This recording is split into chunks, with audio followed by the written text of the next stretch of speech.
the autumn of the 13th year of the reign of Jianan, in a deserted village near the slope of Changbanpo. A woman with a baby in her arms leaned against a ruined wall. Although sadness was written on her face, she gently comforted the child in her arms. "Don't be afraid, Adu. Sleep a little, and when you wake up, you will see your father," she said. It was none other than Liu Bei's wife, Lady Mi, and their only son, Liu Shan, who had been lost during their escape. Lady Mi consoled little Liu Shan while feverishly thinking about how to escape the chaos of the fighting armies. Cao Cao's soldiers were rampaging everywhere, plundering everything and killing everyone they met. Neither the commoners nor the soldiers of Liu's army could escape death. If she could wait until the main forces passed by, she could go to Jiangxia and perhaps meet Zhuande. But during her escape, she accidentally injured her leg, making it difficult to walk, and it was unknown whether she would be able to wait until the enemy troops withdrew. As for surrendering to Cao's army to save her own life, this option was not even considered by Lady Murray. Although she could avoid death as Zhuande's consort, she would inevitably be used as a means of pressuring the Lord. Moreover, Adu in her arms was the ruler's only son.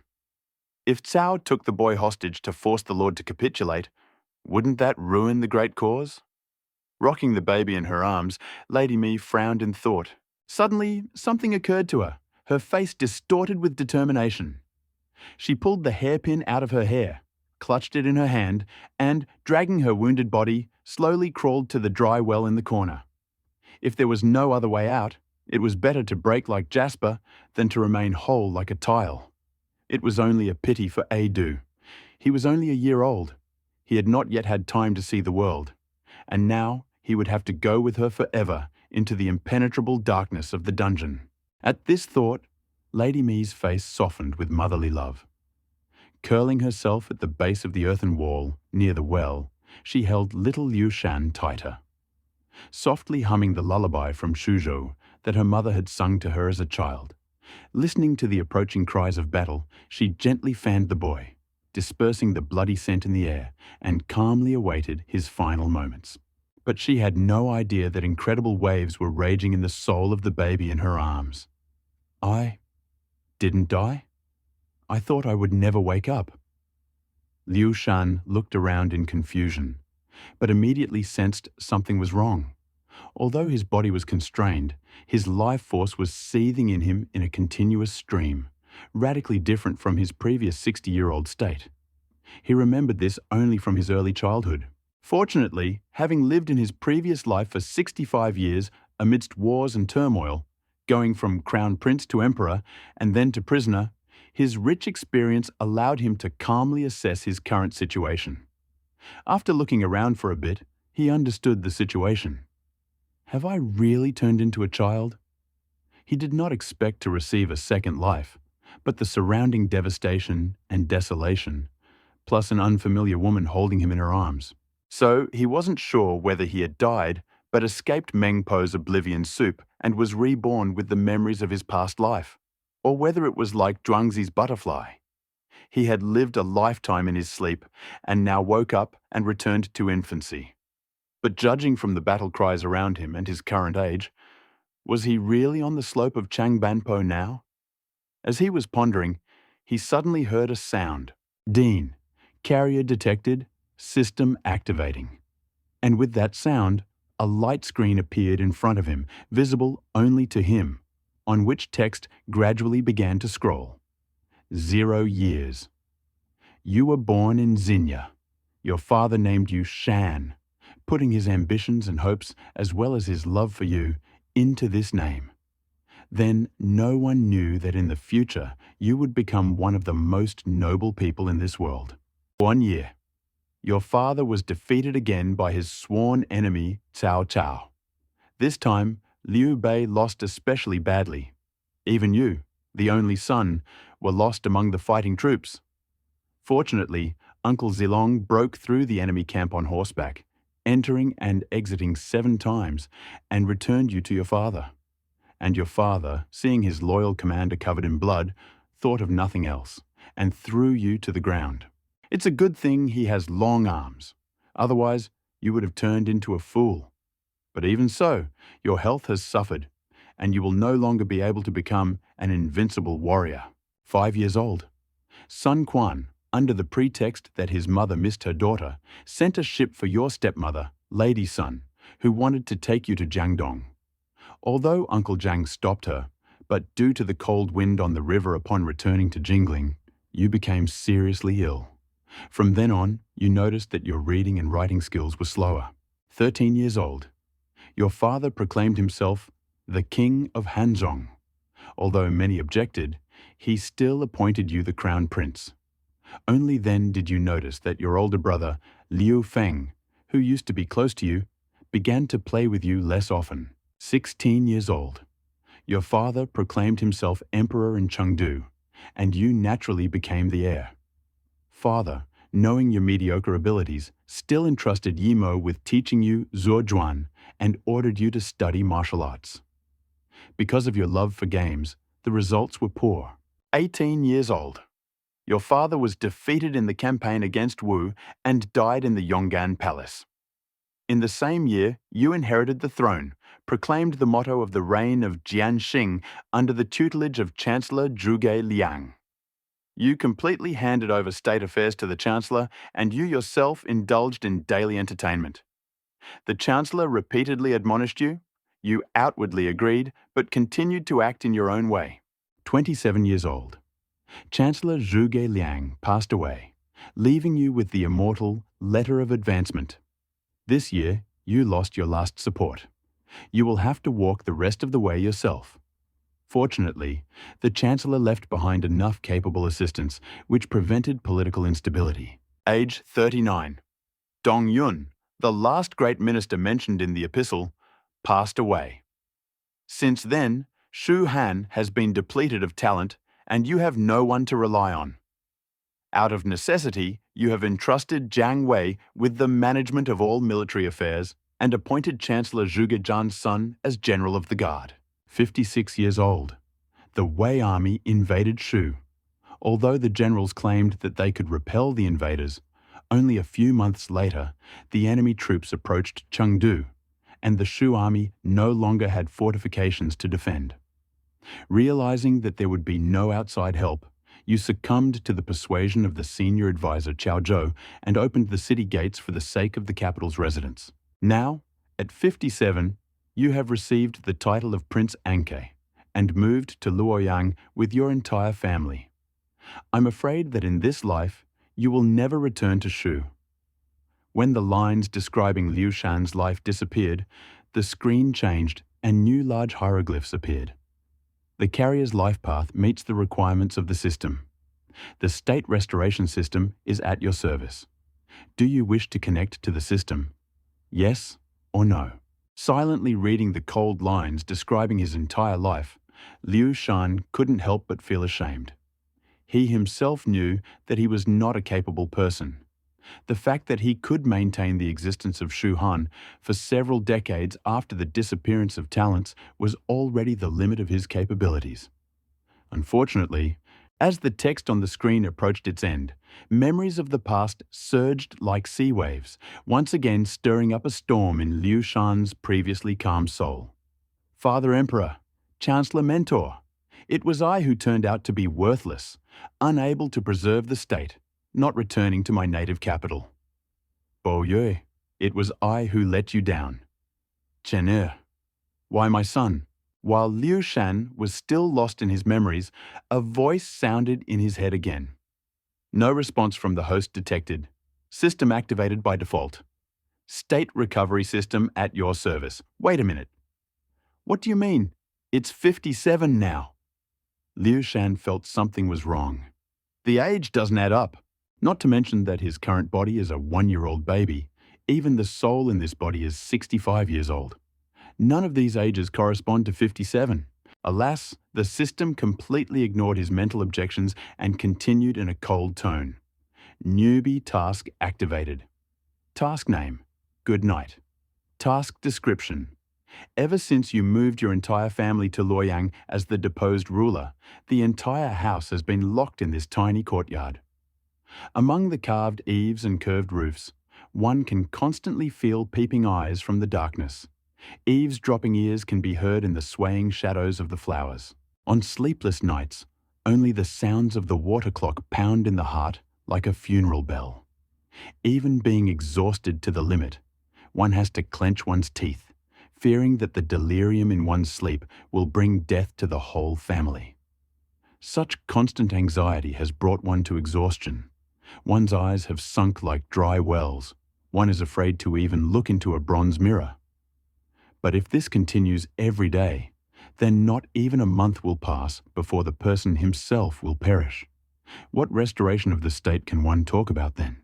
Therefore, it is urgent to find a safe place and get a good night's sleep to restore strength. Reward for the task, a pair of unrivaled door guardian deities.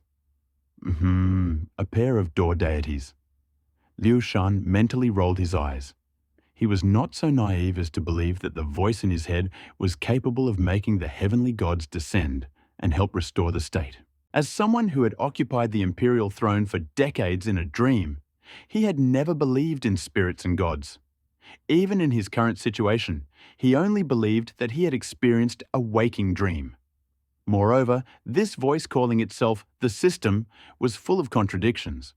Not only did it give his age incorrectly, but it also claimed that he was emaciated to the bone in Luoyang. In that dream in Luoyang, he lived well. Every day there were feasts. He was appointed Prince of Anke with an income of 10,000 households. He was given silk and countless servants. In those days, he even got fat. Although he was not allowed to communicate with the old ministers of Shu Han, he was not kept under guard. At least, he had personal freedom. Liu Shan continued to grumble in his mind. As for the quiet sleep from the quest, is there really a safe place in the current situation? But even though he didn't want to do the quest, this was still the body of a 1-year-old child. Energy came quickly, but also left just as quickly. In addition, several hours had passed since Mrs. Mi and Liu Shan had disappeared, and the baby had long been hungry. It's a good thing he's not a real child inside, otherwise he would have cried from hunger long ago. So with a foggy head and a tired body, listening to Mrs. Mi's lullaby, his eyelids became heavier and heavier, and finally he fell asleep. It's not known how much time passed, but suddenly the system's voice was heard again. Ding! Congratulations to the carrier on completing the task. Congratulations to the wearer on receiving the reward. Door deities Qin Chong and Wei Qi Gong. Note: the system rewards will intelligently appear next to the wearer. All characters awarded by the system are historical figures of China who have not yet been born in the current era. The system will automatically create biographies for them that match the current circumstances. System characters will not have a memory of the future. Any abilities that do not correspond to the current historical context will be automatically optimized by the system. Liu Shan sleepily opened his eyes, then suddenly realized he fell asleep, so he completed the task of the system. Thinking about this, Liu Shan mentally scolded himself for his recklessness. Now he was still on the slope of Changbanpo, where he could die at any moment. How could he have fallen into sleep so carelessly? Although he knew from the dream that he would remain unharmed, who knew if there would be any changes? But anyway, he was just a helpless baby.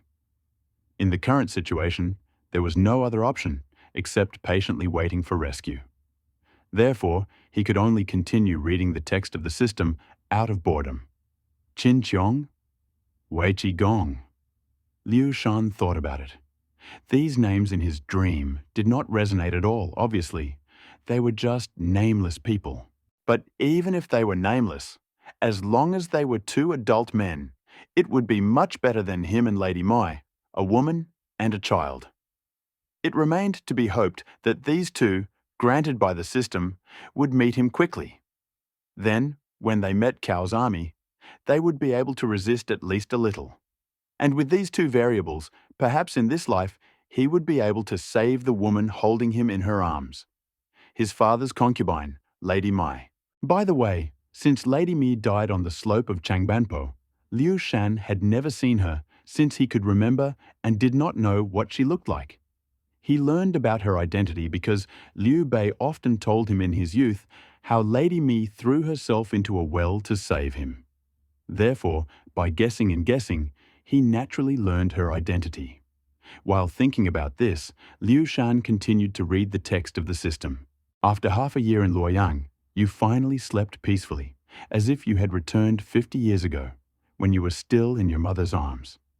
In your sleep, you seemed to see your father emperor, the chancellor mentor, and all your uncles again.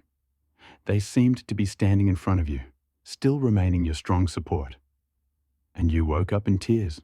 Vaguely recalling the scenes from the dream, you suddenly realized that since the fall of the Shu state, you had never bowed to your father and chancellor teacher again. After reading this, Liu Shan nodded. In Luoyang, although he was treated well on the surface, there were some things that he couldn't do. The slightest mistake could cost him his life. The most unacceptable thing was longing for the former state. Therefore, since arriving in Luoyang, you have not performed any more sacrifices. Newbie quest. 2 activated. Quest name: Worship Father Emperor. Quest description: in order to avoid Cao Wei's suspicions, you never worshipped Father Emperor and Chancellor Tutor after arriving in Luoyang, but after a good night, you suddenly wanted to honor their memory. Objective of the task: without attracting the attention of Cao Wei, build statues of the late Emperor Liu Bei and the late Chancellor Zhuge Liang. The more accurate the statues, the richer the reward. Note: this task can be completed in parts, with each stage giving a reward.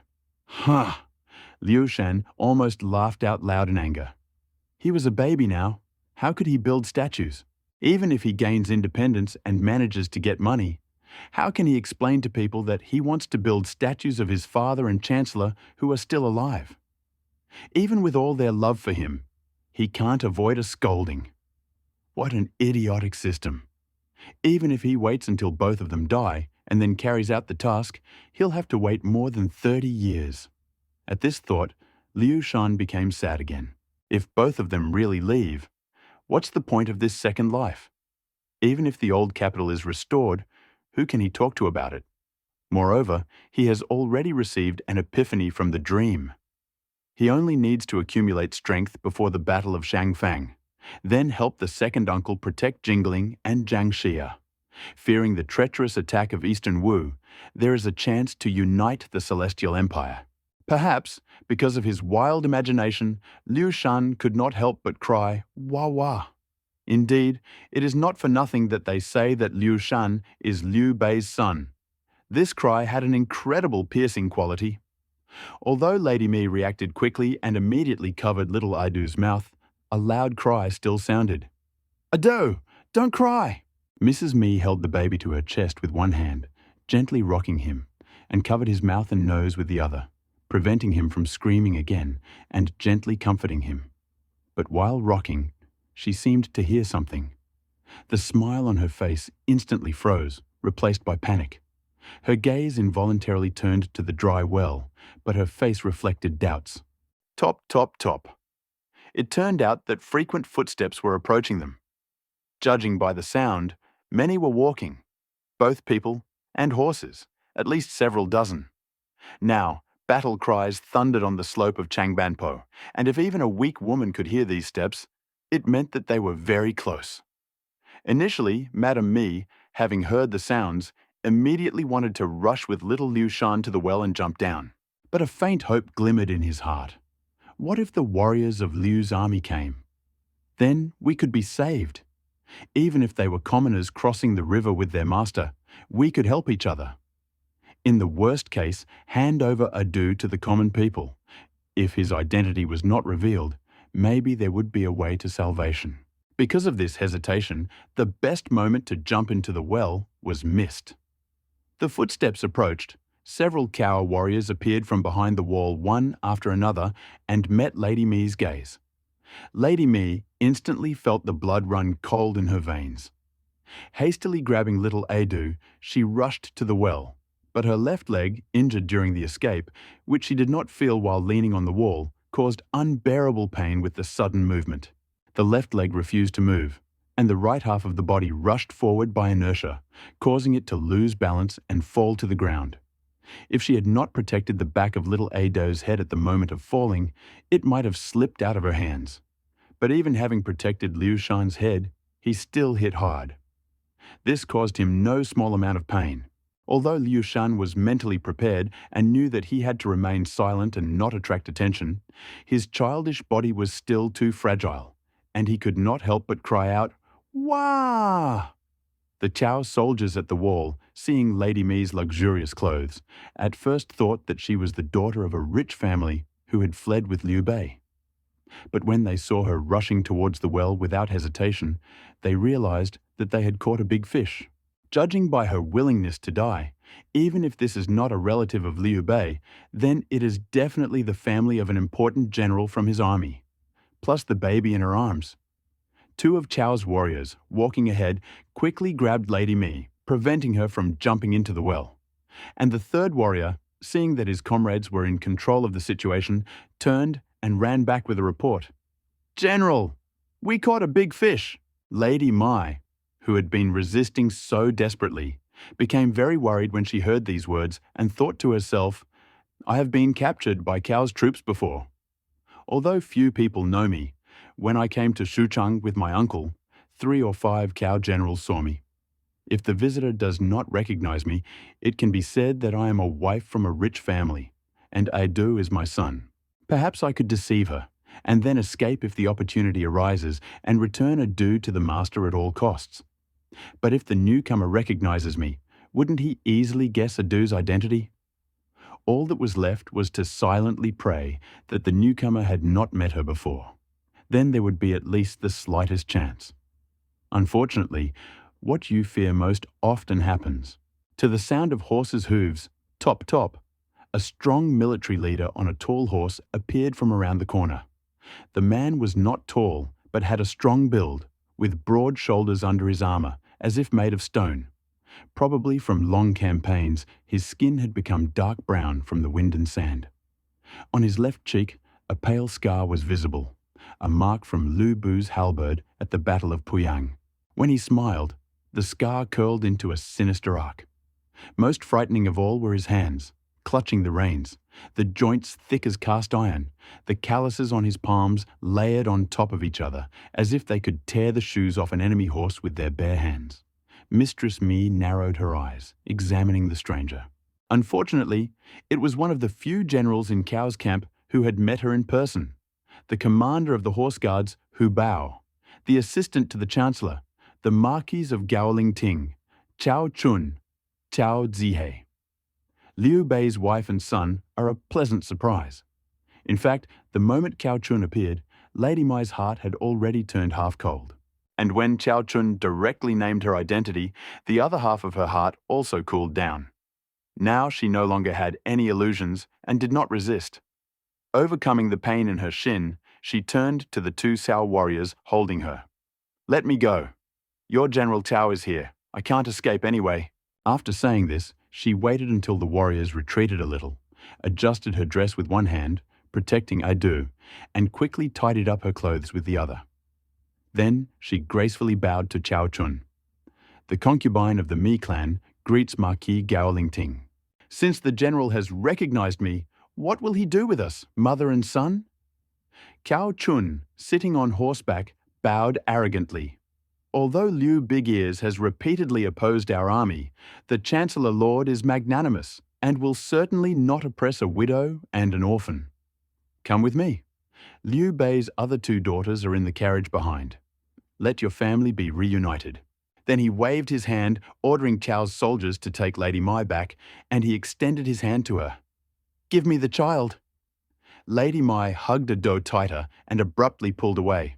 "The baby cannot be separated from its own mother. I ask the general to forgive you." Cao Chun's gaze turned cold. He did not expect Lady Mi to dare to resist at such a moment.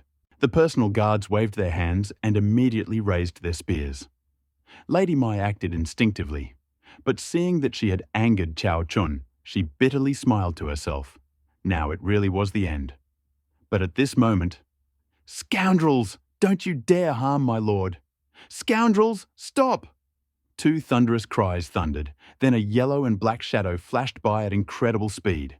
The two Cao warriors who were holding Lady Mi collapsed with their throats cut, dead as could be. Cao Chun's pupils narrowed. He instantly drew his battle sword, holding it in front of him, watching the yellow and black figures. One had a face the color of pale gold, lips like cinnabar, 8 chi tall, holding twin maces, wearing dragon-scale armor, the chest mirror glittering like the moon. A lion belt on his waist, tiger boots with golden stirrups, under him the horse Liu Bei, blue and white, moving like thunderclouds. The other had a face like black iron, whiskers like steel needles, half a foot taller than the yellow-faced one, an iron spear in his hands, dressed in black chainmail, the plates shimmering with a cold light, an iron belt on his hoof, bare boots. Under him, the black stallion Bao Yue Tsui, all black without a single spot. The two held their horses back, standing side by side. Cao Chun did not admire the opponent's strength. Taking advantage of the fact that they were rushing to protect Lady Mi, raised his left hand, commanded his personal guards to line up, and asked, "Who are you? State your names." "Qinzhou Qinshubao, Yanmen Weiqi Jingde." It turned out that these two warriors were none other than a reward from the system. Guards bestowed upon him personally. "We are saved." Liu Shan suddenly perked up, waving his plump hands and encouraging the new arrivals. Even by the appearance of these warriors, it was clear. Before him were real heroes, not at all like those found among ordinary soldiers. If they could hold the line and protect him and Lady Mai for even a little while, Uncle Zilong would definitely come to the rescue. And then, no matter what kind of Cao Zun he was, he would definitely be captured. Wow, wow. Brave warriors, don't fight head-on. Just take us away. Once Zilong arrives, I will grant you the rank of junior generals. Liu Shan commanded enthusiastically, overflowing with enthusiasm. But his childish voice had not yet formed, and instead of clear speech, only childish sounds were emitted that no one understood. And the two warriors were too focused on the enemy to pay attention to him. Meanwhile, Cao Zun, hearing the names of these two, was a little surprised. He expected that such an impressive appearance belonged to one of Liu Bei's famous generals, at least Zhao Yun or Liu Feng. But the names were completely unfamiliar. Cao Zun narrowed his eyes. What powerful fighters! Serving Liu Bei is a waste of their talent. But if we lure them to our chancellor, their abilities will definitely not be wasted. He lowered his sword and addressed the warriors.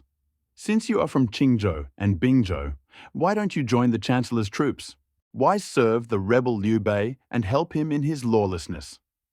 Judging by your words, you have no official ranks? Remember, a wise bird chooses a worthy tree. If you accept my offer, I will personally recommend you to the Chancellor. You will receive the rank of officers in the Guard of Tigers and Leopards. Don't underestimate the rank of an officer. Those who wear it are already considered commanders, and everyone will call them General. Even Liu Shan, who gave out generous promises left and right, only promised slightly higher ranks, Junior Generals.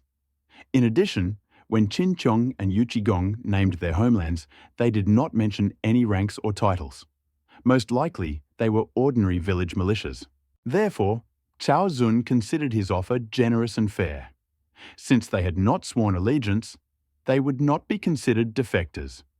Lady Mi and Liu Shan, being under protection, understood the hidden meaning of the offer perfectly. The woman's heart, which had just calmed down from fear, sank again. I.e., nonsense. Cao Cao is not a worthy tree at all. Liu Shan was indignant to himself. Lady Mi did not know that these two were the system's reward, programmed to be absolutely loyal to Liu Shan. She considered them ordinary militiamen from Liu Bei's army, and in her heart, she reproached her husband. Such brave men, and he did not even give them titles. Always playing with Guan Yu and Zhang Fei, and forgot about the people. But now she had no right to promise anything, even though she considered herself the mistress. All that was left was to hope that these two would not betray for the sake of profit. And Liu Shan simply had not yet understood the essence of what was happening. since he had not even read the system description properly. Fortunately, the warriors did not disappoint. Qin Chung raised his iron maces and grinned icily. "General Cao is generous. There's nothing to say." He suddenly pointed one of his maces at the child in Lady Mi's arms, his voice booming like a bell. "Your tiger leopard riders chase women and children, slaughter entire cities, and you still dare to talk about a wise bird? The real tyrant and scoundrel here is your chancellor, Cao Mengde." What a speech! Liu Shan admired in his mind. Cao Zun frowned and opened his mouth to object, when suddenly Yu Qigong's stallion reared up. Pfft! Yu Qigong roared furiously, his cry resounding like thunder, causing the enemy horses to retreat. He raised his spear and pointed it straight at Cao Zun's face. "While I was crushing the barbarians at Yanmen, you, Cao, were digging in the mud. Officer, teach me a lesson." He jerked the broken saber off the ground, and it sank right in front of Cao Zun's horse. "The men of the north are not all traitors like Liu Bei." "Well done." Liu Shan raised his finger approvingly. "Don't appreciate kindness." Cao Zun became angry, slowly raised his hand. "Seize them!" And the battle was about to break out, when suddenly Lady Mi abruptly took out a hidden dagger and pointed it at her chest. "Valiant warriors," with tears in his eyes, but with firmness in his voice, "I will not allow myself to become a burden. Take Ada away. No, don't do this." Liu Shan mentally screamed in panic. He had felt her care for this short time and could not come to terms with her death. But in a child's body, he was powerless. Fortunately, he wasn't the only one nearby. Qin Chung lightly knocked the dagger out of her hands, and his stallion snorted dully. "Mistress, rest assured. As long as our heads are on our shoulders, no one will dare to touch you or the young master. You are true heroes. I will definitely introduce you to my father as worthy generals." Liu Shan clapped his hands in admiration. While Qin Chung was comforting Lady Mi, Yu Qigong had already spurred his horse and, like black lightning, rushed forward, pointing his spear at Cao Zun's face. Ha! Cao Zun, an experienced commander, managed to react. He blocked the blow with his sword, but he had less strength. Although he parried the attack, his sword bent into an arc, and his palm cracked from the strain. He recoiled in horror. "Liu Bei?" And no wonder. The force of this blow resembled the very monster that left a scar on his face. Kill them both! But alas, despite the fact that the Tiger and Leopard Guard was considered elite, there were only 36 horsemen next to Cao Zun. Such a number could cope with ordinary officers. But against them came the heroes who helped Li Shimin conquer the Celestial Empire.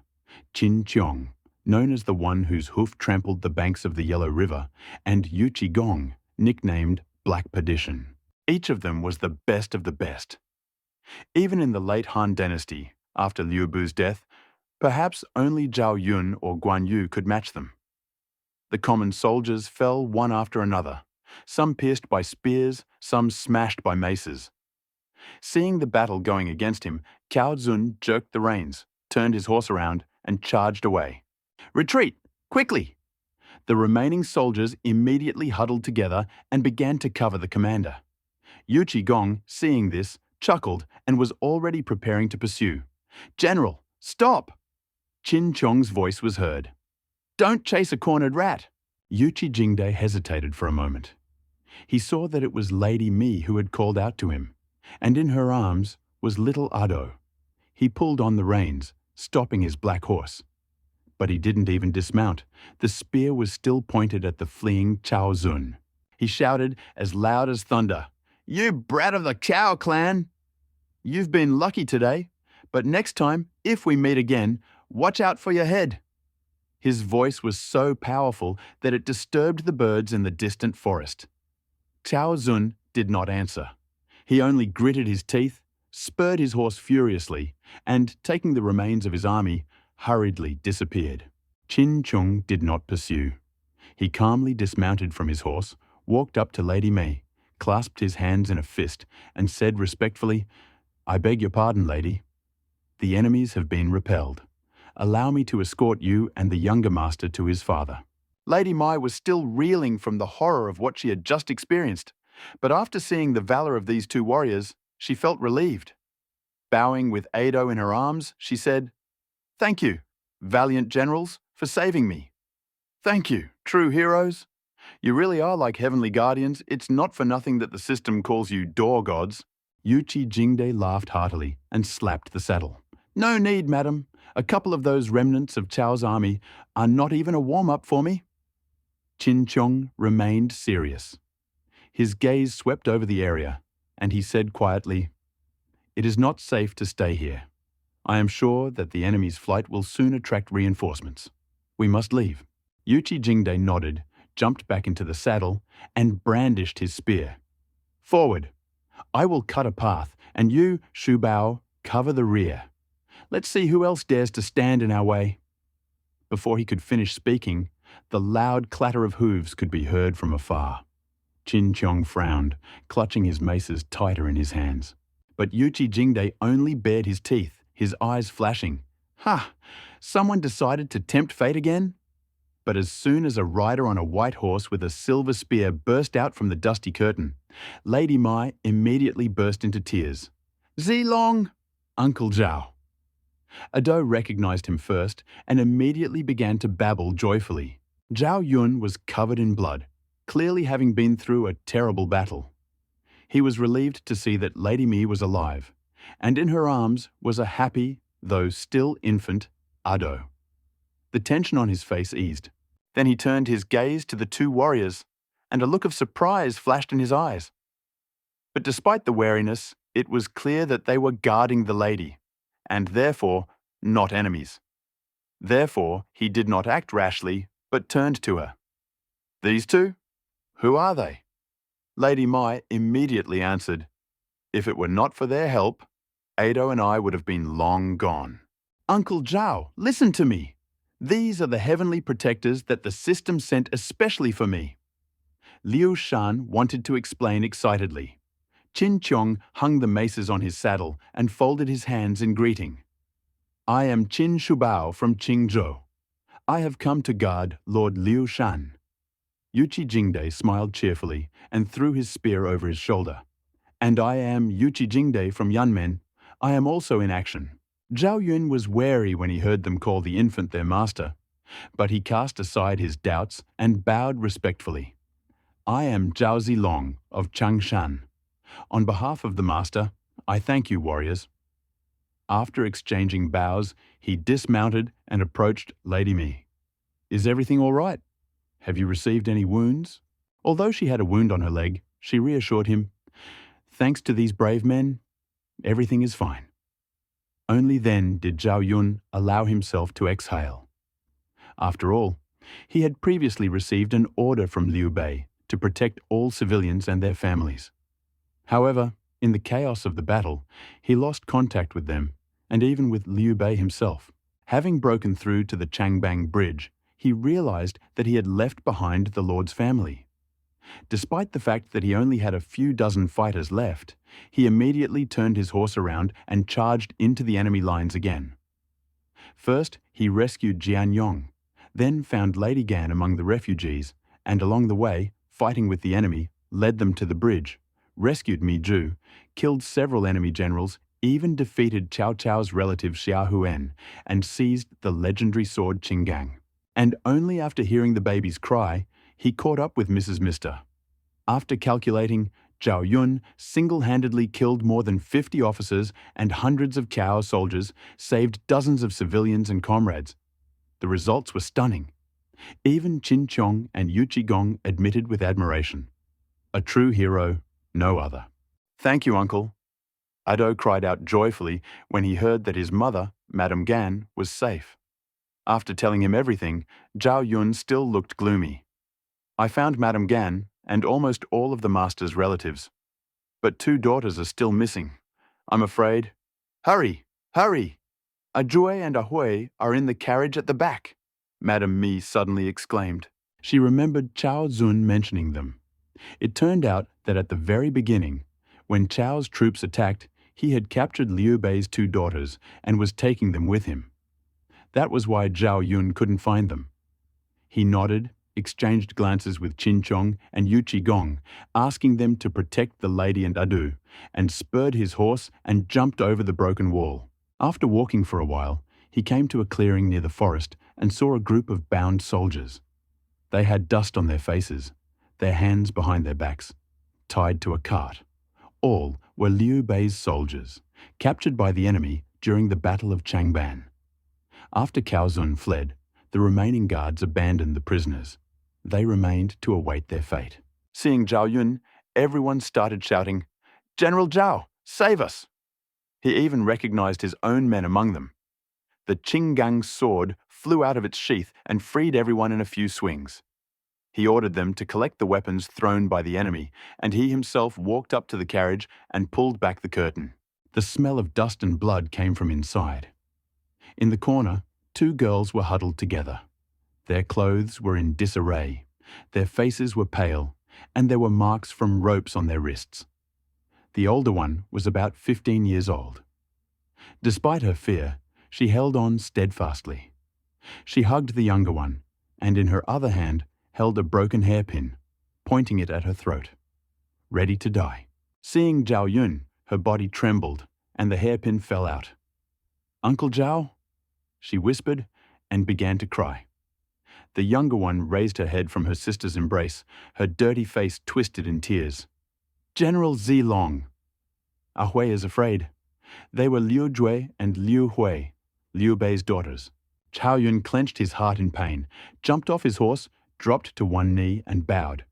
"Forgive me, ladies. I'm late. I'm not worthy of forgiveness." The eldest wiped away her tears and said in a trembling voice, "Qiao wanted to take us to Xuchang. If it weren't for the sudden attack..." She grabbed his hand. "Uncle, father, mother, Ado, are they all alive? Master and Lady Gan have escaped. Lady Mai and Ado are safe, guarded by two valiant warriors. They were the ones who drove Cao Zun away, and I was able to come for you." He took off his white cloak and covered his sisters. "Now I will take you to the others." But when he turned around, Zhu grabbed his armor. "Wait, uncle." She pointed to the forest behind the carriage. "There are still women and children tied up in the thicket. The guards have also captured them."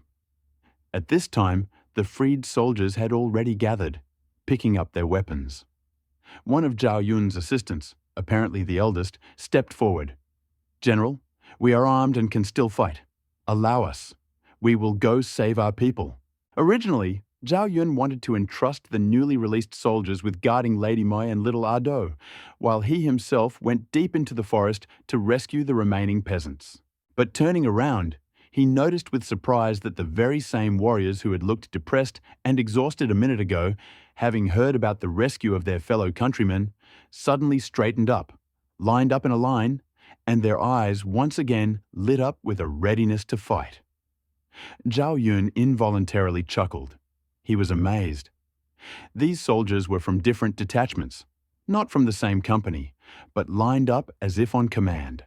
His gaze fell on one of them, a lanky, emaciated warrior with tattered armor and a dried, bloody scratch on his face. He stood rooted to the spot, his sword hanging down in his hand, the blade cracked but glowing red in the sunset light. "Reporting!" the warrior exclaimed, bowing. His voice was hoarse but firm. "I am Zhang Yi, under the command of General Liu. Although we are from different units, we all come from Jingzhou. Perhaps our families are there, in the forest." Zhao Yun nodded, gripped the Qinggang sword, called his personal bodyguards and ordered, "10 of you, escort the girls to Lady Mi. The rest, follow me. Save the people." A loud response rang out. Dozens of swords and spears hit the ground at the same time, raising a cloud of dust. Zhao Yun's heart was on fire. The images of the White Horse Guards during the battle with Yuan Shao appeared before his eyes. Then, as now, people went to their deaths without hesitation. "You are true warriors," he shouted, raising his sword, which reflected an arc of sunlight in the air. "Zhang Yi, listen to the order. Your swordsmen and shield bearers go ahead. When meeting the enemy, form a circular defense. Archers, behind, use fire arrows. And I, break through and cut down the commanders." With these words, He led the detachment deep into the thicket. It seemed that a new bloody battle was about to break out. Everyone was ready to die to save the innocent. However, upon entering the forest, they saw something completely different. The enemies guarding the prisoners had already fled, leaving behind only broken weapons and abandoned supplies. In a clearing deep in the forest, a man in a white student's robe stood with several young peasants, freeing people who had been tied up and bandaging their wounds. Noticing Zhao Yun, he smiled and approached. "General Zhao, I am Deng Ji, nicknamed Bo Miao from Xinye." Zhao Yun, struck by his dignity and calm, bowed in response. "Thank you for your valor. Tell me, what happened to the enemy?" Deng Ji replied with a smile. "Those Cao soldiers suddenly panicked, started shouting that their general has fallen, and fled. Cousin Deng Ai and I broke the chains and are now freeing the prisoners." Before he could finish, a skinny boy of about 12 ran up to them with an armful of captured uniforms. Brother, uniform! I've collected everything." Everything as agreed, Deng Zhi picked up. "The youth will change into the uniform of Chao's soldiers and will accompany the peasants, as if we were leading prisoners somewhere." He picked up one of the uniforms and showed Zhao Yun the internal sign. "This is the uniform of Cao Zun's personal guard. The symbol of the tiger leopard guard is still fresh." Deng Zhi, without hiding, laid out the whole plan. Chao's army is currently scatteredly plundering the outskirts of Changban. If we pretend to be a defeated detachment leading prisoners, we can deceive them and pass through the checkpoints. Deng Ai took out several copper tokens from his bag. "Here are the identification cards." The words "Inspector of the Tiger Leopard Guard" were engraved on the plates. The plan was simple. The soldiers would dress up in the enemy's uniform, form a column with the prisoners, and go around Changban to the bridge. If they meet patrols, they will show their tokens and pretend that everything is under control. "Excellent plan!" Zhang Yi slapped his thigh. "But what if we run into the main army of Cao?" "Simple," Zhao Yun said calmly, wiping the blood from his sword with the edge of his white cloak. "Zhang Yi, you lead the people, escort Lord Deng and the peasants to the others. I will divert pursuit myself." Without waiting for any objections, he mounted his horse, Yao Zhao Yu Shizi, a silver stallion, and galloped through the thicket. The horse reared up and, like lightning, flew out of the forest. Zhao Yun flew to the top of the hill, raised his sword, picked up the enemy's abandoned scarlet banner, and raised it high, fluttering in the rays of the sunset. Chao's soldiers, who were plundering the surrounding area, saw this. "It's Zhao Zilong. Alone, in the very heart of our army." Hundreds of enemies turned their horses and rushed in pursuit. Zhao Yun grinned and deliberately slowed down, drawing them to the southeast. Every 100 steps he turned around and shot an arrow at one of his pursuers, without missing. They could not get close, but they did not lag behind, hoping to gain glory for killing the hero. At this time, Deng Zhi led the detachment according to the plan. He quickly distributed the uniform, placed the people. Qin Chong and Yu Qigong changed into the armor of the enemy commanders, put Lady Mai and Ado in the carriage, where the sisters Liu Jue and Liu Hui were already. Young peasants pretended to be guards, pushed Zhang Yi and others, as if they were leading prisoners. Behind them came real refugees. The picture resembled a triumphal march with captured enemy relatives in a cart. Meanwhile, Zhao Yun flew among the enemies, fighting like a storm. His sword was a splash of blood, his spear was a wave of death. One of the enemy officers, Yan Ming, jumped out shouting, "Zhao Yun, try my spear." "You're pathetic," Zhao Yun replied, immediately realizing that the other man was not a threat. He dodged the blow, cut the shaft with his sword, and while the enemy was trying to figure it out, he plunged the spear into his chest. One down. Who else? Me. But the next two, Zhongjin and Zhongshen, couldn't hold out either. One spear strike each, and both collapsed. As soon as their bodies touched the ground, Zhao Yun was already rushing forward, cutting off the banner with the character Cao. It collapsed, sowing panic in the enemy ranks. "Zhao Yun, don't be arrogant," a voice thundered. A new warrior rode out from the army, powerful as a mountain, with an axe in his hands. It was the famous general of Cao, Chun Yudao. Zhao Yun took a quick look at him. He understood that he couldn't go head-on with this strong man. He couldn't let his horse be hurt by the powerful blow. "Identify yourself!" Chun Yudao roared, bringing down his axe. "I am Zhao Zilong of Changshan." Zhao Yun roared back and suddenly didn't dodge. His spear stabbed like lightning into the weak spot on the side of the axe. "Ring!" The force of the blow echoed in Chun Yudao's hands with pain. The weapon was knocked off course, and at that moment, Zhao Yun, with his sword flashing, struck from the side. Splash of blood. The enemy's head flew into the air. The headless body sat in the saddle for a moment, and then collapsed to the ground. 4 generals were killed, and Zhao Yun's entire white cloak was soaked in blood, but his eyes burned brighter. He raised his spear and shouted, "Who else?" Silence. The recent hellish battle died down, leaving only the snorting of horses and the ringing of falling weapons. Cao's soldiers began to retreat. Zhao Yun turns his horse and rushes towards the Changban Bridge. Cao's soldiers part, as if before a storm.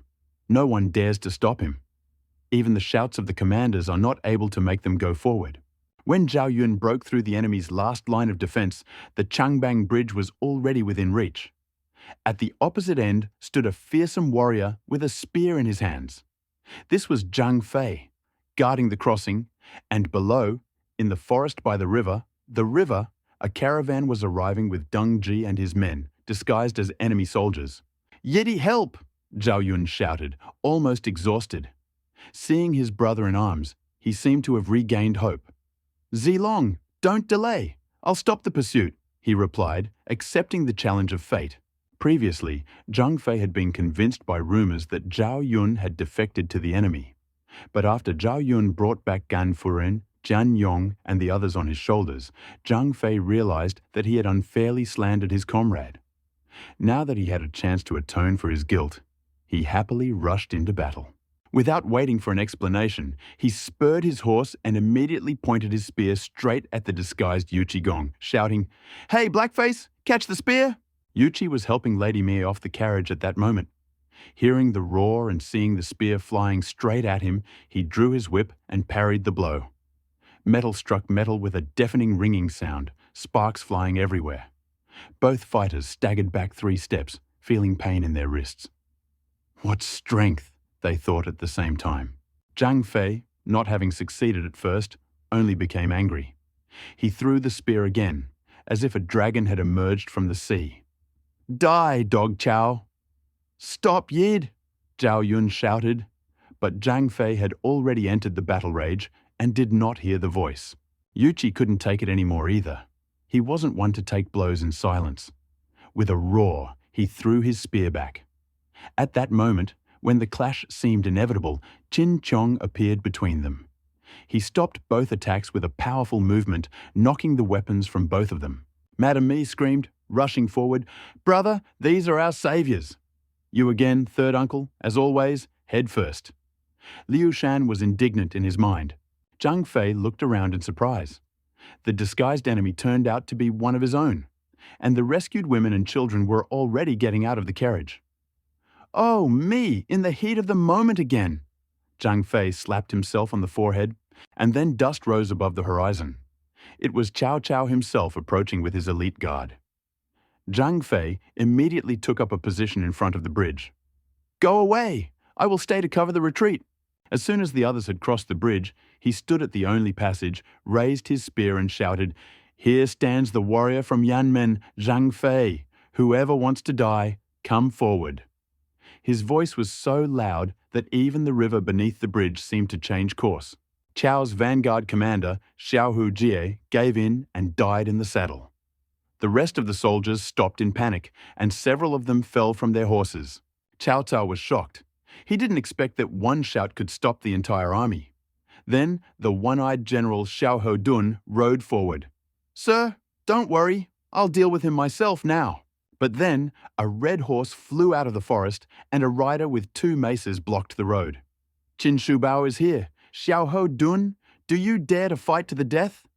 Xiao Dun only smirked. "Who are you, nameless soldier?" He threw a spear, but Qin Chong gently deflected the blow with one mace, and with the other he fell upon him like a mountain. The battle began. The spear flashed like a sea dragon. The maces slashed like tigers descending from the mountains. One was the founder of the Wei dynasty. The other was a revered hero of the era. Their fight was so fierce that it seemed like the sun had darkened. After a few rounds, Xiao Dun felt his arms weaken. Xiao Yuan saw this and drew his bow. But then a roar rang out. "You coward!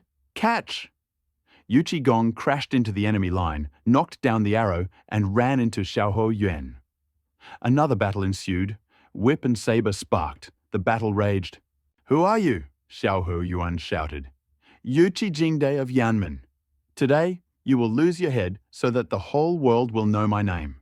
Cao Cao watched the battle, gripping the reins. He was tense. First, Zhao Yun alone broke through my army. Now, 2 new heroes. And then there's Guan Yun and Zhang Fei himself. Why do all the best fighters serve Liu Bei? He slammed his fist on the carriage. Why are all the heroes with this big-eared bastard? His advisor tried to calm him down. "Don't be angry, sir. Liu Bei is, after all..." "Strike the gong!" Cao Cao shouted. "These 2 are already on the verge of defeat." The alarm gong rang. Xiao Dun was exhausted. His spear hummed from the blows. Xiao Yuan's hands were shaking. Blood was pouring onto the hilt. Upon hearing the signal, they immediately turned around and retreated. Qin Chong and Yuqi glanced at each other and did not pursue them. Yuqi wiped his face and laughed. Those generals of Chao's are also something. Qin Chong nodded. There is no point in chasing after someone who is retreating. The most important thing is the safety of the master. They stood next to Zhang Fei at the bridge. Beaten but alive, the Xiao brothers returned to Cao Cao and fell to one knee. "We ask for punishment. Let us fight again. We will correct the mistake." Cao Cao was silent. His gaze was fixed on the forest. Dust rose there, banners flickered, as if an entire army were lying in ambush. "See," he said, "there's something there. Dust, the clanging of metal." The advisor nodded.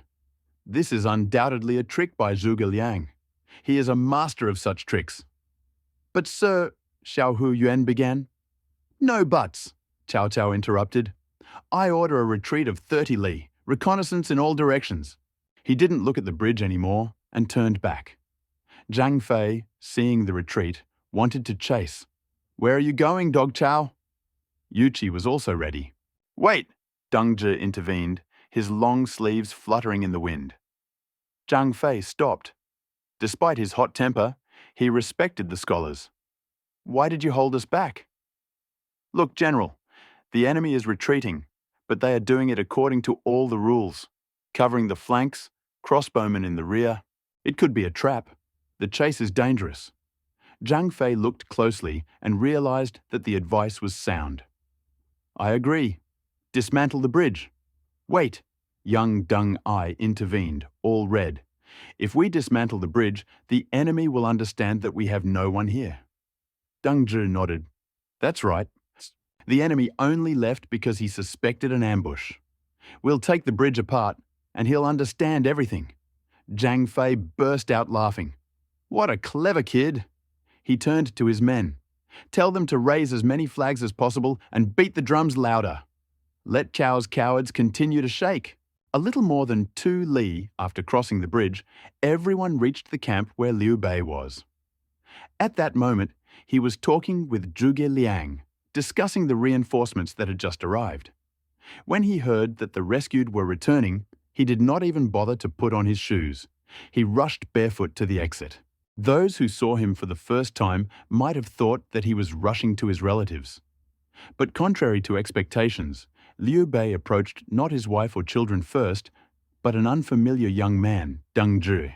Seeing him holding his younger brother's hand, Liu Bei froze, quickly adjusted his clothes, and bowed solemnly to the ground, as if bowing before the full moon. "Sir, you and your brother did not just save ordinary people. You protected the very foundation of my dream. my service to justice.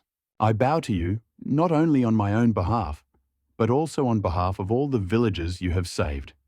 Please accept this bow." Little Liu Shan nodded seriously at this moment. He had long recognized Deng Ji, remembered how he had once scolded him for his frivolity in his previous life, saying, "You are young, sir. You should stick to decent people, not flatterers." Although he didn't listen then, he retained respect for this man. In all fairness, Deng Ji should have been in Liu Zhang's camp after escaping from Changban, but due to new circumstances, the appearance of Qin Chong and Yu Qigong's guards, history had changed, and now he was standing here. Liu Shan was proud of himself, taking credit for all of this. Meanwhile, Deng Zhi himself tried to retreat, but Liu Bei was already kneeling before him.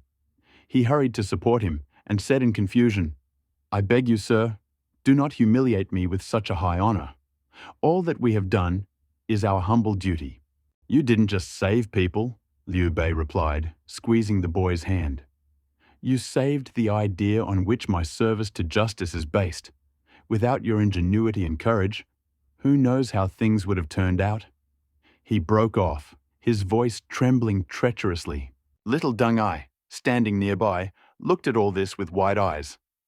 He could not believe that Liu Bei himself was bowing to his brother. As Liu Bei stood up, he was already on the verge of tears. He held tightly onto Deng Ji's sleeve, squeezing his fingers until they were white. "The state is in decline. There is darkness and treason all around. I have wandered the world for decades, and only now have I found a person whom I can call a true helper. Help me." Young Deng Ji did not expect this. His heart was engulfed in a storm of emotions. Coming to his senses, he cast aside his doubts, straightened his clothes, and bowed deeply. "I am insignificant, but if you accept me, I will gladly give my all, down to the last drop of blood." Liu Bei picked him up and turned to his younger brother Deng Zhi with a smile. "Young master, you have also provided invaluable help. Please accept my bow." The boy was frightened, but, imitating his brother, he quickly bowed. "I am also ready to serve." This childish seriousness caused a burst of laughter from everyone gathered. Only Liu Shan, in swaddling clothes, sat with a round face. "Is this Deng Ai?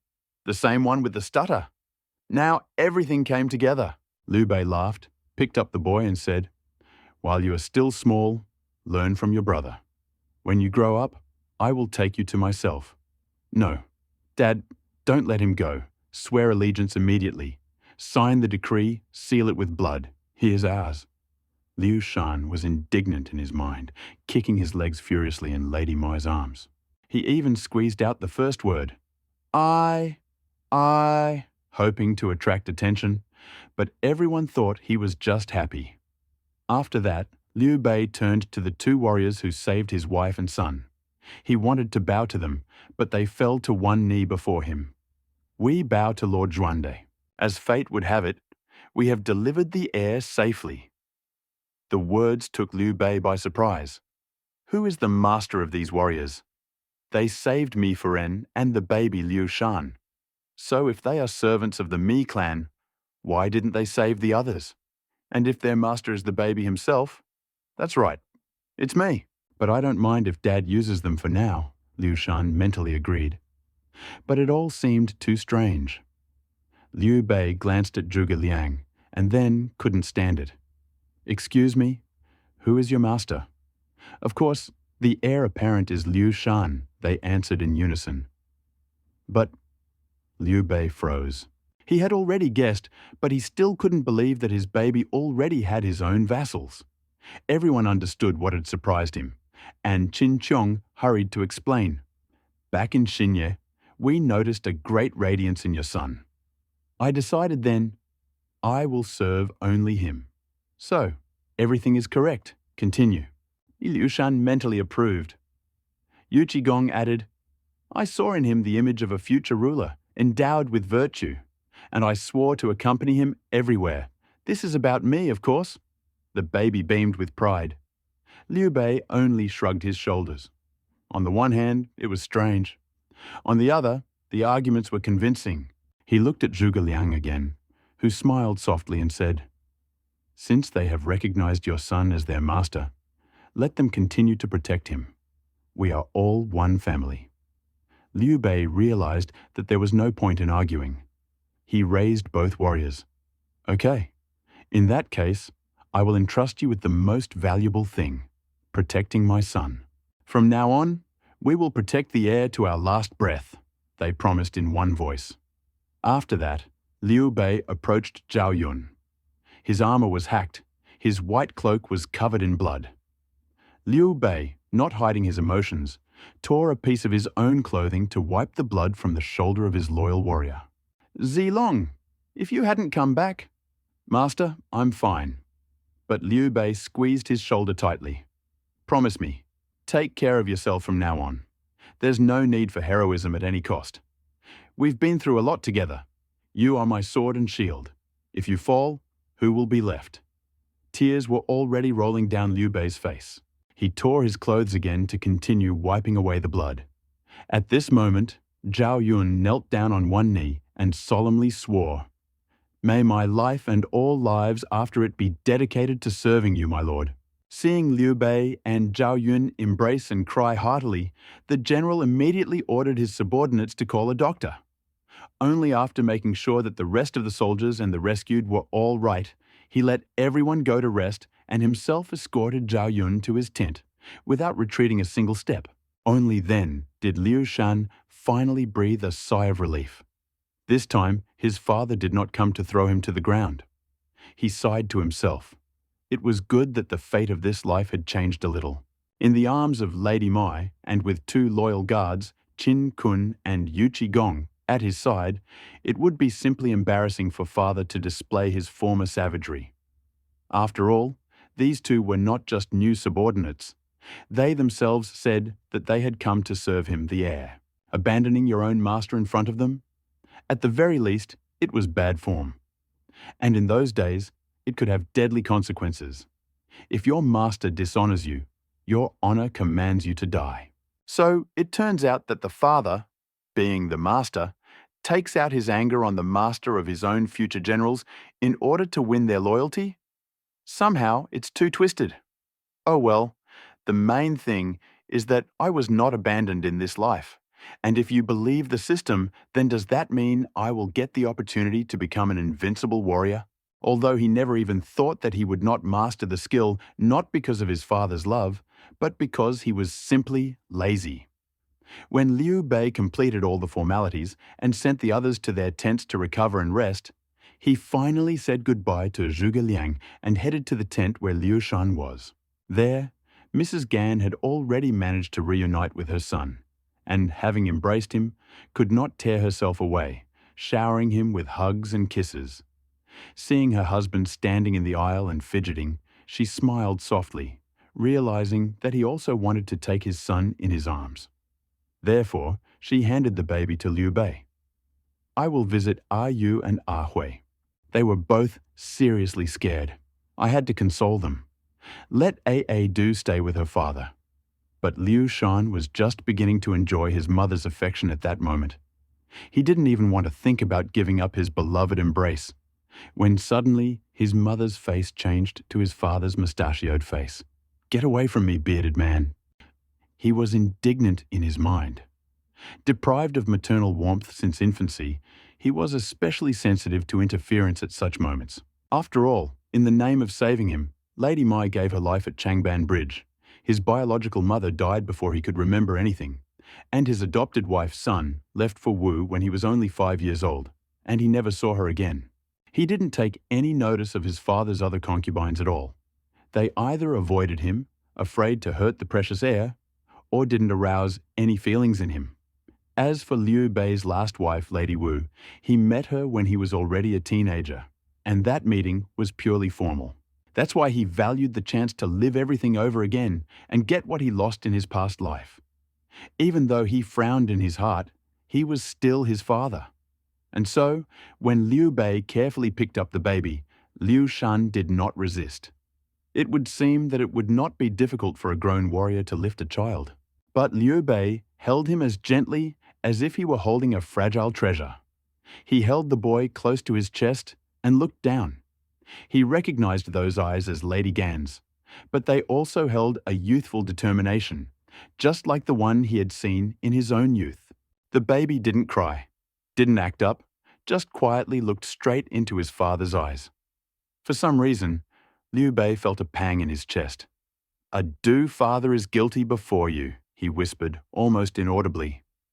But Liu Shan, being so close, heard every word. Farther somewhere deep inside him, something trembled. He clenched his fists tighter, barely holding back tears. In his past life, he often remembered how his dying father held his hand, and in his clouded gaze there was so much bitterness and incompleteness. Then he thought, his father regrets that he could not unite the country. And now I understand. Most of all, he was worried about his son, who did not live up to his expectations. "Father, I missed you so much. Forgive me, I let you down. I couldn't save the dynasty, I couldn't return the capital. But I'm tired, Father. I really couldn't cope. After your death, at first everything was bearable, while there was a prime minister, while our old allies held out. But with his departure and the disintegration of the southern clans, everything began to collapse. And those endless campaigns to the north, there were 16 of them. So much blood and losses, the people suffered." Only after several years of peace in Yizhu did the people begin to come to their senses. And when Zhonghui and Deng Ai entered Chengdu, I felt no grief, only relief. We were no longer dying for an illusory victory, no longer starving for the sake of armies.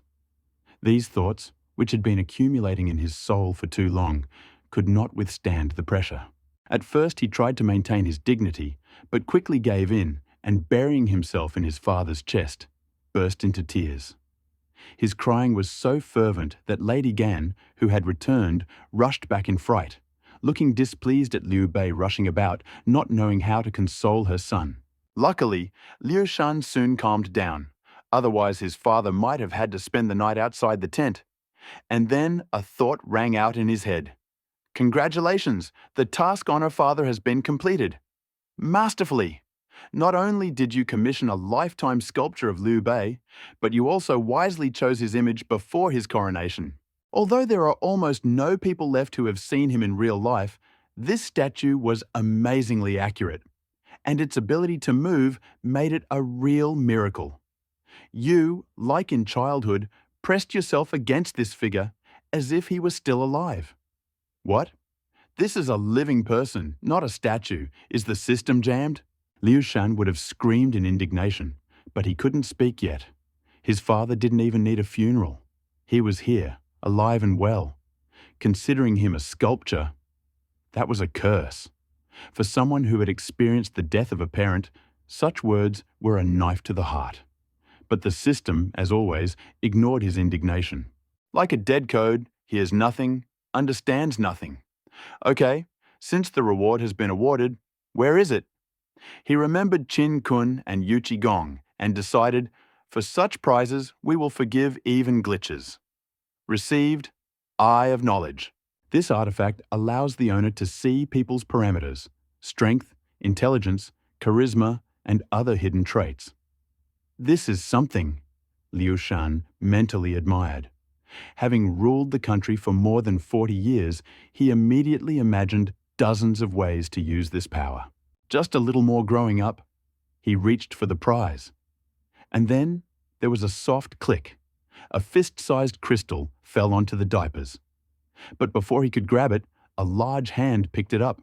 "Hey, what about me? This is my prize." Liu Bei, who was focused on his son, clearly saw a glowing artifact appear out of nowhere. Without thinking, he grabbed the crystal. At the same time, lines flashed before his eyes. Eye of Knowledge activated binding object. Liu Bei. He looked at the baby in shock, and lines floated above a duo's head. Name, Liu Shan. Age, 1 year. Leadership, 0 unavailable strength, 0 unavailable intelligence, 3 unavailable politics, 0 unavailable charisma, 86 unavailable. "What is this?" he whispered, almost dropping the crystal from shock. His military training helped him quickly pull himself together. Even if the meanings were not yet fully understood, terms like leadership and strength were quite clear to him. Then a voice came from outside. "Master, are you here?" Recognizing Zhuge Liang's voice, Liu Bei quickly hid the crystal in his sleeve, placed a duo on the mat, and walked out. As soon as he stepped out of the tent, he was blinded by the radiance emanating from the inscription above the strategist's head. Name: Zhuge Liang. Leadership: 8596. Strength: 3660. Intelligence: 100. Politics: 98, 100. Loyalty: 100. Heavens. He stared at the flickering lines, as if hypnotized. The hand holding the crystal felt hot. He had seen many outstanding people over the years on campaigns, but such exceptional figures right away? Intelligence and politics, under 100, leadership almost at maximum. Yes, the strength is not great, but he has Yunchang and Yide for that. A commander does not have to go into battle himself. And now he realized the sage pulled out of his hut turned out to be not just a treasure, a real dragon in disguise. After Cao Cao retreated, his army set up camp north of Changban, about 30 li from the bridge.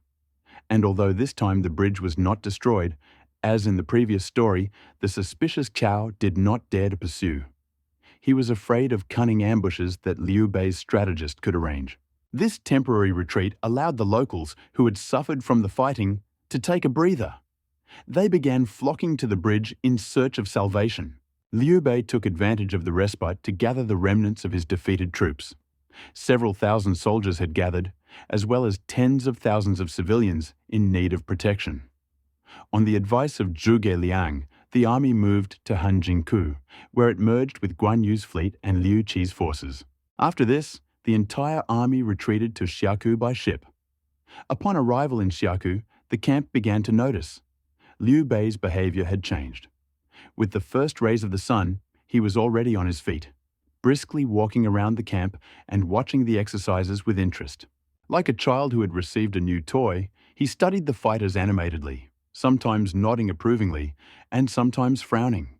The others could only guess what had caused his cheerfulness.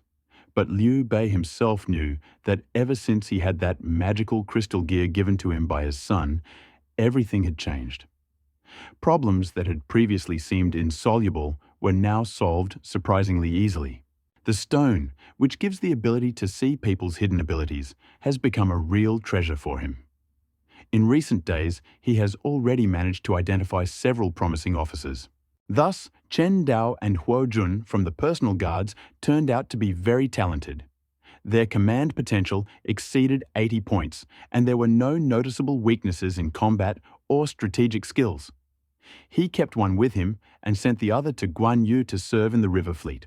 Then, Zhang Yi, one of those saved by Zhao Yun, with high performance in both combat and command qualities, was already appointed as a deputy general under Zhao Yun. Later, a new recruit named Fu Rong was also noticed, although more modest in his performance, but still showed himself in the training worthy enough to be noticed by Zhang Fei.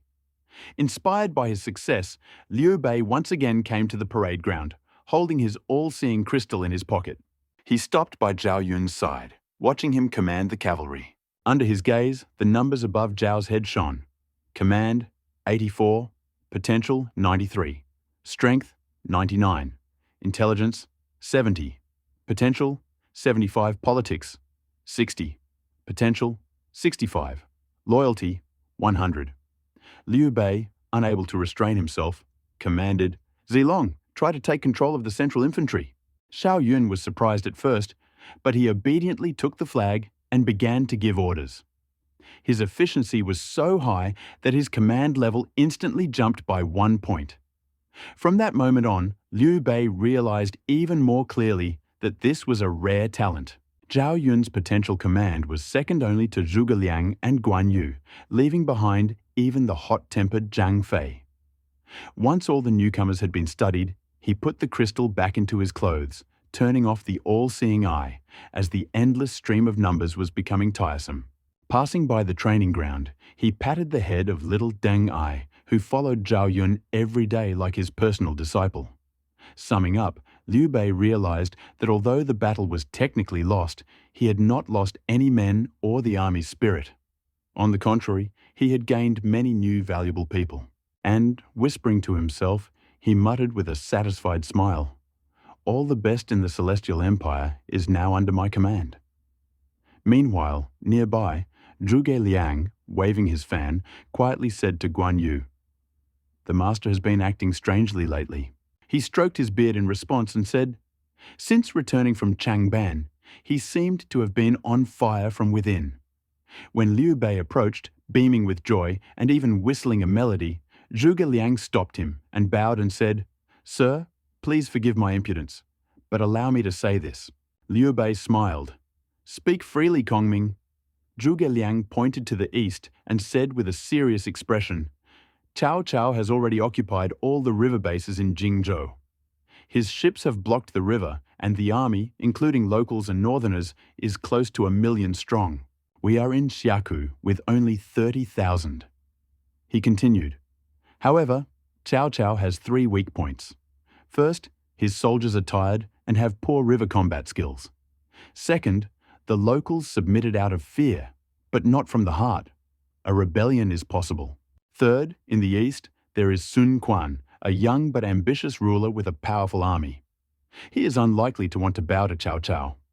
Guan Yu guessed, "You want to propose an alliance with Sun Quan?" "That's right," Zhuge Liang confirmed. "With the support of the east, we can not only stop Cao Cao, but also retake Jingzhou." Liu Bei nodded. "Then who will go to Wu?" "Let me do it," Zhuge Liang said firmly. "I will use my eloquence to achieve an alliance. It's too dangerous."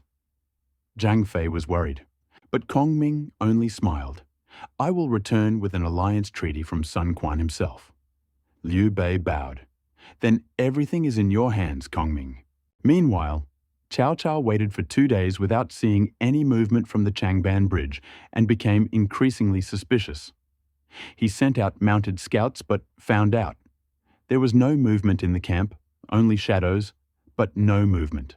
After waiting a while, he saw no smoke from either the morning or evening meal.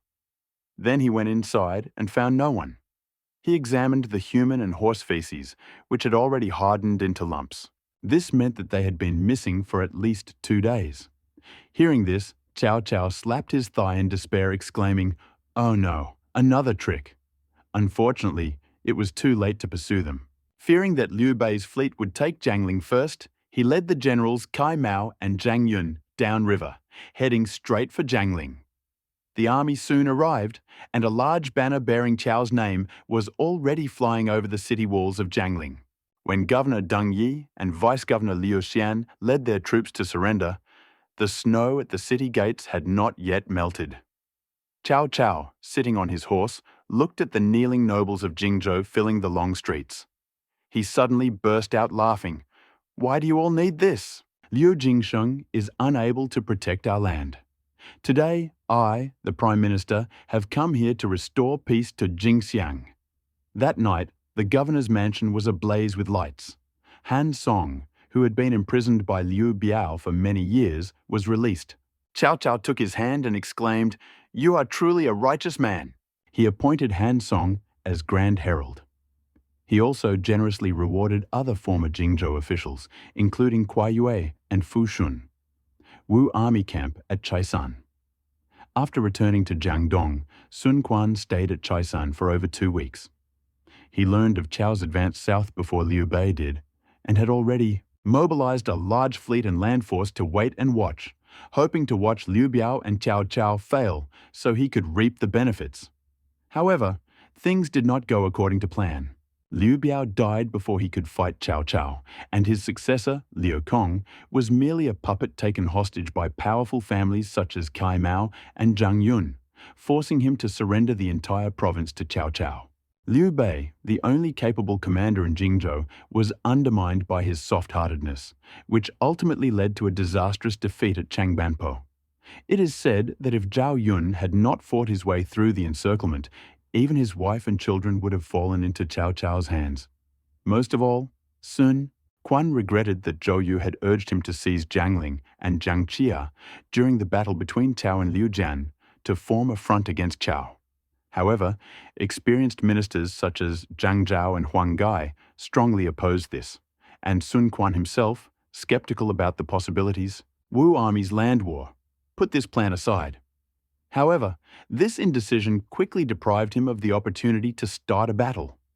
Not only had Liu Bei returned to Jiaku, surrounding Liu Qi in a pincer movement, but Cao Cao had forced him to surrender Jiangling under intense pressure.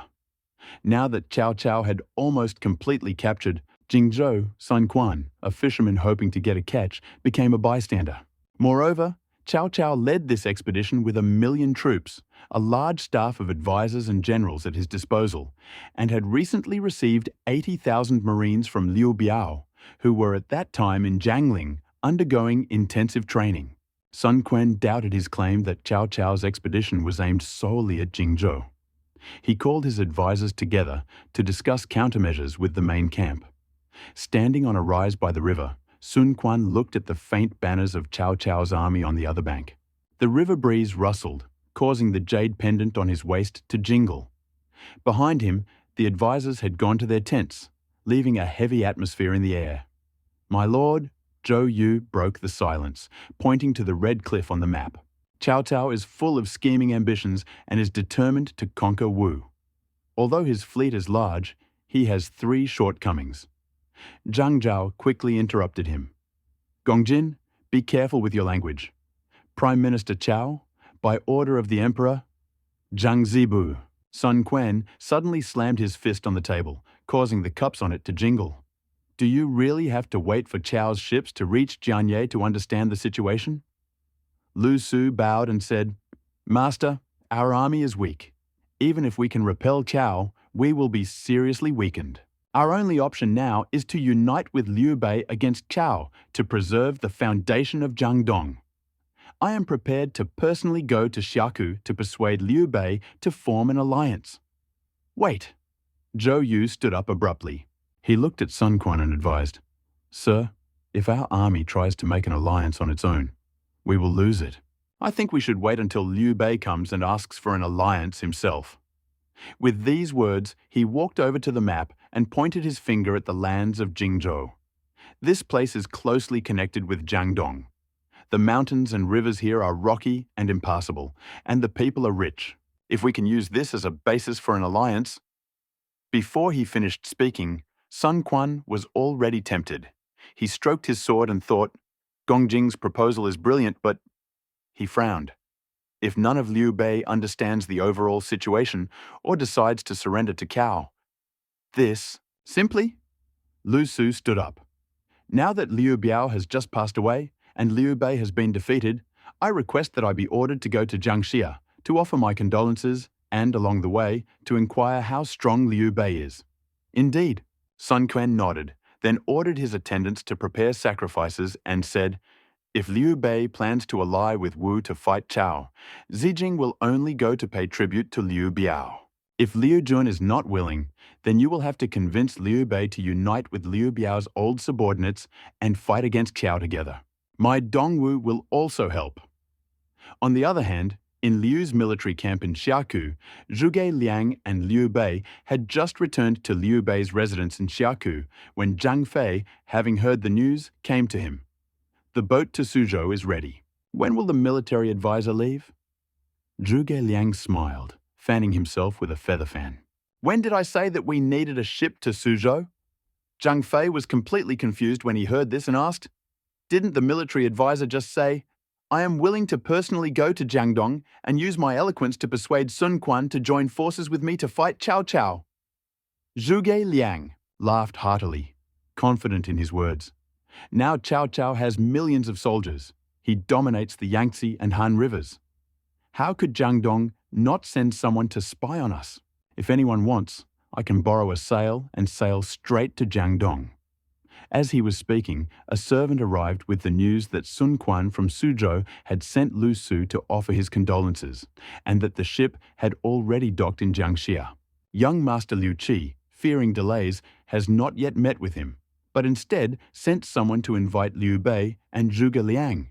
He is indeed here. Liu Bei clapped his hands, thinking that Zhuge Liang was simply a god. The military advisor is truly a god.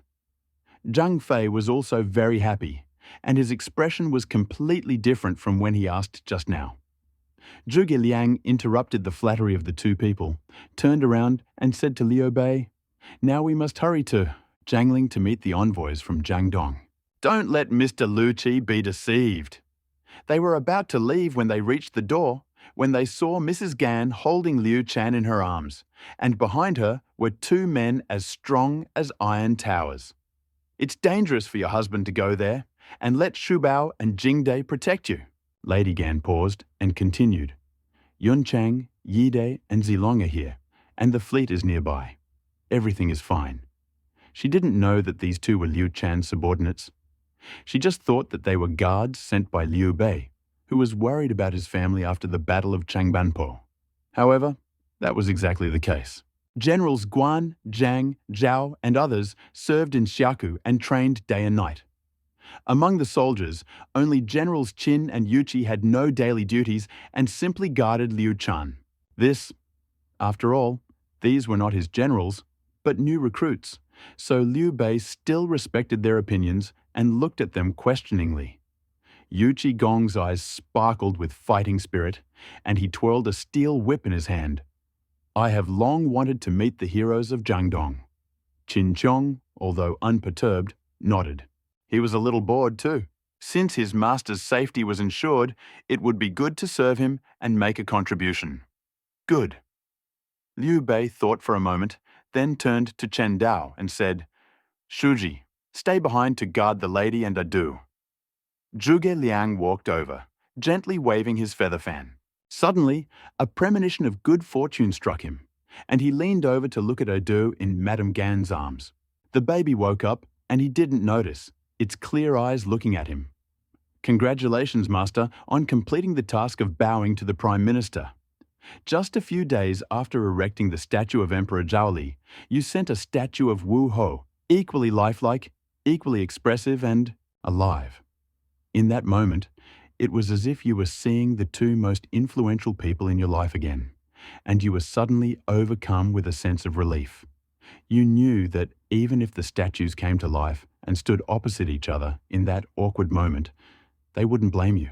They will only hate themselves for not doing their job properly, leaving you in such a mess.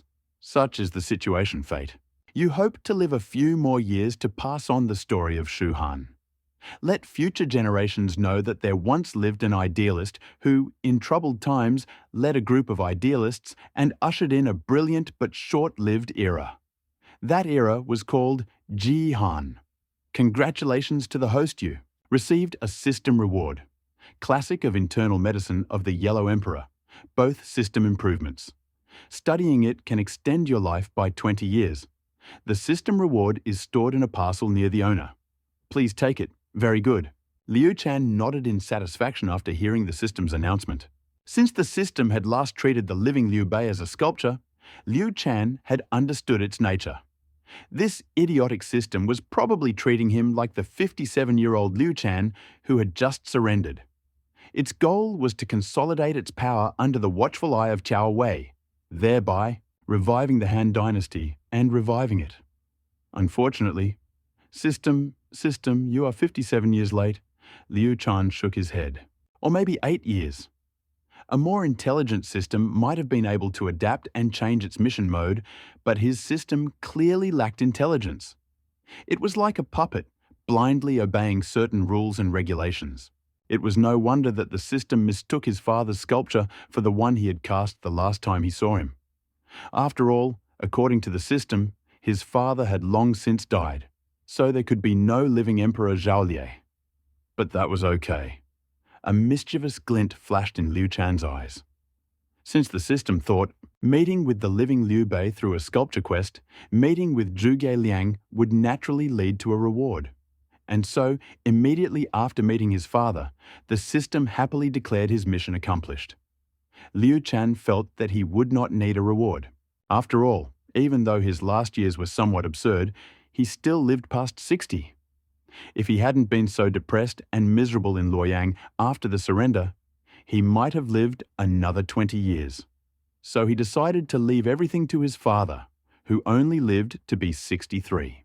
If he had lived another 20 years, he wouldn't have had to worry about rebuilding the country.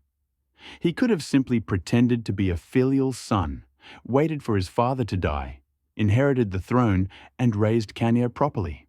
When he grows up, he will pass the throne to him and live happily ever after. Thinking about this, Liu Shan couldn't help but applaud his decision in his mind and couldn't help but exclaim, "Excellent." As a child, Liu Shan's voice was full of energy and shrill. So this was excellent. Clearly heard by everyone in the room. It happened just when Liu Bei agreed to Lady Mi's proposal, so everyone thought that Liu Shan was imitating him. The young master is only a year old, and he can already speak. He will definitely be brilliant in the future.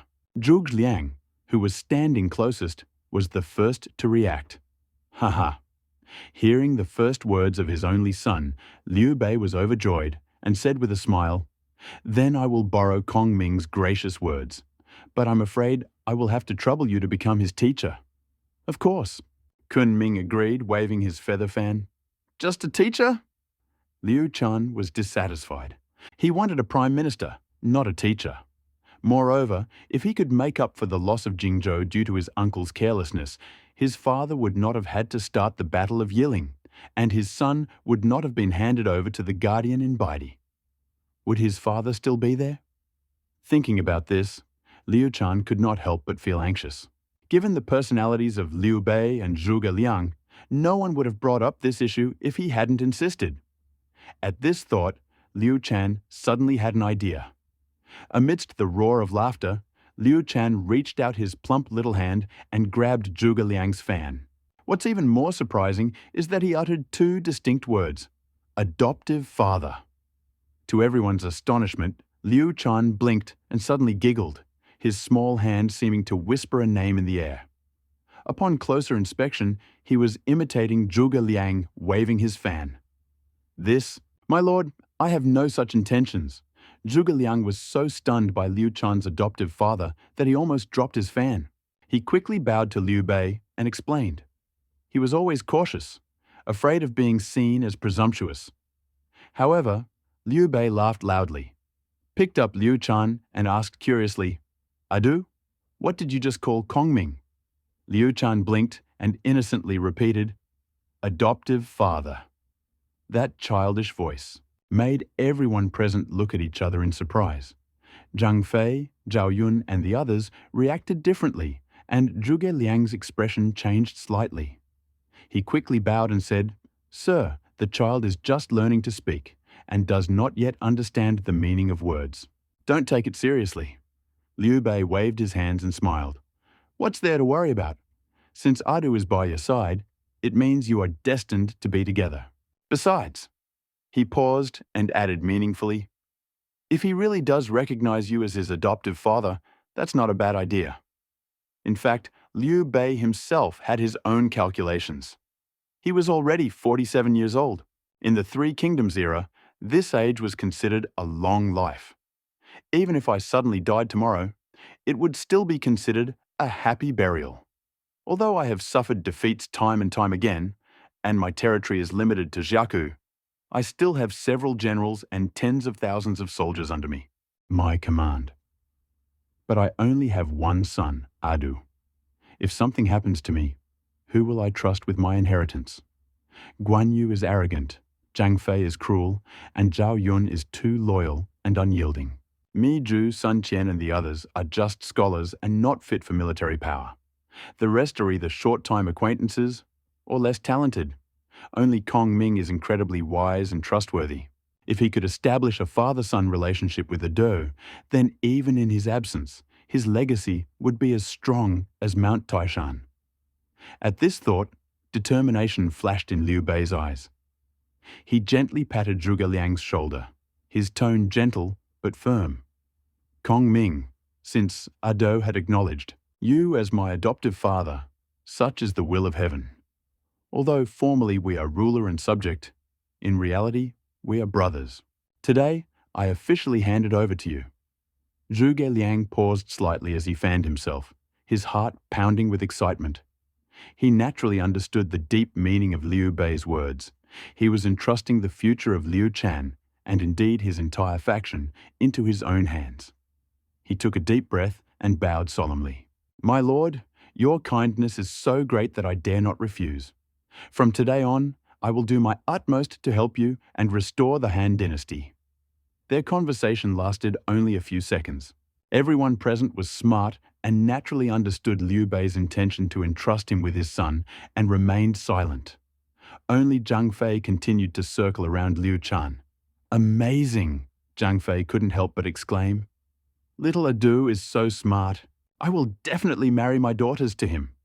Everyone looked at Zhang Fei's dark face and remembered his loud voice. An image of Zhang Fei with two braids appeared before their eyes, shouting in a hoarse voice, "Adu Gai Gai!" Everyone shuddered. Liu Bei shook his head, hoping that Zhang Fei's wife, Lady Xiaohu, could settle the situation and spare Adu from further suffering. After laughing and talking, everyone packed up their things and prepared to leave. Liu Bei casually picked up the bundle that had been prepared on the table for a long time and handed it over. Zhuge Liang. He only noticed that he was wearing the same straw sandals he had made himself, not noticing that they had become thicker. "Kong Ming, I've been bored for the past few days, so I made some sandals. Take it." Zhuge Liang said jokingly, "Sir, you have the honor of making me sandals as your uncle the emperor. Isn't it shameful?" He continued to work, carefully putting away the bundle. Liu Bei replied sternly, "Sir, you have worked tirelessly for the benefit of the Han dynasty. Not only do you need several pairs of sandals, but even if you asked me to whip you with a whip and stirrup, I would gladly do so." Zhuge Liang and Zhang Fei had already become accustomed to Liu Bei's gifts of straw sandals and hats, so they took them for granted. Only Qin Qiong and Yu Qigong, when they first saw their lord personally making sandals for their subjects, they looked into the bundle curiously. Seeing them looking at the bundle, Liu Bei thought they were jealous and reassured them, "Don't worry, I'll make you some pairs when I come back tomorrow.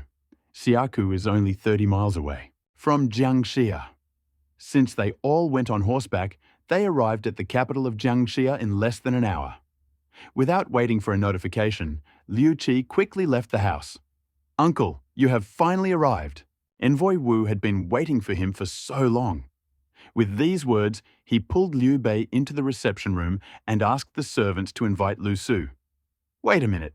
Zhuge Liang quickly stopped them and asked Liu Qi, "When Sun Ce died in the past, did Xiangyang send people to mourn him?" Liu Qi replied, "Sun Jian was killed by Huang Zu, which can be considered an indirect grievance against my family for killing my father. Why would my father go and pay tribute?" Zhuge Liang nodded. "This is exactly what I expected. I am afraid that Lu Su's visit is a feigned sorrow, and the real purpose is to find out whether we have any idea of joining forces with Wu to fight Cao Cao." Turning to Liu Bei, he said, "Sir, remember, if Lu Su asks about Cao Cao's military situation, I will simply say that I do not know. If he continues to ask, let him ask himself." The plan was decided. Lu Su had already entered the city to offer his condolences, and Liu Qi would bring him to Liu Bei. After the host and guest had finished the formalities, a banquet would be held in the back hall. After 3 drinks, Lu Su bowed and said, "I have long admired my Uncle Liu's reputation. It is a great honor for me to meet him today. I heard that my uncle recently encountered Cao Cao. I am sure he knows the strengths and weaknesses of Cao's army. I wonder how many troops he has." Liu Bei pretended to be embarrassed, but in his heart he thought, "Lu Su's question is clearly a test sent by Sun Quan. If I say too little, I will appear incompetent. If I say too much, I fear Jiangdong will look down on me." He followed Zhuge Liang's instructions and replied, "I have few soldiers and generals. I retreated upon hearing of Cao Cao's arrival. I truly do not know their true strength." Lu Su smiled meaningfully. Uncle Emperor used Lord Zhuge's tactics to intimidate Cao Cao with 2 fires. How could he not know? Liu Bei replied, "Only Kong Ming can provide the details." Lu Su thought for a moment, knowing that Liu Bei would not get any useful information from him. Seeing how Liu Bei kept mentioning Kong Ming, he realized that Kong Ming was trying to provoke him into asking questions. So he pretended, Where is Lord Kongming now? Could he come to him? Liu Bei looked embarrassed, but then he sighed in relief and quickly ordered Zhuge Liang to be brought. After they exchanged greetings, Lu Su no longer pretended. He asked, "I have heard of your outstanding talent. Having met you today, I would like to ask you about the current situation." Lu Su did not receive any real information from Liu Bei, but he was really starting to worry. Zhuge Liang naturally understood this and avoided the main point by continuing the conversation. "I know about Cao Cao's insidious plans, but I am powerless to resist them, so I will avoid them for now." Lu Su tried to check. "Does your Majesty intend to stay here for a long time?" Zhuge Liang pretended to remain silent. "My lord has a long-standing relationship with Wu Ju, the ruler of Kangwu, and he intends to go to him for refuge." Lu Su shook his head. "Wu Ju barely has the ability to protect himself. How can he protect others? Besides, Zhaozhou is huge and sparsely populated, so it is not a suitable place to establish hegemony." Then he changed the subject. "General Sun controls 6 counties in Jiangdong. He has well-trained soldiers and enough food, and he is a man of honor and courtesy." "Corporal, what do you think, sir? Why not send an envoy to form an alliance and work together for the common good?" Zhuge Liang sighed. "The Sun and Liu families have never interacted. I'm afraid it will be difficult to convince them. Besides, no one can take on such a heavy responsibility." Hearing this, Lu Su smiled and said, "Your brother, Zhuge Jin, is currently serving as the chief of staff in Jiangdong and is eager to meet you. Although I am not very talented, I would like to bring you to General Sun." Liu Bei suddenly interrupted him. "Kong Ming is my military advisor, and he cannot leave me for a moment." Lu Su begged tirelessly, but Liu Bei flatly refused. Zhuge Liang, seeing an opportunity, said, "The matter cannot wait.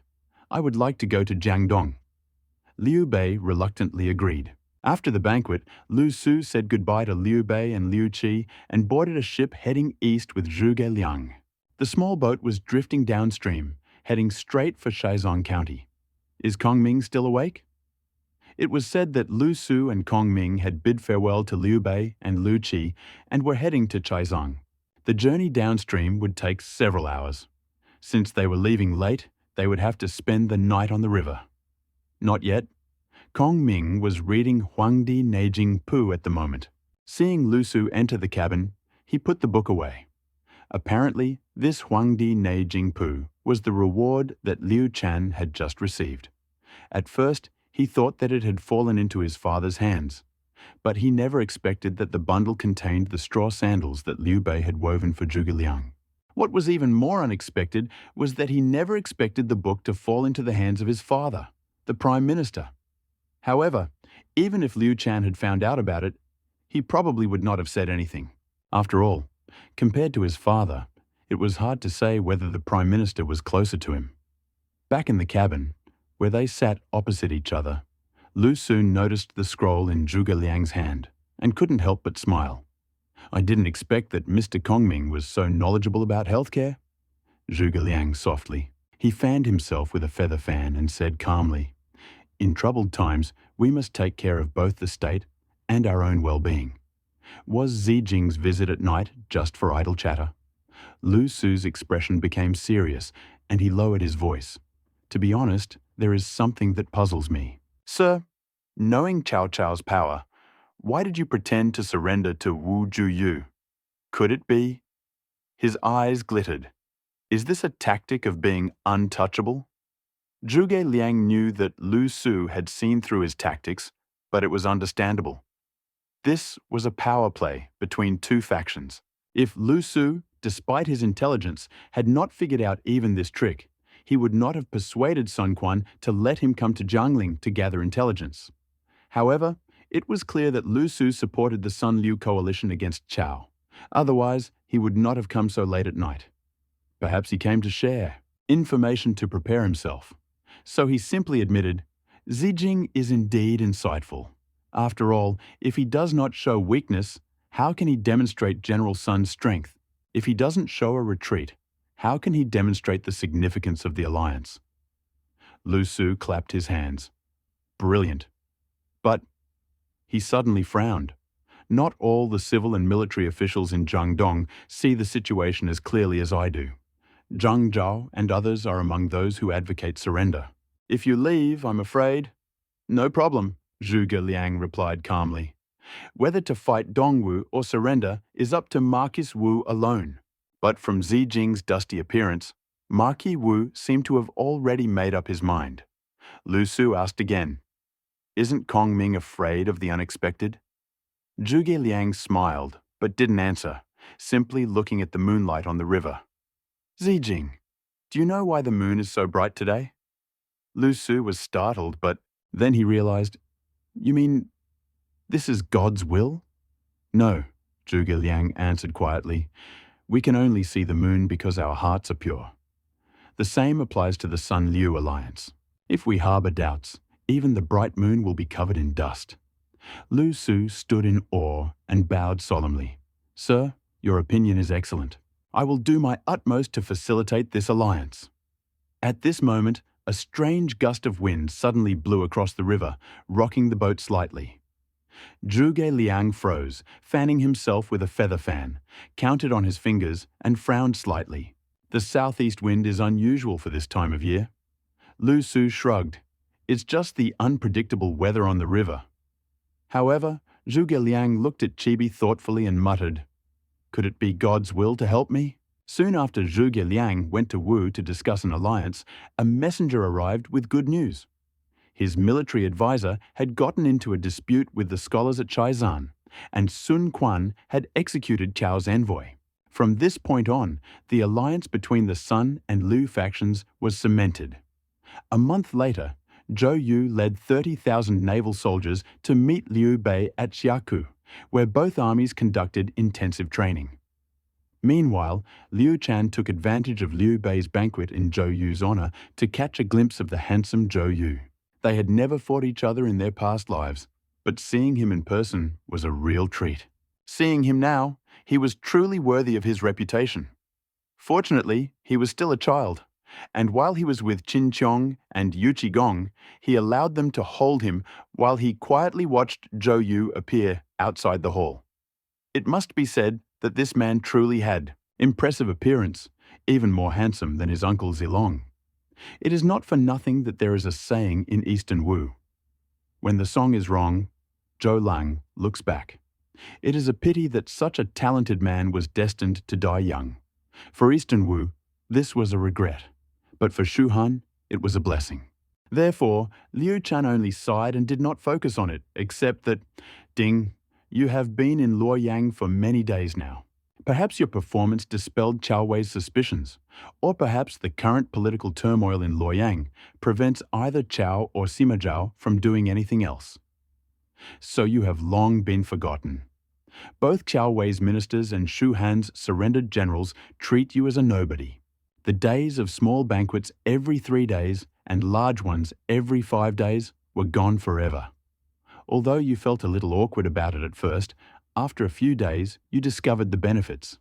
Fewer people were secretly watching you, and you could freely enter and exit the Duke's residence, Anlei.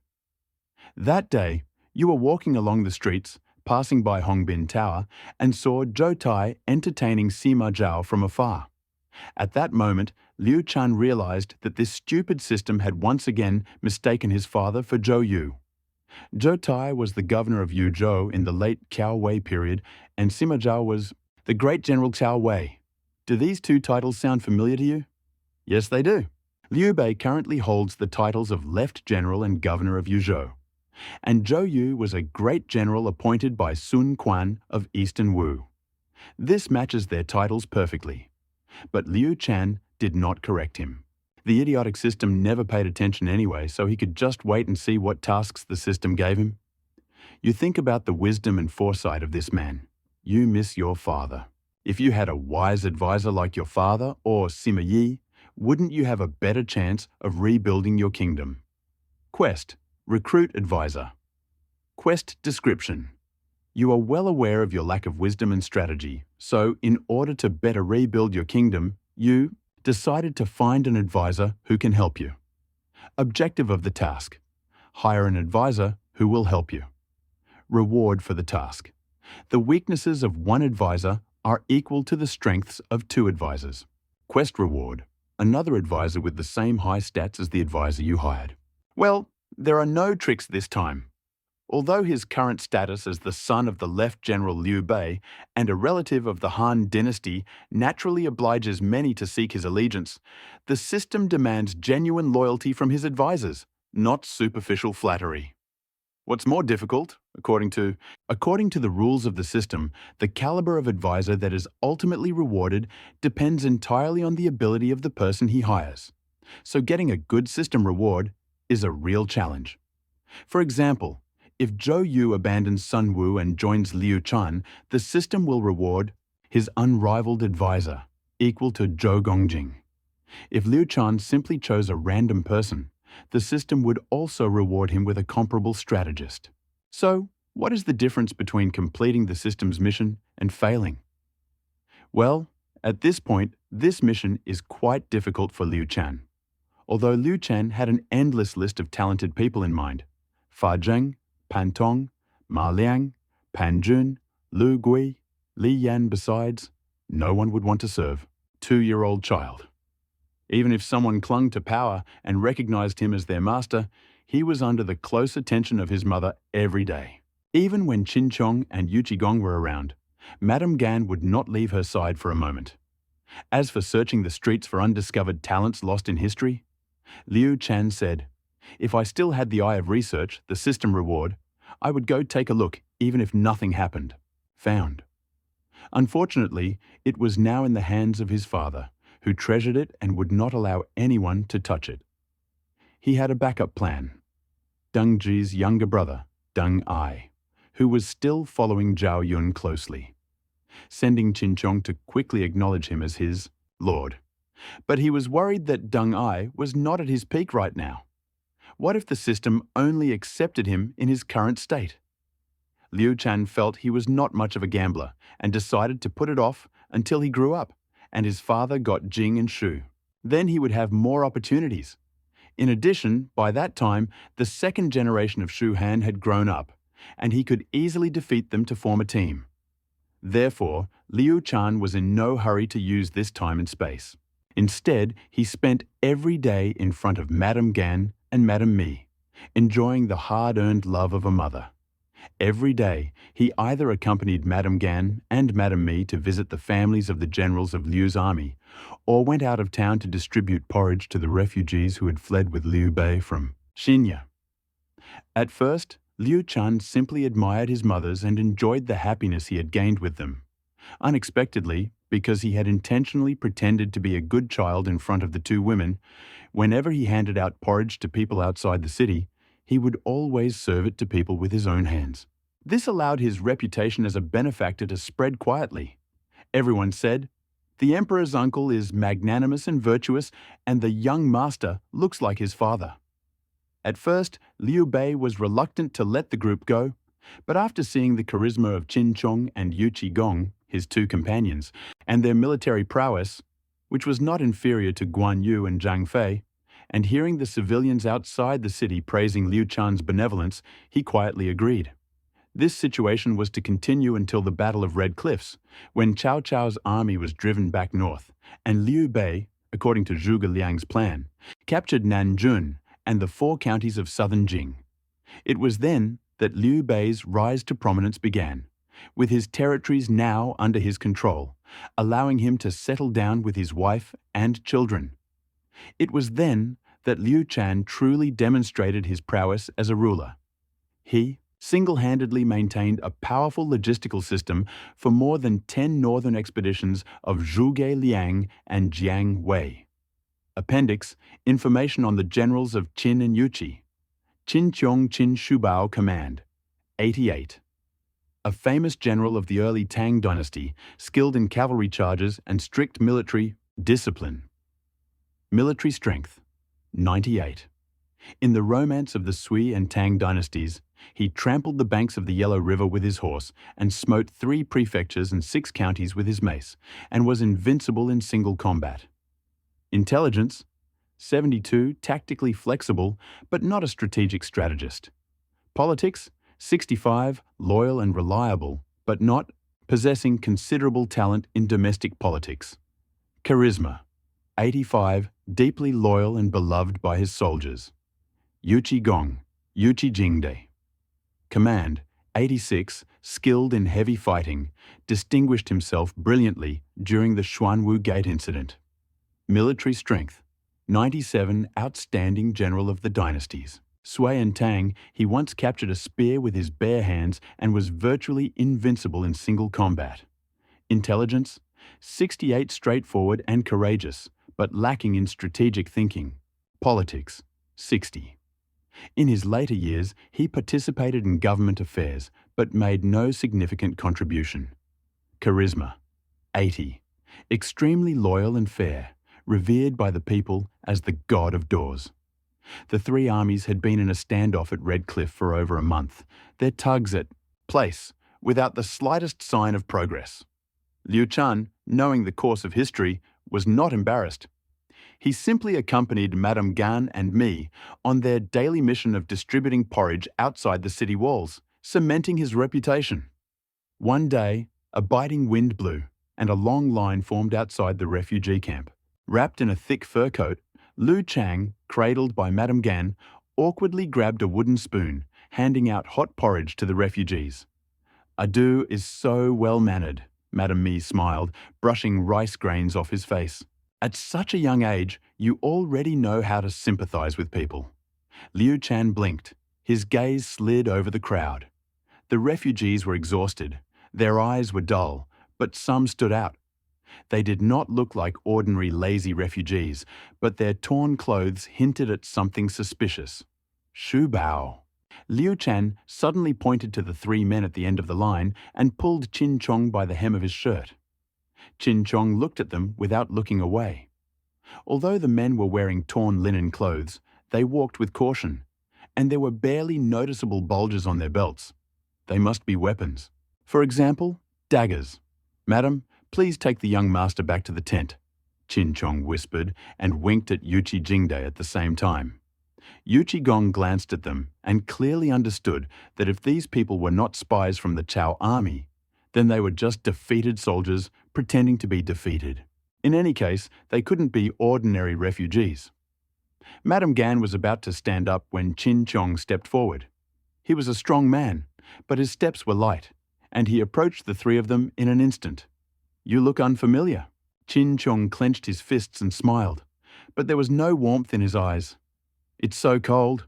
A bowl of hot porridge to warm up?" The leader's eyes flashed, and he involuntarily took a half step back. "Thank you, General, we—" Before he could finish speaking, Yuchi Jingde had already walked around them from the side. He grinned, revealing sharp white teeth. "What? Do you think our porridge is not delicious enough?" The three people's faces suddenly changed when they saw that their way was cut off. The man in the middle suddenly jumped up. A cold light flashed in his sleeve and rushed straight for Qin Chong's throat. "How dare you!" Qin Chong crossed two maces and repelled the attacking dagger with a clang.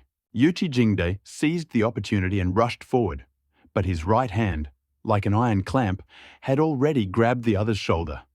The refugees screamed and scattered. The one who remained, realizing that the situation was unfavorable, turned around and tried to escape. But Qin Chong knocked him down with two blows. "Legs, tie them up!" Qin Chong calmly put away his clubs and ordered his men. "Go back and interrogate them properly."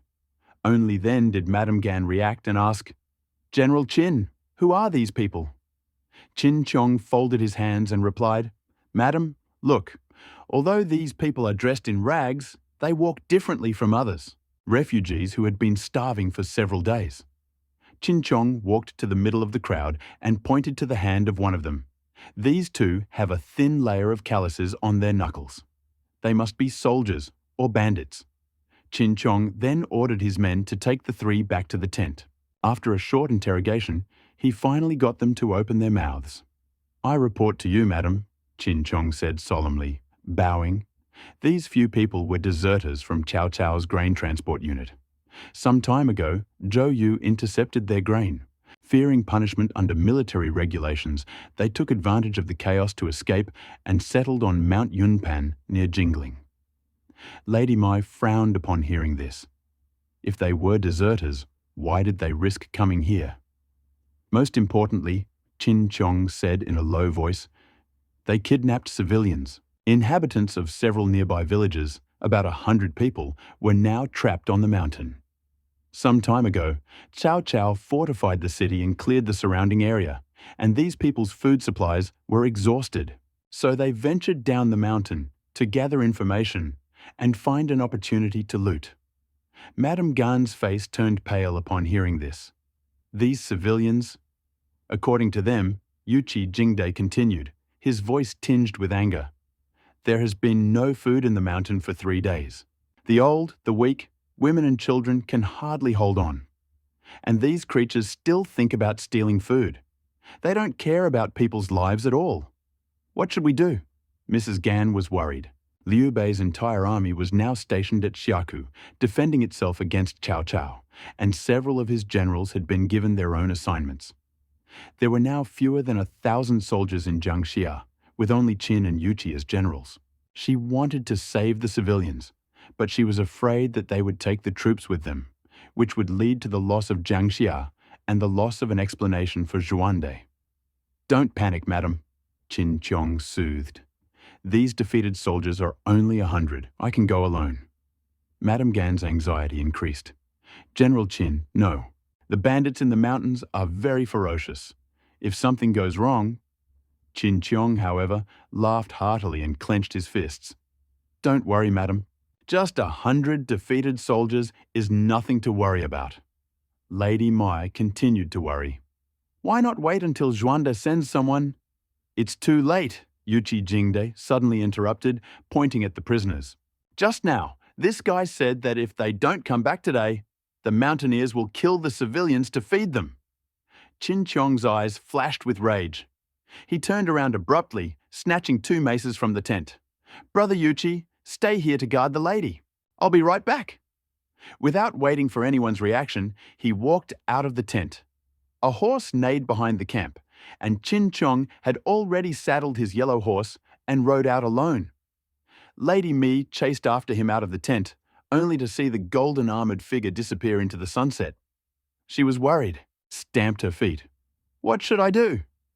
Yuqi Jingde smiled. Madam, don't worry. The day before yesterday, on the slope of Changban, Shubao and I killed at least several hundred elite Cao warriors. Today, there were only about 100 defeated warriors left, not enough to stretch their muscles. By that time, Qin Chong had already reached the foot of Mount Yunpan. He tied his horse in the forest, holding maces, and hurried up the mountain path. Halfway up the mountain, Qin Chong heard a roar from ahead. Mother! Don't touch my mother! Qin Chong looked in the direction of the voice and saw several soldiers running and dragging an old woman toward the mountain fort. Behind them, a boy of about 17 or 18, although tied up, was struggling, knocking down 2 soldiers and thrashing around with a rope. Stop! Qin Chong roared like thunder. He swung his 2 maces and charged into the crowd like a tiger. Damn! His golden maces swept through the crowd, knocking away the long sword of a fleeing soldier. Before anyone could react, Qin Chong had already struck 7 times, knocking down 6 in an instant. The enemy is attacking. Panic broke out in the camp.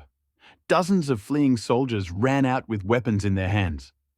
Qin Chong picked up a long sword from the ground and cut the young man's ropes. Can you still fight? The young man caught the sword, his eyes burning with anger. Of course. With these words, he rushed at the enemy with his sword drawn, shouting, Lu Jiang Ding Feng, today I will take your life. Seeing the bravery of the young man, Qin Chong, not wanting to be left behind, drew 2 maces and rushed at the fleeing soldiers. In a matter of moments, more than 20 people fell, and the rest retreated in fear. Please spare my life, Lord. The man who looked like a leader begged, kneeling. We were forced to do this. Shut up! Qin Chong kicked him. Where are the prisoners? He pointed to the distant mountain with a trembling voice.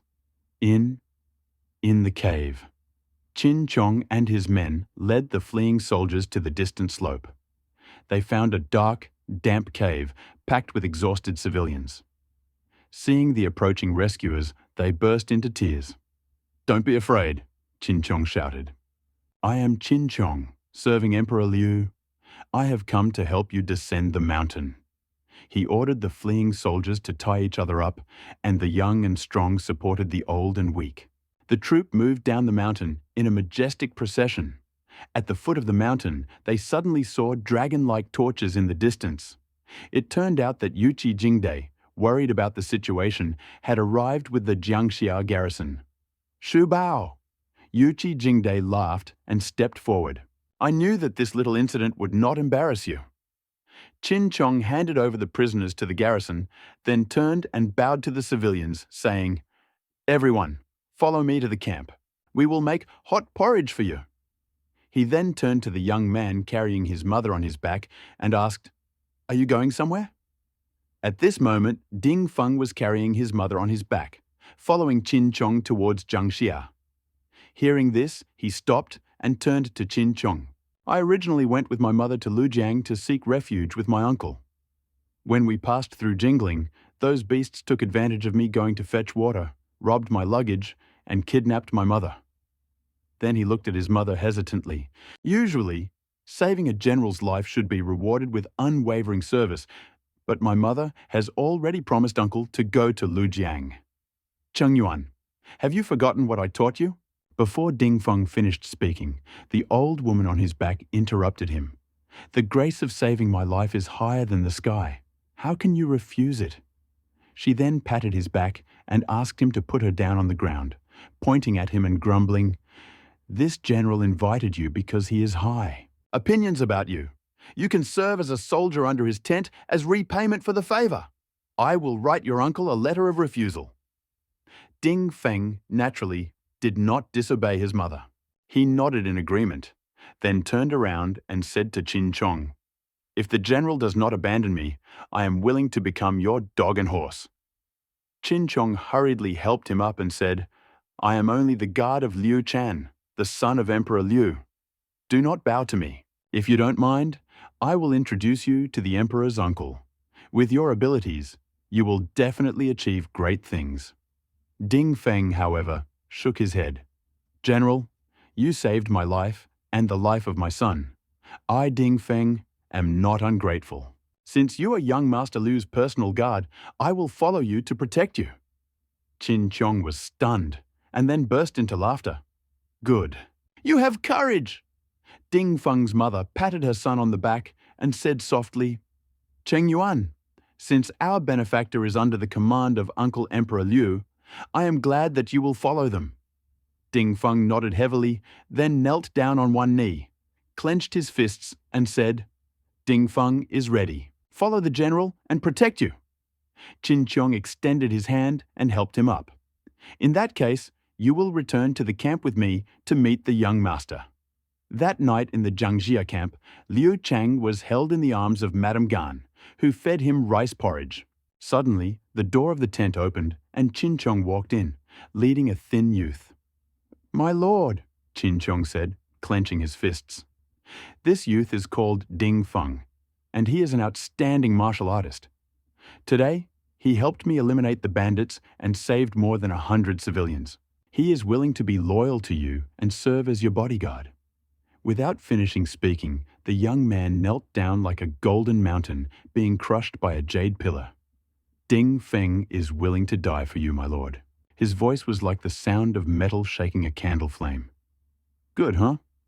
Liu Chan was overjoyed when he first heard Ding Feng's name. This man was the future important official of Eastern Wu. If he were to be lured over to their side, wouldn't it weaken Eastern Wu and strengthen Shu Han? Then he saw him leaning over and knew it was bad. And of course, the stupid chicken system reacted the moment Ding Feng leaned over. Congratulations to the host on completing the task. System definition: the joiner is Ding Feng. The system determined that his highest stat was strength, 86 points.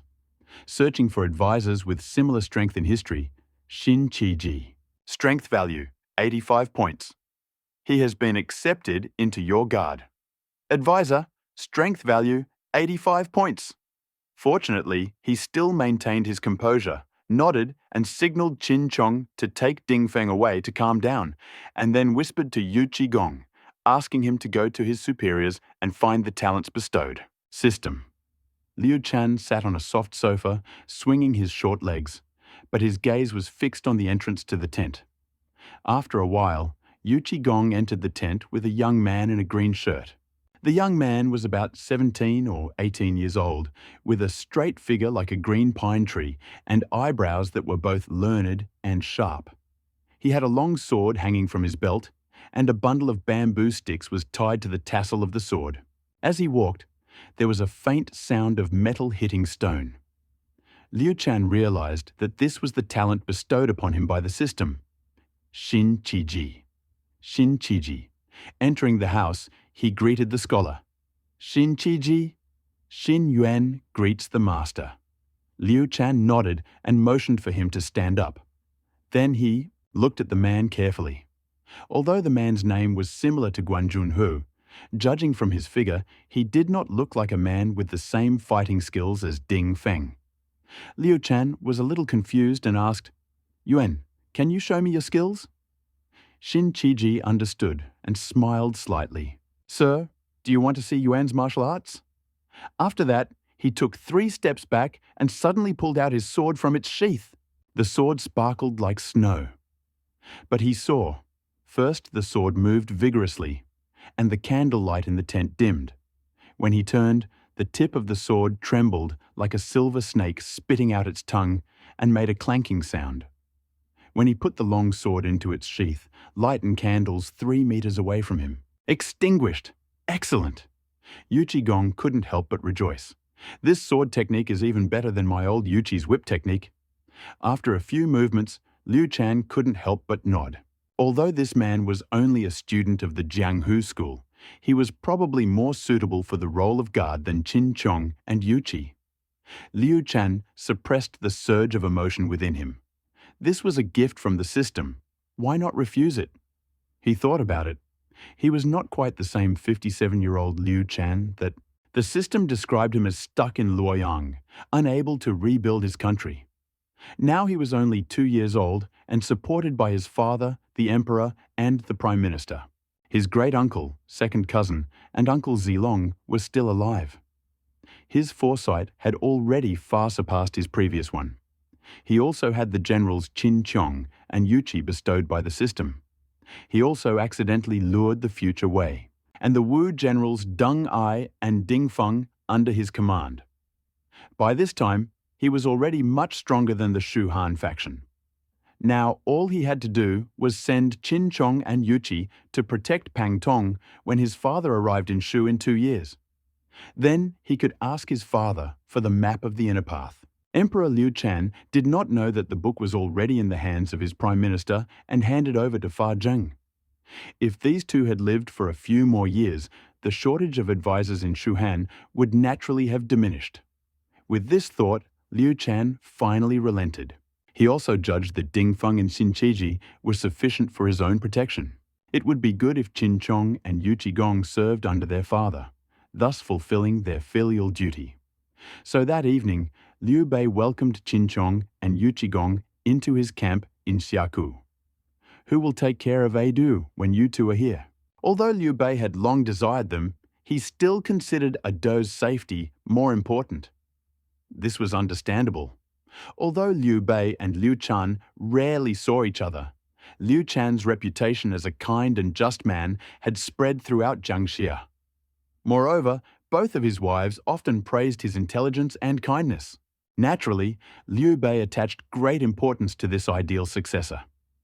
"My lord, you have recently obtained 2 generals, Ding Feng and Xin Qiji, whose martial arts are not inferior to Shuji, so you asked us to come and help Lord Xuande." Qin Chong explained, "My lord, you said, under an upturned nest, all the eggs will break. If Mr. Xuande loses this time, even with the 2 of us as guards, there will be nowhere to go in this vast world. Under an upturned nest, all the eggs will break." Deng Ji, who was standing below Liu Bei, cried out, slapping his thigh. Everyone in the tent was talking about this, claiming that the young master was smart, and it turned out to be true. Hearing this, Liu Bei muttered to himself, "Although Adu is smart, he is still young. I need to see the new guards in person." Jianyong smiled and said, "Sir, you love your son very much. Why don't you return to Jiangxia tomorrow? This is a good opportunity to check how the food and forage are being distributed." Liu Bei nodded. "This is very good."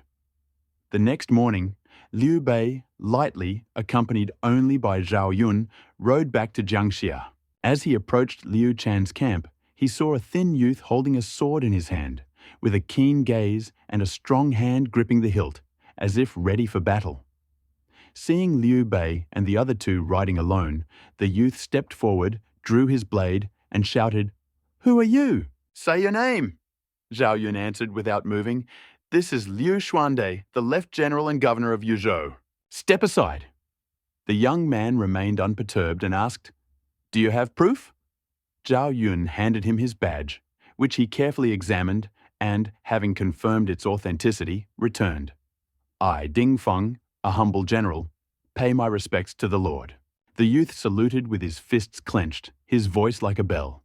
Liu Bei looked at him carefully and saw that although he was still young, his palms were covered with calluses and his posture was like a pine tree, showing that he had been seasoned for a long time. Therefore, he nodded, feeling satisfied. However, he still held the magic stone tightly in his sleeve, opened his eyes, and examined this person's data. Ding Feng, Ding Chengyuan. Command, 6586 military strength, 8688. Intelligence, 6072 politics, 41. 62. Loyalty, 90. It is obvious that the young man in front of him has not yet reached his peak. He is more than enough to be a guardian. Moreover, this man still has potential in both command and military strength. If he is well trained, he will be able to stand alone under Adu in the future. Thinking about this, Liu Bei felt even more satisfied and asked, "I heard that you once broke through a bandit camp alone?" Ding Feng calmly replied, "It was just luck. Without General Qin's help, I wouldn't have been able to do this." Liu Bei nodded silently. His dedication to duty and current composure indicated that this young man would definitely become a great general. Once this issue was resolved, he would probably have to ask Adu to take him under his command and train him thoroughly. Even if he doesn't become a commander like his second brother, or Zilong, he can still lead a small army. After testing Ding Feng, he remembered the other guard Qin Chong had mentioned. He looked around and saw no one, which made him sad. Could he have deserted? Liu Bei thought. Compared to Ding Feng's unwavering devotion to duty, his dislike for Xin Qiji only grew stronger. Fortunately, he was cunning and did not show it. He simply asked, "Where is your lord's other guard?" Unaware of Liu Bei's thoughts, Ding Feng took it as a simple question and replied, "Lord Yuan is in your lord's tent, teaching him to read." The teaching was just rhetoric that Liu Chan used to distract Lady Gan and Lady Mai. Although he didn't like reading in his previous life, he had been the crown prince for over 10 years. His father, the emperor, had high hopes for him, entrusting Yi Ji, Lai Min, and others to teach him scholarship, and Dong Yun, Fei Yi, and others to teach him statecraft. Zhao Yun, Cao Cao, and others, military affairs, politics, and martial arts. So, although Liu Chan was not considered exceptionally talented, he still surpassed many in Liu's camp. Forget about everything else. Even his father, a former dropout, did not have the same scholarly skills. Abilities.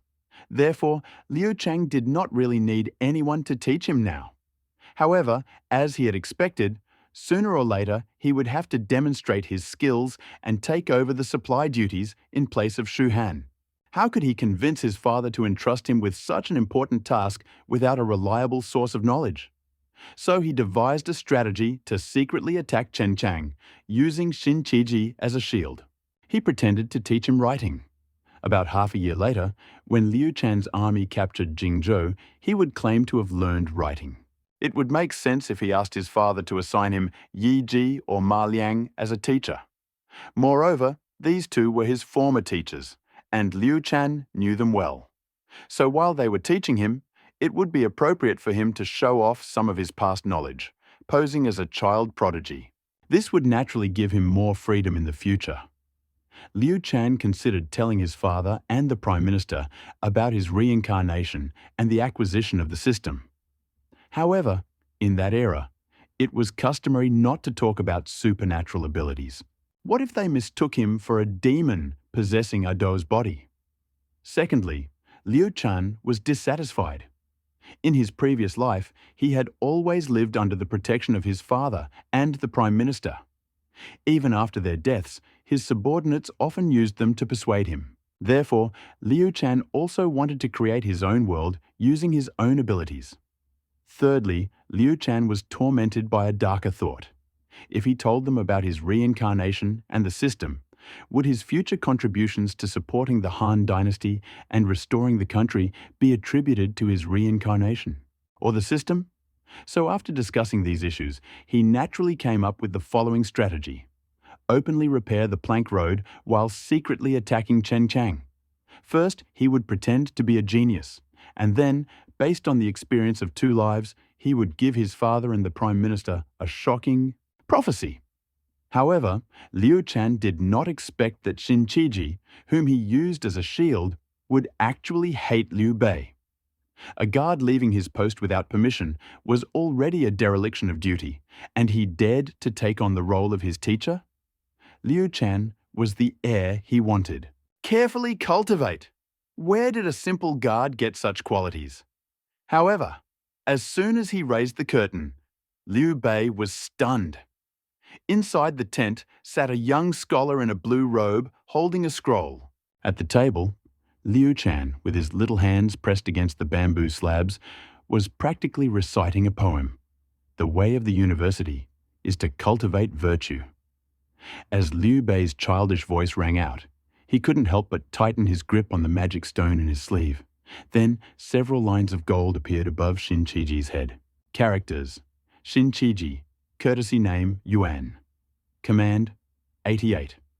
He led 50 cavalrymen in a surprise attack on the Jin army camp, captured the rebel general, and formed the formidable Flying Tiger Army. Strength: 85. As a teenager, he personally killed a traitor. He was a skilled archer and had the potential to defeat 10,000 enemies. Intelligence: 93. His strategic vision was unique, and his 10 essays on excellent plans and 9 propositions were comparable to Zhuge Liang's Longzhong plan. Politics: 82. He achieved outstanding results in governing Chuzhou and Jiangxi, but was repeatedly demoted due to his pro-war stance. Charisma: 95. His poetry is heroic and inspiring, and he has a strong personal charisma. Loyalty: 100. Command: 88, comparable to Guan. Intelligence: 93, on par with Kong Ming, and even more astonishingly high loyalty. It is essentially on par with Guan Yu and Zhang Fei. Liu Bei instantly suppressed the discontent. Who said that this gentleman was incompetent? He was incredibly competent. Although Liu Bei had no idea where his child got so many talents from, he felt relieved when he remembered the divine stone in his hand. Adu held many secrets. Perhaps it was a blessing from his ancestors, so Liu Bei did not dwell on it too much. Still, some bitterness still lived within him. He was almost 50 and had wandered for half his life before finally finding 3 generals: Guan, Zhang, and Zhao, and an advisor, Kong. Mina.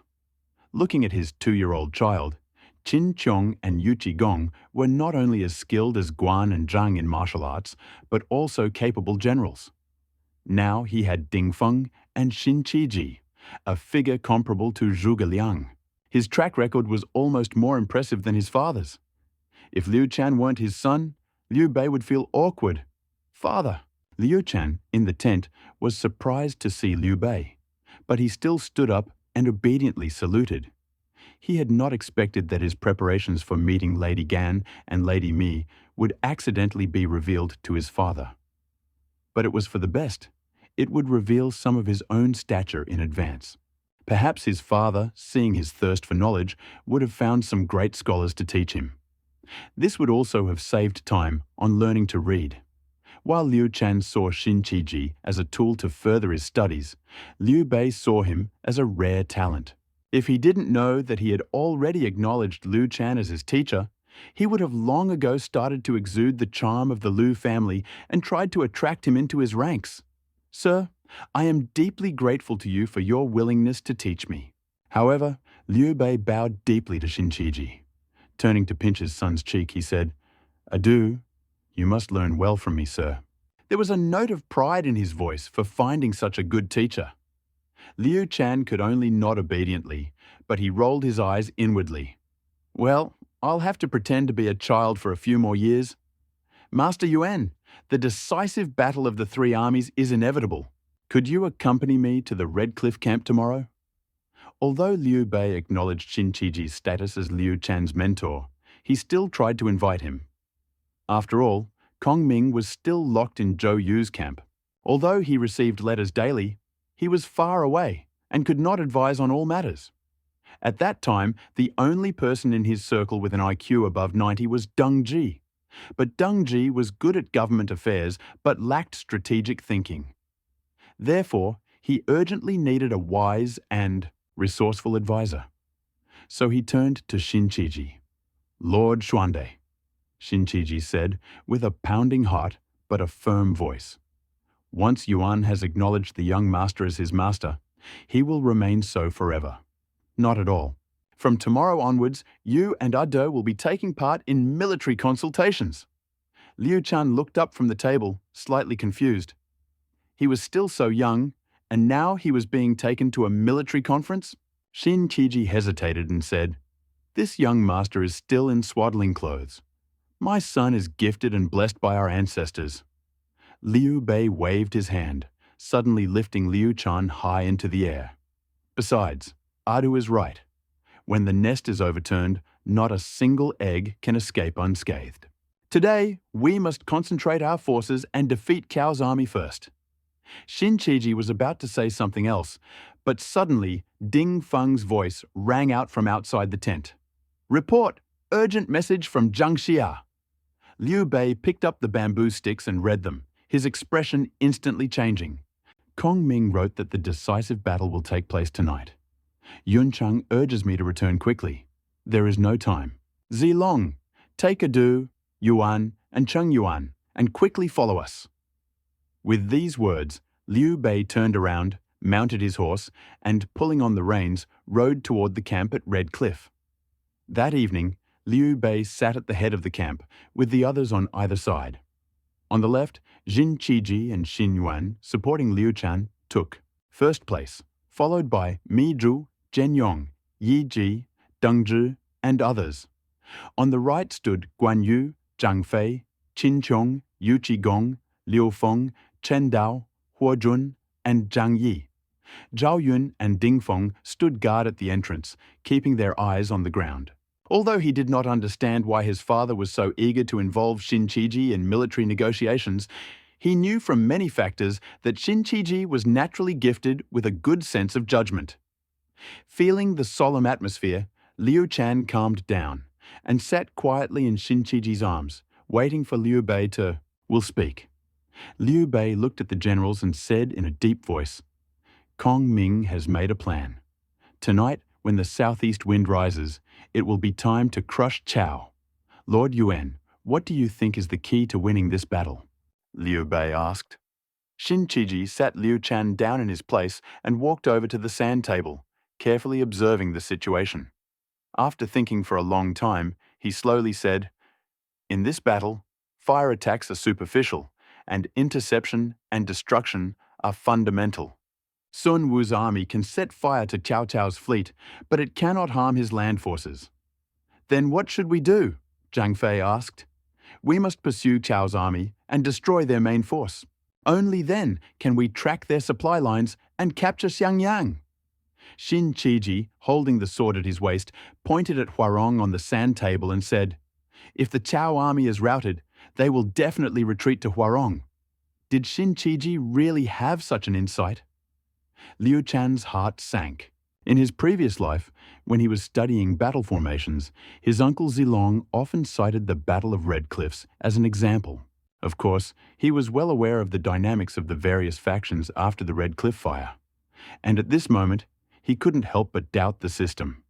Could this person really be the same reckless Ding Feng? Am I afraid I underestimated him? Or is Shin Qiji a man who is both wise and brave, like General Wei of the Han Dynasty? Fortunately, everyone was looking at Shin Qiji. Otherwise, they would have seen their young master's expression change unpredictably. It was a beautiful sight. Meanwhile, Liu Bei unfolded the letter from Kongming, which said, "Intercept the defeated army and protect Huarong."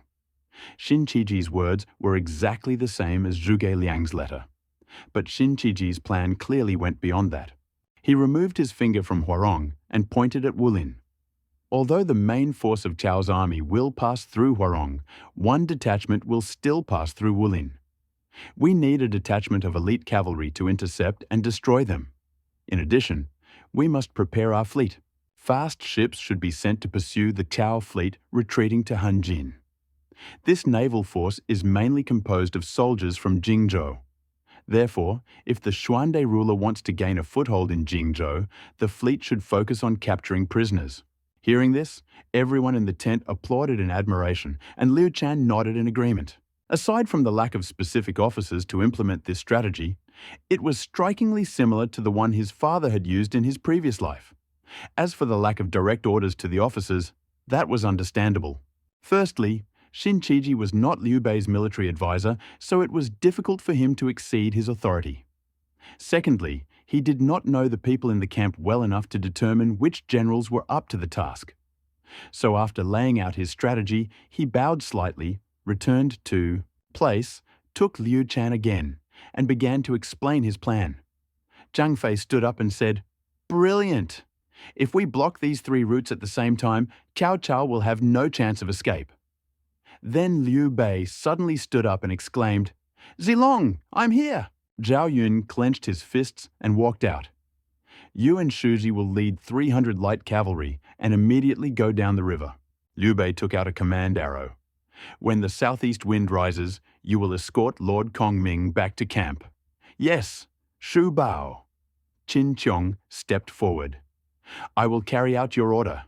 You will lead 1,500 warriors with swords and shields to ambush Wulin." Liu Bei pointed to the map. "Zhang Yi and you will be your deputy generals. If you see a fire in Cao's camp, immediately intercept and destroy the fleeing soldiers." "Understood." Liu Bei looked at Yuqi Jingde again. "Jingde will command 1,000 elite cavalrymen, and Liu Feng and Huo Jun will be the deputy generals. Once the fire starts in Cao's camp, attack the chaotic army and disperse the main force of Cao's army." Liu Bei's gaze fell on Guan Yu. "Yun Chang, don't worry, big brother." Guan Yu slightly narrowed his eyes. "I have already prepared the speedboats at Hanjinku, waiting for Cao Cao to be defeated. I will definitely return Cao's fleet." Finally, he looked at Shin Qiji. "Lord, we are heading to Huarong to meet Cao Cao. Yide, gather your troops and protect you." A moment later, a strong wind blew outside the tent, and the flags rustled. Everyone raised their heads and saw a seething river. A southeast wind raised the fog. God help me. Liu Bei drew his sword, pointing it straight at Cao's camp. "General, move out immediately." Soon, all the generals had gathered at the command post, lying in wait, waiting for Cao's camp to burn. Liu Bei and his men had also arrived at Huarong, and were now lying in wait on both sides of the cliff. Soon, Zhao Yun, who accompanied Zhuge Liang, joined him. Hearing that our Lord had found another talented person, Kongming came to congratulate. Zhuge Liang approached Liu Bei, bowed, and said with a smile, No, Yuan is a humble servant. This time, I came to help my master's poor old father, so that he would not lose his father at such a young age." Liu Bei was clearly in a good mood, still wanting to joke with Zhuge Liang. "Kongming is still my chief advisor, and that has not changed. Does our master really trust this man so much? Even rely on his strategic advice?" Zhuge Liang asked calmly, waving his feather fan. "If his plan fails, Kong Ming's first words to me will not be congratulations." Liu Bei laughed heartily, exposing Zhuge Liang's trick. He knew Kong Ming's character too well. If he was wrong, he would ruthlessly oppose him. For example, he had previously thought that Kong Ming had just arrived at Liu's camp and had specially tied a small cap to express his gratitude, but in return he received a direct answer from Kong Ming. "Sir, do you still have any ambitions? You just tie a little hat for fun." Although Kong Ming eventually accepted the cap, his straightforward nature remained unchanged. If there were any flaws in Yuan's plan this time, he was sure that Kong Ming would still point them out mercilessly. "Ha ha ha ha, sir, you are absolutely right. But could you introduce me to Lord Yuan?" Zhuge Liang waved his fan, his curiosity about Xin Yuan growing even more intense. Of course, Lord Yuan is still at the rear, mobilizing troops with Yid. "He will be here soon, brother." They were talking when the sound of horse hooves approached from afar. Zhang Fei rode in on horseback, his rough voice shaking the tents. All the troops set up an ambush according to Lord Yuan's plan, waiting for Cao Cao to fall into the trap. Before he could finish speaking, a tall figure had already pulled the curtain aside and walked in.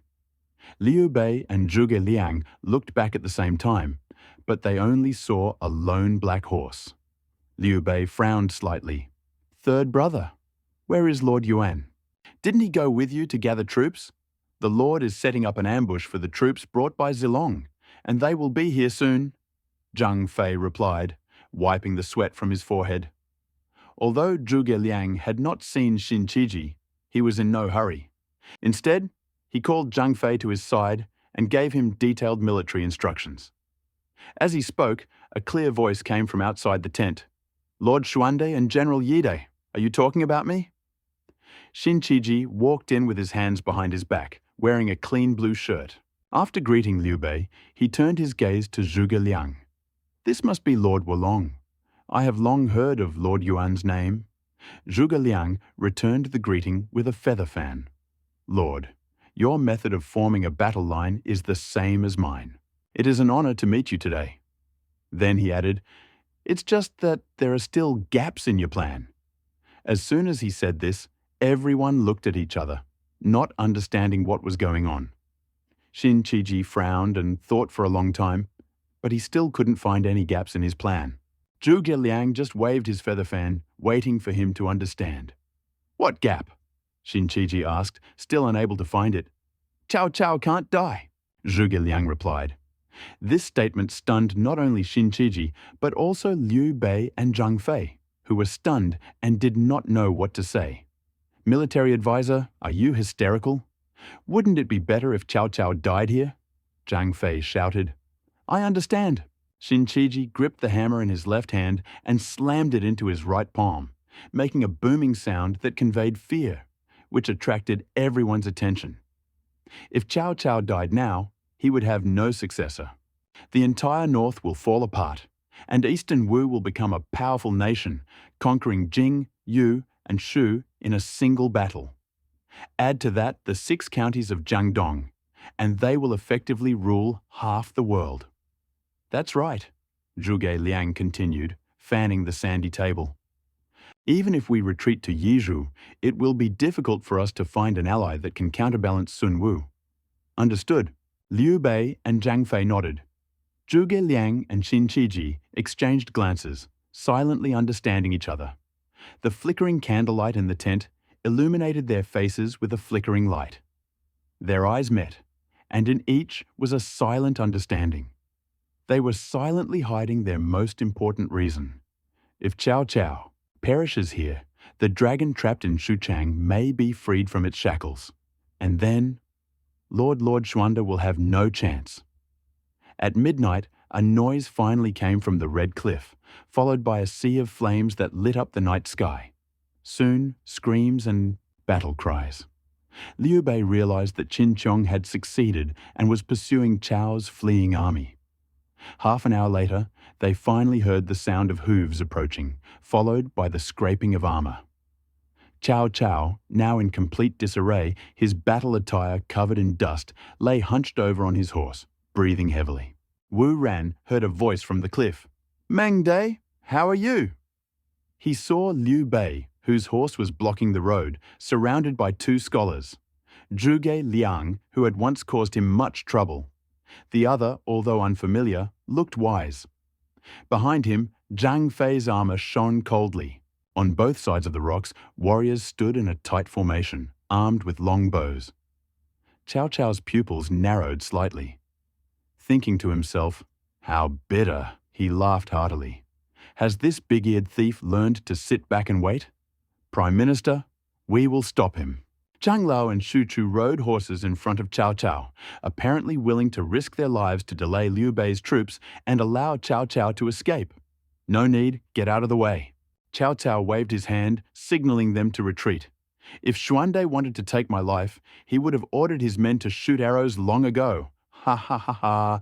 Mengde is truly brave, just like when he stabbed Dong Zhuo. I ordered the men to prepare wine in the tent. "Mengde, would you like to have a drink with me?" "Xuande invites me, I dare not refuse." Cao Cao was very happy. He took Zhang Liao and Cheng Yu with him and headed for Liu Bei's camp on the mountain.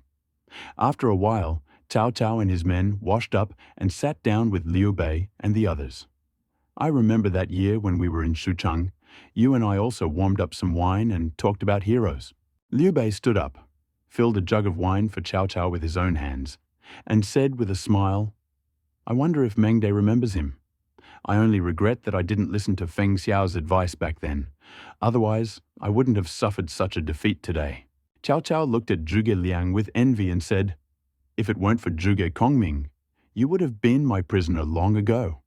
Then he realized that his habit of appreciating talents had returned again, and with some envy he said, "How can you, Liu Xuande, be so worthy of such a reward that you in turn, both Shu Yuanji and Zhuge Kongming are serving?" Liu Bei was not angry because Cao Cao looked down on him. Instead, he nodded in agreement and said, "It is because there are so many righteous people willing to support the Han dynasty, like you who crossed the river." Cao Cao did not object, but said, "Now you have found yourself in such a situation. Such is the place, time, and fate." I hope Xuande will let Wen Yuan and Zhongde go. Although they were deep in conversation, Zhang Liao, who was standing behind Cao Cao, could no longer sit still. He stood up and said, "Uncle, do you remember Xiapi City? When I defended the city for Marquis Wen, it was your uncle who, in an attempt to persuade him to surrender, said, 'To kill one man and destroy the people's hope is not the work of a pious man.'" Cheng Yu followed him, pointing a thin finger to the north. "If there is no prime minister, then the Xianbei horsemen and the Xiongnu will enter the central plains within 3 months." Liu Bei froze with a glass of wine. He saw the Hu cavalry destroying the villages on the battlefield of Guandu in the 5th year of Jianan's reign. Seeing Liu Bei's embarrassment, Xin Qiji stepped forward and said, "When the traitor Cao held the emperor hostage, he was formerly a Han minister, but in fact, he was a Han traitor. If it weren't for Lord Cao, who knows how many would have claimed the titles of emperor and king." Cheng Yu suddenly exclaimed, "Doesn't Lord Xuande know this?" Alas, Zhuge Liang suddenly stopped fanning himself and coughed softly. "Since we want to reminisce, why not invite Yuanji to drink with us?" "Yes, invite Yuanji." Cao Cao's eyes lit up as if he had come up with a plan, and he quickly sent Zhang Liao to fetch someone. Soon, Shu Shu appeared in the tent, dressed in a simple robe. He bowed to the crowd, and then looked at Liu Bei, who was sitting at the head of the table, with a puzzled expression. Yuanji Liu Bei actually took off his brocade robe in front of everyone. "Forgive me, Yuanji, you forgive me, Lord. But Lord, I have already betrayed you once. How can I bear the shame of doing it again?" Shu Shu bowed deeply, holding back his tears. Although he wanted to return to Liu's camp, he couldn't shake off this thought. "It's my fault. Today, I will return Lord Yuanji to Liu Bei safe and sound. I hope Xuande and Yuanji won't get involved in any dirty games because of me." Although Cao Cao acted so carefree before, it was only out of desperation. Now that he saw Liu Bei's conditions, he naturally accepted them wholeheartedly. Shu Shu was about to refuse and salute, but Liu Bei had already grabbed his hand. Jianga had recently read Han Feizi. "Would you be willing to teach him, sir?" Shu Shu finally agreed. "How dare I disobey your order?" Cao Cao suddenly laughed heartily. "Good Liu Xuande, today I will remember your brotherhood." Having said this, he mounted his horse and galloped through the army. Zhang Lo and the others hurried to catch up. Xin Qiji wanted to say something but stopped short, but saw Zhuge Liang carefully put the command flag upside down, a secret sign of leniency. That night, in the Jiangxia camp, everyone was waiting for reports from the various centi. Troops. Although this battle was a resounding victory over Cao's army, the battlefield was bloody, and no one could guarantee a foolproof plan, so there was still some uneasiness in the tent. In the tent, Liu Bei sat at the head of the tent, and Zhuge Liang, Xin Qiji, and Shu Shu sat below him. Of course, there was our young Liu Chan, comfortably nestled in his father's arms. Normally, children should not be present in a military camp on the battlefield, but the situation under Liu Bei's command was complicated. Liu Chan's adoptive father was commanding the battle, his advisor was strategizing, his guards were fighting on the battlefield, and even an old friend he had recently saved had become one of his teachers. Liu Bei looked at the child in his arms with mixed feelings. After the child was born, he hesitated over who else to entrust his future inheritance to other than this child. Even if he wanted to appoint Liu Feng as his heir, he was afraid that no one in Liu's camp would support him. While he was pondering, the sound of hooves could be heard from afar, breaking the silence in the tent. "Report!" A scout ran in, covered in dust, dropped to one knee and said excitedly, "Report to the Lord! General Qin Chong and General Zhang Yi have won a great victory in Wulin." All eyes instantly focused. "Speak," Liu Bei said in a low voice. General Qin set up an ambush according to plan. When the Cao camp caught fire and the defeated warriors rushed to the Wulin Trail, he led 1,500 warriors with swords and shields in a surprise attack. Cao's army was taken by surprise and its formation was in disarray. General Zhang Yi led his troops to cut off their retreat. In this battle, Cao's generals Jiao Chu and Zhang Nan were killed. 23 enemy officers below the rank of captain and over 1,800 soldiers have been captured. Countless food and supplies have been seized. General Qin is escorting the prisoners and counting the spoils and will be arriving soon. Excellent! Zhang Fei couldn't help but be overjoyed when he heard this. Liu Bei also smiled contentedly. Zhuge Liang lightly tapped his feather fan, and Xin Qiji released the long sword he was holding. Then another, even faster, clatter of hooves was heard. The scouts brought good news. General Yuqi, at the head of 1,000 elite cavalrymen, had taken advantage of the chaos and confusion in Cao's camp to outflank Cao's main infantry force. His troops, led by Generals Yuqi, Liu Feng, and Huo Jun, had charged and attacked more than 10. Once, General Zhang. His troops are scattered, and Le Jin's troops have suffered heavy losses. Dozens of Cao captains and generals have fallen in battle. Countless numbers of Cao infantry have been killed, wounded, trampled, and scattered. General Yuqi reports that Cao's main forces are in disarray, in despair, retreating along different roads. Now he is destroying the remaining enemies and will return soon. A collective sigh was heard in the tent. 1,000 elite cavalrymen charged the huge broken army of tens, perhaps even hundreds of thousands, attacking and attacking. Their courage and determination were simply astonishing. Xin Qiji clapped his hands. What a fierce commander! Liu Bei, even more inspired, stood up. Jingde is actually able to withstand 10,000 warriors.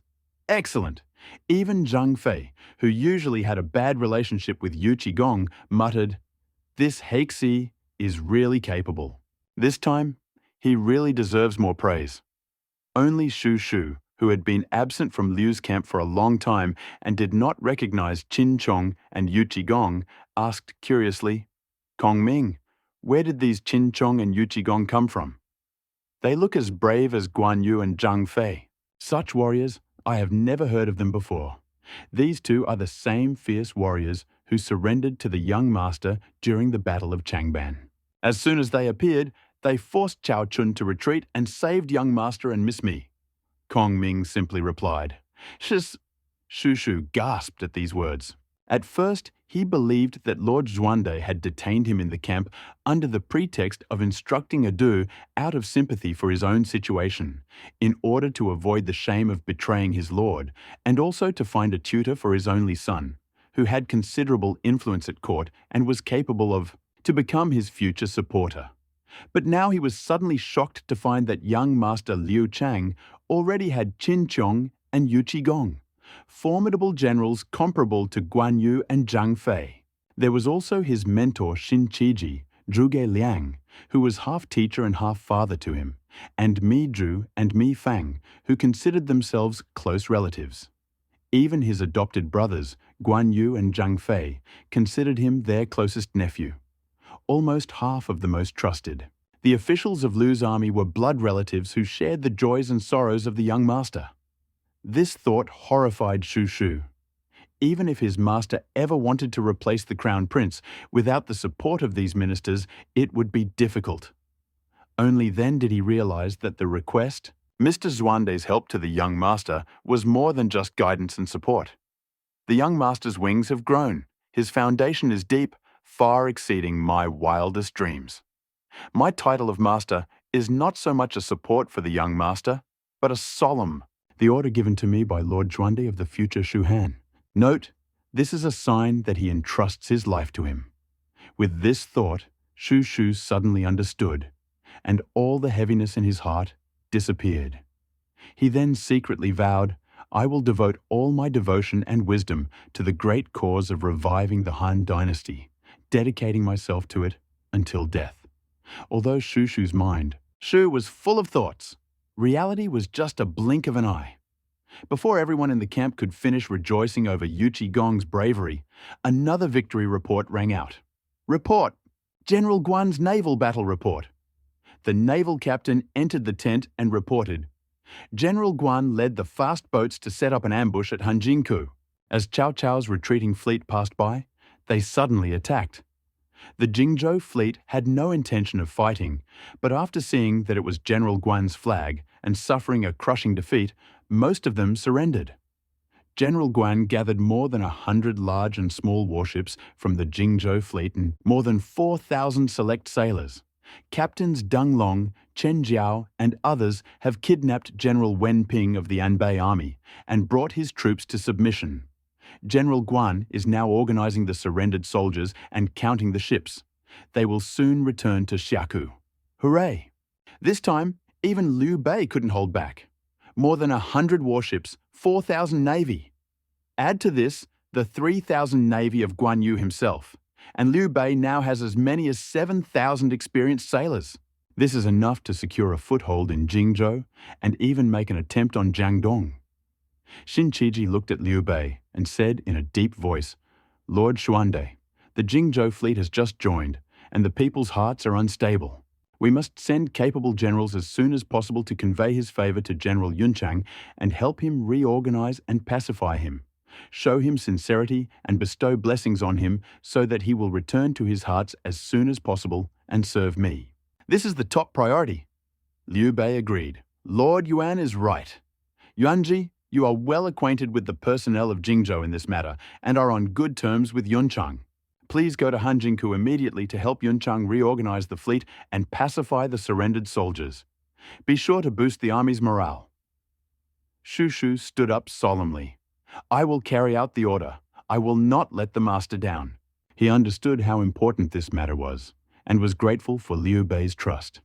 He clenched his fists, saluted, turned around, and walked away. The atmosphere in the tent was electric. Liu Bei took a deep breath and looked around at the ranks of those inside. Zhuge Liang, who had returned safely, the wise and brave Xin Qiji, Shu Shu, Zhao Yun, and Chen Dao, who had recently returned from bloody battles, and the brave generals who had bravely fought for him outside.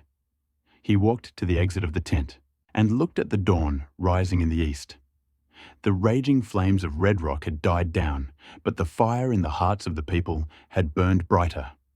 The decisive battle was over. Cao Cao fled north, greatly weakened. Sun Wu, though victorious, was also exhausted. And Liu Bei, a descendant of the Han imperial family who had spent his life in wandering and constant defeat, finally, after a baptism of blood and fire, had acquired true advantages to challenge the supremacy. A detachment, elite warriors and generals, a skilled strategist, and a formidable navy. That's it, Liu Bei said quietly, but with unprecedented force, echoing throughout the tent in the dim light of dawn. The smoke of Red Cliff had cleared, but the world was still restless, and the Han dynasty had not yet risen. This victory was only possible thanks to your joint efforts. From this day forward, we will use Jiangxia as a base to gather refugees, pacify Jingzhou, and strengthen our army. His gaze swept over everyone, finally landing on Liu Shan in Xinqiji's arms, and his heart suddenly rejoiced. The road ahead is long, and there are still many thorns ahead. However, Liu Bei's voice suddenly rose, carrying the sharpness of dawn. The Han dynasty will be reborn, and its path will be glorious. Let us work together. Less than half a day later, the troops returned one after another. Qin Chong, Yu Qigong, and Guan Yu led the generals back to their tents. After greeting Liu Bei and the others, the generals returned to their seats and were not mentioned again. Liu Bei ordered his servants to serve wine and food and joyfully raised his glass. During the meal, he discussed future strategy with civil and military officials. The first task was to determine the current size of the army. Mi Zhu was responsible for money and food. He stood up and counted them carefully. "My lord, when our army set out from Xinya, we had 15,000 soldiers. Among them were 10,000 infantry, 3,000 sailors, 1,000 cavalry, and 1,000 personal bodyguards of various generals. At the Battle of Changbanpo, the infantry suffered heavy losses and nearly 10,000 men were scattered. Fortunately, we managed to gather around 7,000 to 8,000 scattered soldiers east of Dangyang Bridge. Later, we joined forces with Master Liu Qi and captured 20,000 of his soldiers. We also gathered the refugees in Jiangxia and trained 4,000 new soldiers. Thus, before the Battle of Chibi, our army numbered 32,000. Infantry, 3,000 sailors, 1,000 cavalry, 1,000 personal bodyguards, and less than 2,000 garrisons in various places. Mi Zhu paused and continued. Since the great victory at Red Cliff, we have made significant gains. Yun Chang surrendered 4,000 select naval soldiers from Cao Cao's army to Jingzhou. General Qin Chong captured 6,000 infantry. General Yu Qigong returned 3,000 prisoners. We also captured countless weapons, fodder, and horses. Mi Zhu briefly calculated, and then, under the greedy gaze of the crowd, announced, "According to this, the current number of troops that our army can contain should be limited to the following. Infantry, 35,000. Cavalry, 2,000. Elite cavalry, Marine Guards, 8,000. Local garrison, 2,000 soldiers. Not counting the auxiliary troops, the total number of combat troops alone was 48,000. Liu Bei nodded happily, remembering his days as the commander of Chuzhou. Although the prefecture was one of the largest in the world, he had only commanded 40,000 soldiers, including Cao Bao's elite troops from Danyang.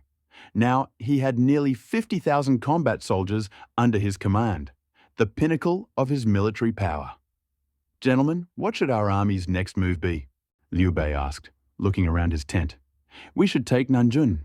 We should take Xiangyang. We should take Jingnan."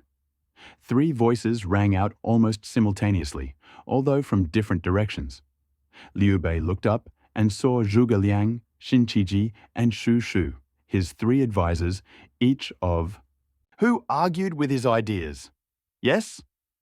Liu Bei bowed and asked, "I would like to hear your opinion." The three advisors exchanged glances, each confident in his own plans. Xin Qiji took the initiative and stepped forward, pointing to Xiangyang on the sand table. His sharp voice. "The key to Jingzhou lies in Xiangyang. Chao's army has just been defeated. Its fighting ability has been seriously undermined. Chao's army retreated to Runan, and his general Cao Ren and others were trapped in Jiangling, leaving Xiangyang defenseless. If our army could capture this city in one fell swoop, it would link up with Jiangxia, and the navy would control the Han River, blockading Kaiyang and Shandu.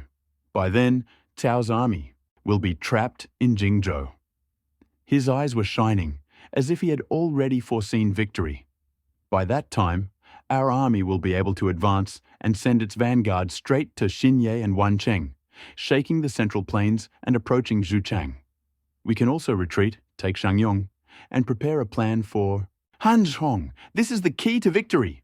Shu Shu shook his head slightly, spoke calmly, and said with great sincerity, "Brother Yuan, this plan is brilliant. However, Xiangyang City is located high up, surrounded by deep ditches, and there is also plenty of food and fodder.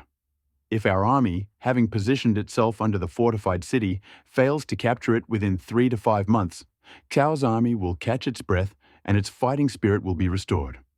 But our army will lose all his fighting spirit and will not win back an inch of land. The momentum of our victory at Chibi will be lost, and the situation of offense and defense may change." He paused, turned his gaze to Jiangling in the south, and expressed a deeper concern. "Moreover, how can we give up the central part of Jingzhou to others? If our army does not take Jiangling, then Dongwu will definitely take it. Then our army will be trapped in a corner of Jiangxia like a beast in a cage, unable to advance or retreat. In the future, won't Jingxiang's affairs be entirely dependent on Dongwu? This is a threat from the depths of the country." Zhuge Liang lightly waved his fan. After they finished speaking, he did not refute them, but calmly suggested a third way. Xiangyang was a dangerous place, and a sudden attack could easily undermine morale. Jiangling was a critical city, and a hasty capture could jeopardize Sun and Liu's alliance. Liang believes that the 4 counties of southern Jin are vast, densely populated, and poorly defended, making them an ideal base for us. He pointed to the map and analyzed each point. Taking over southern Jin will allow us to avoid attacks from Cao and Wu and strengthen our forces. Secondly, we will be able to seize the financial, food, and manpower resources of the 4 counties, strengthening our foundation. Once this foundation is solid, we will be able to easily advance to the central plains or retreat to Shu. It is a strategy for achieving progress while maintaining stability and gradually conquering the world. 3 leading thinkers presented 3 very different strategies, each with its own merits and clear advantages and disadvantages. Although their words were soft, there was also a heated debate between them, sharp conflict. For a moment, other scholars like Jian Yong and Sun Chen quickly adopted strategies like returning to Jiangxia and training troops. They fell silent and simply waited for Liu Bei's decision to identify and address any gaps. Liu Bei, for his part, looked at the sand hesitantly, table, unable to make a decision. He smiled bitterly in his heart. "I once laughed at Yuan Shao's indecisiveness, but now that I have so many sages under my command, I understand how difficult it is to make a decision, even more difficult than before." Liu Bei weighed the pros and cons in his mind. Xin Qiji's plan was brilliant, but too risky. Kong Ming's plan was reliable and cautious, but a bit conservative. Shu Shu's proposal, although pragmatic and conciliatory, threatened to shake the foundations of Sun and Liu Pok's hard-won alliance. He hesitated. Zhuge Liang stepped forward, tapping his feather fan and whispering, "Sir, do you still remember the strategy I presented in the thatched hut in Longzhong?" One word, and Liu Bei's sleep was awakened. The confusion disappeared, and it suddenly dawned on him. The essence of Longzhong's strategy was to capture Jing and Yi first. He quickly glanced at the 4 counties of southern Jing on the sand table. Taking Wuling and Lingling would open the gates to southern China, threatening the heart of Chengdu. Taking Guiyang would make the 7 counties of Jiaozhou accessible. Capturing Changsha and stationing troops in Baku would give him submit to Shaisan, Lujiang, and other places. The 4 counties of southern Jing were the strongholds where the entire southern region could be transformed. Seeing that his master understood, Zhuge Liang lightly waved his feather fan, and a faint smile played on his lips. He continued, "Regarding Jiangling and Xiangyang, please rest assured, sir, these two important cities do not necessarily require our army to storm them. Given the favorable weather and terrain, perhaps someone will hand them over to us." Zhuge Liang's words were like a stone thrown into a calm lake, caused Liu Bei's heart to tremble. He instantly grasped the hidden meaning. Kong Ming was probably referring to Zhou Lang of Jiangdong, who was currently engaged in a fierce battle with Cao Ren at Jiangling City. "Brilliant! Brilliant!" Liu Bei clapped his hands and laughed, his eyes no longer showing any doubt. Kong Ming's words seemed to have become clear, and the sun had come out. Jiangling and Xiangyang are the arena of the battle between Cao Ren and Zhou Yu. Our army is currently moving south towards Jingnan, so we can calmly watch the events unfold. Once both sides are defeated, we can reap the benefits. If Zhou Yu wins, given his base in Jiangdong, it will be difficult for him to hold the important city in the north of Jingzhou for long. By that time, he didn't say anything else, but everyone in the tent, especially Xin Qiji and Shu Shu, had already realized. By that time, it would be a great opportunity to borrow or take. "Master, I understand."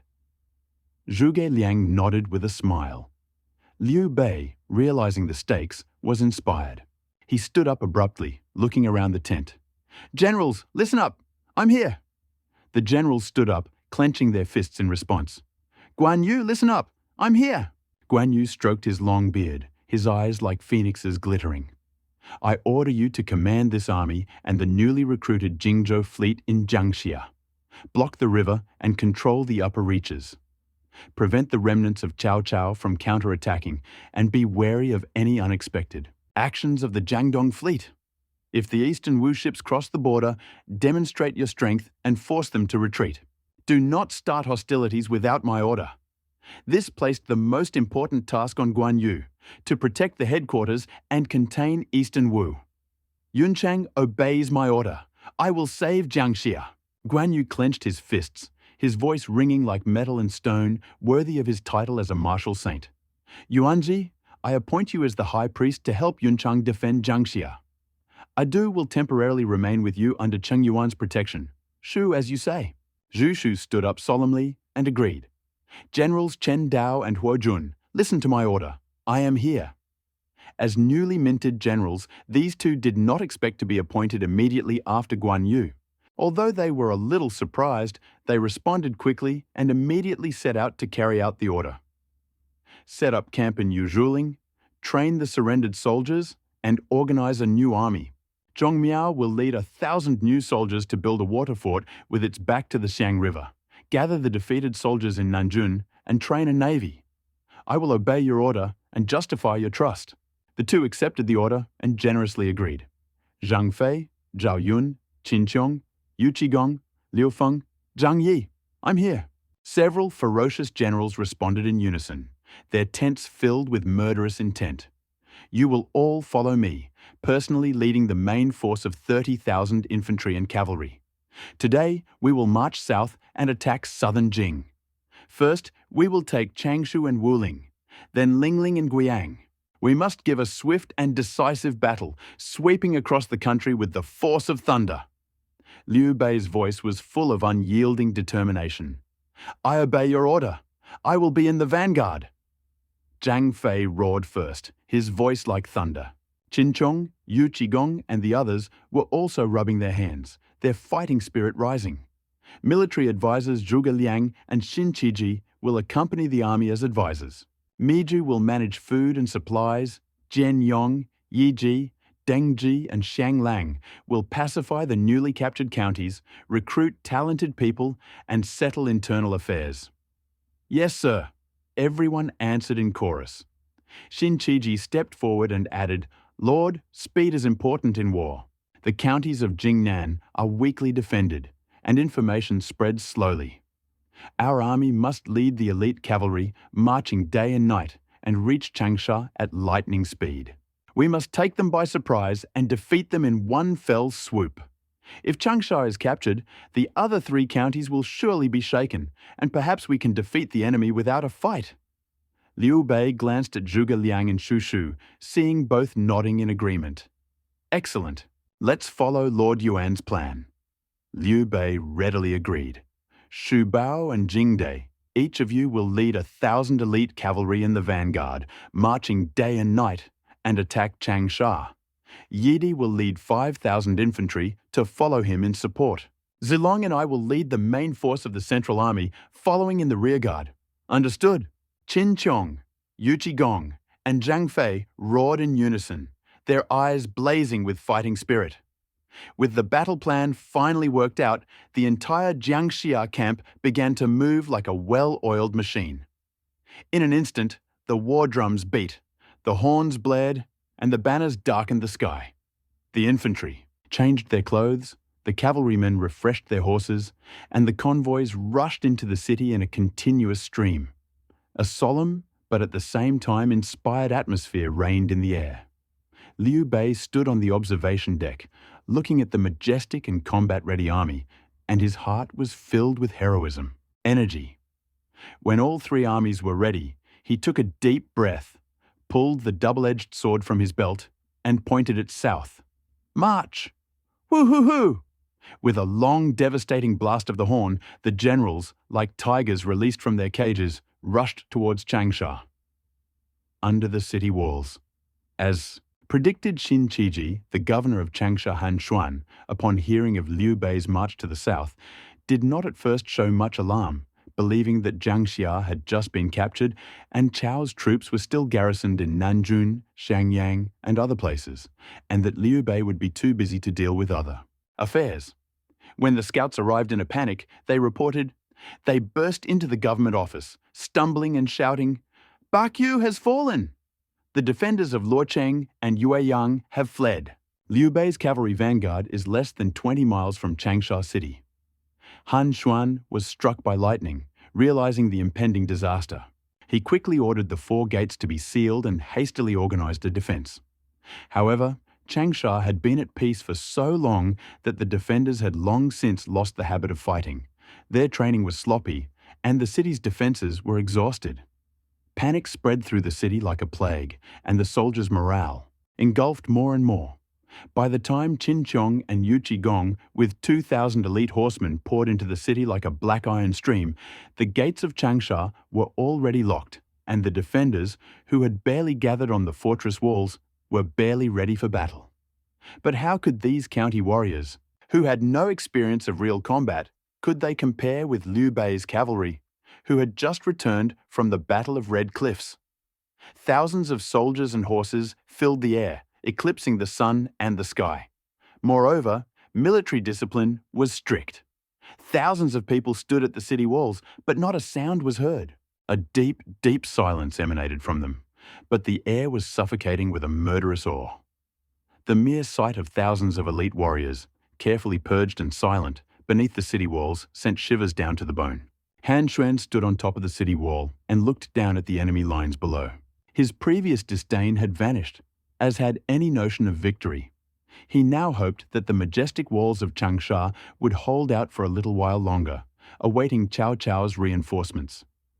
Seeing that Han Xuan refused to move forward, Yu Qigong rode a few steps forward and shouted in a loud voice, toward the city walls. "Hey, guards on the city wall, listen up! The Han Emperor's uncle, General Liu Xuande, has received orders from the Emperor to suppress the rebellion. The heavenly army has arrived. Open the city gates and surrender immediately, and you will be rich and prosperous." Although Han Xuan was frightened by the military might below, he pretended to be calm, not daring to speak out, and timidly retorted, Liu Daya, how dare you invade my borders? Changsha is a fortified city with deep moats. Don't be so arrogant. If you want a city, come and take it." He had no hope for Liu Bei's future and was not going to give in easily. Seeing Han Xuan's reluctance to engage in battle, the two generals realized that they had no chance of taking Changsha quickly.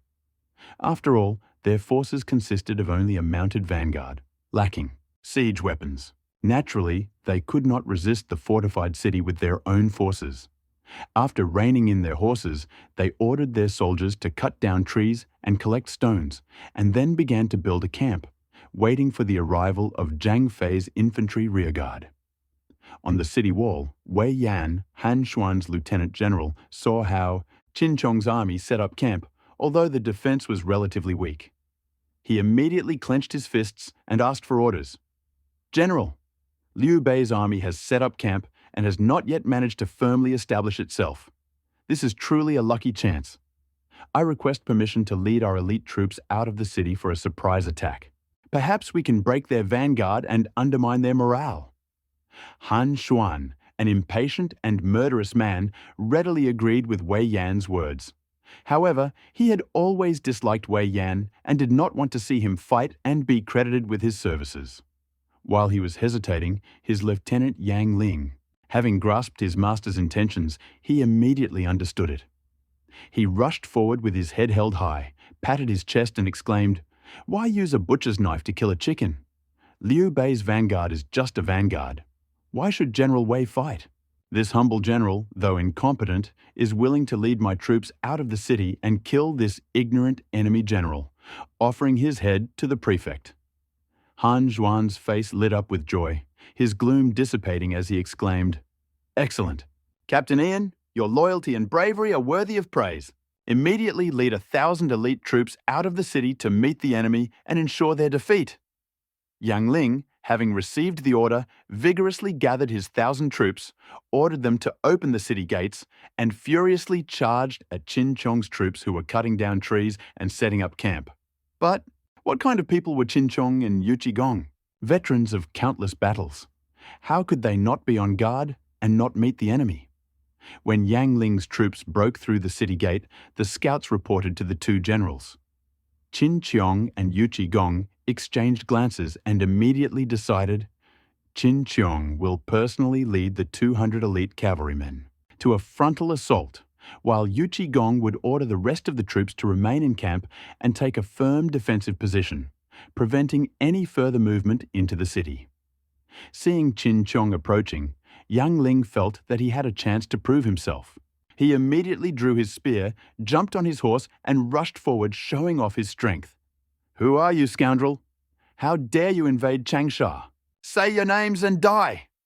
Qin Chong chuckled, ignoring his words. With one sharp cry, he spurred his yellow horse and charged straight at Yang Ling. Swinging 2 maces, he delivered a powerful blow, splitting Mount Huashan. Seeing this, Yang Ling desperately raised his spear to block the blow. Sparks flew out from the clanking of weapons. Yang Ling felt his hands tremble, his knuckles go numb, and the spear almost slipped from his hands. He was terrified, and before he could react, Qin's second mace, Kyongna, came crashing down like a mountain. Yang Ling barely managed to block it with his spear, but the shaft shattered into pieces with a crash. The third mace followed, and before Yang Ling could react, it struck him straight in the chest. Puff! Yang Ling felt as if he had been hit by a heavy hammer, blood spurting out of his mouth. He was thrown back from his horse like a kite with a broken string, and he twitched several times before falling to the ground. Death was certain. His soldiers, watching their commander die instantly in just 3 skirmishes, were utterly horrified. Their will to fight was gone. With a cry of despair, they threw down their weapons and rushed desperately to the city gates. Kill! How could Qin Chong miss such a golden opportunity? On command, 200 cavalrymen rushed forward like tigers, sweeping away those who fled. With swords flashing, the warriors of Changsha fell in droves. Qin Chong, leading the charge, pursued them all the way to the drawbridge at the city gate. At this critical moment, the gate of the city gate collapsed and the drawbridge creaked up, nearly stopping Qin Chong's advance toward the city. Wei Yan, who was watching from the city walls, had already foreseen Yang Ling's defeat and gave strict orders to the gatekeepers. When Yang Ling's troops are defeated, whoever is behind them immediately raise the drawbridge and close the city gates. This will prevent the enemy from pursuing us. As expected, the defeated Changsha people were pushed back to the city walls, narrowly escaping a massacre at the hands of Qin Chong. Seeing the gates closed and the drawbridge raised, the fleeing soldiers realized that they had been abandoned. They readily threw down their weapons and bowed, kneeling in surrender. "Shoot! Shoot! Enraged by the spineless retreat of the soldiers below, Han Xuan ordered his archers to fire, intending to execute Qin Chong and the other soldiers at the gate. "General, we have comrades outside." The defenders rushed to stop him, but this only increased Han Xuan's rage. "Comrades?" Han Xuan turned around abruptly, his eyes bloodshot as he glared at the group. "They surrendered, so they are traitors. If you dare to say anything else, you will be accused of treason." He raised his whip and struck the hesitant archer. "Shoot! Anyone who dares to disobey my order will be executed." He was still the city general. Unable to resist, they could only suppress their anger and draw their bows. Zzz! Scattered arrows flew, weak and aimless, completely inaccurate. Most fell far out in the open field. Some even missed by 1,000 miles in the direction of Qin Chong and his men's retreat. Qin Chong sneered and calmly led his troops back to base, escorting the prisoners without losing a single soldier. "Excellent! Excellent! Very good." Han Xuan watched Qin Chong's successful retreat, knowing that there would be no more fighting under the city walls today. He looked around, noticed the evasive looks of the defenders, the hints of indignation and anger flared up in him. But the remnants of common sense told him that we must rely on these soldiers to protect the city. He suppressed his anger, winced, and muttered a few words through his teeth. A bunch of useless people. Then he rolled up his sleeves and left. Back at the prefect's residence, Han Xuan paced the hall like a hunted animal. Cold sweat had already soaked his shirt. Yang Ling's army had been completely destroyed, and the city's defenders were disorganized. If any of the surrendered people took advantage of the situation to rebel, the more he thought about it, the more terrified he became, fearing that a soldier would inexplicably rip his head off in the middle of the night and present it to Liu Bei. "Let's go." He suddenly stopped, called over a trusted person, and whispered urgently, "Quickly invite General Huang Hansheng to the residence for a meeting. Hurry." This scholar, whose position as prefect was secured by his younger brother, Han Hao, a general in Cao's camp, now realized his weakness. There were two great generals in the city, the elderly Huang Zhong, a court-appointed general of the Central Army, and the rebellious Wei Yan, Liu's former subordinate.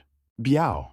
Now that Yang Ling has been defeated, he no longer has any direct subordinates. Especially since Wei Yan, Han Xuan muttered through his teeth. This man has the eyes of an eagle and the back of a wolf. He must have ulterior motives. "Report!" The voice of his personal guard interrupted Han Xuan's wandering thoughts. "General Huang Hansheng, the general of the Central Army, has arrived. Bring him quickly." Han Xuan's spirits rose, like a drowning man grabbing a piece of driftwood.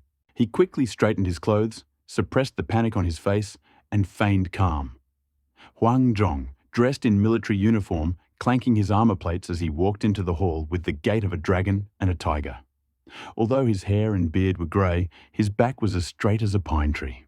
His sharp gaze swept across the empty hall, and Han Xuan, who was overcome with undisguised panic, was already as clear as a mirror.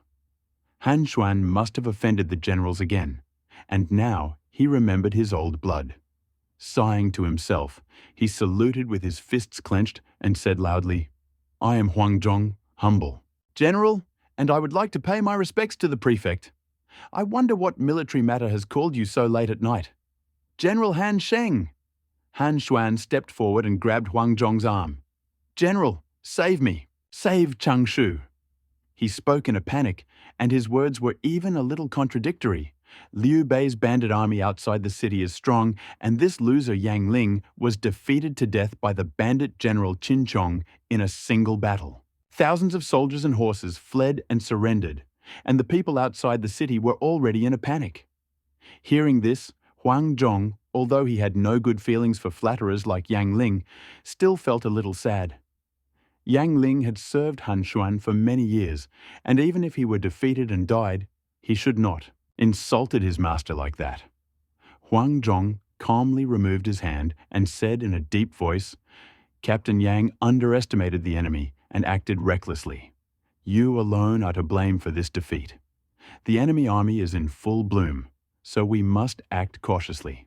The prefect called me here to discuss the city's defense strategy. Defend the city? Yes, defend the city. Han Xuan spoke quickly, as if he had just remembered the topic. General, you are the backbone of Changsha. At this critical moment, only your divine power can terrify the enemy and instill confidence in the troops. I want to entrust you with the important task of defending the city.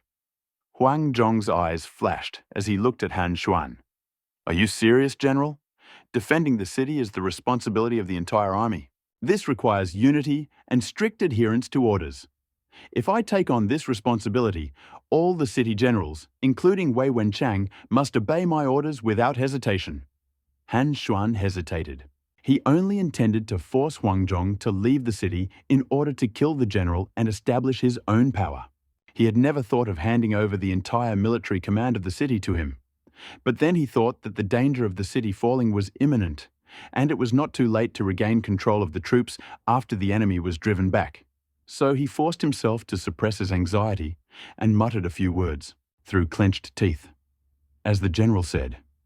Then, recalling Wei Yan's behavior today, he hesitated. Wei Wenchang is simply a scoundrel.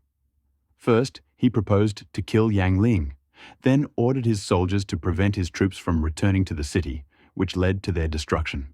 And then he stopped me from shooting Qin Chong. He became more and more agitated, exposing him with several words. This man must have had an affair with Liu Bei. Otherwise, why would he constantly harm our army and help Liu Bei? General, cut off his head first. Hearing this, Huang Zhong sighed inwardly, realizing that Han Xuan was becoming paranoid again. However, knowing Wei Yan, he knew that despite his arrogance and haughtiness, he would not betray his master in battle. So he consoled him by saying, Wei Yan may be a little rebellious, but he is undoubtedly the bravest of the three armies and is well acquainted with the geography of Changsha. Besides, now is the time to use it. With a formidable enemy at the door, how can we destroy our own powerful defense? Huang Zhong paused before giving advice. Killing a general in battle is a sure way to defeat. Being too suspicious can discourage the soldiers and give the enemy an advantage.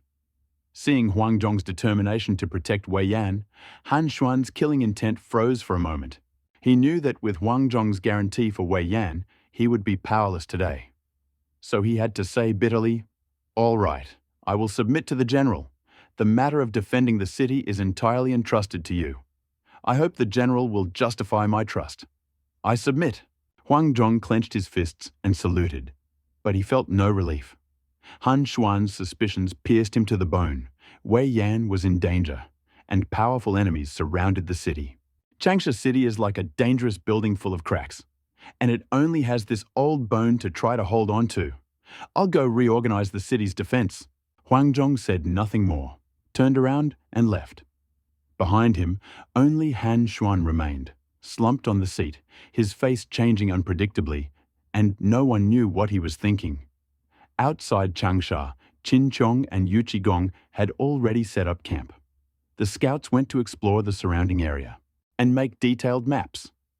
Elite warriors guarded the main roads leading to Lingxiang, Jianchang, and Yuxian, strictly checking pedestrians and cutting off their escape routes. They also recruited many smelters in Tepelin, concentrated their manpower and material resources, and hastily manufactured siege equipment day and night.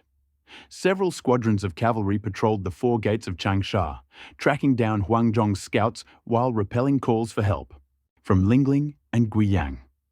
Half a day later, Zhang Fei's vanguard reached the city walls. In the central military tent, the three generals discussed the strategy for breaking through the city. Qin Qiong, studying a recently compiled topographic map, said seriously, "The walls of Changsha are high and the moats are deep, making it difficult. Forced assault. We don't have the necessary siege equipment yet. Now is definitely not the time for a decisive attack." Zhang Fei, full of energy after the Battle of Red Cliffs, was now thirsty for victory, unable to hold back. He waved his hand, holding his head high and puffing out his chest. "There is no need for any siege weapons. Give me 30 ladders, and I will be the first to scale the city walls and win the first victory." Yu Qigong sneered and said bluntly, You are just a brainless idiot. There are still 3,000 county soldiers in the city, along with Huang Zhong and Wei Yan.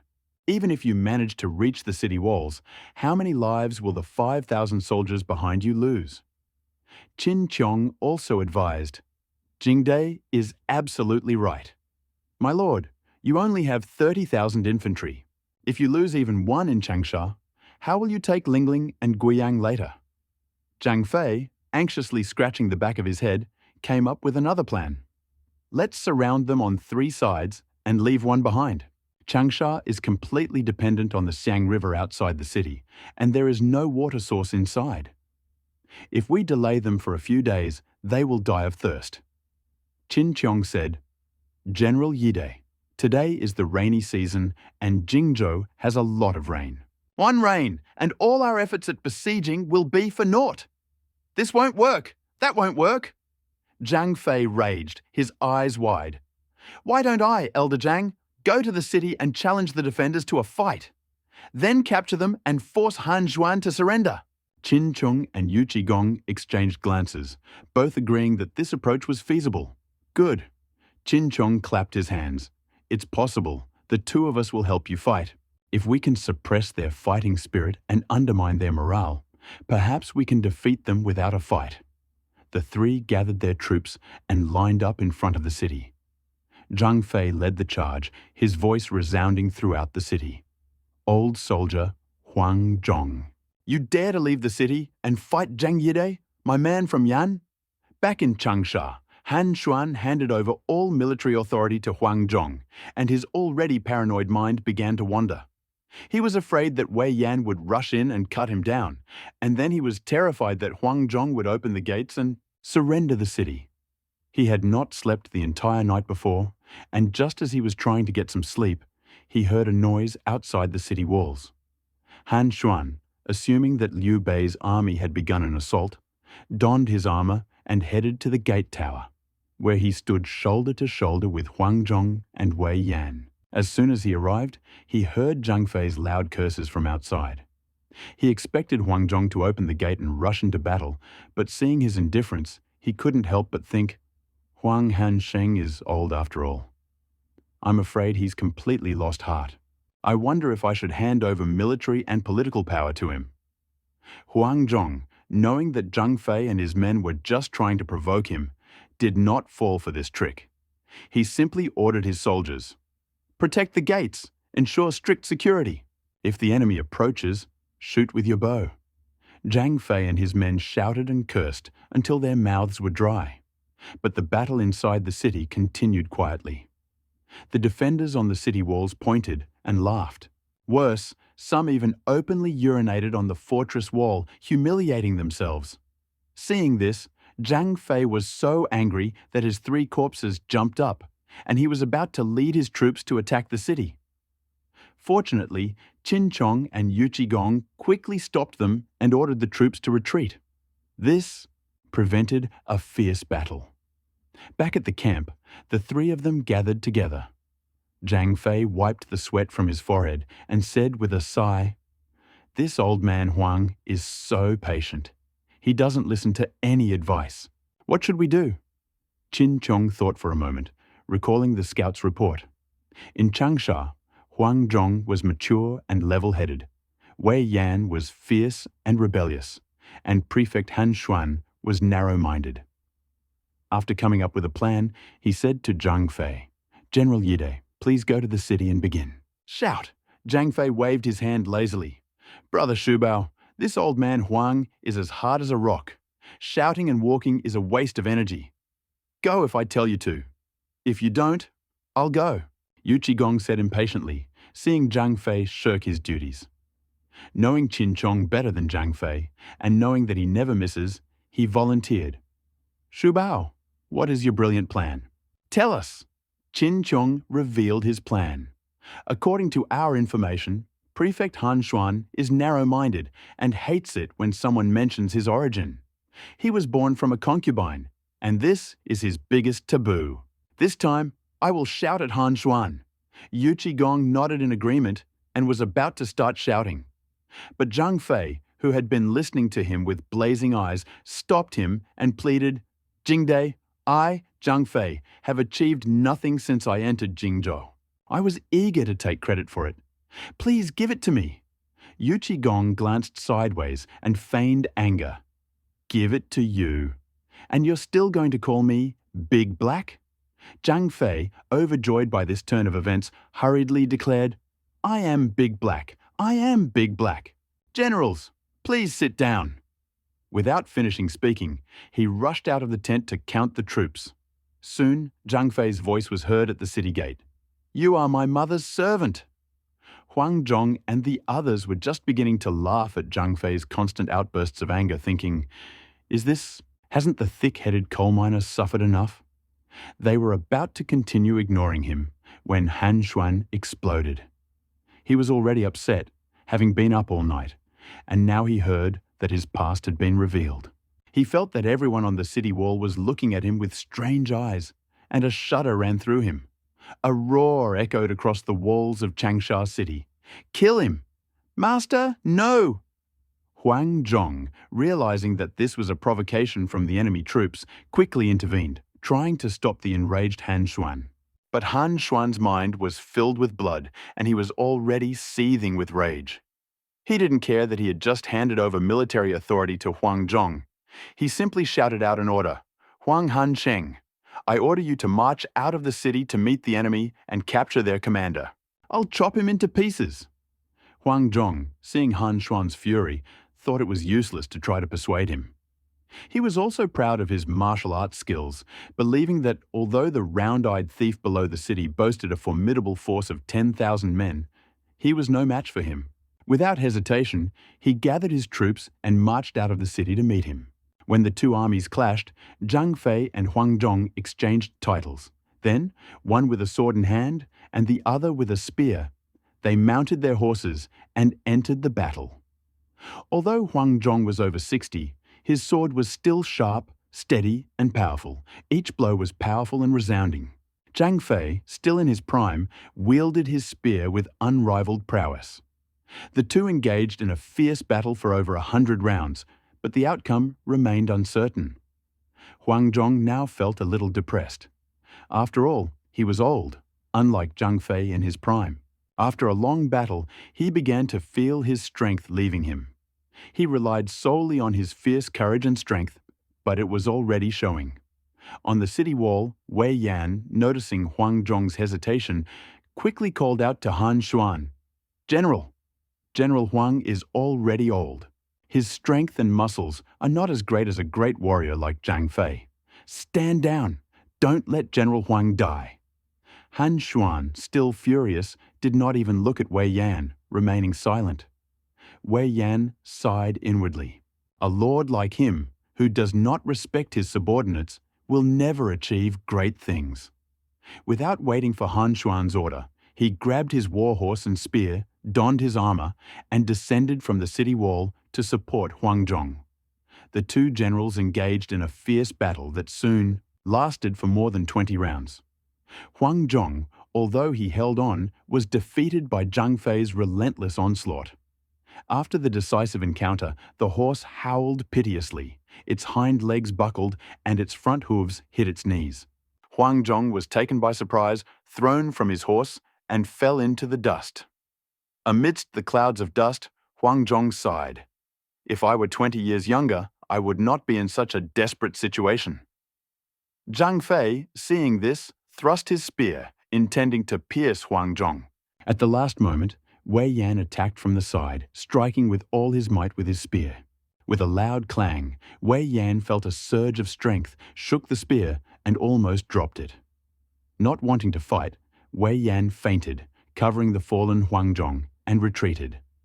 Zhang Fei did not pursue, but looked thoughtfully at the top of the city wall. After waiting for a moment for Qin Chong and Yu Qigong to blow the horn behind him, he turned around. Zhang Fei had returned to the camp. His anger at being saved from victory had almost subsided, replaced by the excitement of a hunter who had discovered a flaw in his prey. He walked toward Qin Chong and Yu Qigong, his voice loud but tempered with excitement. "Generals, I did not kill the generals today, but I did get a treasure. Qin Chong was calm, Yu Qigong impatient, and both looked at him questioningly. Yu Qigong could no longer restrain himself. General Yide, where did this treasure come from? Did you pick up old Huang Zhong's sword? Ha, it is much more valuable than a sword. Zhang Fei grinned, his eyes flashing cunningly. I saw clearly. In Changsha, the generals and commanders were at odds. Qin Chong's eyebrows moved slightly. Oh, General Yid, tell me more. This old Han Xuan was a narrow-minded man. He blushed and urged Huang Zhong to go to battle on the city wall. I heard it all. Zhang Fei mimicked Han Xuan's tone. General Huang clearly wanted to explain something, but seeing his expression, he swallowed his words. This is one of the reasons why the commander is suspicious and unsympathetic to his subordinates. Secondly, Zhang Fei raised 2 fingers to emphasize, the key to the mystery is Wei Yan. He left the city alone to support the enemy, without a single soldier. He saved Huang Zhong out of loyalty to his comrades. But did you see Han Xuan's expression on the city wall? Wei Yan rushed to block my spear, and although the force was impressive, he did it hastily. It was obvious that he acted on his own initiative, without any military order. After that, he fainted with his spear and disappeared, not daring to say a word of politeness to me, Zhang, let alone look towards the city wall. It was obvious that he was afraid of Han Xuan's reprimand. Yu Qigong slapped his thigh. That's right. So Han Xuan must be angry at Wei Yan for going out without permission, and even more angry at him for saving Huang Zhong, ruining his plan to kill someone with someone else's knife. Right, Zhang Fei laughed. Old man Huang Zhong is brave, but Han Xuan thinks he is too old and does not trust him completely. Wei Yan is young and hot-tempered, arrogant, but cannot guess the intentions of his superiors. He is capable, but today he disobeyed the order to save people. Han Xuan must be more cautious, afraid that he will gain power and even get involved with Huang Zhong. This city of Changsha looks solid on the outside, but in fact, there are already cracks inside. Qin Chong stroked his beard and thought, General Yide is observant. The disagreements between the generals and commanders, suspicion between superiors and subordinates is a taboo in military strategy, and our army can take advantage of it. I wonder what tricks he has? Zhang Fei chuckled, walked up to them, and lowered his voice, saying, This is not a genius trick, but I, Zhang, have thought of a way to add fuel to the fire. I guarantee that Changsha will lose his temper and cut off his own hands. You'll see. This is what we need to do. The next day, outside Changsha City, Zhang Fei challenged Huang Zhong to another duel, shouting his name and challenging him to a second duel. He cursed him harshly, intending to drive a wedge between Han Xuan and Huang Zhong. Huang Han Sheng. Old bastard, you have all the skills to be a dog for that rat Han Xuan. If it weren't for that little bastard Wei Yan who interfered the other day, you would have been killed by my spear. Didn't Han Xuan feel any pity when he saw you fall from the city wall? I'm afraid he wants you dead to save money and food. Ha ha ha ha ha. At the top of the wall, Han Xuan's face fell, his fists clenched and cracked. Zhang Fei's words were like a sting that pierced his most sensitive spot. Huang Zhong, listening to Zhang Fei's insults and provocations from below, turned red and pale. He could tolerate Zhang Fei's insults about his martial arts, but the blatant attacks on Han Xuan, especially the suggestion that Han Xuan could wish for him to die. Anger and a mixture of sadness filled him. He suppressed his anger and looked towards the tower, waiting for an order. Han Xuan hesitated to give the order. He knew that Huang Zhong was no match for Zhang Fei, but if Huang Zhong was killed, Changsha would be left without a counterweight to Wei Yan. He remembered Huang Zhong's desperate attempts to protect Wei Yan the day before, and Wei Yan's disobedience and risking his life to save Huang Zhong. He didn't want to believe that these two were in cahoots with Liu's army, but at the same time, he deeply suspected that they were. For a moment, he froze in place, his face darkened and fell silent. But to others, it seemed that Zhang Fei had said everything he thought and was unable to refute it. Some of the generals and soldiers in the city who usually admired Huang Zhong stirred, turning their gazes to Huang Zhong and Wei Yan. Only then did he see the expectant looks. "Soldier?" Han Xuan finally realized what was happening. He was still on the battlefield, and there was no time to think. If he didn't separate Huang Zhong and Wei Yan immediately, the soldiers on the city walls would surely revolt.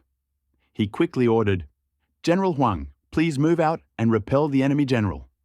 For one day, Han Xuan addressed Huang Zhong as General of the Central Guard, then as General Han Sheng, then as Huang Han Sheng, then as General Huang. He was truly a master at changing his habits. Huang Zhong chuckled to himself.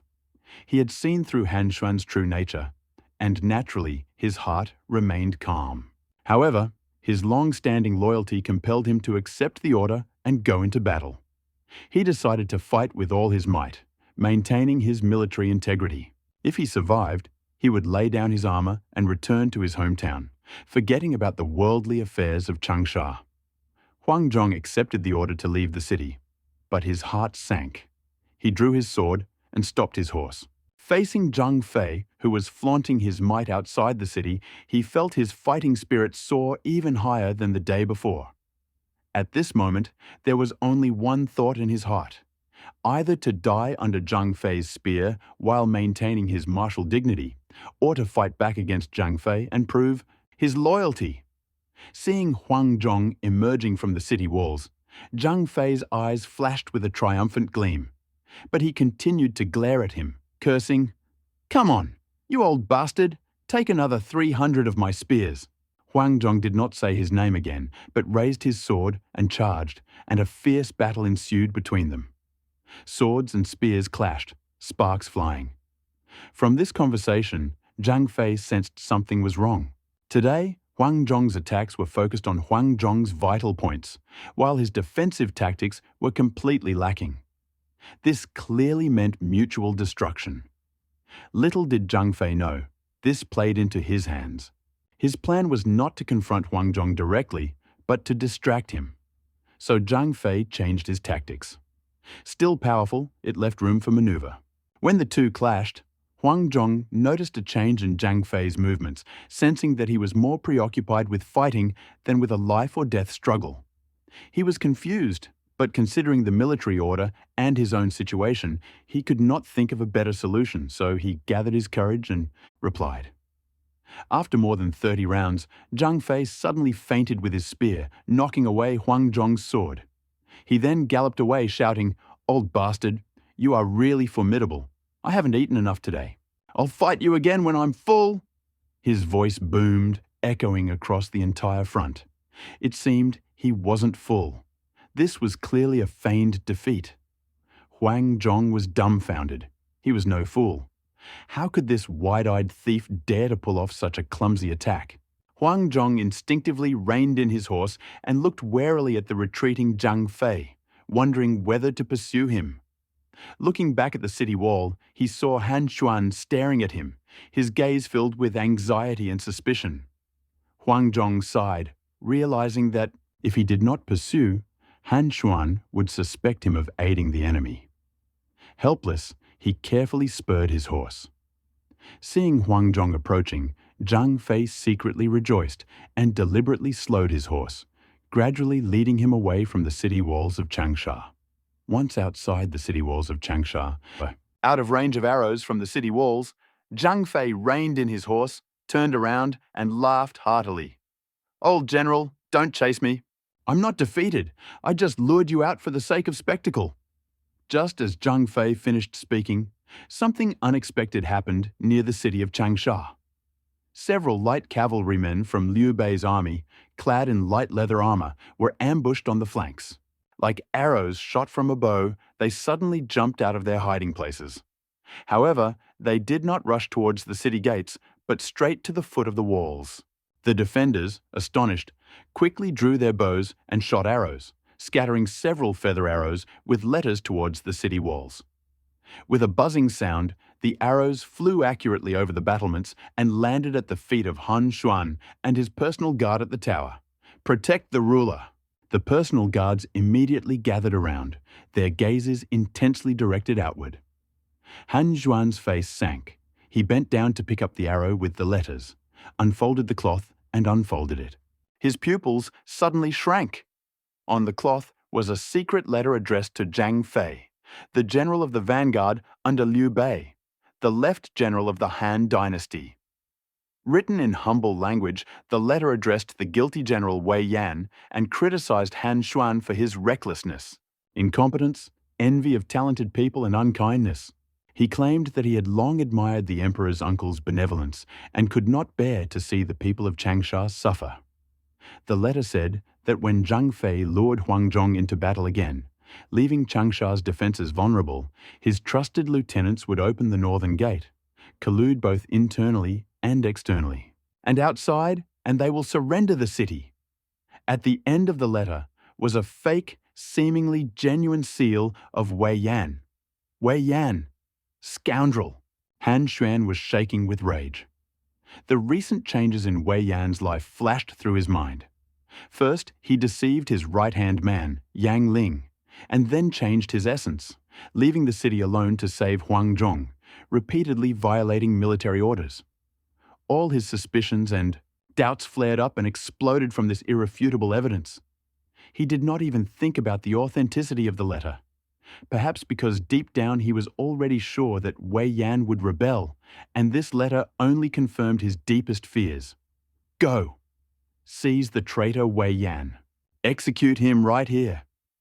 Han Xuan pointed at Wei Yan, who was standing nearby, equally stunned and confused, with bloodshot eyes. Wei Yan was horrified. General, this is Zhang Fei's evil plan. I am a loyal general. I have no doubts. The letter is a forgery. A forgery. The evidence is irrefutable. The day before yesterday, you disobeyed orders, and today you act on your own. How could you do this without anything to hide? Seize him. Han Xuan was inconsolable. His personal guards immediately drew their swords and rushed towards Wei Yan. Seeing that Han Xuan really intended to kill him, Wei Yan was filled with grief and indignation, knowing that explanations were useless. Seeing the blade approaching, he roared, Han Xuan, you are such a fool. Don't blame Wei Yan for his cruelty. With that, he swung his spear, instantly piercing the two front guards. It was like stirring up a hornet's nest. The soldiers loyal to Han Xuan and those who didn't know the truth immediately surrounded Wei Yan, while Wei Yan's guards, as well as some. The officers and soldiers who had gained his favor or were already dissatisfied with Han Xuan instinctively drew their swords to help. The city walls suddenly fell into chaos. Blades flashed, screams of murder filled the air. Huang Zhong, who stood face to face with Zhang Fei under the city walls, watched the chaos and fighting unfold from afar, and his heart sank. He knew that the worst had happened. He did not fight Zhang Fei again, but instead deflected his snake spear with his sword and rushed towards Changsha. But Zhang Fei saw that his plan had worked, so how could he allow Huang Zhong to return and ruin his plan? He pursued them relentlessly and engaged Huang Zhong in battle. The two generals, they fought fiercely, and the situation on the Changsha city wall was unpredictable. After Wei Yan stabbed Han Xuan's personal guard, he knew that today's battle with Han Xuan would be a fight to the death. A cold light flashed in his eyes, and he no longer hesitated. This is the end, he roared, throwing his spear to the ground and snatching the sword from his belt. He shouted to his guards, Han Xuan is a madman and a tyrant, not a wise leader. All my people, follow me in rebellion. Kill this beast and join the service of Emperor Liu.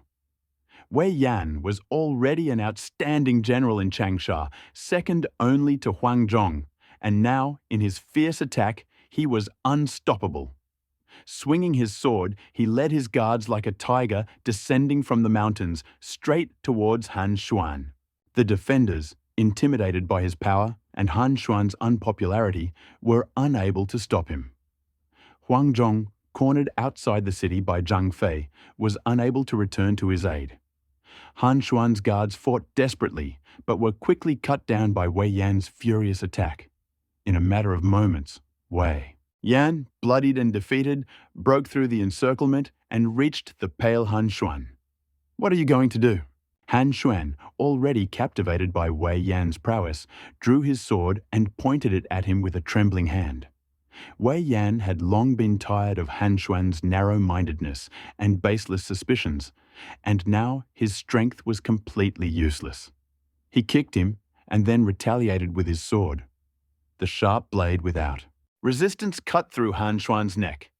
Han Xuan's head, still gripped by terror, fell to the ground in a fountain of blood. Han Xuan is dead! Surrender! Wei Yan's voice thundered, his right hand jerking Han Xuan's head into the air. Crimson blood flowed down his arm, a sight worthy of admiration. As he held his head high, like a demon descending from the earth, two of Han Xuan's most loyal guards, with bloodshot eyes and roars, rushed to the side, eager to avenge their master. Wei Yan, without even looking, as if possessed by a vision, he swung his sword. A flash of cold light, followed by two muffled groans, instantly killed the two guards, their bodies falling to the ground. Han Xuan is dead. Throw down your weapon. Surrender. Wei Yan roared again, his voice like a hammer falling on the hearts of all the defenders. Han Xuan is dead. Throw down your weapons. Surrender. The guards behind him roared in unison, their voices shaking the entire city wall. The defenders on the city wall, looking at the bloody head of the once all-powerful prefect and hearing the deafening screams, instantly lost heart. They involuntarily threw down their weapons. Clink! As soon as the first defender threw down his weapon, the rest of the county warriors followed suit, throwing their weapons to the ground with a bang, and all knelt down, awaiting their fate. Meanwhile, at the foot of Changsha, Zhang Fei, who had been watching the action from city walls, suddenly stopped his horse and shouted to Huang Zhong, who was in the thick of the battle, "Huang Hansheng, what are you still fighting for? Your prefect Han Xuan is dead. Changsha City, taken." The roar sounded like thunder, shaking Huang Zhong's heart. He had sensed something was wrong from the moment he saw the commotion on the city walls. Looking back, he saw figures swinging on the walls, swords flashing, and deafening screams of murder. Panic gripped him. In a battle between masters, victory or defeat depends on a split second. This was the moment Zhang Fei had been waiting for. His Zhangba spear, like a long-awaited dragon, grabbed Huang Zhong in his momentary weakness. His mind was lost, and his movements were scattered and swung violently. "Let go! Jing!" An irresistible force burst out, and Huang Zhong felt his palms crack, and the precious sword suddenly flew out from his hand. Before Huang Zhong could react, Zhang Fei stretched out his hands, seizing the opportunity to grab hold of his armor belt. He shouted, "Forward!" Zhang Fei suddenly grabbed the veteran Huang Zhong from his horse. Inside the main formation, Qin Chong and Yu Qigong were focused on the battle. Seeing the enemy commander tied up and the city walls in chaos, they knew that an opportunity for battle had arrived. A golden opportunity. "Beat the drums! Forward!" Qin Chong's order was deep and resonant, like the clang of iron. Yu Qigong, unable to restrain himself, waved his hand. "Soldiers, follow me! To seize the city." Woo! A devastating and rapid sound of a horn suddenly pierced the air, like the roar of an attack. In an instant, Liu Bei's army, ready for battle, surged toward the walls of Changsha like a torrent breaking through a dam. Led by Qin Chong and Yu Qigong, these two formidable generals charged forward with unstoppable energy. However, when this thunderous charge was only a few hundred steps away from the city gate, something unexpected happened ahead. The heavy city gates, which had been tightly locked, suddenly swung open in full view of everyone. Meanwhile, in Jiangxia, 2-year-old Liu Chan was studying under Shu Shu. He only read the teaching of the Middle and Great Learning, the classics he had already memorized the previous year. Life. Whenever Shu Shu gave him a new passage, Liu Chan would pretend to memorize it in the morning, and by noon, he would recite it. In the evening, he would pester Shu Shu with explanations of his principles. The next day, he would be able to apply the knowledge he had gained to other situations. He had become a true prodigy. In just a few days of living together, he had completely turned Shu Shu's perception of the young master upside down. This was more than just the natural talent Kong Ming had described. It was clearly a rare talent. Suddenly, Shu Shu had an idea. If the ruler was able to support the Han dynasty and restore peace, then doesn't the young master have the potential to become a wise ruler? At this thought, a heavy burden suddenly fell on his shoulders. If such a gifted child were to go astray due to his own incompetent teaching, he would be sentenced to death and would stand before his master in disgrace. Remember the two emperors, Heng and Ling, both of whom were exceptionally clever and witty from childhood. However, due to the lack of early education, they eventually became narrow-minded rulers. Simply imparting knowledge is not enough. You also need to develop character. Shu Shu was deeply moved and decided to change his approach to education. No longer chaining Liu Shan to a desk, he took him out into the streets, allowing him to observe the diversity of ordinary people's lives. He discussed knightly exploits with the knights-errant or talked to the peasants in the fields about growing mulberries and hemp. Oddly enough, this living education inspired Liu Shan, making him almost reluctant to return to Shu. For several days, Liu Shan's heart was full of emotions. Recalling his childhood, despite a certain degree of freedom before arriving in Shu, his youthful spirit was still there, and his days were filled with playful activities, including horseback riding, dogfighting, and playing with Guanxing, Zhangbao, and others. Later, the teachers urged him to study the classics diligently. When his father, Liu Bei, died and he hastily ascended the throne, he spent his days locked in the palace in Chengdu, wasting time. Later, when his father, Zhuge Liang, launched the northern expedition, he could only listen to the reports of his ministers in the main hall, retiring to the harem after the court to indulge in pleasures. After the fall of his country, he was trapped in Luoyang, where he was imprisoned for a long time. He never really interacted with the people, never understood the lives of those who lived under Han rule. He wondered why these common people, unwilling to leave their homes, were so willing to abandon their families and careers to follow his father. Was it simply for the sake of benevolence and justice? He had heard these words so often during his days with Shu Shu. When he cautiously inquired about what his father did, he was told that he was either distributing porridge or suppressing bandits. But isn't it the government's responsibility to protect the country and the people? Over the next few days, Liu Shan's doubts, instead of being answered, turned into a dense web of tiny hooks. At first there were only one or two, but as he saw and heard more, these invisible hooks became more numerous. Instead of causing pain, they evoked memories of past lives, vivid scenes in front of him, and Shu Shu's words of benevolence and justice and human centrism, which he seemed to have learned by heart. These hooks tangled and tangled, raising ripples in the depths of his heart, until at last they merged into a thick, impenetrable fog. This fog weighed heavily on him, almost suffocating him. Once clear, like distant mountains in the mist, the outlines now seemed only blurred. He became increasingly silent, returning from the market each day to gaze blankly at the distant rice fields, lost in his thoughts. The change in him was noticed by those who cared for him. So Madame Gan and me began to visit him often during these days, bringing him toys and children's favorite treats. Mi Fan, who still lived in Jiangxia, also used his family's trade routes to collect all sorts of rare and exotic goods from all over the world overnight, simply hoping to make Liu Shan smile. Even Guan Yu, despite his busy military duties, found time to visit Liu Shan twice, bringing him a pony and a puppy respectively, trying to impress him with the cuteness of the animals. Only Shu Shu, who should have been more worried. Everyone showed no reaction as he continued to lead Liu Shan through the streets and alleys. Even more surprisingly, the longer Liu Shan thought, the brighter his eyes became. Only when Liu Shan asked a question that puzzled him, "Master, what is benevolence?" Hearing this, Shu Shu realized that the time had finally come, and he nodded happily, saying, "Come with me." He led him to an old peasant in rags who was working at the edge of the field. Ask him why he followed the master. Liu Shan understood the deep meaning of Shu Shu's words and was eager to know the answer. He approached the old man, bowed to everyone, with his small body, as he was supposed to, and asked, "Old man, may I ask why you came all this way from Xinye to fetch my father?" The old man looked up from his work and looked up impatiently. Seeing Shu Shu's graceful demeanor and the frail child beside him, hearing Liu Shan call him father, he realized that this man was Liu Huangshu's son.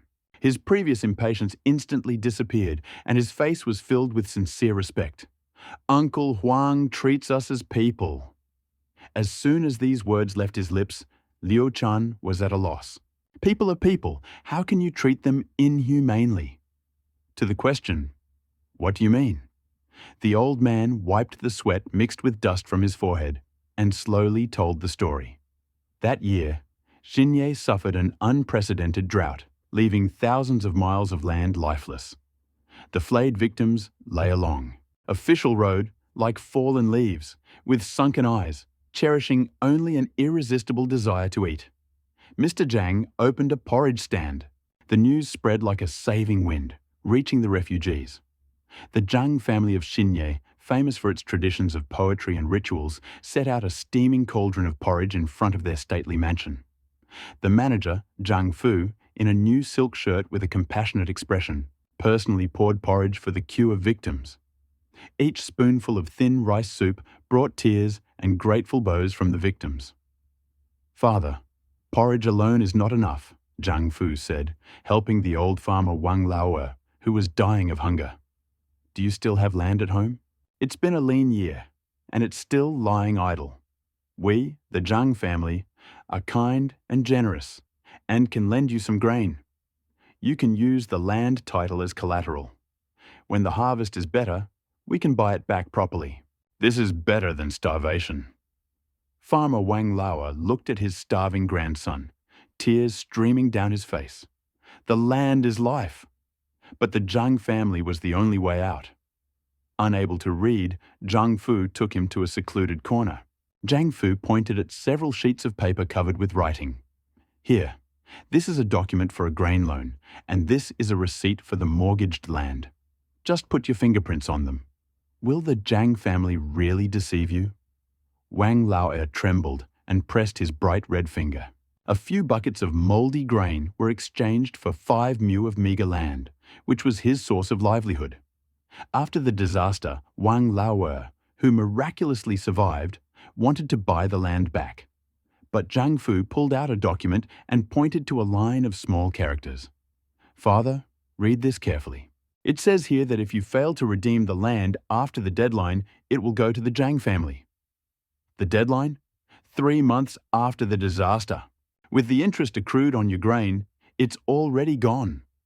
Wang Laoer, struck by lightning, rushed at them and tore them apart to quarrel. Zhang Fu sneered and called out to his servants, "Ah, troublemakers! Kick them out!"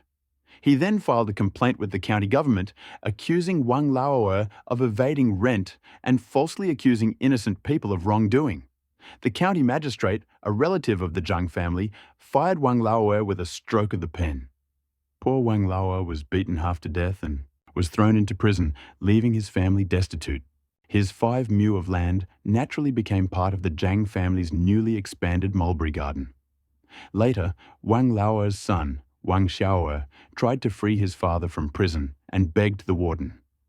The warden, driven by greed, raised 2 fingers and said, "20 bundles of money. Take this." Man, 20 bundles of money. This was more than Wang Laoer's family could have saved in 10 years. While the Wang family was devastated and desperate, Wang Laoer's daughter, 14-year-old Wang Xiaohua, tearfully sold herself into slavery at the Zhang mansion to take back 20 bundles of copper coins stained with her blood. Sisters. Unexpectedly, before Wang Xiaohua could get home with the money from selling his sister, he was chased by the manager of the Zhang family and his vicious servants. The housekeeper snatched the purse, but immediately threw a cold, stiff corpse in front of him, coldly saying, "Tough luck. You naive little bitch." It turned out that Wang Xiaohua had just arrived at the mansion when she was spotted by the mischievous young master of the Zhang family, who used her as an easy target for his games, shooting arrows at her. Killed. Sold into slavery, Life and death were already in the master's hands. But the death of my sister just because of her naivety? These three light words, like a poisoned dagger, broke Wang Xiao's heart. With no way to save himself, he cried bitterly. He believed that he had killed his sister. That night, Wang Xiao carried his sister's cold, bloody body back to their dilapidated home. With an unheard-of cry, he hit his head on the crumbling earthen wall and died. The family's only remaining grandson, starving to death, cried hoarsely for 2 days before a kind neighbor took him home and barely saved his life. Poor Wang Lao languished in the dark, damp prison for 2 months, only to find his family instead of his own. Liu Huangshu, appointed to Xinye, immediately began investigating the long list of unjust convictions. Finally, Wang Lao saw the light of day.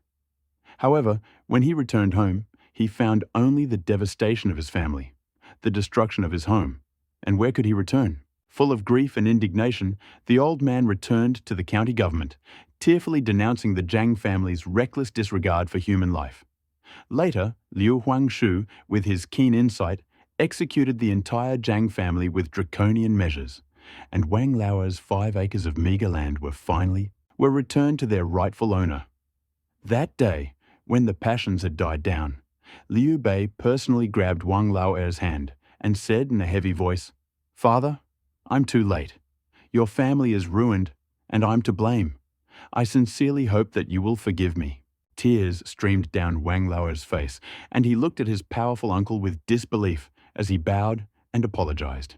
With a trembling voice, he asked, "Why? Why?" Liu Bei raised his head, his gaze sharp as a torch, and uttered 4 words that were worth 1,000 times. "Human lives are at stake." Liu Shan, of course, understood what the old man was asking. He asked, why did Liu Bei go against the aristocratic families of Xinye for a simple peasant like him? He asked, why, in the eyes of these powerful families, are the lives of common people like them as insignificant as ants, trampled and exterminated at will?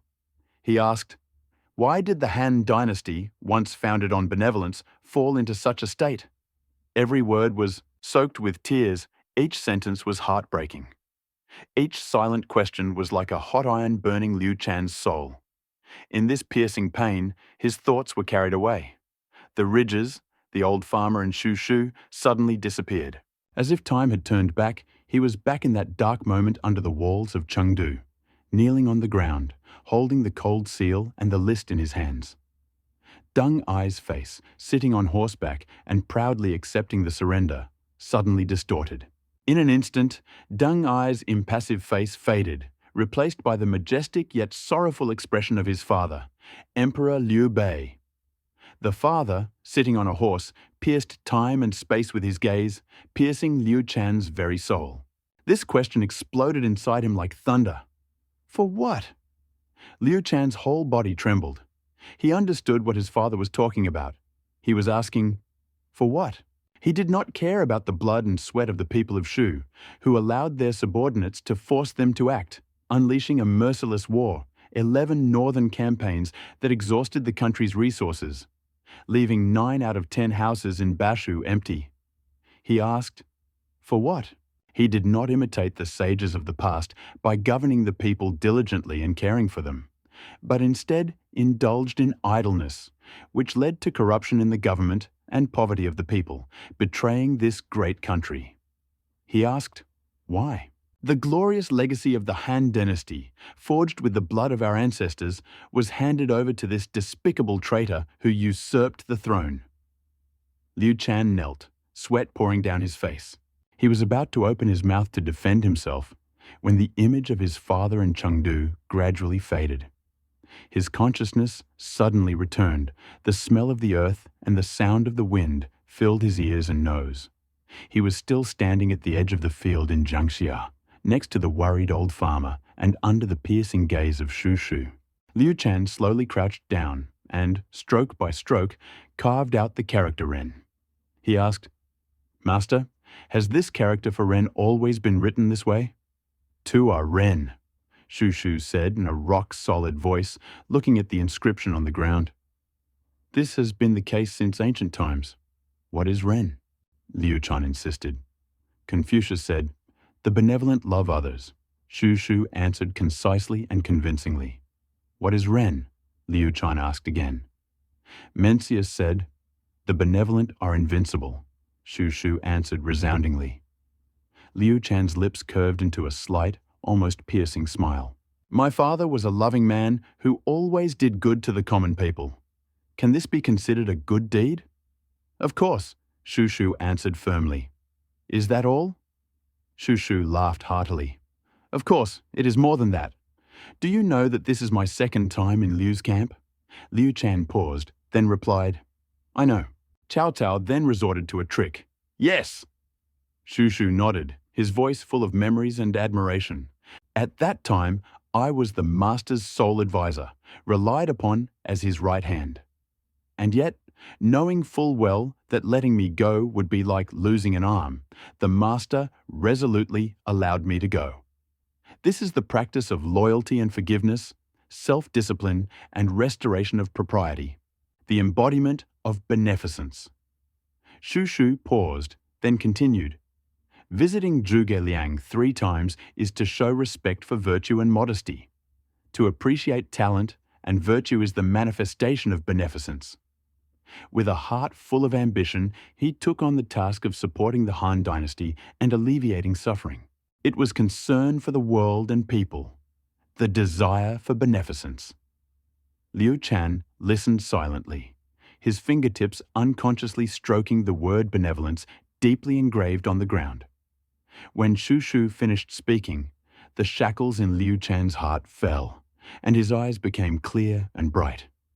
"Master," quietly, he said in a childish but unprecedentedly calm and confident voice, "I understand." Shu Shu asked, "What is benevolence?" Liu Chan did not answer the question directly, but instead asked, "Master, why do such simple people so often live in poverty for generations, unable to escape this fate?" Shu Shu's gaze swept across the endless fields, his voice quiet and solemn. "If there are no natural or man-made disasters, it will take 3 generations and 80 years of hard work for a family of farmers to accumulate a modest fortune, acquire land, and become a small landowner. After that," he paused, "if there are no more disasters and the whole family is faithful to its duties and works hard and frugally, it may take 3 more generations and 80 years to build up a powerful family." "Now," Shu Shu said, deeply delving into each word, "after 3 more generations and 80 years of hardship, the young people of the clan finally have the financial means to hire famous teachers, study and gain knowledge, and finally hope to join the ranks of scholars from the humblest families." He paused, and then continued, word by word. "From peasant farmers to scholars and scientists, the path is long. It will take 9 generations and 240 years. This path is so long and difficult that it is even longer than the entire reign of the later Han Dynasty. And that's assuming there are no natural disasters, man-made disasters, or robberies along the way." Liu Chan nodded, then continued. "Then what if they fail to fulfill their duties?" Shu Shu thought for a moment. "If they resort to murder and robbery, or, like the Zhang family of Xinye, rely on their power to seize property, enclose lands, and kill people, then within 1 or 2 generations, 12 years at the most, they could suddenly become incredibly rich. People like Dong Zhuo and Lu Bu came to power through bloody battles," Liu Chan said, pointing to the peasants working hard in the fields. "It takes 9 generations and 200 years for an honest man to learn to read and understand the truth. And those who abuse opportunities and harm others suddenly become rich. Why is heaven so unfair? Is it true that the only way to success is through robbery and plunder?" Shu Shu was speechless for a moment, unable to answer. But Liu Chan did not expect an answer. As if he was muttering to himself, or perhaps making a promise, he spoke louder.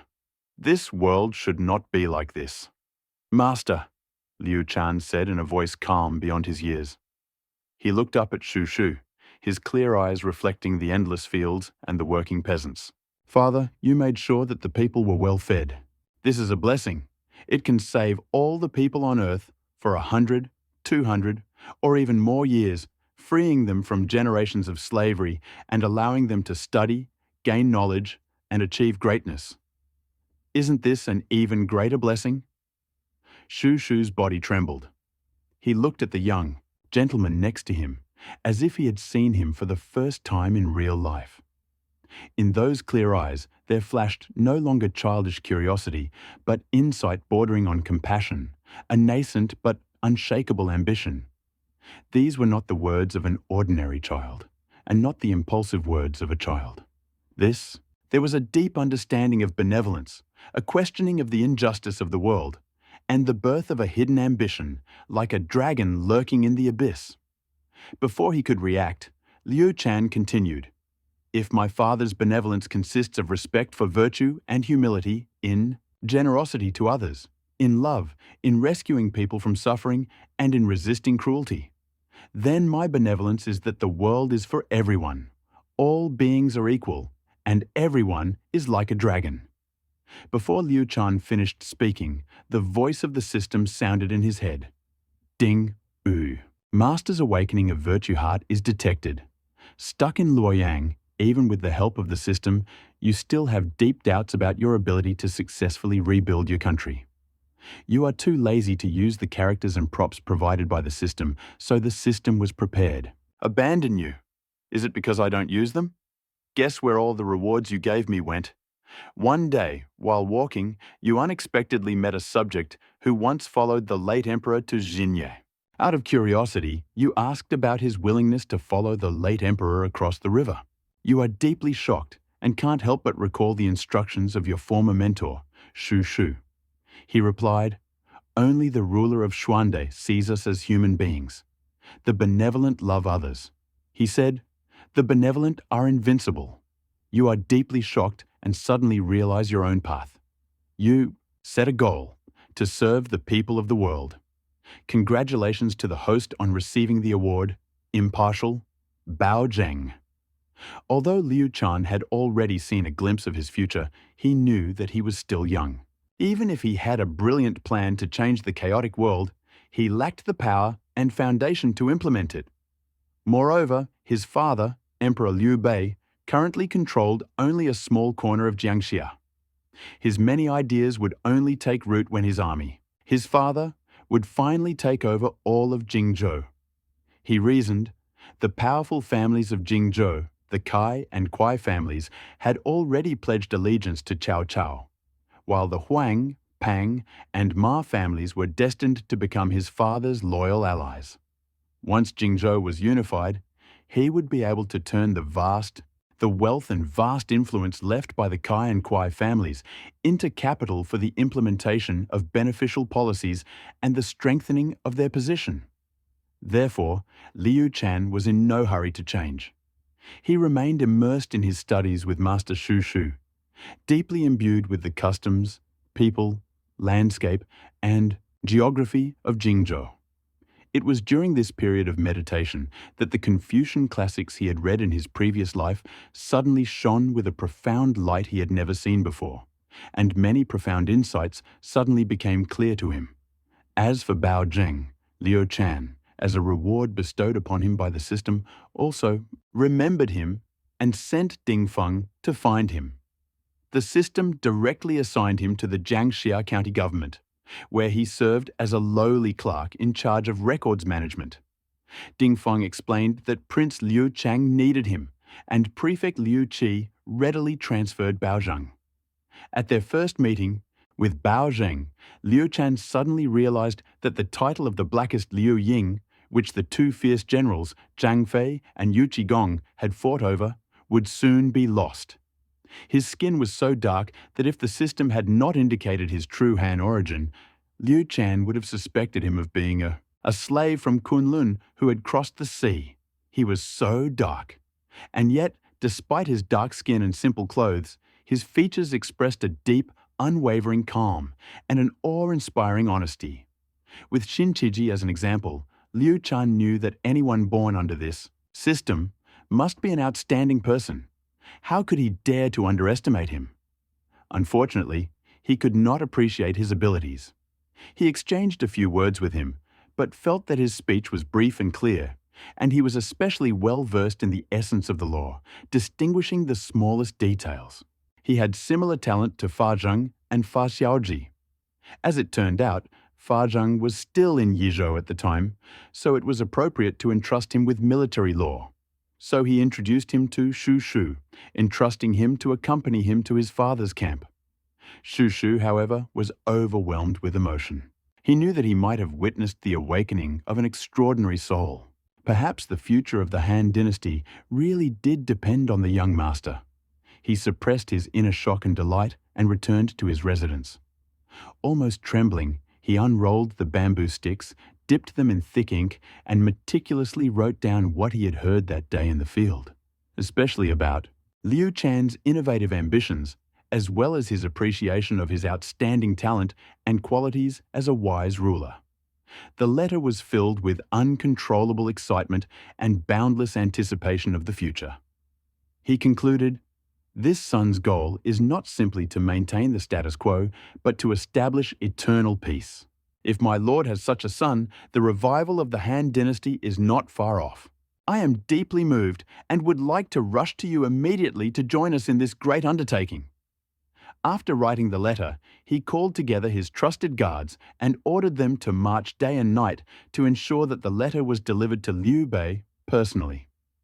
Outside Changsha, at Liu Bei's main camp, Liu Bei sat on the main throne. His forehead was worn out from days of fighting, but his gaze was sharp. He discussed military matters with Zhuge Liang, Xin Qiji, and others. The army had been marching from Jiangxia for more than half a month. Although they had captured most of Changsha, the city was still firmly fortified. Any further delay would have ruined Xin Qiji's strategy of a quick victory. "I never imagined that a Han Xuan could hold off our army for more than half a month." Liu Bei knocked on the table, his voice full of solemnity. "Military advisor Yuan, how can we break the deadlock and quickly take Changsha?" Before anyone could answer, the sound of hooves could be heard from outside the tent. "Report! Generals, report immediately! Changsha has fallen! Wei Yan has beheaded Han Xuan and surrendered the city. The three generals have captured the veteran general Huang Zhong alive and are bringing him to us." The tent went silent, then gave way to a joyful roar. "What? Has Changsha been taken?" Liu Bei stood up abruptly, his eyes shining with delight. "Where are the people?" Soon, the curtains of the tent parted. Zhang Fei's face flushed red, and he stepped inside like a dragon and a tiger. He couldn't sit still before he burst out laughing, boasting of his achievement. "Brother, military advisor, I, old Zhang, have returned. With a little trickery, Changsha will be in our hands." Yu Qigong, who was following behind, snorted contemptuously and mercilessly caught him. "Bah! If this Wei Yan hadn't shown his courage and cut off that old bastard Han Xuan's dog head with a single knife, we would still be staring at each other and drinking the wind outside the city." Zhang Fei glared at him and said hesitantly, "If it weren't for my old Zhang's tricks, he would." Lured Wei Yan. How could Wei Yan betray him and surrender the city? Moreover, I captured this veteran Huang Zhong with my own hands. What's so glorious about capturing an old general? Yu Qigong responded sharply. "We fought for hundreds of rounds without a clear winner, and we managed to take advantage of someone's lack of preparation. This is not real skill." Qin Chong rubbed his forehead as he listened to this. The two of them had gotten to know each other better since the Battle of Changsha, but they seemed like enemies from a past life. Apart from the brotherly laughter over drinks, their interactions resembled a fight of cocks that stubbornly refused to give in. Seeing that they were ready to argue again, Qin Chong hurriedly stepped forward, bowed, and addressed Liu Bei in a deep voice. "Sir, here are the details of the Battle of Changsha." He briefly recounted the taking the city, finishing, "The surrendered General Wei Yan and the captive Huang Zhong are waiting for you at the tent. I beg your pardon? We still need to count the prisoners, line up the troops, and retrieve the commander's arrows." Without further ado, he grabbed Zhang Fei and Yu Qigong, who were still arguing, by the arms and pulled them out of the tent. The curtain opened again, and two personal guards led the men inside. The first was a large man with with a red date-colored face, a short beard like a halberd, and bright eyes. A certain defiance was visible on his determined face. His gaze flashed across the tent and finally landed on Liu Bei. His gaze was filled with indescribable excitement mixed with slight nervousness. He involuntarily shook off the non-existent dust from his body, adjusted his armor, and stood up straight like a spear. At this moment, Wei Yan was like a fan of his idol from generation after generation, excited but cautious. Behind him stood a man with grey hair and beard, slender as a pine tree. His face was calm, but in his eyes there was an unyielding melancholy. It was the veteran general Huang Zhong. Despite being tied up, he held his head high, radiating awe and invincibility. Liu Bei's gaze, sharp as a torch, quickly swept over the two of them. Unbeknownst to the others, he had already grabbed the divine stone and opened his third eye. With one glance, he knew how strong both of them were. Name: Wei Yan Command, 7489. Military strength, 92 intelligence. 70 politics, 47. Charisma, 39. This guy is incredibly brave and talented. Command the troops. However, he has a rebellious nature and is unpopular, so he may not be able to lead the troops. He has no talent to command the central government. However, if it is used as a small force to attack key points or defend dangerous and narrow areas outside the mainland, it will definitely become a surprise attack. Liu Bei has already set the tone for Wei Yan. Although this judgment is somewhat arbitrary after all, Wei Yan in the past, in his life, he achieved great success in defending Hanzhong, and now has many brave generals under his command. Guan, Zhang, and Zhao are in their prime. Qin Chong, Yu Qigong, and Ding Feng are demonstrating their talents. There are so many talents that he will not be as willing to hire them as he was in his previous life. The right thing to do is to rank people according to their needs and make the most of their talents. After mentally judging Wei Yan, Liu Bei turned and looked at Huang Zhong. Name: Huang Zhong Command, 87. Combat strength, 93. Peak, 99. Intelligence, 64. Politics, 53. Charisma, 74. His command and combat strength were comparable to Wei Yan, but it was clearly an echo of the times. If this old general really was 20 years younger, who would be his prisoner today? Thinking about this, Liu Bei couldn't help but break out in a cold sweat for his third brother. A deep sense of regret washed over him. If Emperors Heng and Ling had not been so busy with state affairs, such a formidable general would have been riding through the northern deserts, shooting eagles with his bow, conquering the wolf's lair, and performing unprecedented feats. Why was he wasting his time among the mountains and rivers of Changsha, being urged on by a mediocrity like Han Xuan? If Liu Bei had stumbled upon General Huang just a few months ago, he would have been stunned, eager to shake his hand and express his desire to recruit such a talented man. However, his view widened, and he realized that even an experienced general, despite his past valor, would hardly be able to return to his former valor. After all, he was the general of the Central Army, suppressing the enemy, awarded the imperial title, and it was necessary to treat him with dignity. Moreover, his combat experience was invaluable. Even without the ability to personally observe the battlefield, he could still teach the younger generation the intricacies of martial arts.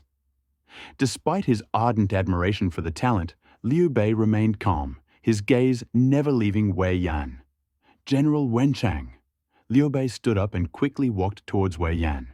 Seeing him prostrate, he immediately leaned over and personally helped him up. His words were sincere and full of admiration. General, you are a man of great righteousness. You killed the tyrants, surrendered the city, and saved the people of Changsha from suffering. This is a great deed. On behalf of the people of Jingxiang, I thank you, General. He bowed slightly as he said this. Wei Yan had always been loyal to Liu Bei and had long planned to surrender to his uncle if Changsha fell. He never expected that Han Xuan would be so foolish as to kill him, forcing him to take such a risk. Although he had never acknowledged Han Xuan as his master, this act still felt like defeating his master for glory. He was worried, afraid that his uncle would dislike him. But now, seeing his uncle treat him with such courtesy, personally helping him up and speaking so sincerely, he even exaggerated his victory over the master for the sake of glory to a victory over tyrants. Wei Yan's heart trembled. His eyes warmed as he bowed again. Seeing Uncle Emperor today is like seeing the sun through the clouds. I am willing to serve you as a slave. Now that he has returned, he has become his general.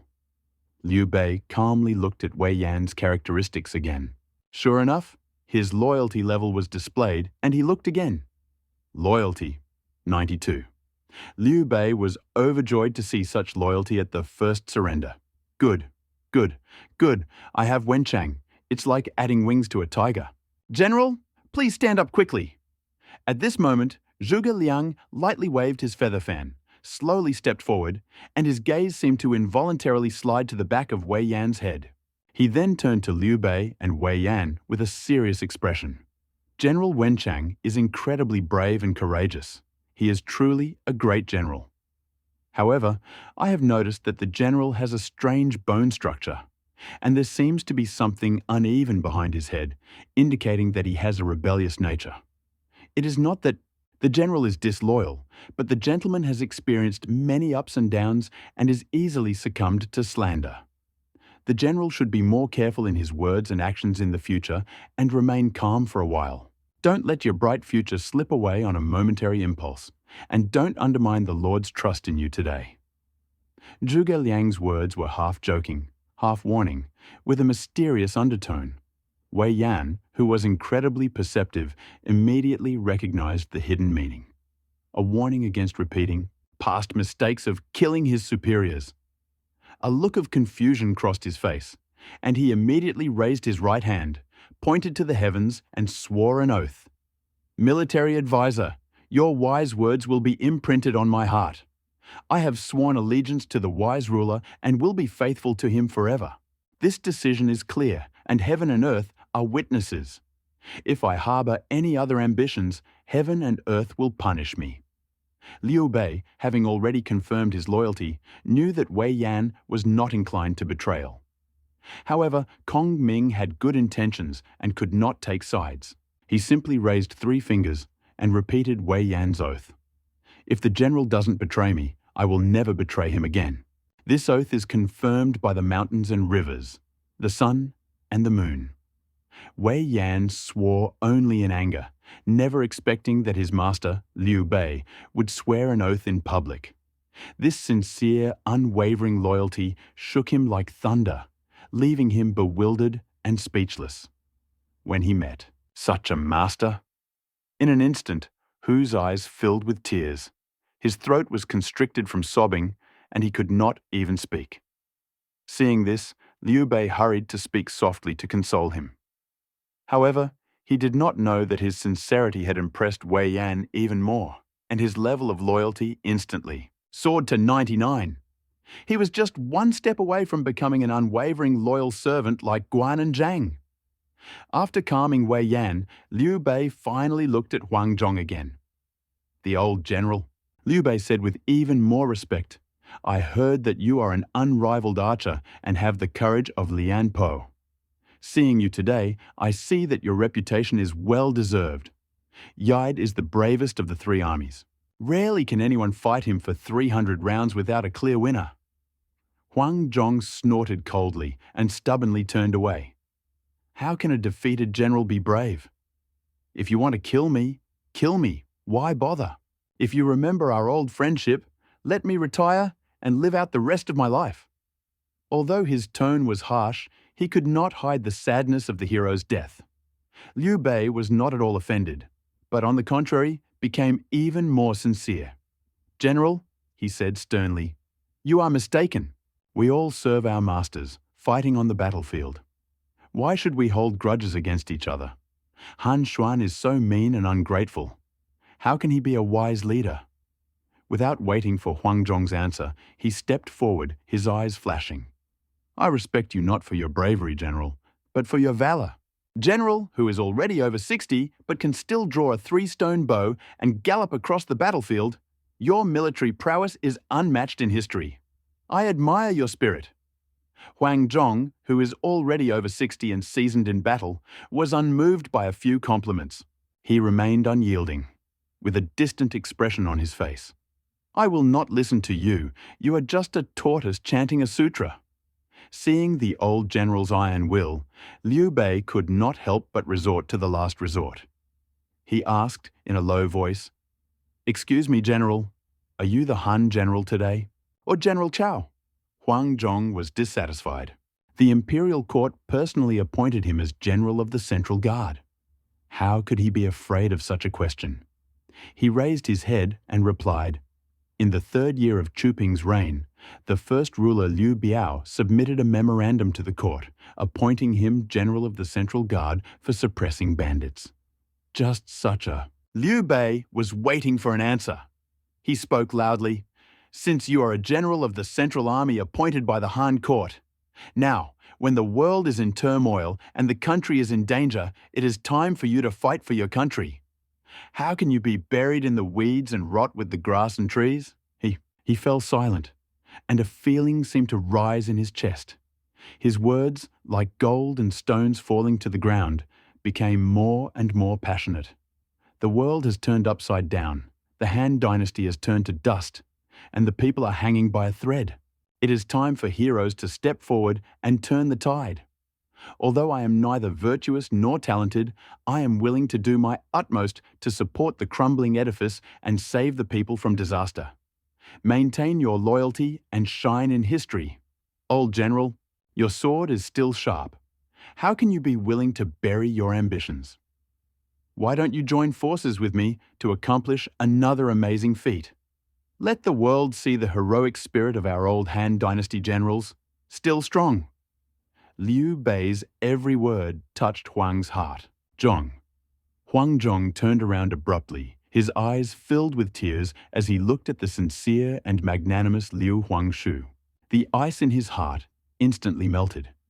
He pushed aside the guards and prostrated himself, his voice ringing like a bell. Before, Huang Zhong was old and stupid, ignorant of the true God. Now, meeting the Emperor's uncle is like a blind man seeing the sun. Emperor's uncle, despite my age, resigned himself and treated me with kindness. Even if I die, I will never be able to repay him for this. With this wounded body, I swear to follow the Emperor's uncle until death, by his side, through thick and thin, even if death is the only way out." Liu Bei was delighted to have recruited the 2 generals. Everyone in the tent was equally delighted. At this moment, Zhang Fei, Qin Chong, and Yu Qigong finished their business, returned the command arrows, and entered the tent. Upon entering, Zhang Fei saw Huang Zhong untied and standing under Zhao Yun. Realizing that this was a sign of surrender, he joyfully slapped Huang Zhong on the shoulder. "General Huang, that's right, let's exchange martial arts in the future." Zhang Fei was a martial arts enthusiast. Previously, only his second brother, Guan Yu, and Zilong could challenge him. However, Guan Yu was a bookworm who constantly read the spring and autumn annals, while Zilong, who was responsible for protecting his older brother and his family, had no time for either. Therefore, Zhang Fei spent his days training in the training grounds, a joyless occupation. However, after the Battle of Changbanpo, Qin Chong and Yu Qigong joined the camp. In addition to Qin Chong, Yu Qigong is also a martial arts fanatic. They met every day to drink or fight, and that's how they became friends. This time, Huang Zhong and Wei Yan joined the camp. Although their martial arts skills were not as good as Yu Qigong, they could still fight several hundred moves, so it was no wonder that he was happy. After greeting Huang Zhong, he returned to find Zhuge Liang. The military advisor always said that he was brave, but not wise. But this time, he resorted to a trick to take Changsha, and wanted to see what military advisor Zhuge would say. How could Zhuge Liang not know what he was thinking? So he turned to Zhang Fei with a smile. "General, you 3 are not only recaptured Changsha, but also captured General Huang alive and persuaded Wei Wenchang to surrender." You are brave and resourceful, tough but meticulous, and have made a great contribution. I admire you." Zhang Fei became even more proud of Zhuge Liang's praise. He laughed so hard that the tiles shook. "Military advisor, you are honored. You are honored. Ha ha ha." When everyone was seated, Liu Bei returned to the main seat. His gaze swept over Wei Yan and Huang Zhong, who had recently joined, as well as Zhao Yun, Liu Feng, Qin Qiong, Yu Qigong, Zhang Fei, and the other fierce generals under his command, and finally settled on Zhuge Liang. "Military advisor, now that Changsha has been taken, what should we do with Lingling counties, Ruling and Guiyang?" Zhuge Liang waved his fan and said confidently, "Sir, these three counties.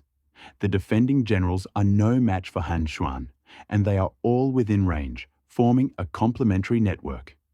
A brute force attack can capture the city, but will inevitably result in losses and delay. Liang has a plan, a kind of destruction of Guo by false entrance that will achieve twice the result with half the effort." He went to the map and pointed out, "Our army can pretend to be defeated in Changsha. Send an experienced and eloquent warrior armed with the armor and seals of the defeated warriors of Changsha to Lingling for help. They will report the approach of Liu Bei's army, that Changsha is in danger, and ask Prefect Liu Du to send reinforcements immediately." Having learned of the crisis in Changsha, and having evidence of the defeated warriors in hand, Liu Du will certainly not sit idly by. Once their reinforcements leave the city, our elite troops, caught off guard in strategic locations, will suddenly and decisively attack. As soon as the reinforcements, Lingling will be destroyed, the city will be vulnerable, and we will be able to capture it in one blow. After taking Lingling, Zhuge Liang pointed his fan at Wuling and Guiyang, our army can use the same trick again. Either pretend to be defeated by Lingling's soldiers, or use the seals of the surrendered generals, and then ask for help from Wulin and Guiyang, lure them out of the city, and ambush them halfway. This is a chain of strategies. If we break one of them, the rest will be easy." Liu Bei nodded several times after hearing this, his eyes shining. "Excellent plan, military advisor. Everything is interconnected, and attacking the heart is the best option. In this way, the three counties will be taken." He immediately called out to the generals, "Zilong, I am here." Zhao Yun stepped forward. "I order you to lead our elite troops and familiarize yourself with the Guiyang Road guidelines. According to the military advisor's plan, pretend to be defeated soldiers and head to Guiyang for help. When reinforcements arrive, set up an ambush and take over the city. Understood. Wei Yan. I am your humble servant. I order you to lead the troops and take charge of Lingling Road. Also pretend to be defeated soldiers from Changsha to ask for help. Ambush the enemy and take over the city. Wei Yan, I obey. Han Sheng, I am your humble servant." Huang Zhong was in high spirits and generously agreed. "The old general has just joined us, and his morale is high. I order you to lead the army and take command of the Wuling Road. The old general is glorious, and you will be entrusted with gathering reinforcements or luring the enemy. We must capture Wuling. Huang Zhong will carry out your orders."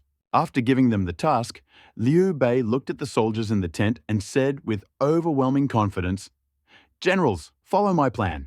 I hope you will all work together to quickly conquer the three counties. Once Jingnan is pacified, we will march north to achieve our great goal." The generals responded in unison, each receiving his arrow and leaving. The tent gradually emptied, leaving only one person, Zhang Fei, who had been waiting for so long, seeing that all the tasks had been assigned. But he, given none, Zhang Fei could no longer restrain himself. He stood up abruptly, entered the tent, stared at him with his copper, bell-like tiger eyes, and hoarsely shouted, "Brother, what about me?" His face was full of indignation, and his voice boomed throughout the tent. "All the generals have their own tasks. Even old man Huan, who I defeated, has his own tasks. Why did you leave me alone?" He became more and more nervous as he said this, and, waving his large hand like a palm, Fan said, "Just now, The military advisor praised me for my bravery, strategy, and meticulousness. Why don't you respect me in the blink of an eye? Seeing this, Liu Bei couldn't help but laugh and waved his hand to console him. Don't worry, Yidi. You have just made a great contribution, and you should let others get credit. Seeing that Zhang Fei was still stubborn, Liu Bei laughed again. Changsha has just been settled, and there is still much to be done. Come with me to the city, and together we will put up posters to calm the people and comfort the common people. After much persuasion, Zhang Fei reluctantly agreed. He was still muttering to himself, but in the end he did not dare to disobey his brother, so he had to follow Liu Bei to Changsha City. All the generals had already returned to their posts. Only the key figures, such as Liu Bei, Zhang Fei, Zhuge Liang, Xin Qiji, and Mi Zhu remained in the prefect's mansion. Suddenly, a personal guard arrived with a report. My lord, the man outside the mansion holds a letter from Shu Yuanji, requesting an audience. Liu Bei was overcome with curiosity. Guan Yu was currently in command of Jiangxia. If there were any changes in the north, he would be the one to write to him. Liu Bei raised his eyebrows slightly. A doubt was brewing in his heart. Since Guan Yu was in charge of Jiangxia, any military information would definitely come from Guan Yu. If it were a matter of national welfare or state governance, Yuanji, with his wisdom, would first consult with Kong Ming. Could this really be a direct letter? My heart sank.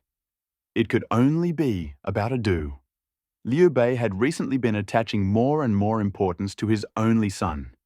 Moreover, the various strange phenomena that occurred in Adao made him wary of any negligence. Let him in quickly, Liu Bei immediately ordered, and then added, turning to Zhuge Liang and Xin Qiji, by the way, there are 2 military advisors here. We can discuss this together. As soon as he finished speaking, a figure entered the hall. Its face was black as ink, and on its forehead was a crescent-shaped mark. His appearance was strange and unlike any other. Upon seeing him, everyone in the palace was astonished. How could such a dark person exist in this world? They were Bao Zheng and Bao Shiren, who had recently joined Liu Chan's army.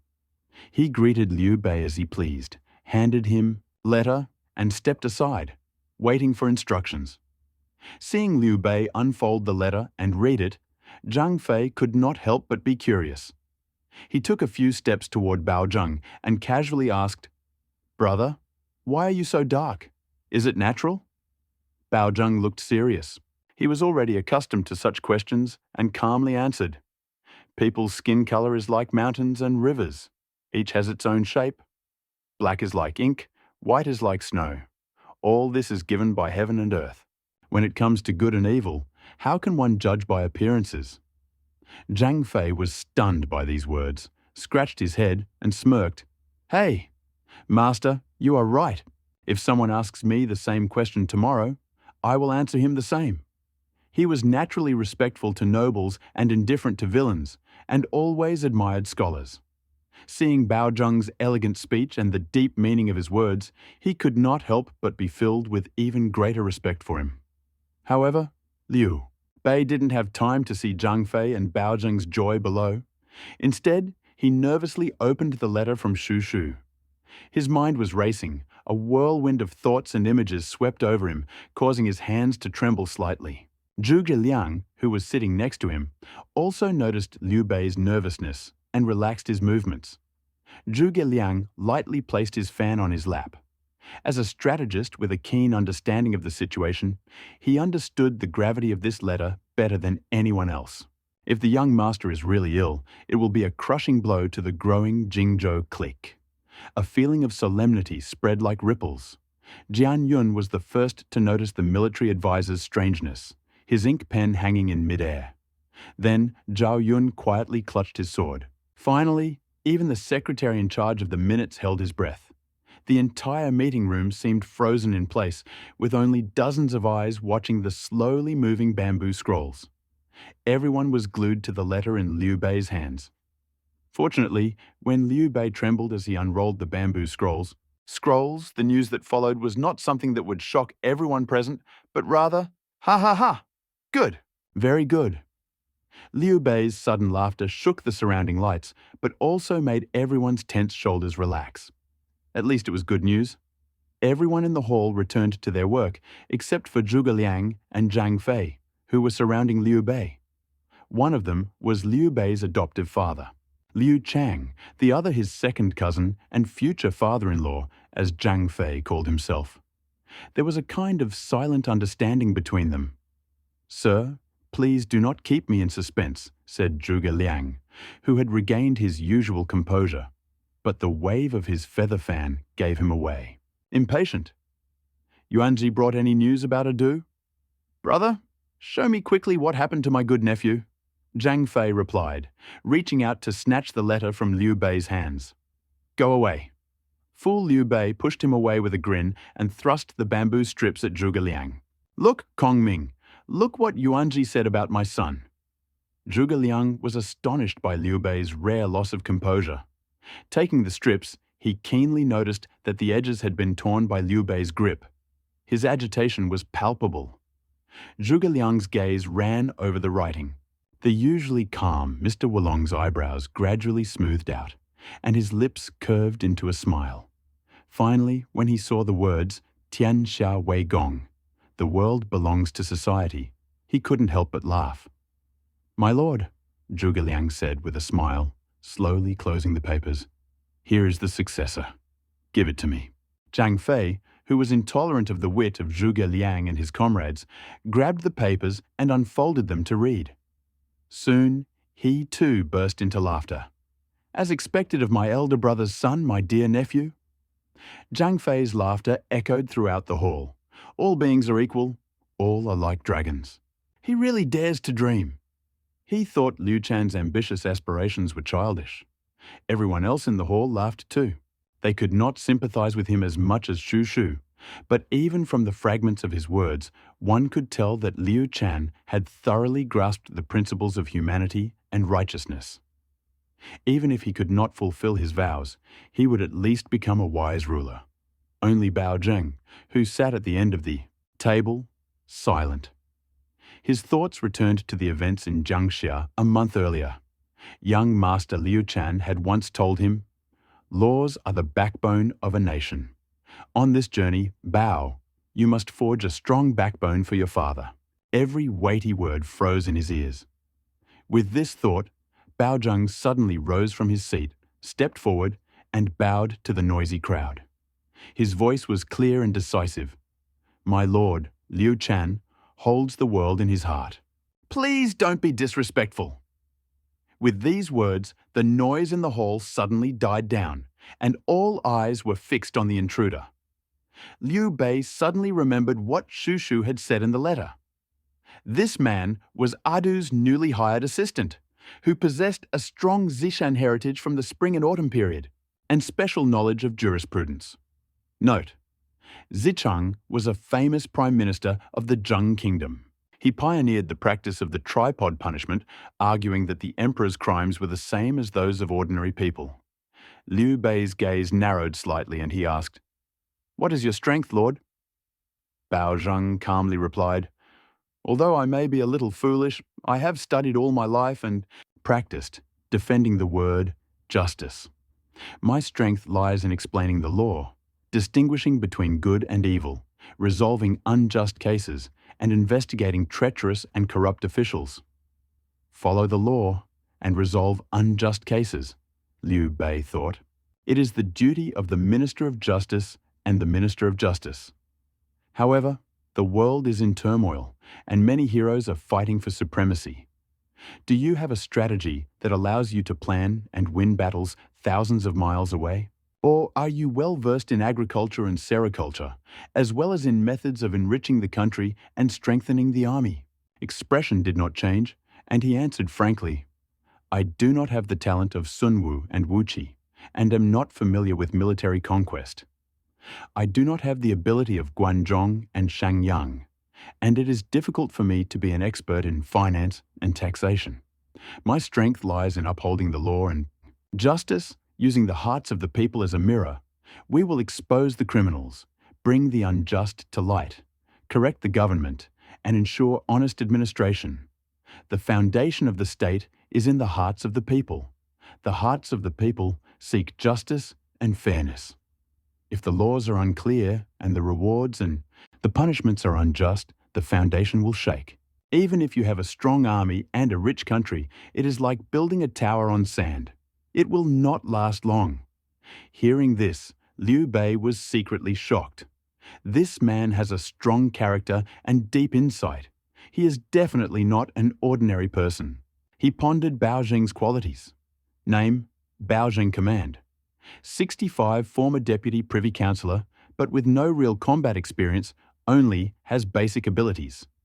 Strength, 40 civil servant, no martial arts training intelligence. 92 solves cases like a god. Insightful and a master at uncovering devious plans. Politics, 98.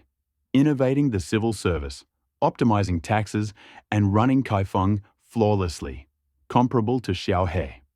Charisma, 95. Incorruptible and honest, his reputation as an honest official is deeply rooted in the hearts of the people. And his charisma is boundless. Intelligence, 92. Politics, 98. What talent for a provincial governor, Liu Bei immediately realized. How could he not notice such talent? He immediately thought, Changsha Prefect Han Xuan had recently passed away. The county government had just been annexed, and the government was struggling to implement its policies, much to be restored. Kong Ming and Xin Qiji were needed as military advisors, while key figures in domestic politics such as Deng Ji, Sun Qian, and Yi Ji were in Jiangxia. He was worried about who would be able to take over the government of Changsha. His own talented son, Adu, has become such a support for him. Isn't this the will of heaven? Liu Bei was overjoyed and turned to Bao Zheng with a bright smile. Since you have become Adu's disciple and he has recommended you to me, I will speak frankly. Changsha has recently been annexed and the prefecture is vacant. Prepared to take on this important responsibility? Bao Zheng knew that this was a test for Liu Bei, but he was confident that Changsha was the ideal place to realize his ambitions. He bowed and asked, "Excuse me, Lord, which Changsha do you wish for?" "Oh, what do you mean?" Liu Bei raised an eyebrow. Bao Zheng calmly analyzed, if the envoy only wants Changsha to pay taxes and send soldiers on time, then after taking office, I will lure the powerful to my side and use the Han family's inheritance as bait to line their pockets. I will supplement this with a policy of cultivating the agricultural lands, forcing the refugees to serve in the army, and reclaiming the wilderness. In this way, taxes, soldiers, and food will undoubtedly flow in uninterruptedly. However, he changed the subject, and his tone became serious. This policy will only bring suffering to the people. I'm afraid that by the time the world is united, the population of Changsha will be halved. He paused, his gaze cleared, and he continued. If you want to create a Changsha where the people live in peace, the government is stable, and the people are in harmony, I will destroy the remnants of the Han dynasty, abolish the abuses, surplus labor, and restore the system of common fields. Free the poor, old men and women from corvée labor. Establish official schools, develop local delicacies, and open trade with Wu and Shu.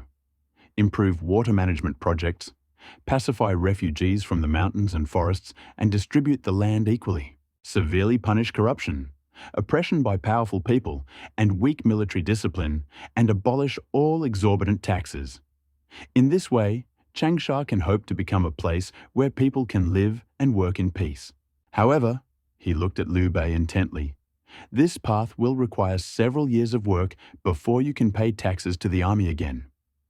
Bao Zheng explained the paths, results, and costs of both strategies to Liu Bei in detail. With these words, he stood silently at the steps, waiting for a decision. And for us at all, need to choose? Zhang Fei didn't quite understand Bao Zheng's tactical statements, but he clearly understood the words to pay taxes on time and provide troops.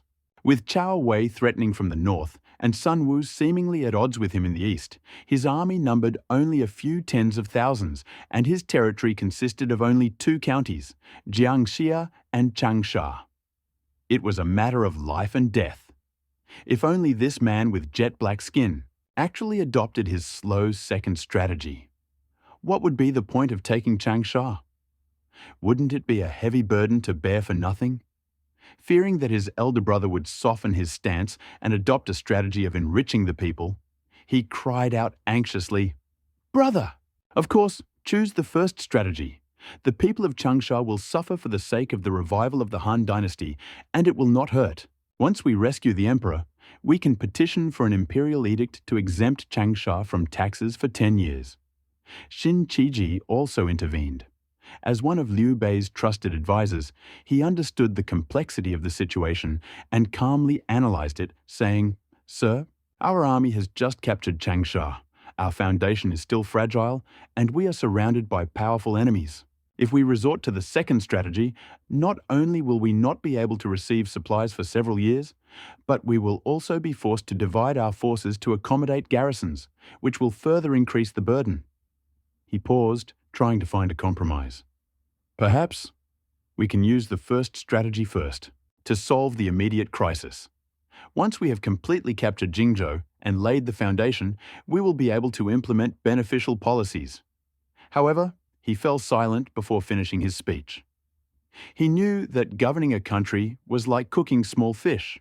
After taking such radical measures, officials and influential people reap the benefits, and their entrenched interests flourish like weeds. How could they change course? One step could affect the entire system, making the task more difficult. Moreover, even if Changsha were to be restored to normal life by drastic measures, would it be possible to bring back the dead civilians alive? This difficult question tormented everyone present. Their gazes turned once more to Liu Bei. The hall was silent, except for the sound of heavy breathing. Liu Bei was silent. He was not looking at the Changsha County depicted on the map, but at the scenes he had witnessed during his decades of wandering.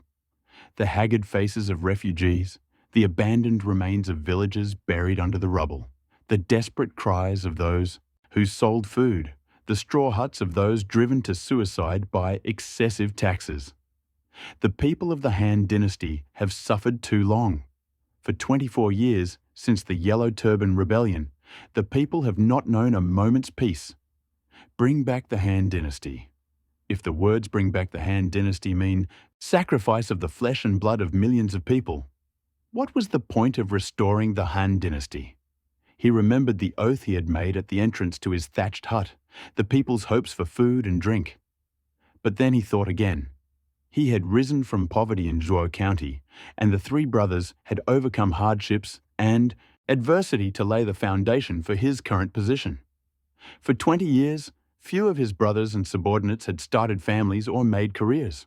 If he were to shoulder this burden again, and now he gave in and failed, how many more 20 years would he have left?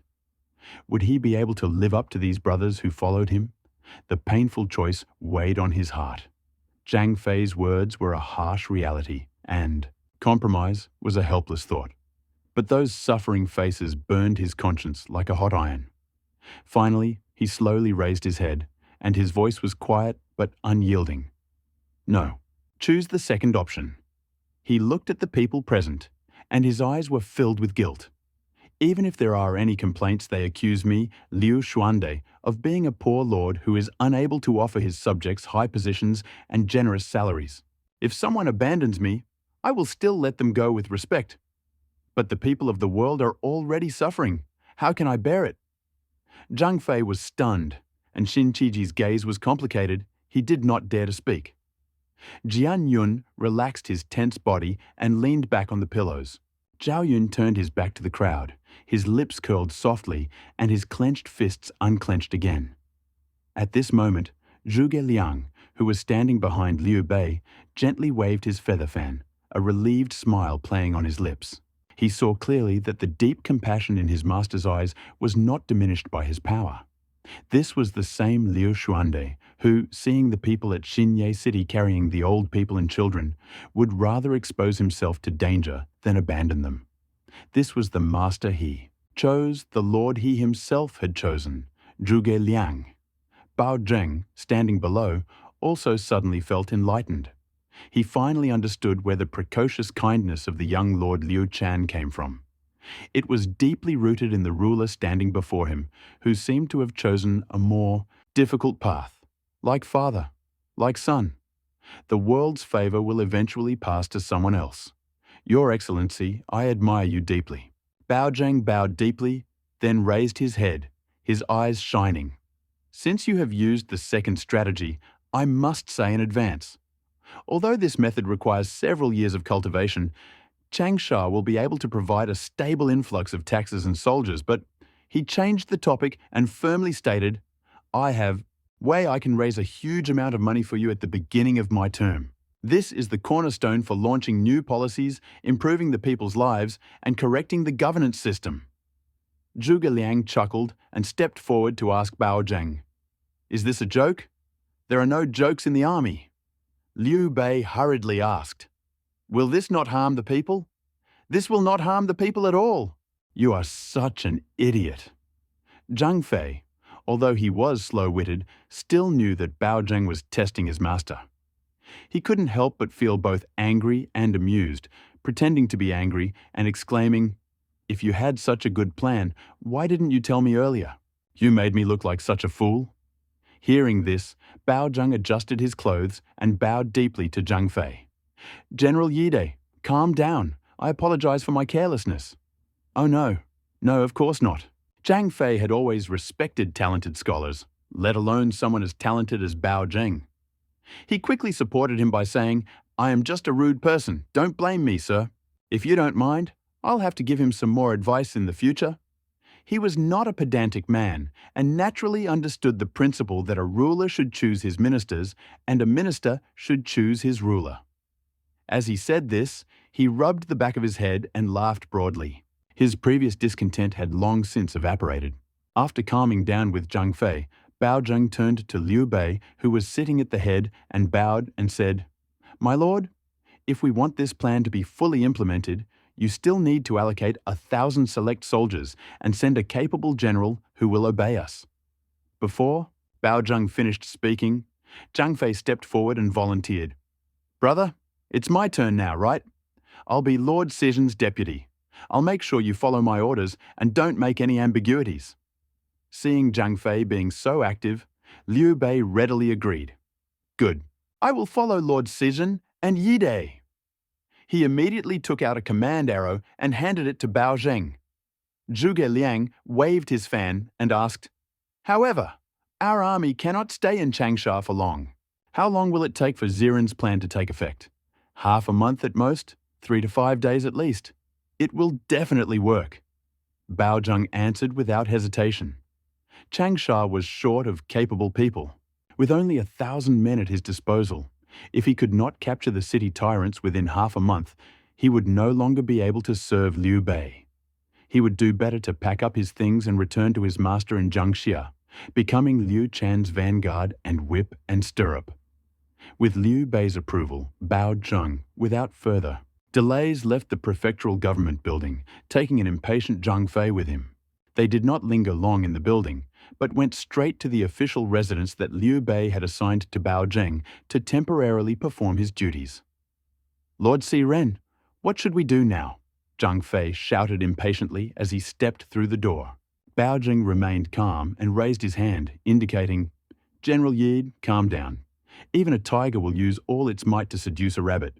To win with a single blow, you must first study your enemy thoroughly. He unrolled a crude map of the city's defenses and tapped it with his slender fingers. Of utmost importance, General, is sending your elite scouts to investigate 3 questions. First, the fate of Han Xuan's clan and its major assets after his death. Secondly, information about influential people in the city, identifying those who exploit the local population and those who still have a conscience.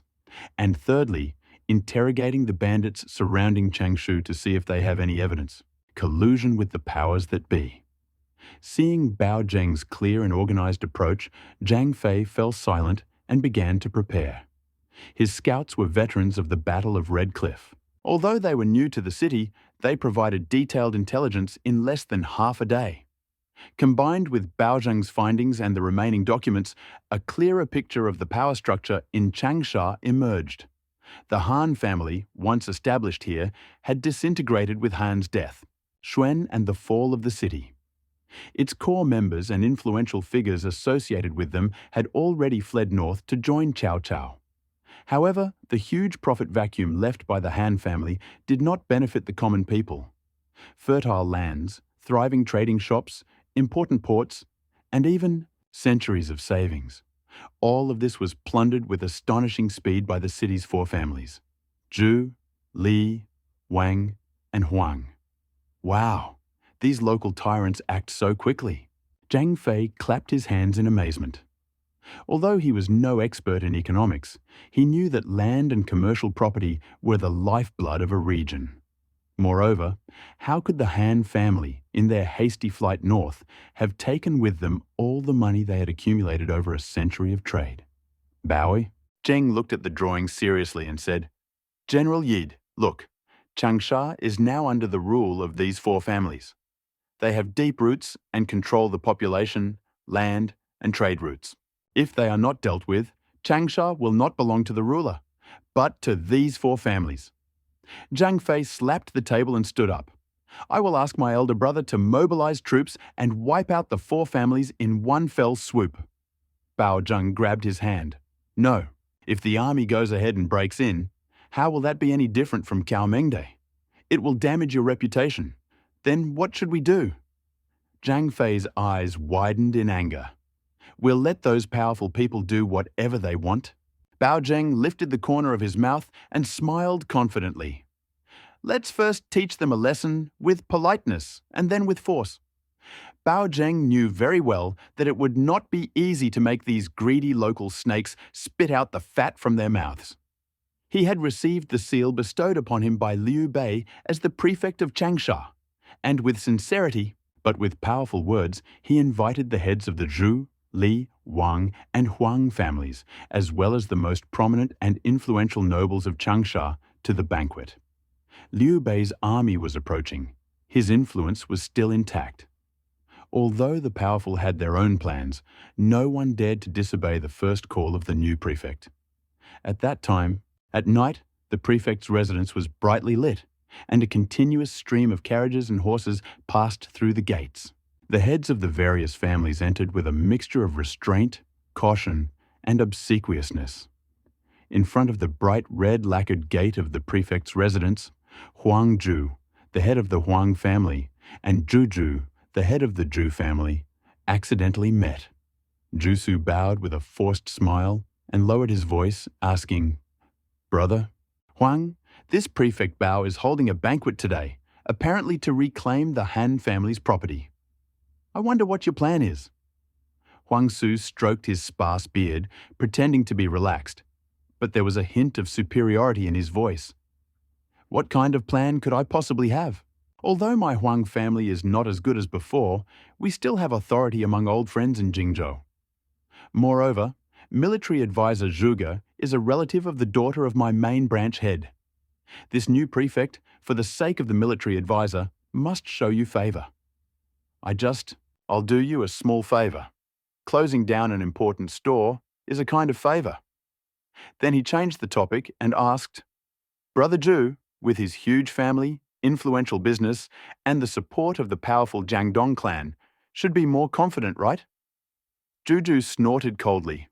The unknown Bao Haizi is worthy of giving orders in Changsha?" He leaned close to Huang Zhu's ear, his voice barely audible. "My lord is a high-ranking general in Jiangdong. A single letter could sow discord in the Sun-Liu alliance. Who would win then?" He suspected that Bao Zheng was just a pawn, a test, perhaps even a scapegoat sent by Liu Bei. They exchanged knowing, contemptuous smiles. In their eyes, Liu Bei still had to be on his guard, but the newly arrived Bao Zheng was just an insignificant target. The banquet was held in the lobby. Although not lavish, it was solemn. After 3 rounds of drinking, the atmosphere seemed harmonious. But something flickered in the depths. Bao Zheng sat in the main chair, his face calm, his gaze slowly gliding over the people in the hall. Zhang Fei stood behind him, sword in hand, like an enraged King Kong with an invisible pressure emanating from him. Bao Zhang put down his wineglass and said in a ringing voice, breaking the apparent harmony, "Compatriots, we are not invited to the banquet today. Changsha has just been founded and there is still much work to be done. The city is full of refugees begging for food. The rivers have silted up and the fertile fields have dried up. All of this is the result of Han Xuan's harsh rule. However, when the Han family fled north, the great wealth they had accumulated, the fertile fields and stores they had ruled, disappeared." He paused and, observing the crowd's reaction, continued. "The emperor's uncle is generous and compassionate, and he intends to use the Han family's wealth to provide shelter for refugees, develop water conservation projects, and restore agriculture. This is a noble policy that will benefit the country, its people, and future generations." He looked around the crowd in a serious tone. "However, to implement this policy, we need financial support and land for resettlement. All of you present here are prominent families in the village, so we ask you to make generous donations to help our army through this difficult time." Hearing this, the hall fell silent. The people in power looked at each other, their eyes shining. Although Bao Zheng did not say it directly, his words clearly implied that he was demanding that you all hand over the property to the Han family. But who would want to spit out the fatty meat from their mouths? So they each lowered their heads and drank like quails. But they kept glancing at the representatives of the 4 major families, signaling them to come forward. "You can't eat meat while we're bleeding, right?" Soon, Huang Su had no other choice and stood up first. His face was full of sadness. He dropped his hands and said, "Prefect Bao, understand me. It is not that we do not want to help the emperor's uncle. It is, alas. During Han Xuan's lifetime, we were cruelly exploited and our family business went into decline. Now, hundreds of my Huang family members are crying for food and we are at our limit. To continue." He sighed, took out the land title deed from his sleeve and held it out with both hands. "However, given that my Huang family is connected to your military department and county officials, I have a dyeing workshop in the west of the city that should accommodate a few refugees. I hope the prefect will accept this offer and not think it is too small." Zhang Fei, who was standing behind Bao Zheng, sneered disdainfully upon hearing this. The dyeing shop, abandoned many years ago, seemed like a threat to him. Zhu Fu followed suit, standing up and crying in poverty, "Your Excellency, Brother Huang speaks the truth. My Zhu family is even poorer. My cousin Juji recently wrote to me asking for a loan, but I don't have any spare money to lend him. But since the prefect asked, I'm willing to donate 50 acres of land outside the city. I hope I can do my bit to help the refugees." Zhang Fei rolled his eyes again. The Zhu family's 50 acres of dry land outside the city had been producing nothing year after year, only becoming a burden. Seeing this, Li Hong, the head of the Li family, and Wang Bi, the head of the Wang family, were not to be outdone. They immediately jumped to their feet. Li Hong gritted his teeth and donated an abandoned cattle market north of the city, while Wang Bi reluctantly offered several leaky, dilapidated houses near the southern gate. The 4 powerful leaders were the first to give generously, but their contributions turned out to be useless property, a careless gesture that was obvious. Seeing this trend, other representatives of the small and middle income in the room felt relieved and followed their example, jumping up on their feet. One donated a few acres of meagre farmland, another offered a dilapidated store. Suddenly, the excitement reached its peak. In the blink of an eye, a mountain of land and housing documents, all of which were worthless, had piled up in front of Bao Zheng's desk. Zhang Fei, who was standing behind him, had never experienced such humiliating treatment. In Suzhou, the noble families only offered him war horses and food. Today, in the countryside of Changsha, he was bullied and humiliated by a group of landlords. The blood rushed to his head. Suddenly, he gripped the sword at his waist with his right hand and was about to step forward shouting, "Hey, you are General Yide." Voice was quiet, but surprisingly even, full of irresistible power. He did not turn around, but simply extended his hand and placed it precisely on Zhang Fei's hand. Zhang Fei turned his head sharply, his face expressing a question, as if asking, "Are we just going to let these parasites run wild?" Bow. Zhang shook his head slightly and cast an extremely vague but unusually firm glance at Zhang Fei. There was only coldness in that glance, as if to say, "Be patient. Everything is under control." Bao Zheng turned and looked with a faint smile at the influential people in the hall, who were proud, or nervous, or simply watching the performance. He slowly stood up, bowed low to everyone and said loudly, "Dear fellow villagers, you are so wise and generous. On behalf of Uncle Emperor and the thousands of displaced people of Changsha, Bao Zheng thanks you all." His tone was sincere, as if he had truly received a great favor. "Bao Zheng will remember today's gift in his heart. I will also repay you for your sincerity." He paused, and his smile grew even wider. "It is already late evening. Please come back. Mr. Siren, if you have any other brilliant ideas, please tell us," Zhang Fei hurriedly asked after the banquet ended. If he hadn't waited for Bao Zheng's answer, I'm afraid he wouldn't have been able to resist and would have gone to arrest those vermin at night.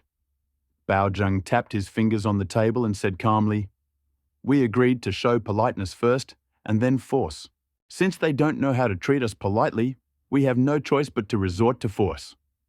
He stood up and began to pace the hall, giving Zhang Fei an order. "Yide, tomorrow you will select several extremely guilty people from the intelligence gathered by the scouts, preferably those who are related to the four main families, and then you do this and that. Let's punish them." The next morning, the Yamen messengers of Changsha began posting notices in the streets and alleys, announcing that the new prefect was publicly trying several extremely guilty prisoners in the square in the center of the city. Among them were Zhu Biao, the infamous head of the Zhu family's security detail, responsible for countless murders; Huang Lai, the Huang family's manager, who seized farmland and beat peasants to death; Li Gui, the Li family's accountant, who lent money at high interest rates, which led to the ruin of several families; Wang Sandao, a member of the Wang family who conspired with the pirates of Dongtinghua Lake and robbed merchants; and Sun Bao, a petty tyrant who, while attached to the Zhu family, abused the countryside, raping and plundering. At the moment when these words were spoken, the entire city of Changsha exploded into riots. In the eyes of the people, these people were the embodiment of villains, doomed to a painful death. Thus, even before the trial began, the entire square was completely surrounded. Soon, Bao Zheng, dressed in a dark official robe, sat on a makeshift platform, his face stern as steel, and the terrifying aura was unwavering. Zhang Fei stood next to him, sword in hand, eyes wide open, full of murderous fury. "Lift them up!" Bao Zheng shouted, and the soldiers lifted up the 5 bound captives with ashen faces. They knelt on the ground, shivering in the early winter wind. Bao Zheng's sharp gaze swept over the silent civilians and the spies sent by several influential families in the distance. He unrolled the scroll of accusations, and his clear, cold voice resounded across the square, each word like thunder. Zhu Biao, who had bullied the weak and disregarded human life, was interrogated by Sanmu and confessed to the 5 murders he had committed. The evidence was irrefutable. The sentence is beheading. Huang Lai, who seized land and beat the village elders to death. We have witnesses and evidence. The sentence is beheading. Li Gui, who exploits people for huge profits and forces them to die. The account books and bloody records are all in place. The sentence is beheading. Wang Sandao, colluding with bandits and robbing merchants. The confession of the gang leader and the stolen goods are evidence. The sentence is beheading. Sun Bao, who bullied the villagers, raped and robbed. His crimes are extremely light. The sentence is beheading. The sentence was announced, and no one was given time to speak or react. Bao Zheng suddenly snatched a scarlet arrow from his pipe, raised his hand high, and with determination and killing intent, furiously threw it onto the cold ground. "Name it! Execute immediately!" "Yes!" Zhang Fei, unable to hold back any longer, screamed like thunder. 5 huge, shirtless executioners swung their ghost-headed swords, flashing a cold gleam. Puff, puff, puff, puff. 5 fountains of blood shot up into the sky. 5 hideous heads fell into the dust. The thick smell of blood instantly filled the air, turning the bluish stone of the execution site red. The crowd froze, then burst into a thunderous roar, followed by the long-held, tearful cries of countless oppressed. "Well done! Great judge! Great judge!" The victims threw themselves on the ground, groaning and bowing humbly before the platform. The execution was over, but the blood still stained the square. Bao Zheng ordered the 5 heads to be carefully cleaned and placed in 5 brand new wooden boxes. He personally wrote on the 5 neatly copied lists of charges, already sealed with the vermilion seal of the prefect of Changsha, a line in artful cinnabar. This is Bao's first gift in return. Then he called the 5 most experienced captains of Zhang Fei's personal guard. Take these 5 boxes along with the 5 indictments and deliver them to the Zhu, Huang, Li, and Wang mansions, as well as the Sun family residence to the west of the city. Bao Zheng continued in an icy voice. Personally order them to heads and explain it to them word for word. Let them understand clearly. This is what awaits you for disregarding the law and destroying Changsha. Bao Zheng straightened the books in front of him and continued. If you do not return all of the Han family's property, in full and in its original condition, to the treasury by sunset tomorrow night, I will take it away. The 5 captains sank down on one knee, took the wooden boxes and the indictments, mounted their horses, and rode away.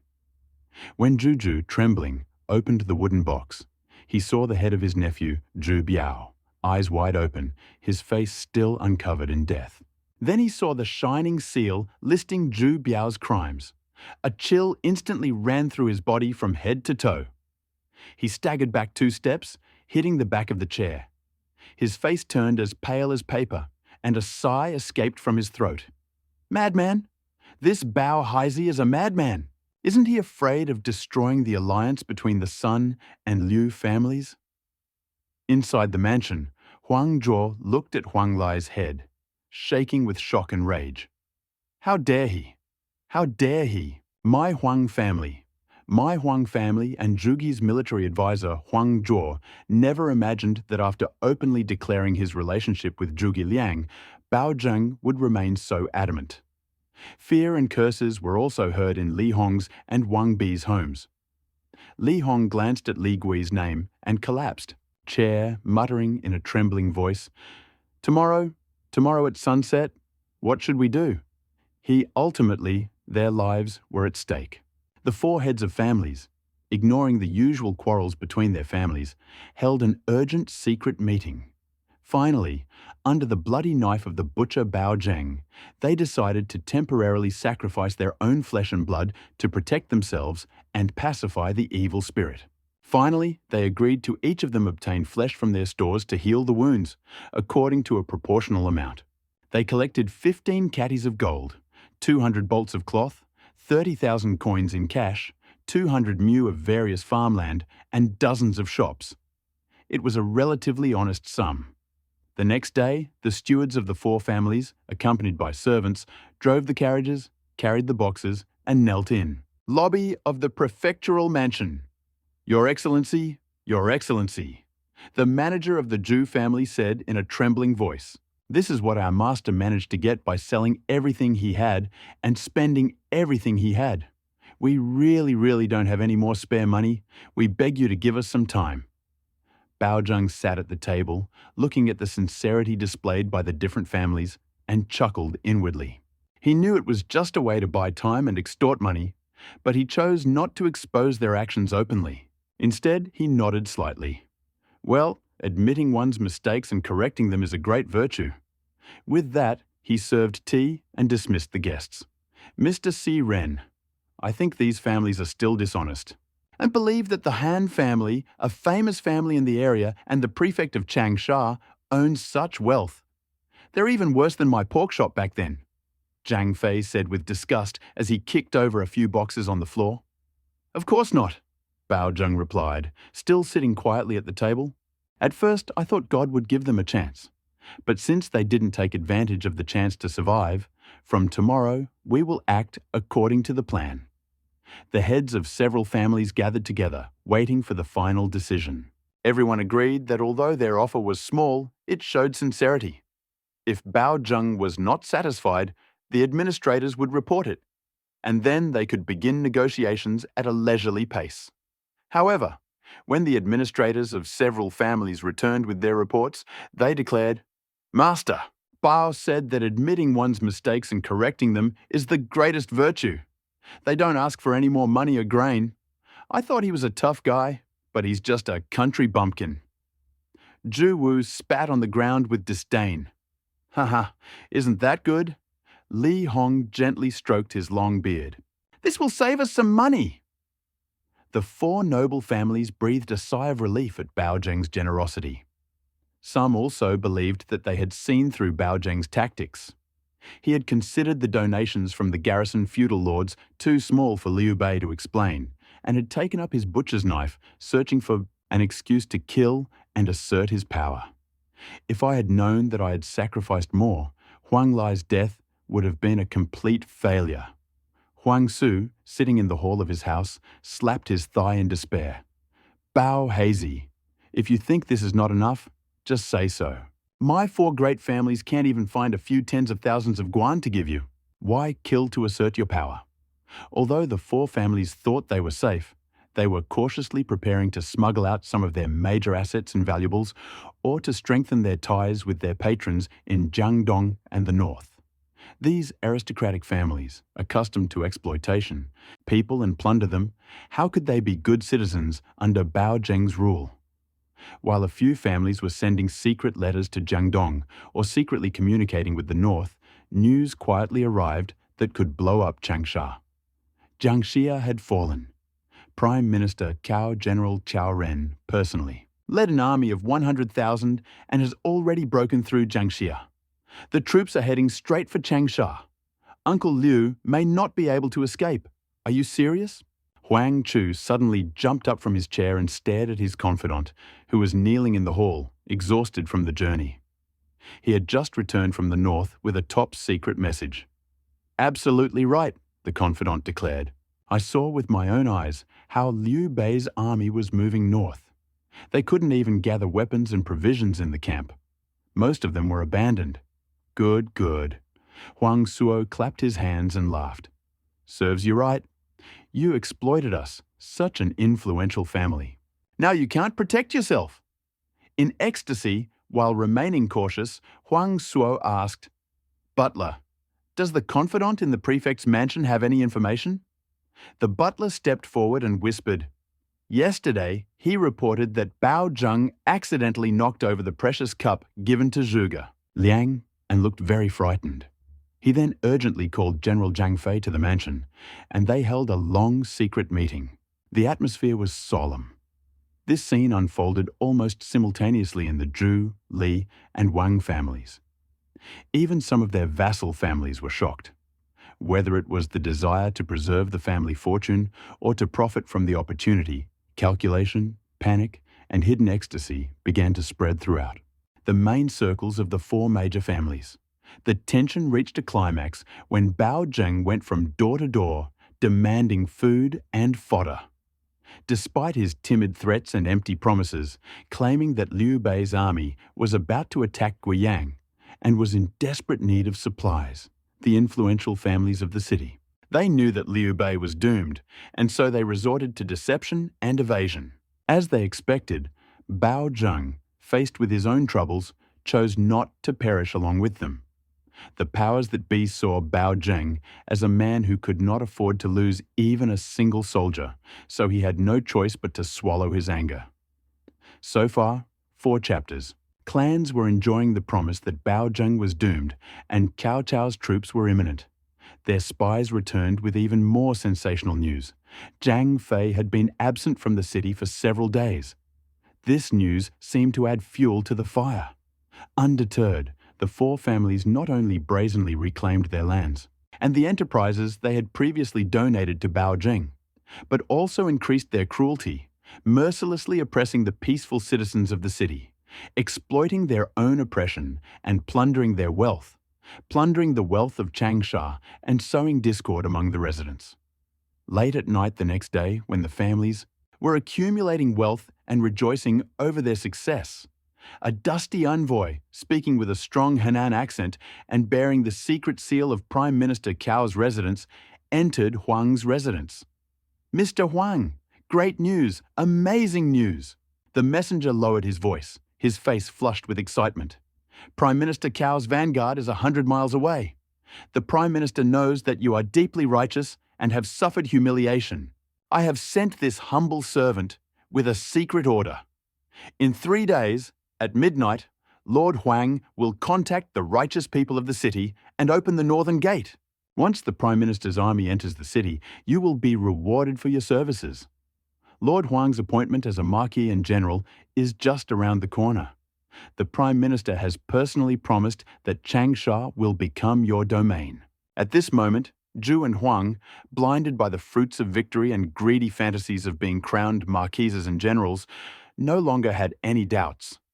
They even felt that this was the highest recognition of their brilliant strategic plan, uniting the internal and external forces, and they had no doubts about this man. 3 days later, at midnight, all was quiet. The stars and moon had faded, and a thick darkness enveloped Changsha. At the northern gate, there was a deathly silence. Zhuku and Huangku each led 100 of their clan's best servants, armed with sharp blades. Holding their breath and concentrating, they crept like ghosts to the foot of the majestic city wall. They were pleasantly surprised to find that the tower was unguarded. Only a few indifferent figures wandered around, practically useless. "God help me!" Zhuku and Huangchu exchanged excited glances in the darkness, their eyes glowing with a mixture of ecstasy and greed. At this moment, a deafening cry rang out from far away, outside the city. "Kill! Attack Changsha! Capture Liu Bei alive!" Countless torches, like a raging grassland fire, suddenly lit up the sky as if a huge army had roared into the city gates. The sound was terrifying. It was the Prime Minister's army. "Hurry! Open the gates! Welcome the ruler!" Zhu Wun had no time to check whether these were really Cao Cao's troops. He was overwhelmed by the desire to obtain a noble title.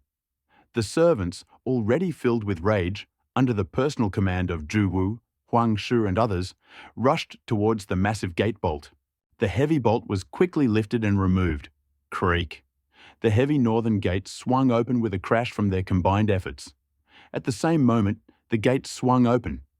Boom, boom, boom. Countless torches soaked in pine resin suddenly lit up on the city walls, along the streets and on the rooftops. The northern gate lit up with a bright light. "Traitors! How dare you surrender the city?" rang out.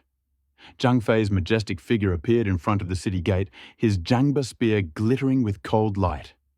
Behind him, like a forest, stretched elite warriors with swords and spears.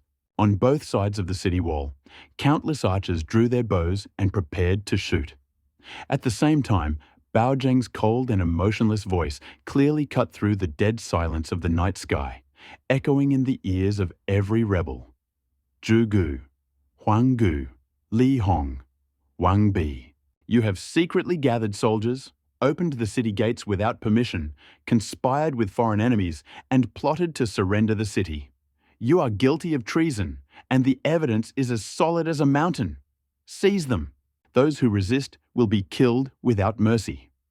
By the time Liu Bei and his army returned to Changsha, everything had been settled. The vast courtyard of the prefectural mansion was littered with gold, silver, and copper coins confiscated from the homes of the city's nobles. Tightly packed boxes filled almost every inch of space, leaving no room to move. Zhang Fei was training warriors from the 4 noble families who wanted to join the army, so he was not seen. Only a few of his personal bodyguards assisted Bao Zheng in his further affairs. Upon entering the mansion, Liu Bei and his companions saw Bao Zheng's already dark complexion, now even darker than steel. His glittering eyes were bloodshot, obviously revealing that he had not slept since the previous night. Despite his fatigue, he remained upright at the table, carefully listing the piles of bamboo slabs in front of him. These were apparently land deeds and other items confiscated from the homes of the nobility. The group walked around the wall with the screen. Zhuge Liang waved his feather fan gently, his gaze calmly surveying the dazzling wealth in the courtyard. Xin Qiji sat down, picked up a golden cake, and gently traced the cold inscription Changsha Zhu family with his fingertips. Liu Bei's gaze was calm, not lingering on the mundane objects on the floor. He stepped forward and bowed deeply to Bao Zheng at the table. "Thank you, Mr. Si Ren, for your brilliant plan. We have exterminated the Changsha termites without shedding any blood." Bao Zheng heard these words and looked up from the table. Seeing Liu Bei and the others, he hurriedly stood up to greet them. "Your Excellency, you are so kind." He bowed in response to the greeting. Although his voice was tired, there was still an undisguised excitement in it. "It is a great honor for me to fulfill your mission." Judging from his expression, not only were all the enemy forces in Changsha completely destroyed, but significant successes were also achieved. "What a trick!" Zhuge Liang chuckled, pointing to the stack of bamboo planks on the table. "Sir, could you help us resolve our doubts?" Bao Zheng nodded, picked up a bamboo stick from the table behind him, and handed it to Liu Bei and the others, reporting to them. In addition to the 4 great families of Huang, Zhu, Wang, and Li, there were 17 smaller families, or dozens of powerful vassals, participating in the rebellion. The scale of the rebellion was so great that it covered all 14 counties under Changsha's control. In order to prevent the complete collapse of the Changsha administration, only 4 main culprits were punished. 9 clans that had clear evidence of robbery and disregard for human life, and 6 powerful families involved, colluding with bandits and exploiting their neighbors. The remaining powerful vassals and clans involved in this matter have been detained and await your decision. He then pulled out a heavy bamboo scroll from the evidence pile and handed it to Liu Bei. All the accusations and irrefutable evidence were laid out on this scroll. Liu Bei took the scroll and looked over the horrific crimes described within. Even for a man who had lived through turbulent times and storms, his knuckles turned white with tension, and cold anger erupted from his heart. He took a deep breath, suppressing the killing intent raging within him. When he spoke again, his usually soft voice suddenly took on a hoarse rasp. "Yuanji once wrote in his letter that you, sir, are the most impartial."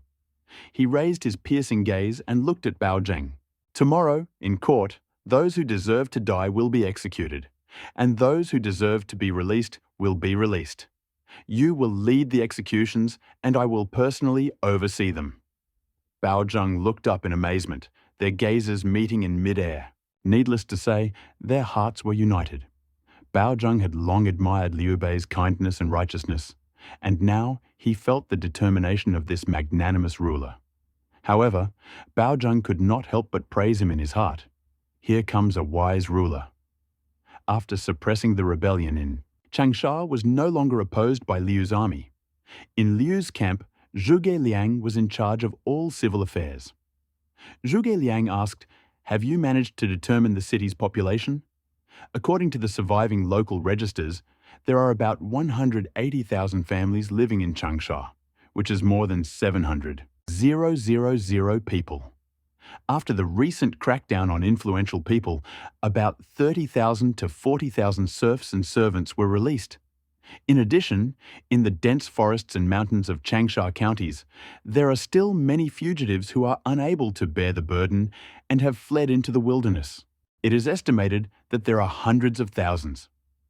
Bao Zheng paused before slowly concluding, "The total population may be around 900,000, but of that, there are probably fewer than 200,000 men." The hall fell silent. Not only Bao Zheng, but also Zhuge Liang and Liu Bei looked gloomy. Liu Bei and the others had reason to be worried. Records show that during the reign of Emperor He of the Han dynasty, Changsha was the fastest growing county in the entire Han dynasty, with a population of about 300,000 households, equivalent to more than 1.1 million people. But war broke out during the Kuqing Rebellion, leaving behind themselves corpses.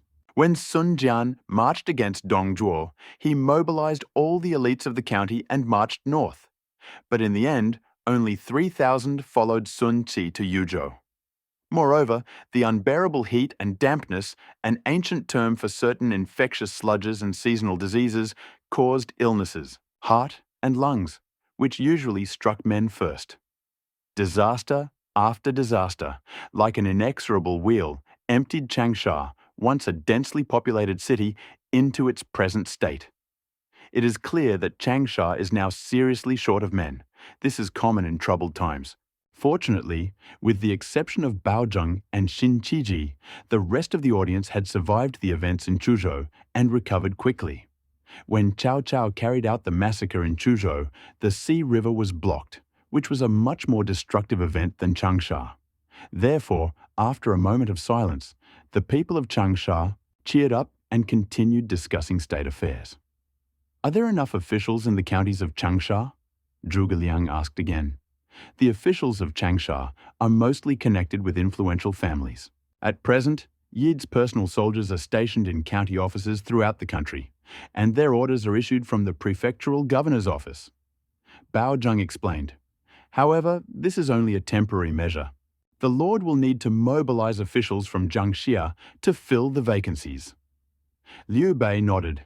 "I will write a letter and ask Yunchang to send someone." With the affairs settled, it was time to count the profits. Mi Zhu, burdened with the burden of army logistics, could not contain his excitement and asked, "Sir, you look so worried. Are you sure that the food and money you have collected will be enough to meet the immediate needs of our army?" Bao Zheng finally smiled with relief. He raised his hand and pointed to a pile of boxes in the courtyard. "There are 6.3 million coins in cash alone. There are also 40 boxes of gold and silver ingots and 40 boxes of various pearl and jade ornaments, which is equivalent to about 3 million copper coins. 4,000 bolts of cloth, which equivalent to 1.4 million coins." Voice couldn't help but sound a little excited. The wealth alone is worth 10.7 million coins. Mi Zhu quickly calculated in his head and excitedly turned to Liu Bei. "Sir, with this kind of money, if we transport it to Bingzhou and Liangzhou, we can buy at least 1,000 military horses," Zhuge Liang added. "If they are used to resettle the refugees, at least 50,000 people will be able to live peacefully." Hearing these words, Liu Bei's depressed mood finally subsided. Moreover, Bao Zheng continued, "there are still 600,000 stones of food and fodder. This amount of military rations is enough to provide for the needs of our army for a whole year." Mi Zhu immediately replied. Bao Zheng nodded and pointed to the military camp in front of the palace. "There are also 300 sets of armor, 5 sets of black armor, 10 strong bows, and 300 different weapons. There are 60 war horses and 300 pack horses. General Edie has already counted and put away these military supplies. In addition, more than 700 servants and guards have been recruited and handed over. Except for dozens of people who had conspired with the enemy and were executed on the spot, Yedi brought the rest to the military camp. He handed Mi Zhu a detailed list of supplies and pointed to bamboo slats stacked on the table. The titles to the remaining lands, shops and houses had not yet been calculated. "I will trouble you, Governor Mi Zhu, to take care of it." "Good, good, good." Liu Bei and Zhuge Liang smiled at each other. They thought that taking Changsha would require a policy of enriching the people, but it turned out to be a burden. They could not have imagined that Bao Zheng's radical measures would bring such colossal treasures. This was more than just military supplies. It was undoubtedly a solid foundation on which Liu Bei transformed from a local warlord into a real ruler. Half a day later, in residence of Jiangxia Prefecture, Liu Shan had just finished his morning literature class and was now immersed in the lazy hours of his lunch break. He cuddled up to Madame Gan, enjoying the warmth of his mother. He was now fast asleep in Madame Gan's warm embrace, his face flushed with sleep. Madame Gan sat next to the sofa, gently waving a round fan in her hand, bringing coolness to her beloved son, her loving gaze never leaving his. Him? The two sisters sat quietly next to each other, doing needlework. Ever since Zhao Yun saved them from the disaster at Changban, they had treasured the peace they had left behind, and every afternoon they would come to see their mother and younger brother off, even if it was just a silent chat. But at this moment, someone came and disturbed this warm moment. "Madam, sir," Ding Feng's voice came from behind the door. "General Guan has sent for Sir to meet him at the prefect's residence." Madame Gan frowned. As a woman living in seclusion, she was not familiar with military affairs. She felt that Adu was still young, so why did her uncle, Guan Yu, invite him to a meeting? Puzzled, she asked. "The Lord said, 'What's the matter?'" The envoy didn't elaborate, Ding Feng replied from outside, only that the Lord's teacher, Lord Yuanji, was also present. After all, in that era, respect for teachers was very high. Hearing that Shu Shu was also here, Madame Gan felt a slight relief. Since Mr. Yuanji was also present, there must have been a reason. Without hesitation, she gently woke up Liu Shan and skillfully dressed her sleepy son. Her two sisters immediately gathered around, one carefully combing his slightly tangled hair, while the other called for a maid to bring water for him. Washing soon, Mrs. Gan carefully led the still slightly confused Liu Shan out of the yard. Liu Shan looked back at the closed door, wanting to say something, but hesitant. In the end, he sighed faintly. His precocity was obvious, even the time for laziness and sleep was stolen. "My lord, please follow me." Voice remained respectful and calm, his tall figure leading the way. The main hall of the prefectural mansion was not far from Madame Gan's residence, but the path was not easy for Liu Chang. His thoughts were racing. In his previous life, at this time, Zhou Yu's first attack on Jiangling had failed. Therefore, all the problems in Jiangxia must have originated in Jiangdong. Perhaps Zhou Yu, seeing that the siege of Jiangling was dragging on and his father had moved south to Jin, was planning to break the alliance and launch a surprise attack on Jiangxia? That was not true. According to the reports of Zhou Gongjing from his past lives, although he was not magnanimous, he was at least a gentleman, a man of his word, and definitely not a coward. That was not true. Even if Zhou Yu was not a magnanimous man, history recorded him as a man of his word, and he would never have committed such a cowardly act.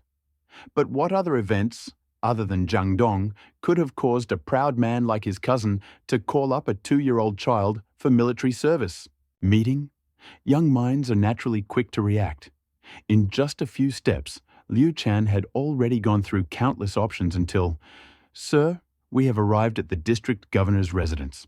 Ding Feng stood at the entrance to the meeting hall, his hand on the short spear at his waist, his gaze penetrating.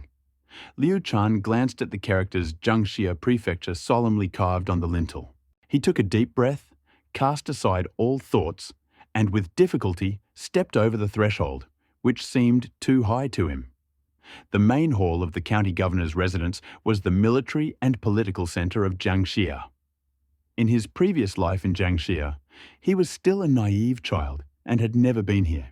Unexpectedly, this first visit took place without his father. As soon as he crossed the solemn threshold of the main hall, he was hit by the aroma of ink, leather, and a light scent of wood. It was slightly dimmer inside than outside, so 2 lamps were burning, perfectly illuminating the empty main place in the center, his father's place, Liu Bei. At the first table on the left sat Guan Yu. His figure was straight as a pine tree, his face red as a date, his eyes slightly closed, one hand stroking his long beard, a commanding look without a trace of anger. At the first table on the right opposite him sat his teacher Shu Shu, dressed in a simple scholar's robe with an exhausted face. He nodded slightly when he saw Liu Shan. "Adu is here." Guan Yu stroked his long beard, and his deep, deep voice broke the silence. "Come out." Liu Shan pulled himself together, took a few steps into the hall, and bowed to Guan Yu and Shu Shu respectively. Second uncle, Lord. His manners were impeccable, his voice clear and distinct, although childish, without the slightest panic. I wonder why second uncle called Adu.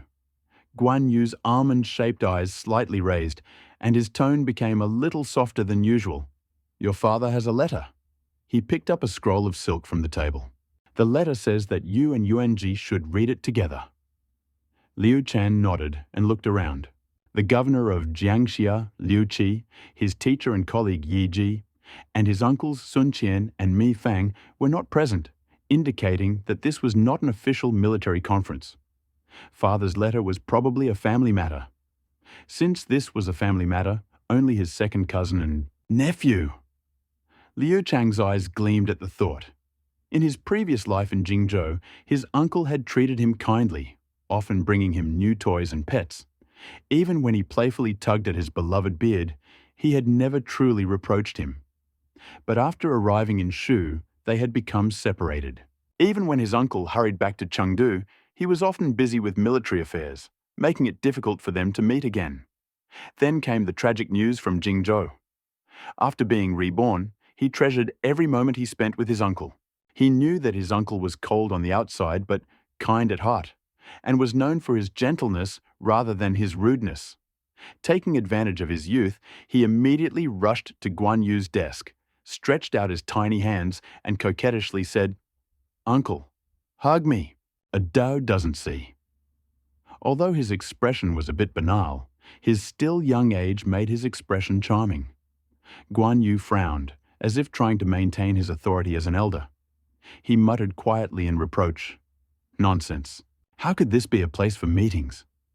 But the reproach was too weak, more like a helpless statement. He stared at his nephew's elegant, expectant face, but his stern expression finally softened. "That's it," he snorted, stretching out his long arms and effortlessly lifting the plump Liu Shan like a piglet and placing him on his lap. The movements seemed rough, but as he sat down, he involuntarily adjusted his posture so that the little boy would feel more confident. Liu Shan finally settled in his uncle's arms, as he wanted, quietly settled down, waiting for Guan Yu to read his father's letter. As expected, Liu Bei's letters mostly consisted of memories of Guan Yu and Shu Shu and boasts of the successes of the war. Of course, there were also the inevitable phrases, "Third brother captured Changsha with his wisdom. Third brother captured Huangzhong. Brother has 2 more brave generals." At the end of the letter, Liu Bei's pen addresses his beloved son, "My son Adu, the talented man you recommended, Bao Siren Bao Zheng, is truly someone who can help the king. With his masterful planning and mastery, he captured the powerful and corrupt officials of Changsha without a single drop of blood and provided a mountain of food for our army. I am deeply inspired. I hope my son will treasure this gift, always keep the sage close to him, and humbly learn from him. Having mastered skill, he will help the people and restore the Han dynasty, thereby justifying his life and his aspirations. Who is this Bao Xiren?" Guan Yu, who did not know about Liu Chan's recommendation, lowered his head and asked. Liu Shan, looking up, answered seriously. He was a minor official in Jiangxia Prefecture. Du, after talking to him, sensed his strategic potential and asked Master Shu to introduce him to my father. Guan Yu, with a hint of envy, deliberately asked, "With such talent, why didn't you recommend him to your cousin first?" Liu Shan blinked his big dark eyes. With his eyes, curled his lips and hit the nail on the head. "Cousin uncle, you are so arrogant. How can you care about ordinary people?" Bao Shiren was a minor official in Jiangxia Prefecture. If you really cared about him, you would have promoted him long ago. How could Du notice him? These words, like a sharp needle, pierced Guan Yu's most vulnerable spot. His already red face now turned purple. He knew his own shortcomings, but he could not help but be arrogant, looking down on the insignificant. Now that the 2-year-old child pointed this out to him, he felt humiliated, ashamed, and annoyed. He snorted softly, loosened his hold, and actually let go of Liu Chang.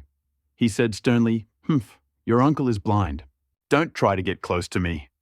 Liu Shan realized that he had just unknowingly adopted the tone of the emperor and his ministers in his previous life. He thought that this uncle was very concerned about his appearance, so he needed to quickly console him. So he quickly extended his childish cute hand, Guan Yu grabbed the hem of his clothes, rubbed his head against it and said, "Second uncle, you are wrong. Second uncle is a great hero, unrivaled in the world. Naturally, he must look down on all the heroes. Why bother looking for these little talents? And Du is just a child. He thinks everyone is a genius. And that's how he understands that everyone is different and can discover something new." Poor Liu Shan, who in past life he had never managed to persuade a woman from the harem, and now he was trying to persuade his own uncle with his inexperienced skills. At this moment, Shushu smiled and softened the situation.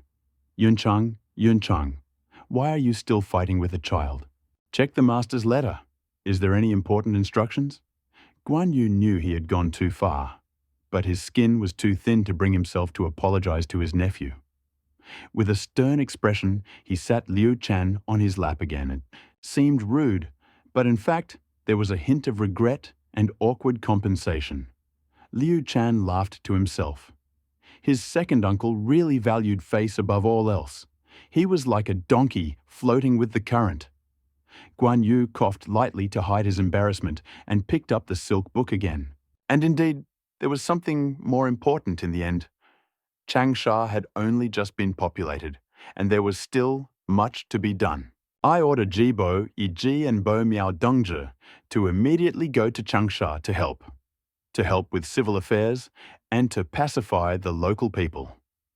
Guan Yu stroked his long beard and said to Shushu, "Now that the influential people of Changsha have been eliminated, I believe that the entire county government should be devastated. Besides Jibo and Bo Miao, we need to send more capable officials to support them." Shushu agreed. That's right. His gaze continued to lower, and the contents of the letter suddenly became alarming. Bao Shiren is a skilled strategist with far-reaching wisdom. This time, during the campaign to Changsha, the harvest was huge, exceeding all our expectations. It includes 600,000 dans of grain and fodder, enough to support an army of 40,000 men for a year.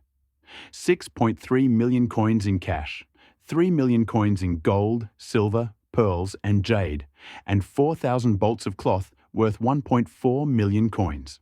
We also captured 300 sets of fine armor, 5 sets of black armor, 10 powerful bows, and 300 different weapons. We also recovered 60 war horses and 300 pack horses.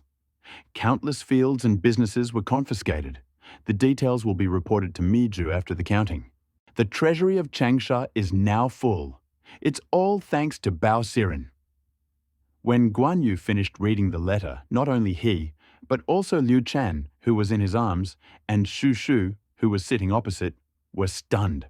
600,000 dan of grain and fodder. This is more than enough to feed Liu Bei's entire troop for a year. If not for the war, this would even be enough for 2 years if they were frugal. 10 million coins. Even though money is now worthless due to the war, this is enough, so that Liu Bei could reward the distinguished officers and soldiers and pay their salaries for the past years. The most valuable thing is the 60 war horses. After all, Liu Bei's detachment is now in Jingzhou and has no way to replenish the war horses, so every horse lost is a loss. Receiving 60 war horses instantly replaced the losses suffered at the Battle of Red Cliffs. No wonder Guan Yu and Shushu were defeated. We have obtained this immense treasure without bloodshed. Bao Shiren is truly an incomparable national hero. Although Shushu had guessed from Liu Bei's letter that Changsha had a rich harvest, he had not expected such details and such abundance. His haggard face showed shock, and he glanced at Liu Shan, who was sitting on Guan Yu's lap. The young gentleman has a keen eye for talent. This is truly a blessing from heaven for our army, and a blessing for the Han dynasty. At this moment, Guan Yu also took a deep breath, his voice filled with disbelief. Without using a single sword, not a single warrior, you have earned such a powerful foundation for senior brother." He fell silent, and in his flushed face, which finally gave way to a frank sigh. "As expected, and Doe is right." Second uncle: "I really don't have the eyes to recognize gold and jade." Liu Shan was also dazzled by so many military supplies at that time, and his heart was filled with pride. "This man is a support given to me by heaven." However, despite his excitement, he maintained an outward calm, and instead he offered his proud second uncle a way out. "Second uncle, what you said is wrong." Strength is that he commands 3 armies, which makes him awe-inspiring to all of China, and that he can easily, as if pulling something out of a bag, cut off the heads of the generals of a huge army. It is not a matter of recognizing people and using them wisely. Guan Yu heard this and felt that Liu Shan was right. He conquered the world with the azure dragon crescent blade and an unrivaled courage that allowed him to look down on a huge army. Recognizing people and assigning them to positions was not his strong point, so why bother? He only needed to lay down a solid foundation for his elder brother and Adu on the battlefield, and then Kongming, Yuanji, and others would naturally take over the management of the local areas. Moreover, his nephew, whom he held in his arms, was still very young, but he could recognize Bao Ojung, a national treasure, among minor officials. This ability to recognize people would certainly surpass his own achievements in the future. Guan Yu, having come to his senses, stopped thinking about this and continued reading Liu Bei's letter to the 2 present. Appoint Lord Sijin as the prefect of Changsha to protect the territory and the people, and he was safe. No one present was unhappy with this decision. Guan Yu had his own responsibilities, including governing Jiangxia, and Shu was supposed to be Liu Shan's mentor. Liu Bei also transferred Dongji and Yiji, and these 2 men needed to take on additional responsibilities, leaving neither of them time to deal with personnel issues in Jingyan. In addition, Liu Bei and Zhuge Liang were both in Changsha, so it was only natural that they both considered Bao Zheng as a suitable candidate for the position, which was certainly justified. As for Liu Shan, he was still studying and had no opportunity to display his talents, let alone train a national leader like Bao Zheng. Therefore, he did not object to such solutions. However, at this moment, the system in Liu Shan's mind reacted again. Ding discovered that the master's subordinates had captured his first base. The task list of the recovery system is opening. After saying goodbye to Uncle Guan Yu and mentor Shu, Liu Shan returned with Ding Feng to his residence, the mansion of the left General Jiang Xia. As Liu Bei's only son, he enjoyed a private courtyard in the huge mansion adjacent to his father's study. Although the mansion only had 4 rooms, he and Ding Feng found it quiet and spacious. Cheng Yuan, guarding the gate. "Don't let anyone bother you," Liu Shan insistently ordered Ding Feng as he entered the courtyard. He was worried about the changes in the system and was eager to understand them. Ding Feng calmly agreed, guarding the gate like an iron tower. Liu Shan hurried into his study, lit a candle, spread out a piece of paper, rubbed ink, and picked up a brush. He had always believed that a good memory was worth a bad pen, and today, in need of clarity of thought, he wrote and drew on paper, analyzing the unprecedented changes in the system. In the past, this mysterious system was like a dead object, not responding to challenges and not interfering with his decisions, merely passively handing out talent awards. Liu Shan had long been accustomed to seeing it as a silent warehouse. However, today, in the lobby of the prefectural government office, a sudden signal from the system startled him.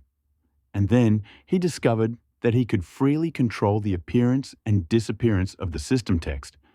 Apparently, his authority within the rules of the system suddenly increased. As for the reason for this change in the system, Liu Shan had a hypothesis. Bao Zheng was officially appointed as the prefect of Changsha.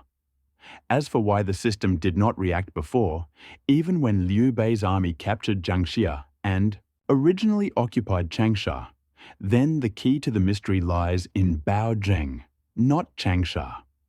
Baozheng was a reward bestowed upon Liu Shan by the system, and from the moment he appeared, he served Liu Shan as his master. In the eyes of the system, Baozheng was Liu Shan's direct subordinate. Now that Baozheng commanded Changsha, the system automatically considered it to be Liu Chang's territory. So why did Baozheng's previous actions in Changsha, when he punished high-ranking officials, not lead to any systemic changes? The answer lies in the legal principles. At that time, the nominal owner, Jingzhou, was still Liu Qiong.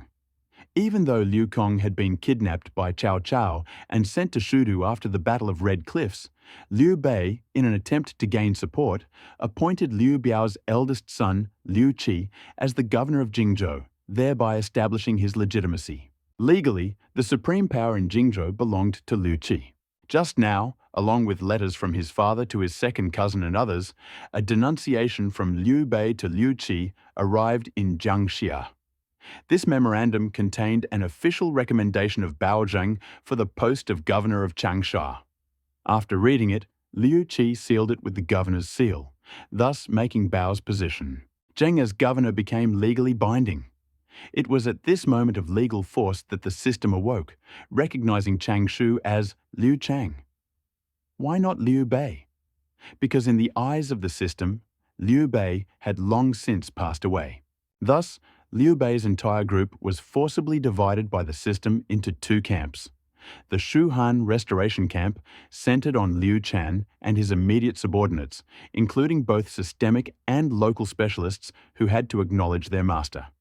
The other, camp led by Liu Bei, also included Guan Yu, Zhang Fei, Zhu Geliang, and others.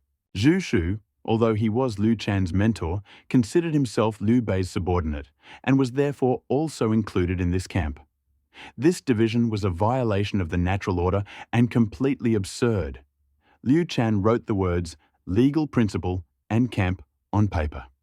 Although in this life Liu Shan had only mastered a few basic calligraphy techniques, he had over 60 years of experience in his previous life. His official handwriting, although not a masterpiece, was certainly impressive. Liu Shan then opened the system and carefully examined the changes. As soon as he opened it, he was stunned. A huge, oblong, and unprecedented map of mountains and rivers filled his entire field of vision. The mountains and rivers intersected. Rivers and seas flowed, and the vastness of the territory far surpassed anything he had ever seen. The entire map was covered with countless densely packed colored blocks representing the various factions and nations. At first glance, the geographical details were blurred and difficult to discern. Only one bright, grain-sized glimmer in the center caught Liu Shan's attention. What is this? Liu Shan, who had never seen such a huge map of mountains and rivers before, was simply stunned. His mouth dropped open in amazement. Then his attention was drawn to a tiny, sand-sized glimmer. With a telepathic touch, he extended his hands, and in an instant, the entire vast map in his field of vision suddenly expanded and enlarged. The unknown territory around her quickly disappeared, while the once tiny glimmer grew larger, eventually filling the entire field of vision. Changsha? Liu Shan blurted out, his heart pounding.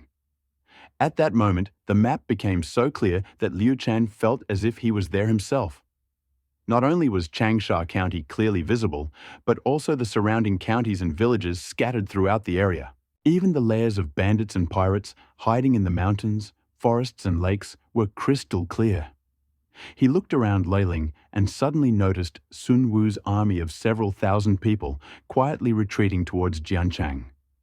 Those scoundrels from Dongwu, they were really trying to take advantage of situation. Liu Shan chuckled to himself. Since my father had already captured Changsha, they had no choice but to retreat in disgrace. Holding back his excitement, he tried to zoom out. A magnificent but brutal map of the Han lands filled the entire screen. To the north, endless blue expanses, Cao Cao's banners obscured the sky. His troops were linked with Ma Teng of Liang Province. Ma Teng is still in Liang Province, not yet in Shudu. Liu Shan silently, indifferently weighed the time. Cao might one day become a Han general, but in Liu Chang's eyes, Ma Teng was no different from Sun Quan and Liu Zhang, a separatist and an egotist, unworthy of his salvation. His fingers ran along the seething yellow river and the mighty Yangtze, finally reaching the purple territory of Shuzhong, the banner of Liu. Zhang Dot. The road to Shu is difficult, and it cost me so much of my father's blood. He sighed to himself. His gaze turned to Jiangdong, where huge red flags announced Sun Quan's reign. Only near Jianan County was a chaotic grey area denoting unclaimed land. This was Shan Yu's sphere of influence, which later became Sun Wu's best source of troops. His thoughts shifted again, and his vision expanded. The deserts of the western regions, the grasslands beyond the Great Wall, and even the Fusang Islands beyond the waves, all of it was visible.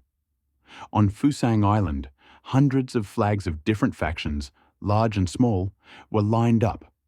If I had known that the world was so vast, why would I be limited to Bashu? Gaze was fixed on the overseas islands, and an idea flared up in his mind like a wildfire. Send a small detachment to the east to conquer Japan and expand our territory. Perhaps this will help the Han Dynasty survive and open up a new overseas route. Finally, he looked at the long, oval map covering the entire world. Looking at the small area that was the heart of China, I was overcome by an indescribable sense of absurdity and despair. The Central Plains are so tiny, Liu Shan muttered under his breath. Beyond these mountains, deserts, and endless oceans, are there countless nations and fertile lands? He looked at the marks of Rome and Kushan on the map with a serious expression.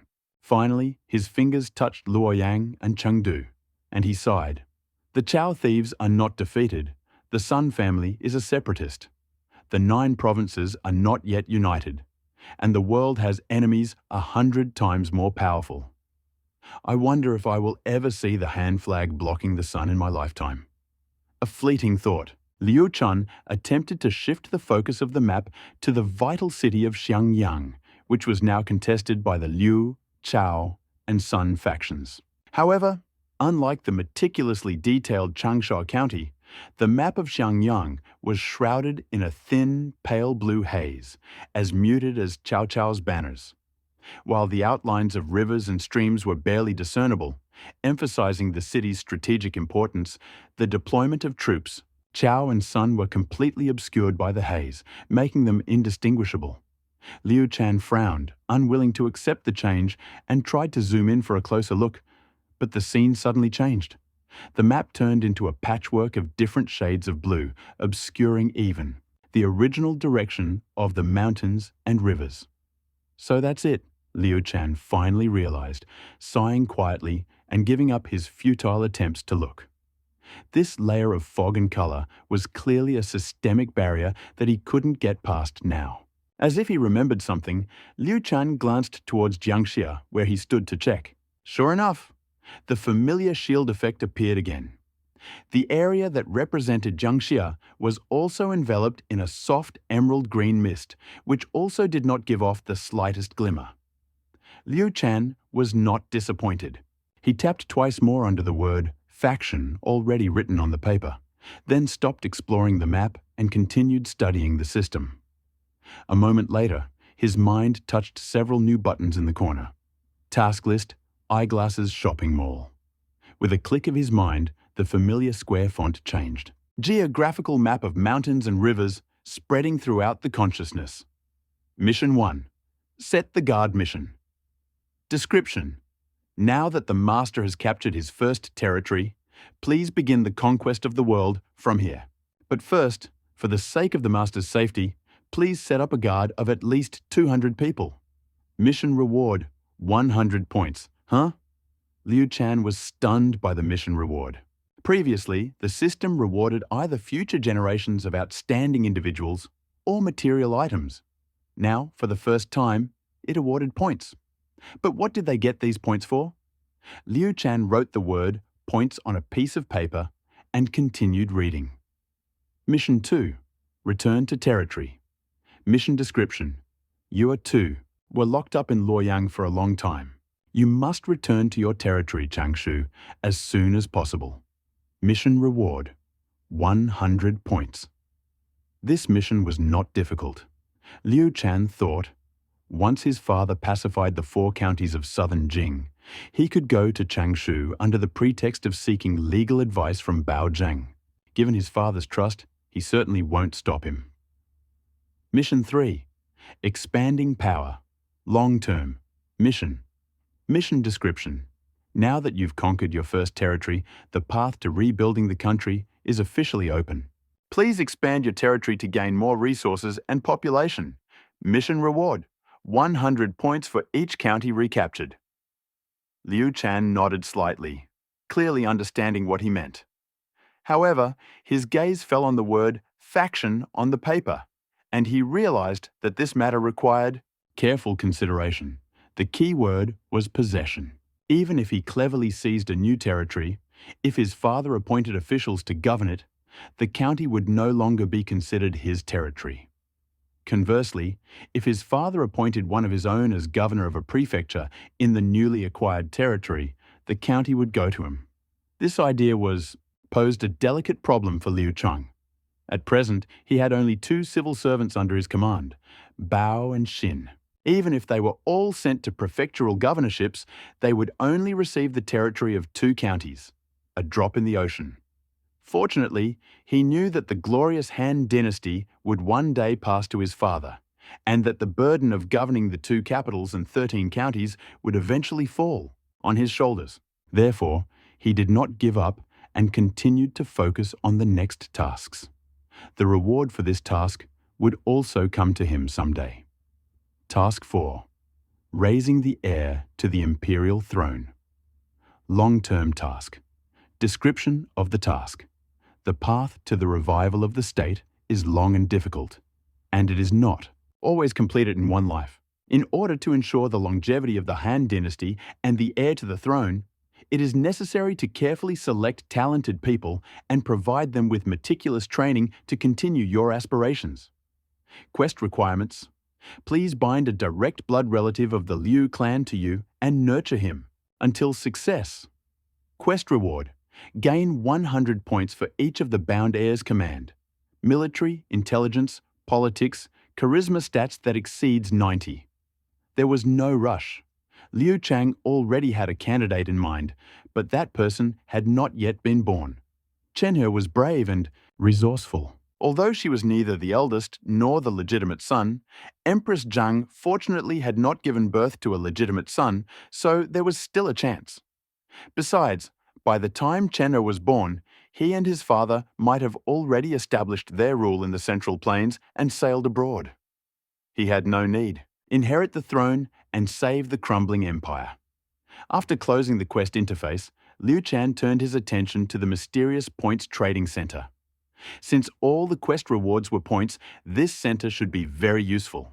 As soon as he saw that the rewards for the quests were points, he had a strong suspicion that he would be useful.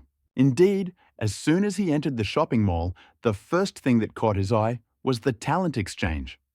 Upon closer inspection, it turned out that every 100 points could be exchanged once, and only one of the following abilities could be chosen: command, logistics, military power, intelligence, politics, or the system would randomly select a character with a rating of 70 to 100 for this ability. Liu Shan felt a little disappointed. Although he could not confirm the characteristics of Qin Chong and the others he had acquired earlier, their talents were undoubtedly comparable to those of the heroes of Shu Han. In such a random selection, the quality of the talents obtained might not match the level of the previous heroes. Liu Shan reasoned that since he had not fully developed all the talents from his past life, he might not need a system that provided more. He then considered other options that he was amazed. Among them were all sorts of wonderful plants, unique skills, various books, and even later, experiences of governance and political systems. Most of all, Liu Shan envied the crop called potato. Its description was truly miraculous. It could grow on any fertile land, even on Skinny Mountain, and give a whopping 1,000 kilograms per mu. A magical plant capable of giving a huge amount of food without taking up fertile rice fields. If this plant could be widely grown throughout Jingchu, the restoration of the Han dynasty would not be far off. However, upon seeing the required number of points, Liu Shan fell silent. Potato seeds sufficient to cultivate 500 mu of land would cost Liu Shan 1,000 points. This meant that Liu Shan had to complete at least 10 tasks, or he had to seize 10 counties and districts, that is, gain legal power over at least all of Jingzhou and Shuzhong. After that, Liu Shan looked at the rest of the goods, especially the good precepts for governing the world in the future and the essence of political systems and laws, which were like heavenly books. Whether it was the good precepts for governing the country or the essence of political systems and laws, they were worth different amounts of points, and Liu Shan could be sure that the more expensive the items were, the more they were to him at the moment. However, in his current situation, with the exception of Task 2, the other 4 tasks were impossible to complete at this stage. Liu Shan looked at the tasks, tapping the tip of his pen on the bamboo slats in front of him, his gaze lingering on them for a long time. But you can't take it by force, only by cunning. Liu Shan sorted through the goods at the market, marking the ones he liked with a pen on bamboo strips. Potatoes include seeds and breeding methods for the first 500 mu of land. Price, 1,000 points. Corn includes seeds and breeding methods for the first 500 mu of land. Price, 1,000 points. Imperial examination system includes feasibility study and implementation steps. Price, 500 points. Single whip system includes methods for land measurement and protection of self-cultivating farmers. Price, 500 points. Performance evaluation system includes methods for measuring official achievements and reward and punishment systems. Price, 200 points. Control system includes methods for training security guards in factories. Price, 100 points. Finally, he still couldn't pass the test, so Liu Shan decided to try to complete a few tasks to earn some points. He wasn't aiming for instant success, but at least he needed to accumulate enough points to get the item and evaluate quality of system items. Liu Chang's gaze lingered on the description of the Creator Guard quest for a long time, his fingertips mechanically tapping the table. 100 points seemed quite achievable, the key to the subsequent quests. However, to assemble a guard that would truly belong to him and obey his orders was no easy task. Although the land nominally belonged to his father, Liu Bei, in reality it was a place of clashing factions and raging undercurrents. His father's position was uncertain, and military power was entirely in his hands. Liu Shan, merely a 2-year-old child, even with the status of a young master, considered it absurd to bypass his father and create a private army on his own. Liu Shan's gaze deepened. He needed a reason, a cause that would convince his second cousin and Mr. Xu not only to agree, but also to offer financial support. This reason must be deeply related to the ambitions of his father, Liu Bei, or perhaps even closely related to the great cause of reviving the Han dynasty. As his thoughts raced, the expression on Xi Yushu's face, how he praised his ambition, floated before his mind's eye. Make everyone dragons, got it! Eyes flashed, and he tapped the bamboo slabs vigorously with his pen. Since it was impossible to create a guard directly, it would be better to come up with a new name that Guan Yu and Shu Shu could not refuse, that they would even approve of or. The next morning, Liu Shan carefully, dressed and with youthful zeal, went to the prefectural government residence.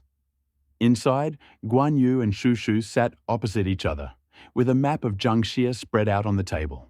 Both frowned, clearly concerned about transporting food and fodder for the army, and how to pacify and subdue the local tyrants. Seeing Liu Shan enter, both smiled warmly, temporarily suppressing their worries. Guan Yu stroked his long beard, his tone soft and playful, like elders. I do. There were no letters from your father today, so why are you here again, junior uncle? Shu Shu also smiled at this exceptionally intelligent disciple.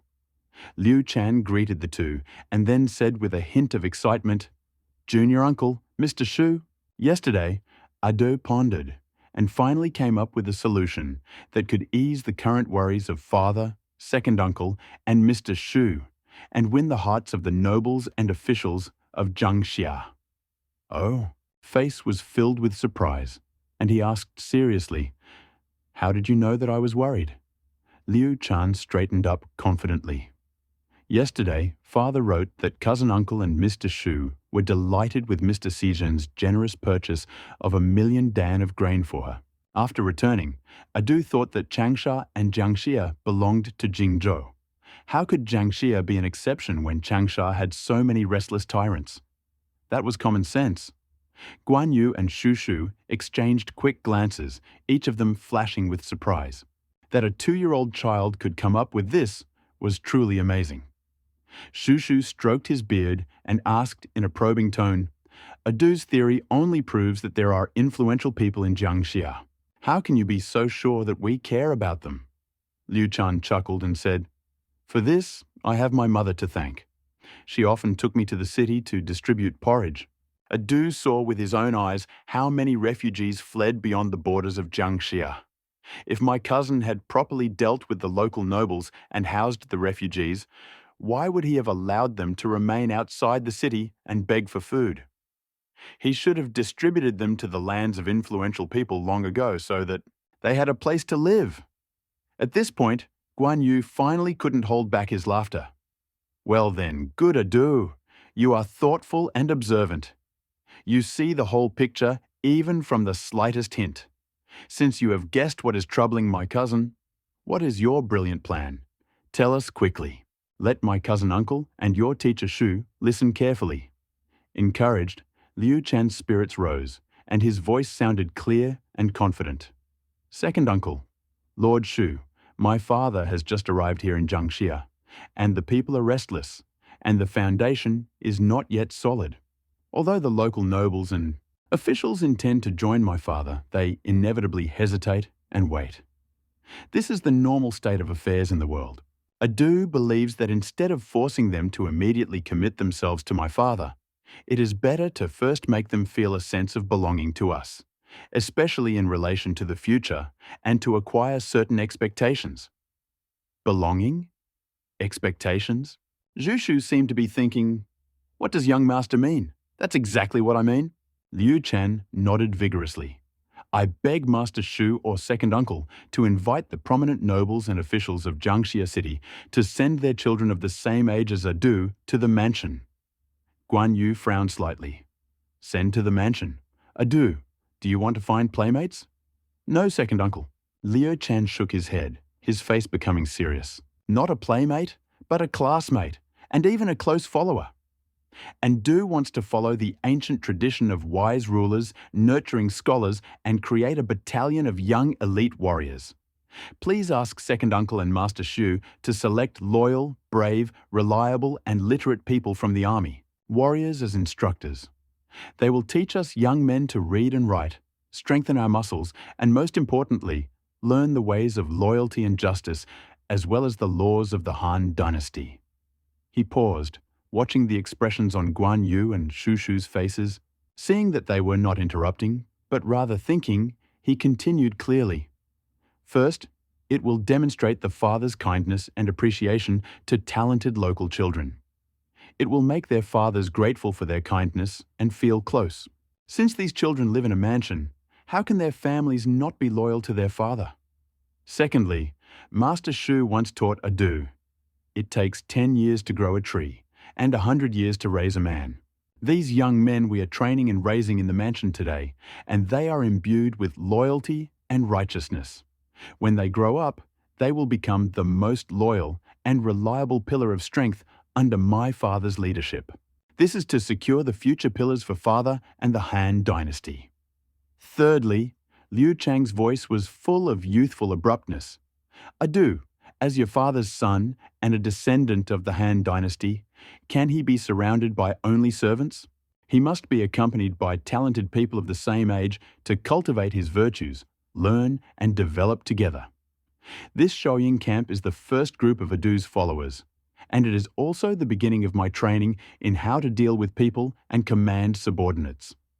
Having said this, Liu Shan straightened up, looked at both of them with burning eyes, waiting for an answer.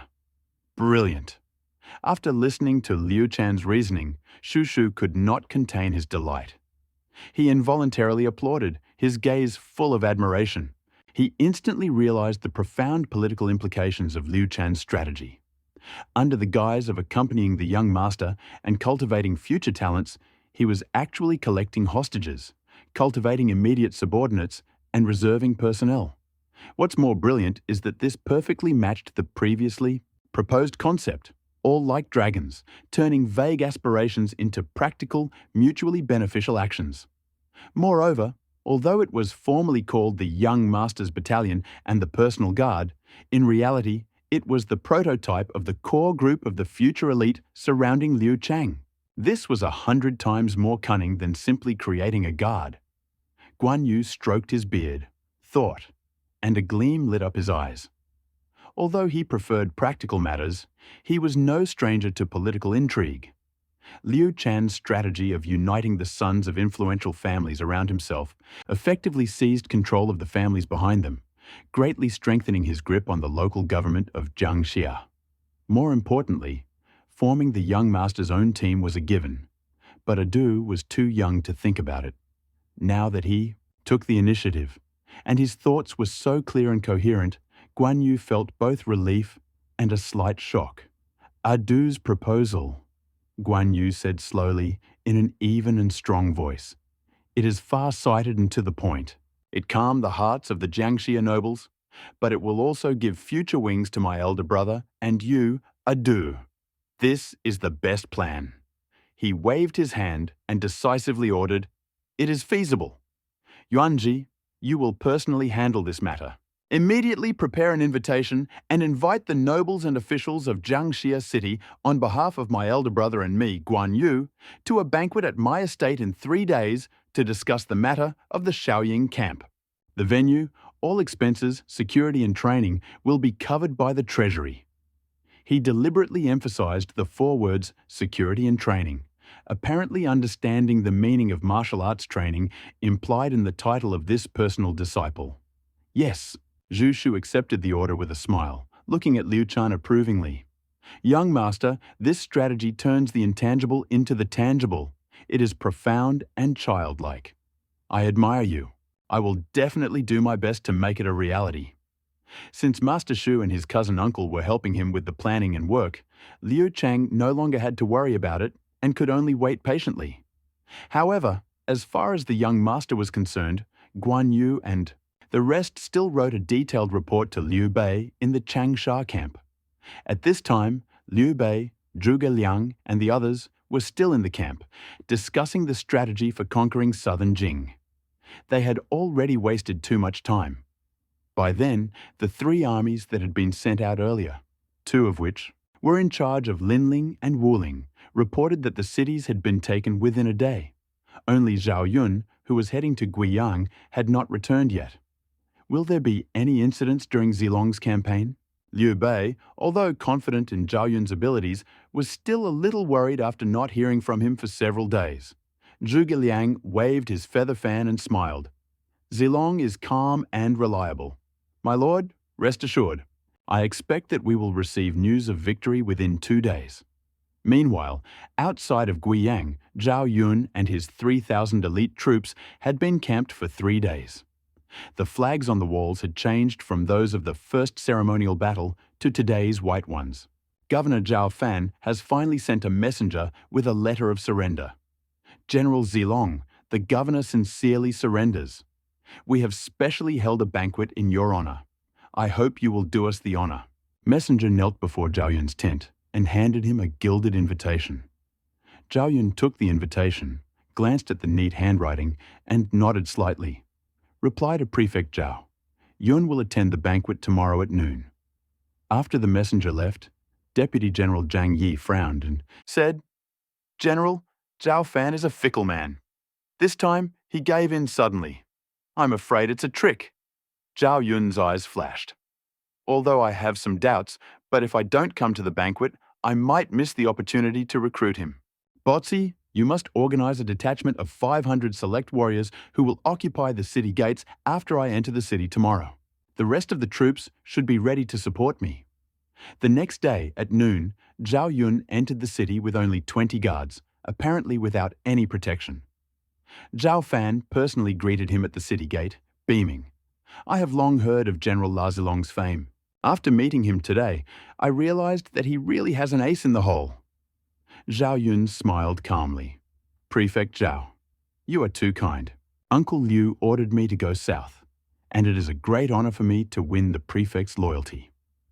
As they exchanged pleasantries, Zhao Yun glanced at the city walls, noting that the defenders, despite their apparent relaxation, were in strategic positions supporting each other. Then, Zhao Yun realized that this journey might be fraught with difficulties. In the prefect's main hall, a banquet was held, filled with exquisite dishes and charming singers. After 3 glasses of wine and a feast of various flavors, Zhao Fan suddenly said, "To be honest, General, I have widowed daughter-in-law Fan, a beauty of incomparable beauty.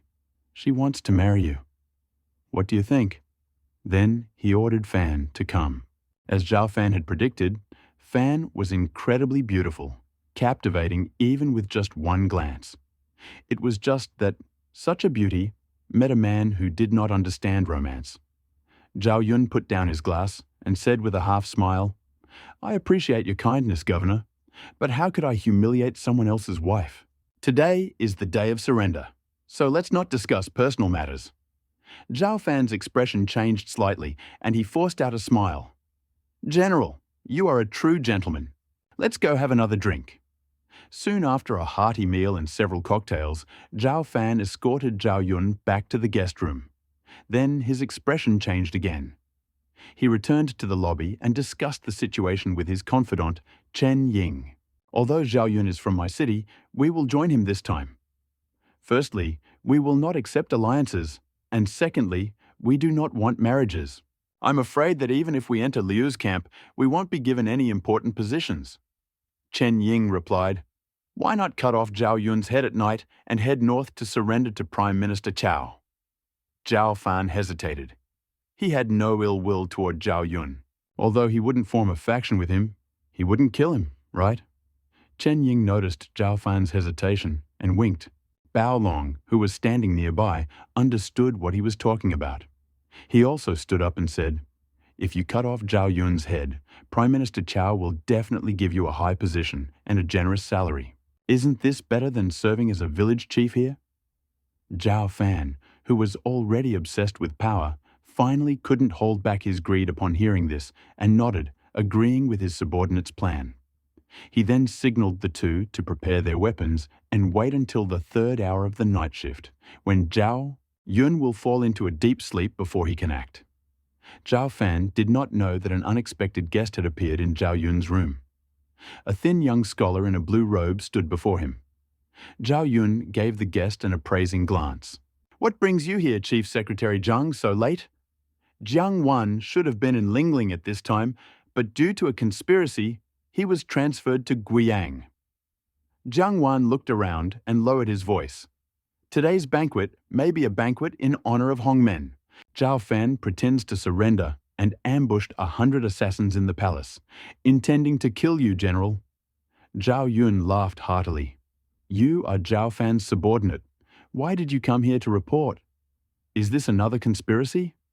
Jia N. Wan's expression did not change. "Although I am only an official in Guiyang, I have long been loyal to the Han dynasty. Uncle Emperor Liu's favor is known throughout the country, but Zhao Fan, driven by selfish interests, seeks to harm loyal officials. I can't let you fall for this, so I took the risk of coming and reporting you." Zhao Yun looked deeply into Jiang Wan's eyes, seeing a clear, determined look in them, without a trace of pretense. He asked, "Master Zhang, do you have any good advice for me?" Jiang Wan laughed heartily and replied, "General, you are joking. You have guessed everything. I am arrogant." Zhao Yun shook his head. "Master, your intention to support Liu is enough. We will stay here today and watch me crush the enemy." Guiyang is located in the Wuling Mountains, a rugged terrain crisscrossed by mountains and rivers. Because the Xiangjiang and Leishui rivers flow through the county, even within the city walls, vegetation remains abundant. Every night, the entire Guiyang County is enveloped in the chirping of insects.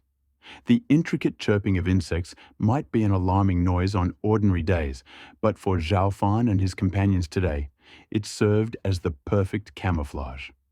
As the dew deepened, the guest room and courtyard was thick.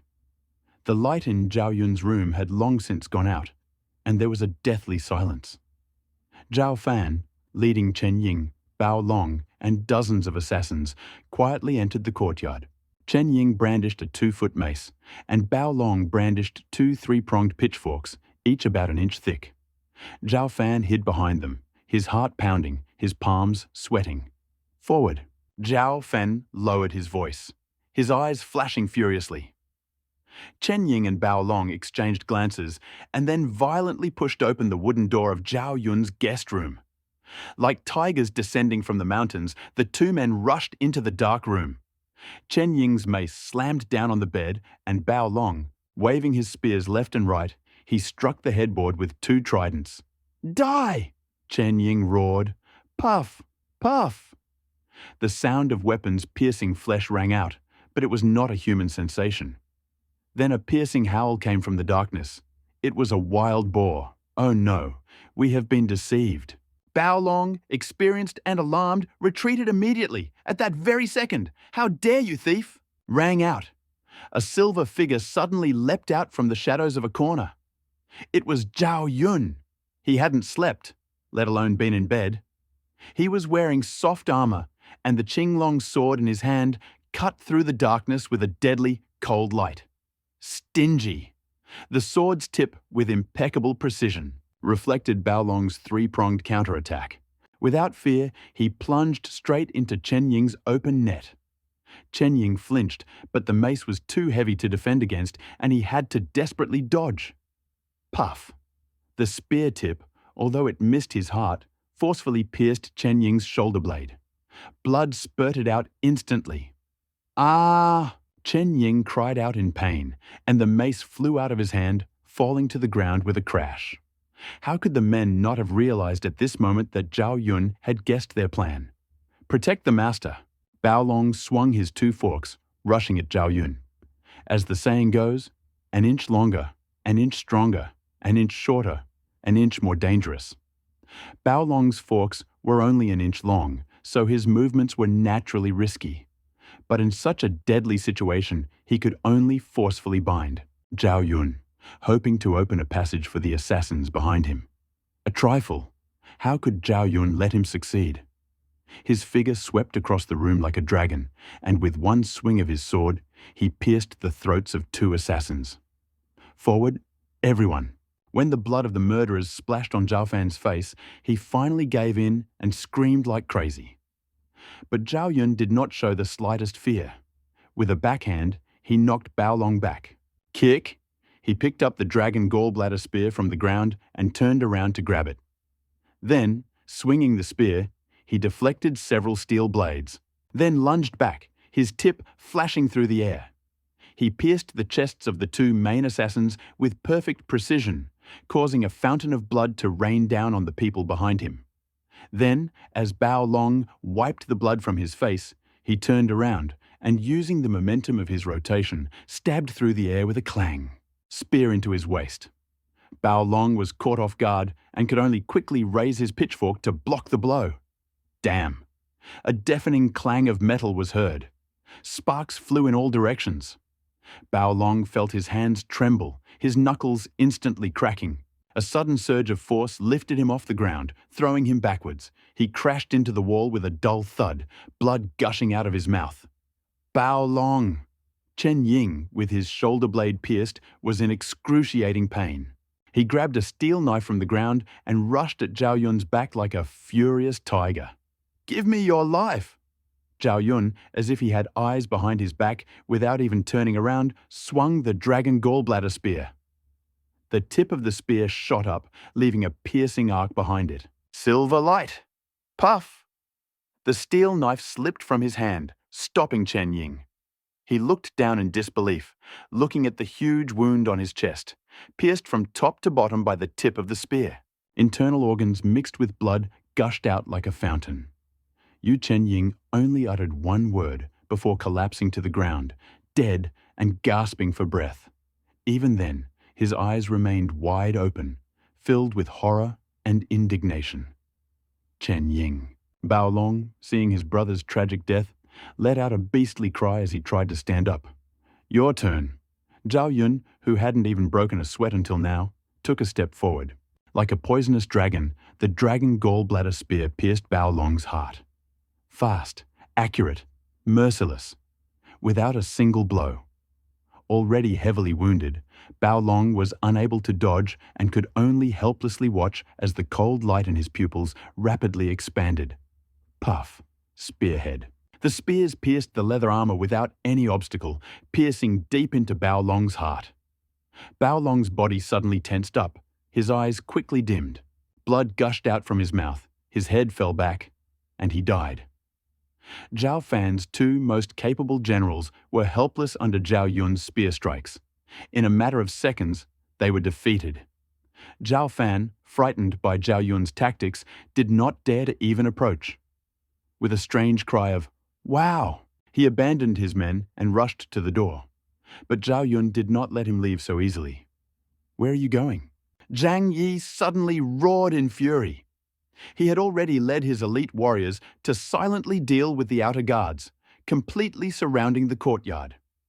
Now, having blocked the entrance, he kicked Zhao Fan, sending him flying backwards.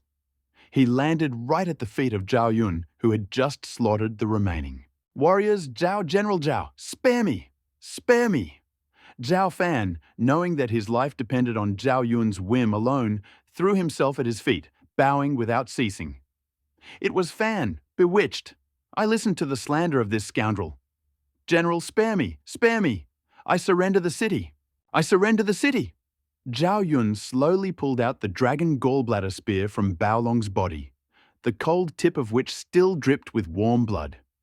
He did not even glance at Zhao Fan, who lay at his feet like dirt. His gaze slid over Zhang Yi and his elite warriors standing solemnly outside the courtyard, and he said in a deep voice, "Tie him up!" Yes. Two fierce and ferocious personal guards immediately approached, picked up the limp Zhao Fan like a chicken, and tied him tightly with ropes. Only then did Zhao Yun lower the bloody spear tip and coldly looked at the stunned Zhao Fan. "Your betrayal is unforgivable. It is beyond my power to spare you. My master will make the final decision. Take him away and keep him under strict guard. Master Jiang, is the show over?" After the guards took Zhao Fan away, Zhao Yun glanced at the nearby pillars that were bathed in moonlight. "General, your strength is unmatched. Cutting off the head of a general among a powerful army is as easy as taking something out of a bag. I saw it with my own eyes tonight, and now I know the rumors are true." Jiang Wan stepped out from the shadows and greeted Zhao Yun.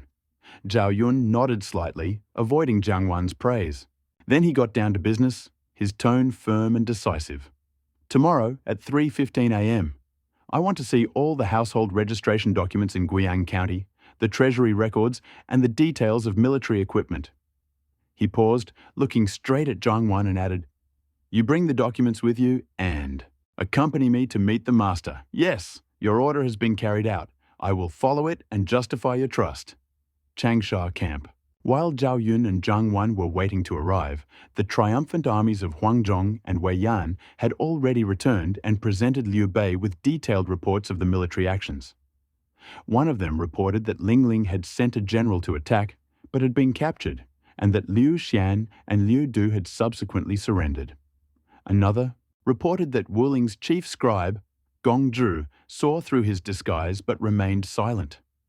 When Jin Xuan mobilized his troops, he shot him with an arrow and surrendered. Liu Bei then appointed Liu Xian and Gong Zhu as prefects of 2 counties. He also met with Ling Ling's general, Xing Daorong. Although his other stats were only 5 or 6, his 80 martial arts points made him a capable deputy general. As they spoke, he assigned him to the veteran Huang Zhong. Soon, Zhao Yun walked proudly into the tent, followed by a scholar with a noble bearing and clear eyes. "My lord, I have fulfilled my mission. Guoyang is protected." Zhao Yun cupped his fists in greeting, then stepped aside and introduced, "This is Zhang Wan, the chief scribe of Guiyang." He briefly spoke of Zhang Wan's deep understanding of justice and his willingness to surrender. Liu Bei, noting his dignified appearance and noble manners, silently checked his characteristics. Suddenly, a string of small golden characters, invisible to others, appeared above Zhang Wan's head. Zhang Wan, Internal Investigation, 94. Intelligence, 85. Loyalty, 70. Liu Bei was overjoyed. These characteristics made him an outstanding expert in local governance. He immediately stood up and quickly walked towards Zhang Wan, his eyes sparkling and his voice serious. "Master, Gongyan, you are a man of great talent. I have heard of your nobility, and my heart yearns for you. Now that the Han dynasty is in decline and treacherous ministers are usurping power, I, though untalented, want to uphold justice for the world. Would you be willing to lend a helping hand and help me support the Han dynasty?" Zhang Wan looked at the renowned kind Uncle Liu, feeling the sincerity and ambition of his words. He bowed solemnly and said, "Although I am untalented, I have long admired your kindness. I am willing to serve you like a dog and horse, following you and supporting the Han dynasty." "Excellent, excellent, excellent," Liu Bei repeated 3 times, excitedly helping Zhang Wan up. "I am truly fortunate to have Gongyan helping me. Guiyang has only just been captured, and there is still much to be done. To govern. Would you be willing to temporarily take over the prefect's post in Guiyang to benefit the people and stabilize the army's rear?" Zhang Wan bowed deeply again without hesitation. "Sir, you have placed such trust in me that I dare not disobey you. I will do my utmost to govern Guiyang and live up to your trust." Having reached his destination, Liu Bei did not sit down.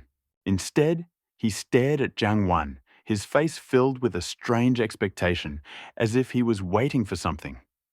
Zhang Wan felt slightly uneasy under his gaze, confused, and even a thin layer of sweat appeared on his forehead. He involuntarily leaned slightly to the side, avoiding too intense a look, and hesitantly asked in a low voice, "Master, why do you always look at Wang?"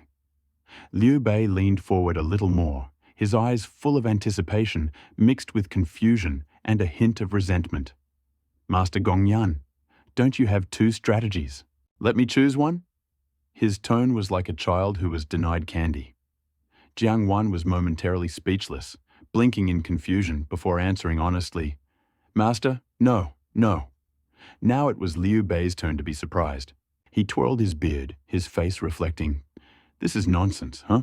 Then how are you going to govern Guiyang?" He had clearly been spoiled by Xin Qiji's 3 choice strategies and Bao Zheng's make the people suffer or make them rich. And he believed that the best strategists should have their own set of multiple choice questions. Zhuge Liang, who stood next to him, covered his face with a feather fan, his shoulders shaking slightly. He smiled helplessly to himself. Sir, because of Sir Yuan and Sir Sizhen, your appetite has been ruined. Do you think that every new advisor who comes to you must check you out first? Gongyan is a practical man.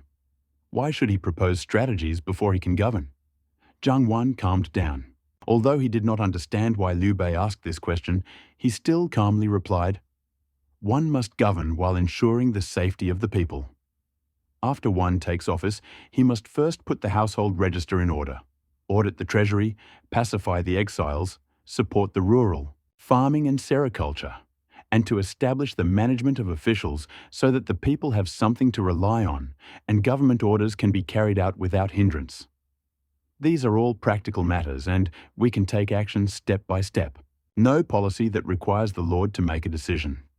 His answer was simple and straightforward, but every word was practical.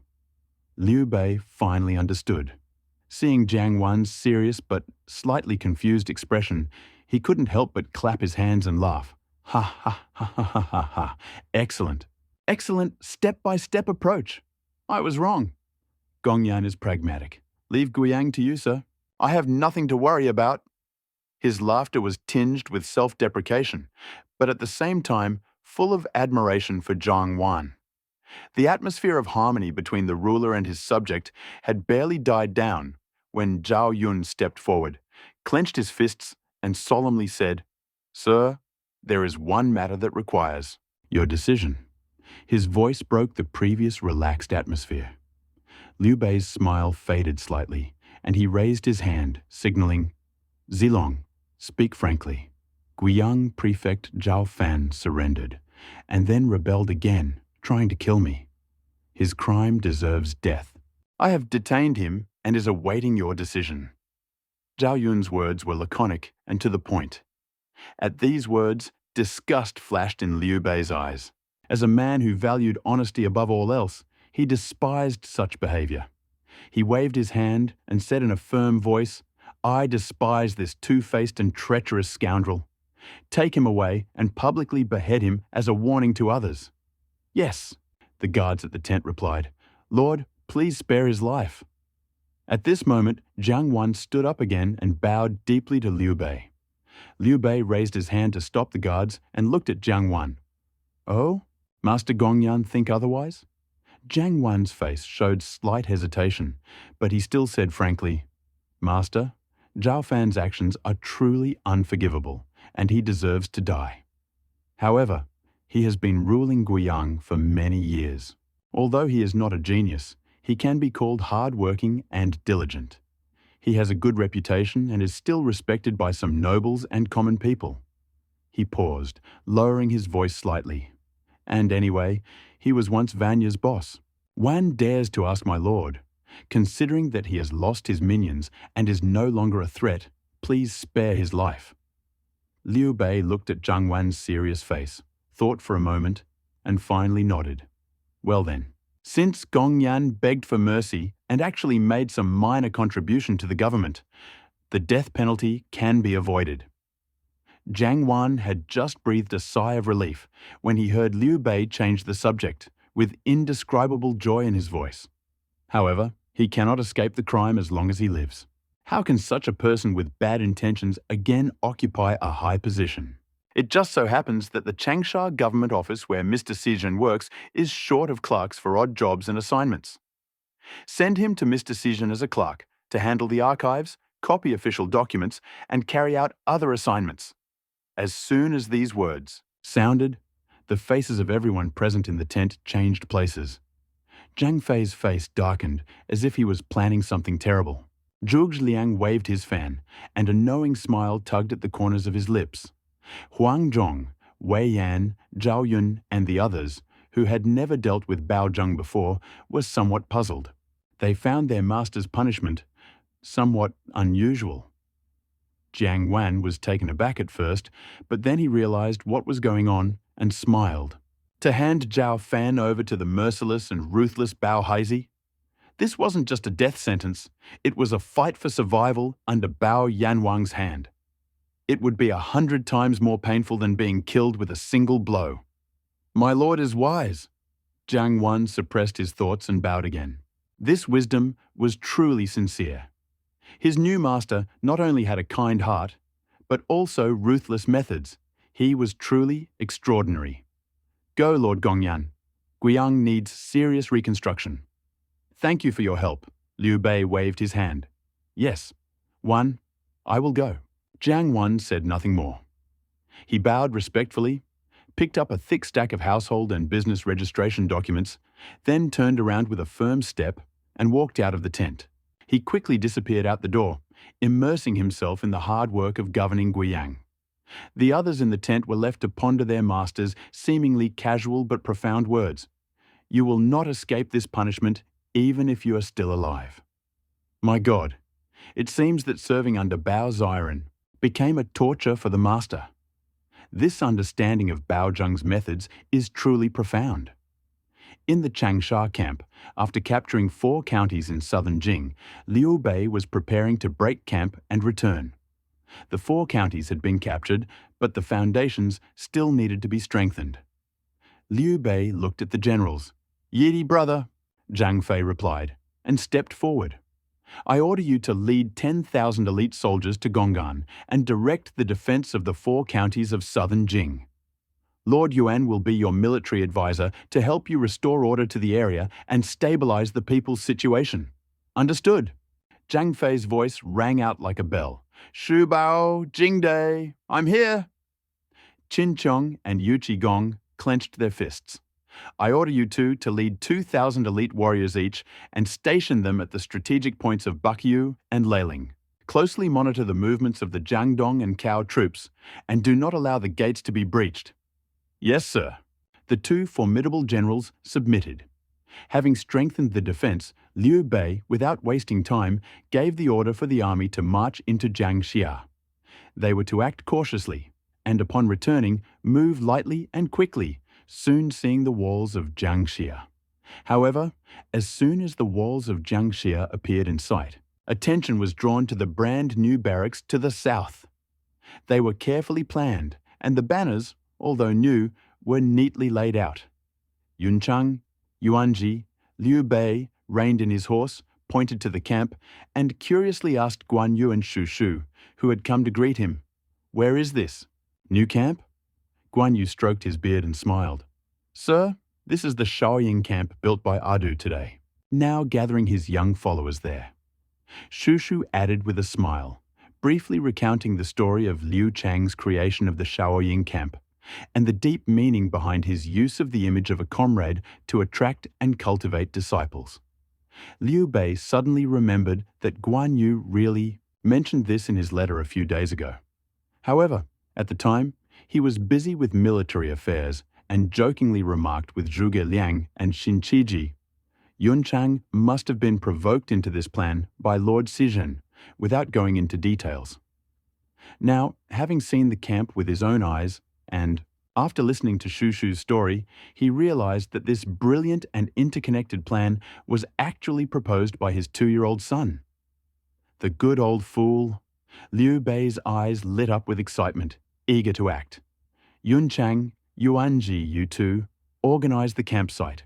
Kongming, Zilong, Hansheng, Wenchang, follow me to the young heroes' camp to broaden your horizons.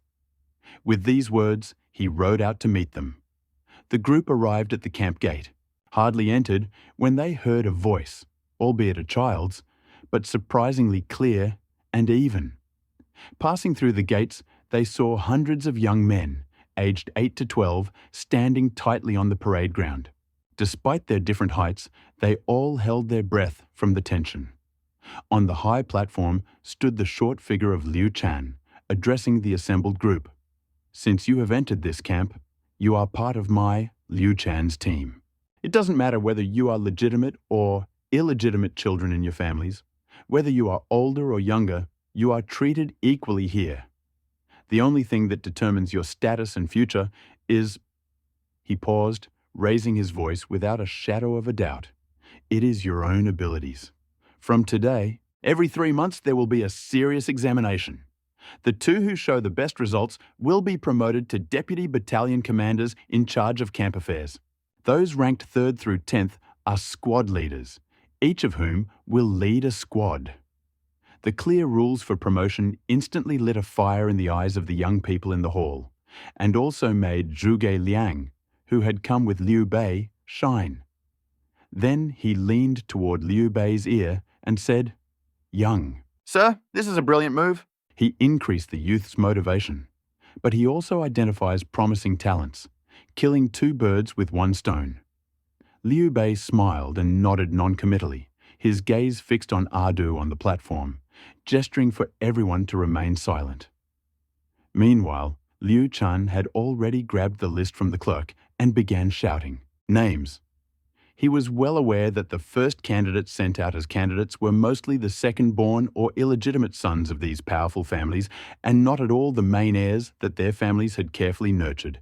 And this was both a cunning strategy of the aristocratic families not to put everything in one basket, and a manifestation of their long-held doubts about Liu Bei's ability to compete with Cao Cao. Moreover, news of Bao Zheng's victory over the Changsha tyrants had recently reached Jiangxia. further frightening these families who feared that Liu Bei would resort to similar tactics in Jiangxia.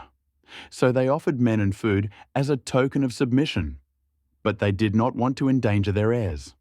Little did they know that this was exactly what he wanted. Liu Shan really had no intention of accepting these heirs.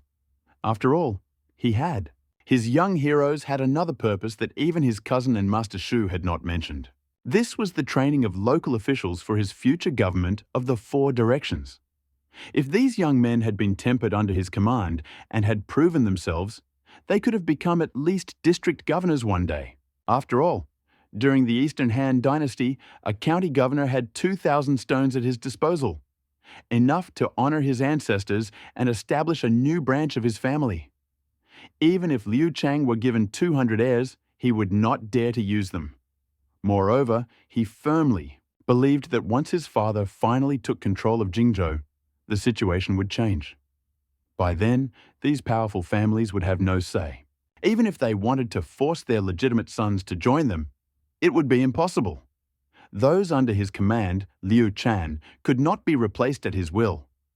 Looking at the crowd, Liu Shan noticed a nearly overflowing mountain of food and supplies at the edge of the parade ground. Standing nearby, handed him a roll of bamboo sticks. Liu Shan unfolded the photograph and looked at it carefully. Zhou family, donate 2,000 dan of grain. What a generous gift. Liu Shan couldn't help but lick his lips.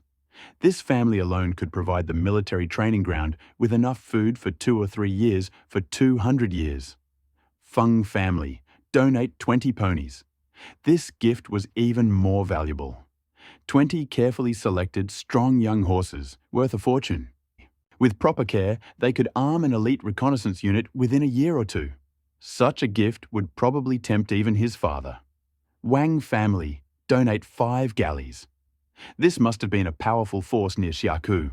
The fact that they could offer 5 light warships at this moment not only demonstrated their strength, but also hinted at their lack of connections with Cao Cao's forces on the northern coast.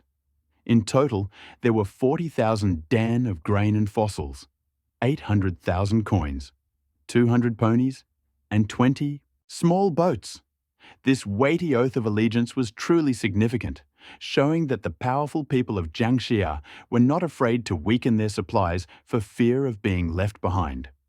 Liu Chan's gaze slid over the young men in the hall again.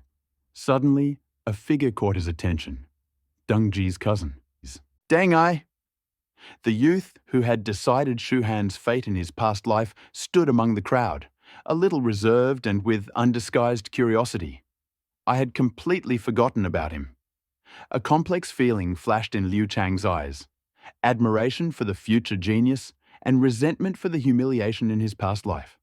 Fortunately, Deng Ai had already joined Liu Chan's camp, and Liu Shan was absolutely confident that he would never repeat his mistakes. Therefore, his expression remained calm. His gaze lingered on Deng Ai for a moment, and then calmly looked away without saying a word. Little did he know that although he had lost Deng Ai in fact, another person was looking at him with delight in his eyes. The man with shining eyes on the side of the road was none other than Liu Bei. He subconsciously used the magic stone to assess the potential of young people on the battlefield, but he didn't expect to find such a treasure. Name: Deng Ai, Shizai Command, 6092. Combat Strength, 4580. Intelligence, 8088. Politics, 3570. Charisma, 65. Liu Bei's heart trembled. This young man standing in the crowd was unremarkable, dressed simply, even a little reserved, but his gaze was different. Liu Bei's gaze lingered on him for a moment, and he realized, if I remember correctly, this youth must be Deng Ji's cousin. While in Changbanpo, he wanted to follow the example of his brother Deng Ji and join his army. But seeing that he was still too young, Liu Bei persuaded him with soft words and asked him to study the craft for a few more years. He never imagined that by some strange coincidence he would join the Adu Young Heroes camp today. It was fate. Although Liu Bei had always coveted talent, he had no intention of stealing his son's girlfriend. Besides, Deng Ai was still a rough diamond that needed to be cut. When he grows up, he will become a key figure in the future Adu team. He suppressed his thoughts and looked at Liu Shan on the podium again. Liu Shan stood on a high platform, looking out over the crowd below. He declared, "I did not call you here to serve as common soldiers." He raised his hand, pointing to the dusty, bustling square outside Jiangxia city. The Shaoying camp is now well supplied with food and fodder, and the treasury is full. Immediately and recruit. Any means are allowed, except coercion. You have 2 hours to bring the recruits here for collection. With these words, Liu Shan promised, "Recruit 1, you will become a soldier. Recruit 5, you will become a squad leader. Recruit 10, you will become a squad leader. But I only want soldiers your age." With that, he waved his hand. "Disperse." With a single command, hundreds of young men poured out of the camp gate like a stream, afraid that they would be left behind and become soldiers. Liu Bei, Zhuge Liang, and the others watched them from the shadows of the gate. When Liu Shan explained the rule of recruiting 1 soldier, 5 for a platoon, and 10 for commanders, Zhuge Liang fell silent, quietly waving his feather fan. He couldn't help but whisper, "Brilliant. This move kills 3 birds with 1 stone. Truly brilliant." Liu Bei restrained his delight, but said ingratiatingly, "Oh, Kong Ming, please tell me more." Shu Liang pointed his fan at the people rushing towards the refugee camp and spoke more quickly and carefully. "First, test their abilities. The young master seems to be asking them to recruit warriors, but in reality, he is testing their insight, courage, eloquence, and adaptability. There are many young refugees in the camp, but their qualifications, character, and potential vary greatly. In order to identify promising talents in this, a huge crowd and convince them to follow him in just 2 hours requires exceptional insight and persuasiveness. This is more important than any theoretical strategy. Secondly, to strengthen their prestige. The young master gives them the right to form their own troops. These young people, regardless of their legal or illegal origin, are now empty squad leaders and squad leaders. The soldiers under their command are not appointed by the young master, but are recruited by him personally.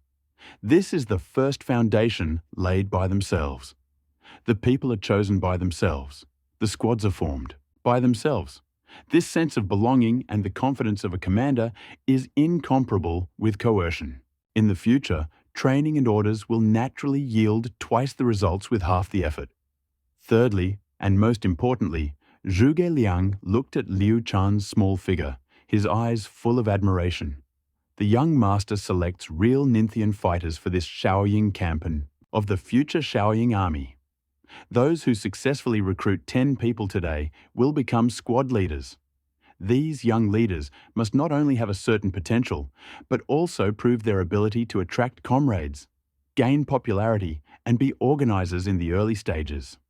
In the future, they will become the true backbone of the young army. The young master's strategy is to use the most practical way to conduct the initial tempering and selection, so as to become the cornerstone of the future army. How brilliant! Liu Bei nodded. "It seems that Adu has learned a lot from Yuanji." "Exactly." Zhuge Liang agreed. The young master's actions demonstrate a deep understanding of the principle that the basis of military strategy is personnel, and the basis of military leadership is identifying and gathering people. It seemed that this was indeed Yuanji's work. Unfortunately, Zhuge Liang did not know that Liu Shan had adopted this strategy from him in his previous life. Otherwise, it would have been considered bragging. Meanwhile, young people who had fled the camp had also arrived at the refugee camp. For these young people who had recently been torn away from their family comfort, it was a completely different world. The air was thick with the smell of sweat, dust, and a hint of despair. The faces, some numb, some frightened, others wild and wary, made many of the newly arrived sons of influential families nervous. But in the end, they all came from noble families, so they still had some courage. "Hey kid, you look good. Come with me. Join the Shaoying camp, and you'll have plenty of food." Jiang Meng, the second son of the Zhang family, stopped the thin, pale, but still capable young refugee and promised him, patting his chest. He tried to use direct temptation. The refugee licked his chapped lips, a flicker of desire in his eyes. But then, looking at his equally elegant, dressed, arrogant comrades behind him, he hesitated, shook his head, and retreated back into the crowd. Zhang Meng's face darkened with refusal. But a few moments later, the youth was pushed out by an exhausted woman. "Young master, take him away. It would be nice if he could at least have something to eat." The woman's voice trembled, her bony fingers clutching the boy's torn sleeve.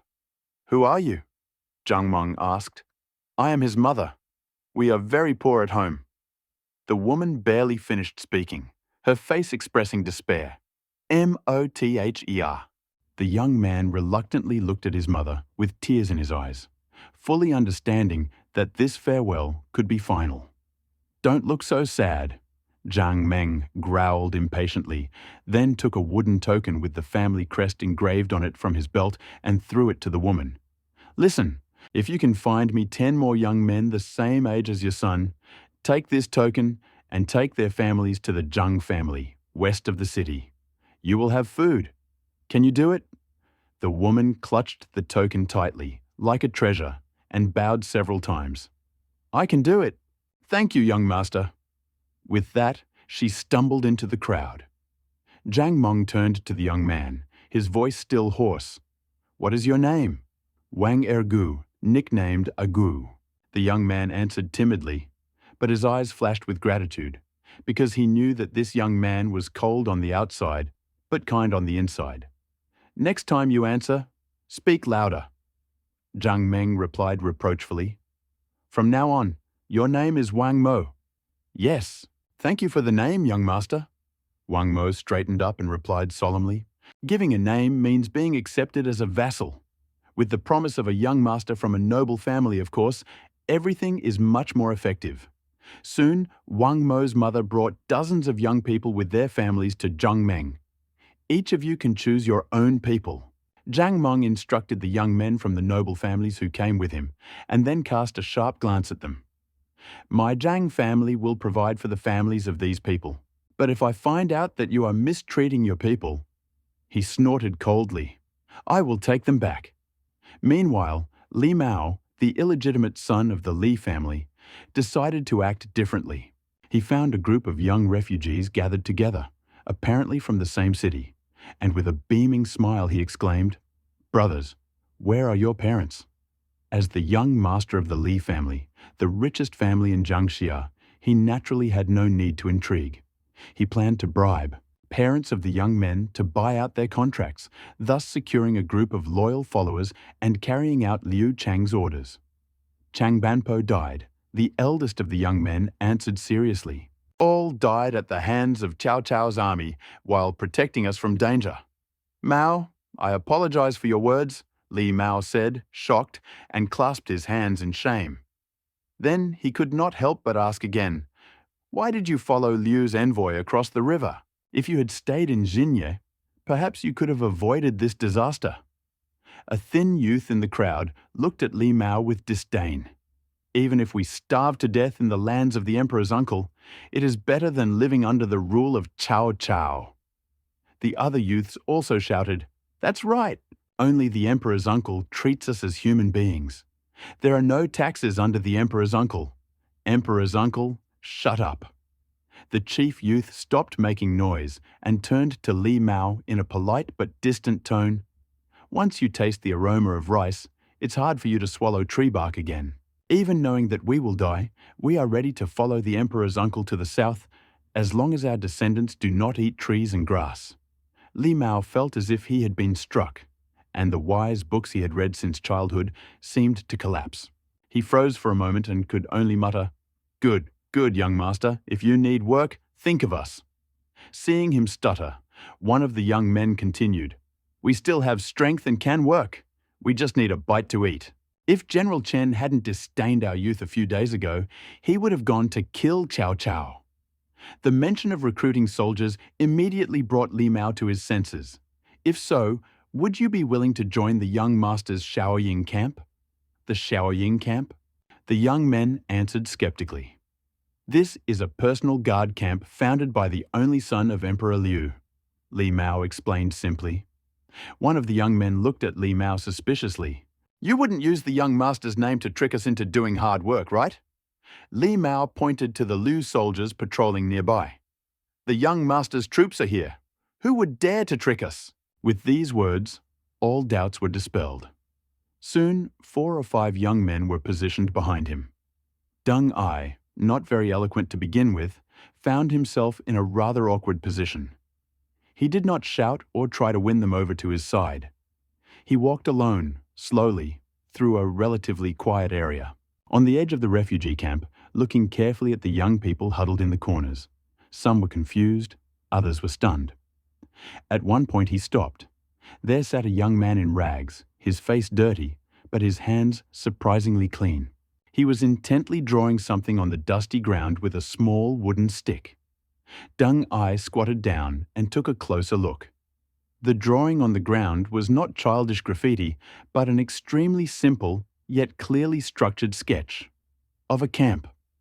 Although the lines were crooked, the division of posts, gates, camps, passages, and campsites were vaguely organized. What was even more remarkable was that the boy seemed to have drawn some symbols indicating where to store luggage nearby, and the arrangement was quite reasonable. Deng Ai's heart sank. He suppressed his excitement, spoke slowly, and pointed to the ground. Is this a camp? The young man who was drawing the diagram suddenly looked up, a look of alarm flashing in his eyes.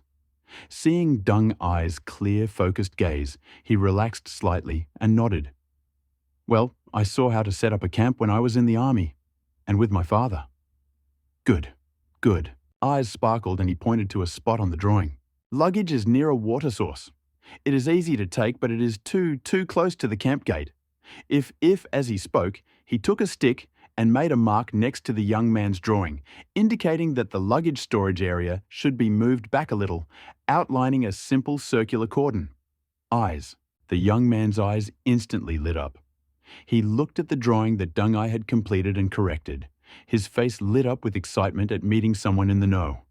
He nodded vigorously. Yes, yes. Too close. Your revision is excellent. Deng Ai pointed at the drawing, then towards the refugee camp, then towards the Shaoying camp, his eyes never leaving it with a greedy gaze. Come follow me to the Shaoying camp to study, and one day, perhaps, we can establish our own camp. There were no promises of food or empty talk of wealth. Deng Ai's invitation was simply a promise to study. The young refugee met Deng Ai's greedy, sincere gaze, then looked on the drawing they were working on together. A long-forgotten rush of passion and recognition washed over him. He stood up abruptly, shook his hands, and said just 2 words. I will go with you. His voice was quiet, but surprisingly firm. Deng Ai nodded vigorously, and a slightly shy but immensely happy smile played on his face.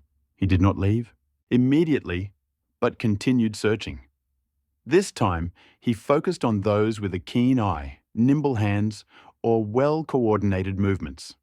He fell silent, only giving signs with his eyes or simply saying, Young Heroes Camp. Want to learn something?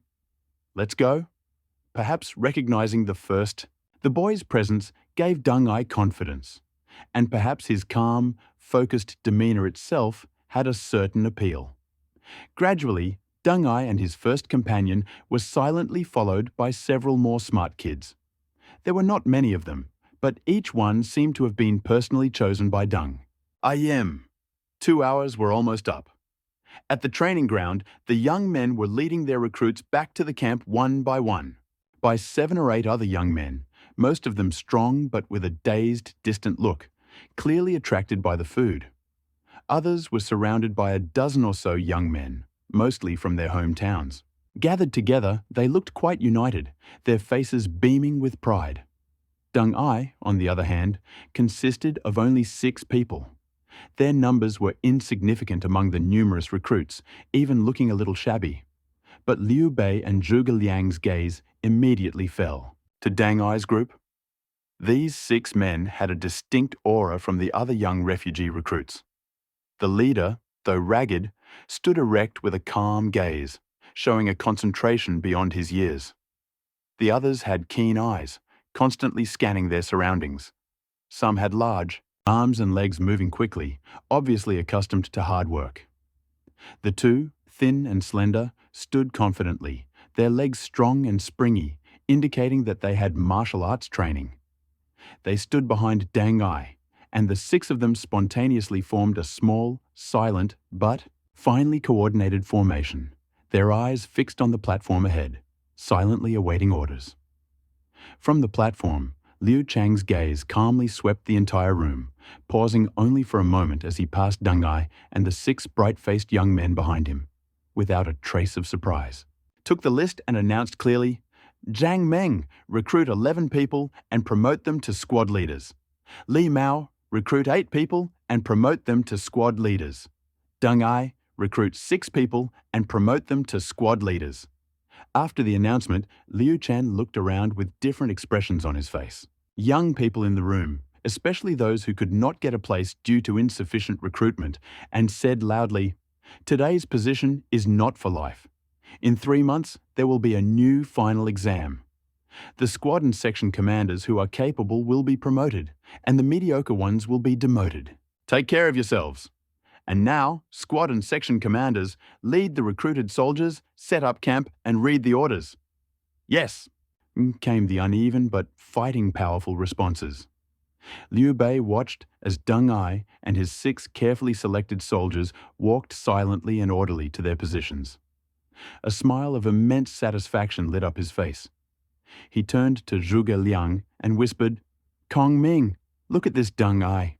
His recruits, though few in number, are exceptional. His ability to judge people is truly astounding. He judges not by numbers, but by potential. Camp is a real treasure." Zhuge Liang gently waved his fan as he looked at Deng Ai's back, his words full of approval. "As you said, sir, Deng Ai is slow in speech, but quick in action, wise and loyal. Recruited were either skilled in construction, or smart, or had courage and strength. All of them were extraordinary. This man's talent was not in conquering cities and territories, but in understanding people's hearts, attracting talented people, and coordinating practical tasks. Over time, he definitely became a great general. Young master, the establishment of this camp and the recruitment of this man is truly a blessing from heaven for the Han dynasty. Thousands of people, an endless number. Fortunately, Shu Shu left Liu Shan with extensive documents, preventing our future emperor from dying of overwork at the ripe old age of 2. After his rebirth, Liu Shan had gotten rid of many bad habits. For example, his addiction to cricket beatings, perhaps because Jiang Xia still had. It was spring and crickets were not yet available. Another example is his habit of eating meat and drinking alcohol, perhaps because now Lady Gan was in charge of Liu Chan's meals, and he ate whatever she said. The only thing that Liu Shan did not change was his lazy disposition, the same as in his previous life. Previously, when the nation was in danger of disappearing, he thought hard about how to change the fate of his second cousin, his father, and the Prime Minister. Now, with the system in place, he felt more at ease. If even such a magical object couldn't change the outcome of his past life, then he could be considered doomed. Liu Shan felt that if that time ever came, he would be at least 60 or 70. He had lived enough for 2 human lifetimes. Then he can become a monarch who sacrificed his life for his country, giving the Han dynasty a fitting end. May Kanna live a good life and become a rich man. So, after handing over the registration documents to the clerks, Liu Shan looked at the 100 points that had just been awarded. To him, wondering whether to save it or spend it. At that moment, Liu Bei and his men approached him, pointing and talking. "Greetings, father." "Greetings, foster father." Liu Shan bowed respectfully. These 2 men, both in his past and present lives, were the ones he admired most, so the ceremony was formal and proper. No need for formalities, my son. Liu Bei, not wanting to play the father-son, monarch-subject game with him, picked him up and held him in his arms. In his opinion, no matter how smart or stupid his child was, he was still his son and deserved to be hugged and kissed. He didn't act like a master. He just acted like an old father who hadn't seen his son for a long time. I saw your plans, and you're a good boy.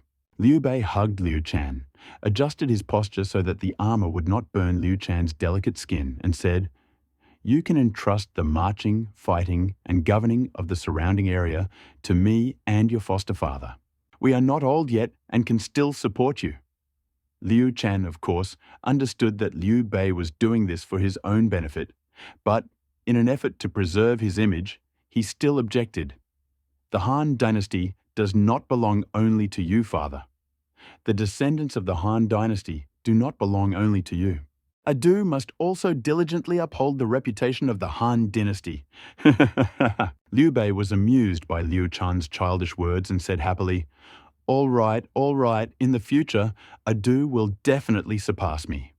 But Liu Bei changed the topic, his tone became gentle and serious, and he lowered his head to look Liu Chan in the eyes. "Adu, maintaining the reputation of the Han dynasty, is not a matter of one day. You know that tall trees grow from seedlings, and wide rivers start from streams?" He hugged Liu Chang and looked at the youths on the training ground, who were led by squad leaders and section leaders. They seemed a little unfamiliar, but they were still standing in formation. "Look at this young warrior camp. Here, young shoots sprout. Here, every drop of water merges together." Liu Bei's voice was deep and strong, with the gentle admonition of a father. "The young men in this camp are the future pillars of the Han dynasty. But for the pillars to grow, they must endure the wind and rain, endure the cold and heat, and be tended with care and patience by gardeners. Only then will they one day be able to stand tall and proud." He looked away and looked back at Liu Chang. "Adu, you are one of these gardeners. However, the gardener's duty is to guide, to cultivate the soil, to prune the branches and leaves so that they grow towards the sun. You cannot force growth and take all the responsibility for yourself. In that case, thank you, father, for the helper you have given me." Liu Chan slipped out of Liu Bei's arms with difficulty and bowed again. "When did I say I was sending you an assistant?" Liu Bei was confused by Liu Chan's behavior and was somewhat at a loss. Behind him, Zhuge Liang said with a smile, "My lord, since you do not want Adu to be overburdened with work, and you think that this young warrior camp is very useful, then naturally you need someone to manage it. Then what do you want to do? Let me be clear. I can't give you Kongming, since my father still needs his help." Liu Bei smiled and agreed to Liu Chan's request. "Then give me your uncle Mi Fang as my assistant." Liu Chan quickly decided on a candidate. "Huh? Why him?" Liu Bei was curious, and he wasn't the only one. Zhuge Liang and the others were also guessing. After all, Mi Fang was barely present in Liu Bei's camp, possessing neither military prowess nor literary talent. Apart from being Liu Bei's second brother-in-law, he had no other contribution. Even during the previous profitable expedition south to Jingnan, Liu Bei did not take him along. However, Liu Chan had his reasons.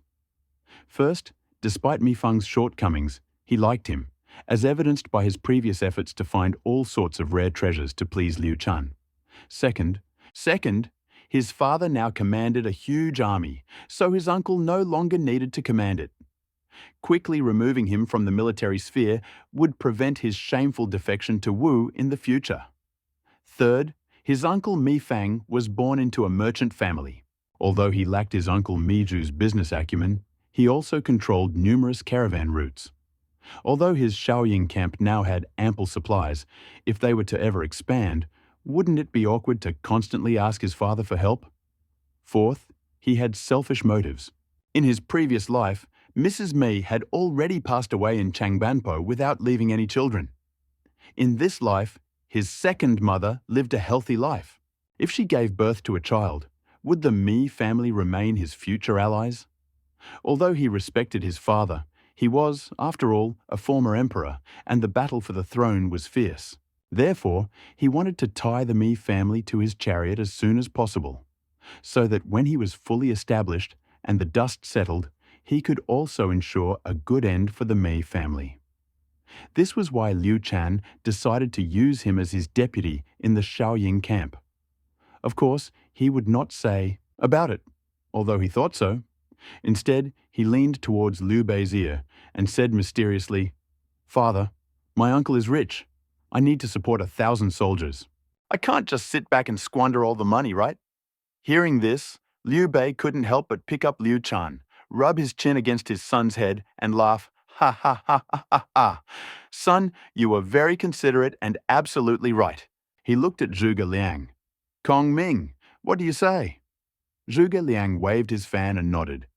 The young master has an eye for talent and did everything correctly. Mi Zifang is skilled in general affairs, has a good understanding of business, and has a tactful personality that is perfect for the newly established Young Heroes camp. He is an excellent assistant, responsible for the camp's finances, supplies, and communications. This move will also preserve family ties and allow General Mi to avoid the dangers of military service. This is a good idea for our Lord, our young Lord, and General Mi, everyone. Zhuge Liang's words approved of Liu Shan's choice, emphasizing his many advantages. Good. Liu Bei, without hesitation, ordered, "Let's go." Quickly ordered General Mi Fan to come. Soon Mi Fan, summoned, hurried in, confused.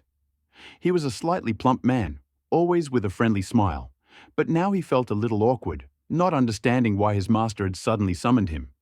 "General Mi Fan, I offer my respects." "Lord, military advisor." He saluted respectfully. Liu Bei smiled and pointed at Liu Shan. "Zifang, it is not I who am looking for you, but your good nephew, Adu, who asked for you, eh?" Mi Fan, even more confused, looked at Liu Shan.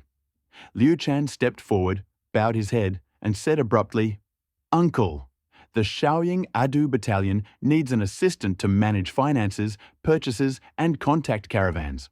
Father has agreed to send you to me. From now on, Uncle will help Adu with these matters, okay?"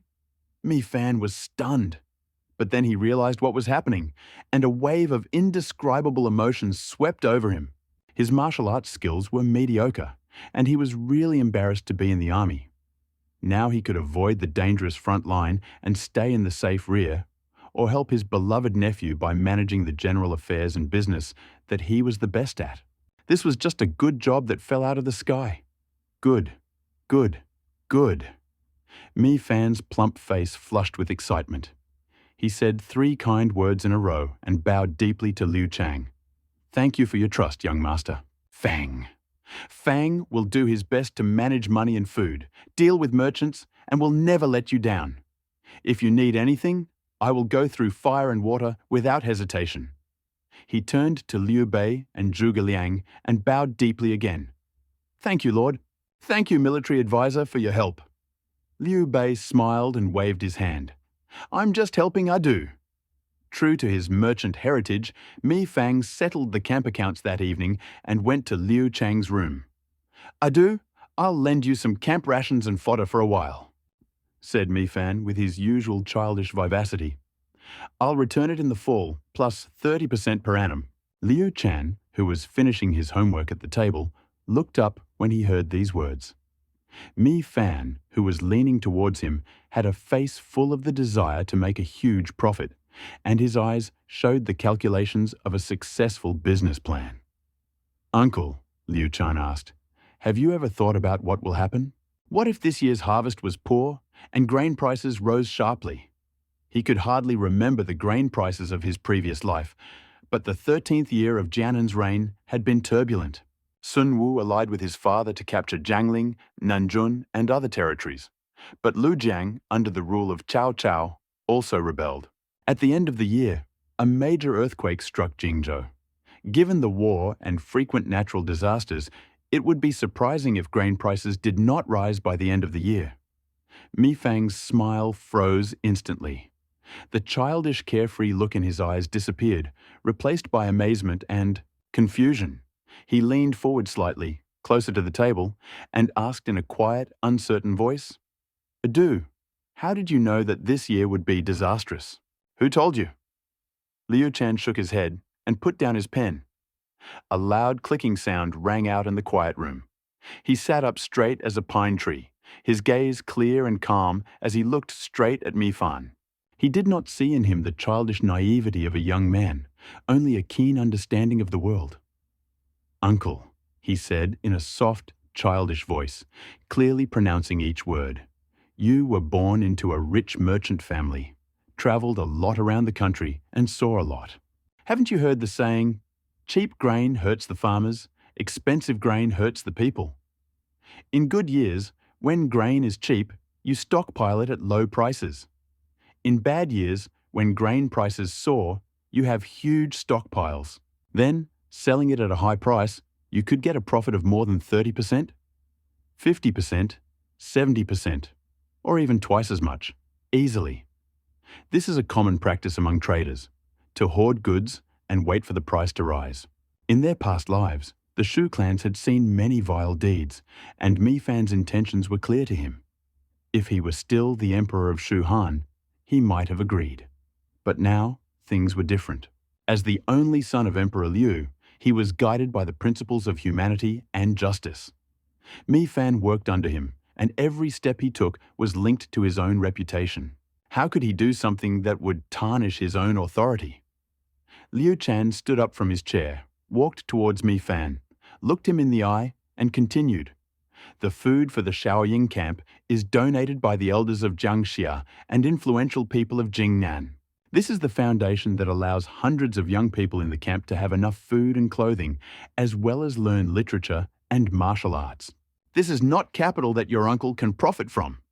His voice was not loud, but there was an undeniable heaviness in it, like a heavy hammer hitting Mi Fan's heart.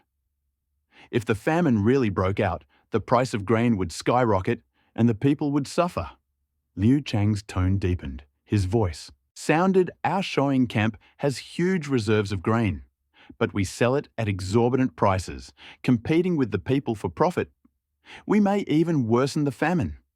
Uncle, how does such action tarnish your father's reputation as a benefactor? Where is the will of our Shaoying camp to support the Han dynasty? Where are the people and nobles who trusted us and donated grain and supplies?" His three questions echoed like thunderclaps among the others. Mi Fan had spent half his life in trade, a master of calculation. Think about his actions from a moral point of view. He was obsessed with profit, while this little nephew saw in it righteousness, reputation, and the foundation for future generations. Their gazes met just inches apart.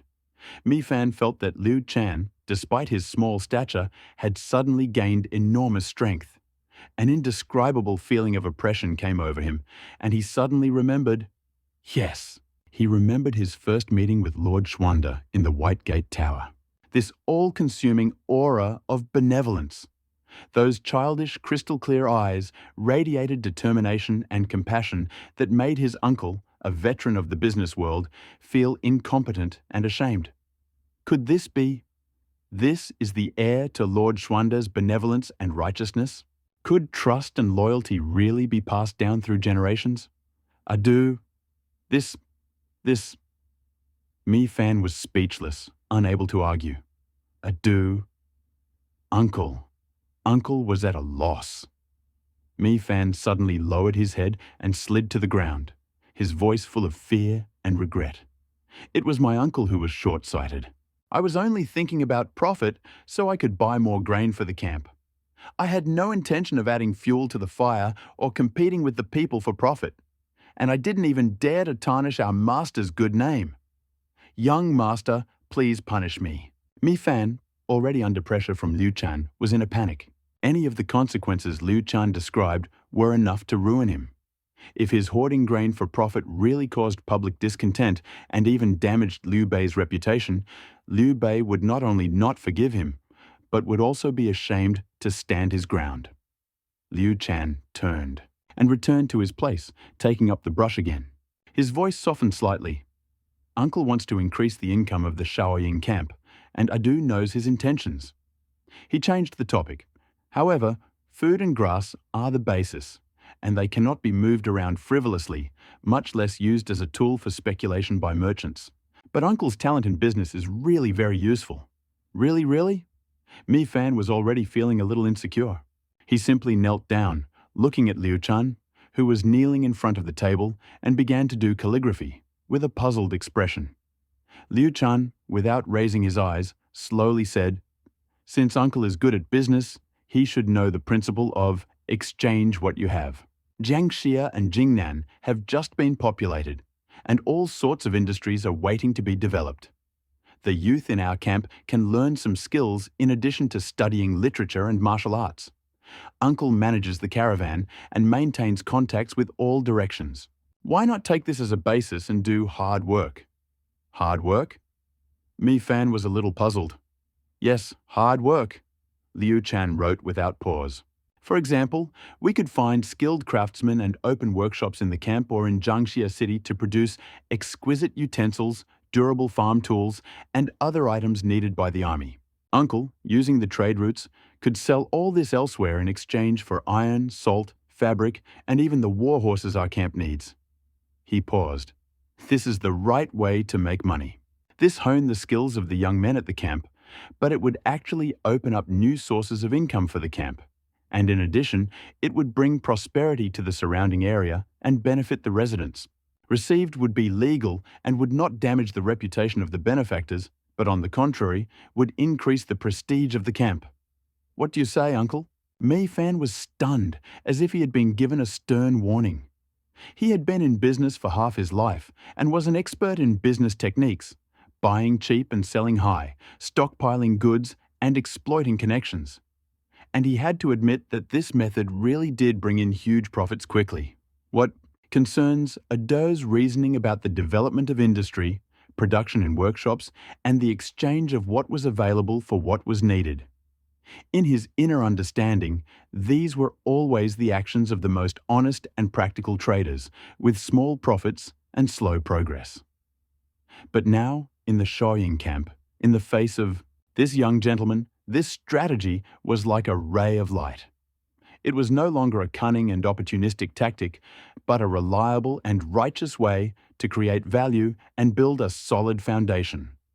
At that moment, he was as if illuminated, and in an instant, countless, many business plans that could take advantage of the Shaoying and Jiangxia camps. Whether it was producing specialty goods or setting up a business, it was definitely more legal than buying cheap and selling expensive or hoarding discounted goods. Mi Fang looked at the young man, still, leaning over the table and writing tirelessly, with respectful admiration in his eyes. He finally understood why there were so many talented people around him. "I do know, young master." Mi Fan stood up and bowed to the ground. "I know what to do." In that case, Liu Chan stood up and helped Mi Fan up, to his face. "Then everything will be entrusted to my uncle." Since Liu Chan had entrusted this matter to Mi Fan, he naturally had no intention of leaving him alone. After all, he was his uncle and couldn't afford to embarrass him too much. His thoughts, invisible to others, sank into the system center, and his thoughts rushed among the countless strange products. Finally, they settled on a simple, yellowed book, a simple guide to making your own white sugar. Although he didn't know what white sugar was, he certainly knew about it. Mountain honey was valued as much as gold, and malt sugar was unavailable to ordinary people. In that era, white symbolized purity. If mountain honey could really be turned into white sugar, its value would be priceless. 100 points, Liu Chan muttered to himself without hesitation. Points were precious, but they were worth it if used effectively. Then, on the table in front of him, as if out of thin air, appeared, pressing it against the laid-out bamboo strips. "Is this Kaihu paper?" Liu Chan stroked the book, feeling its warmth, like white jade. The book was not thick. Its cover was made of some kind of thick, textured paper. The title was written in a clear, neat hand, and there were a few simple illustrations. A bundle of sugarcane, a steaming clay pot, and finally the finished product, with its crystal-clear snow-like grains clearly visible in the air. A faint aroma, a mixture of plant sweetness, with the scent of paper and ink, filled the air. Liu Chan extended his small hand and solemnly turned the pages. The text inside was not the abstruse, archaic classical Chinese, but rather a surprisingly simple, almost conversational narrative, as if a patient man really instructed step by step.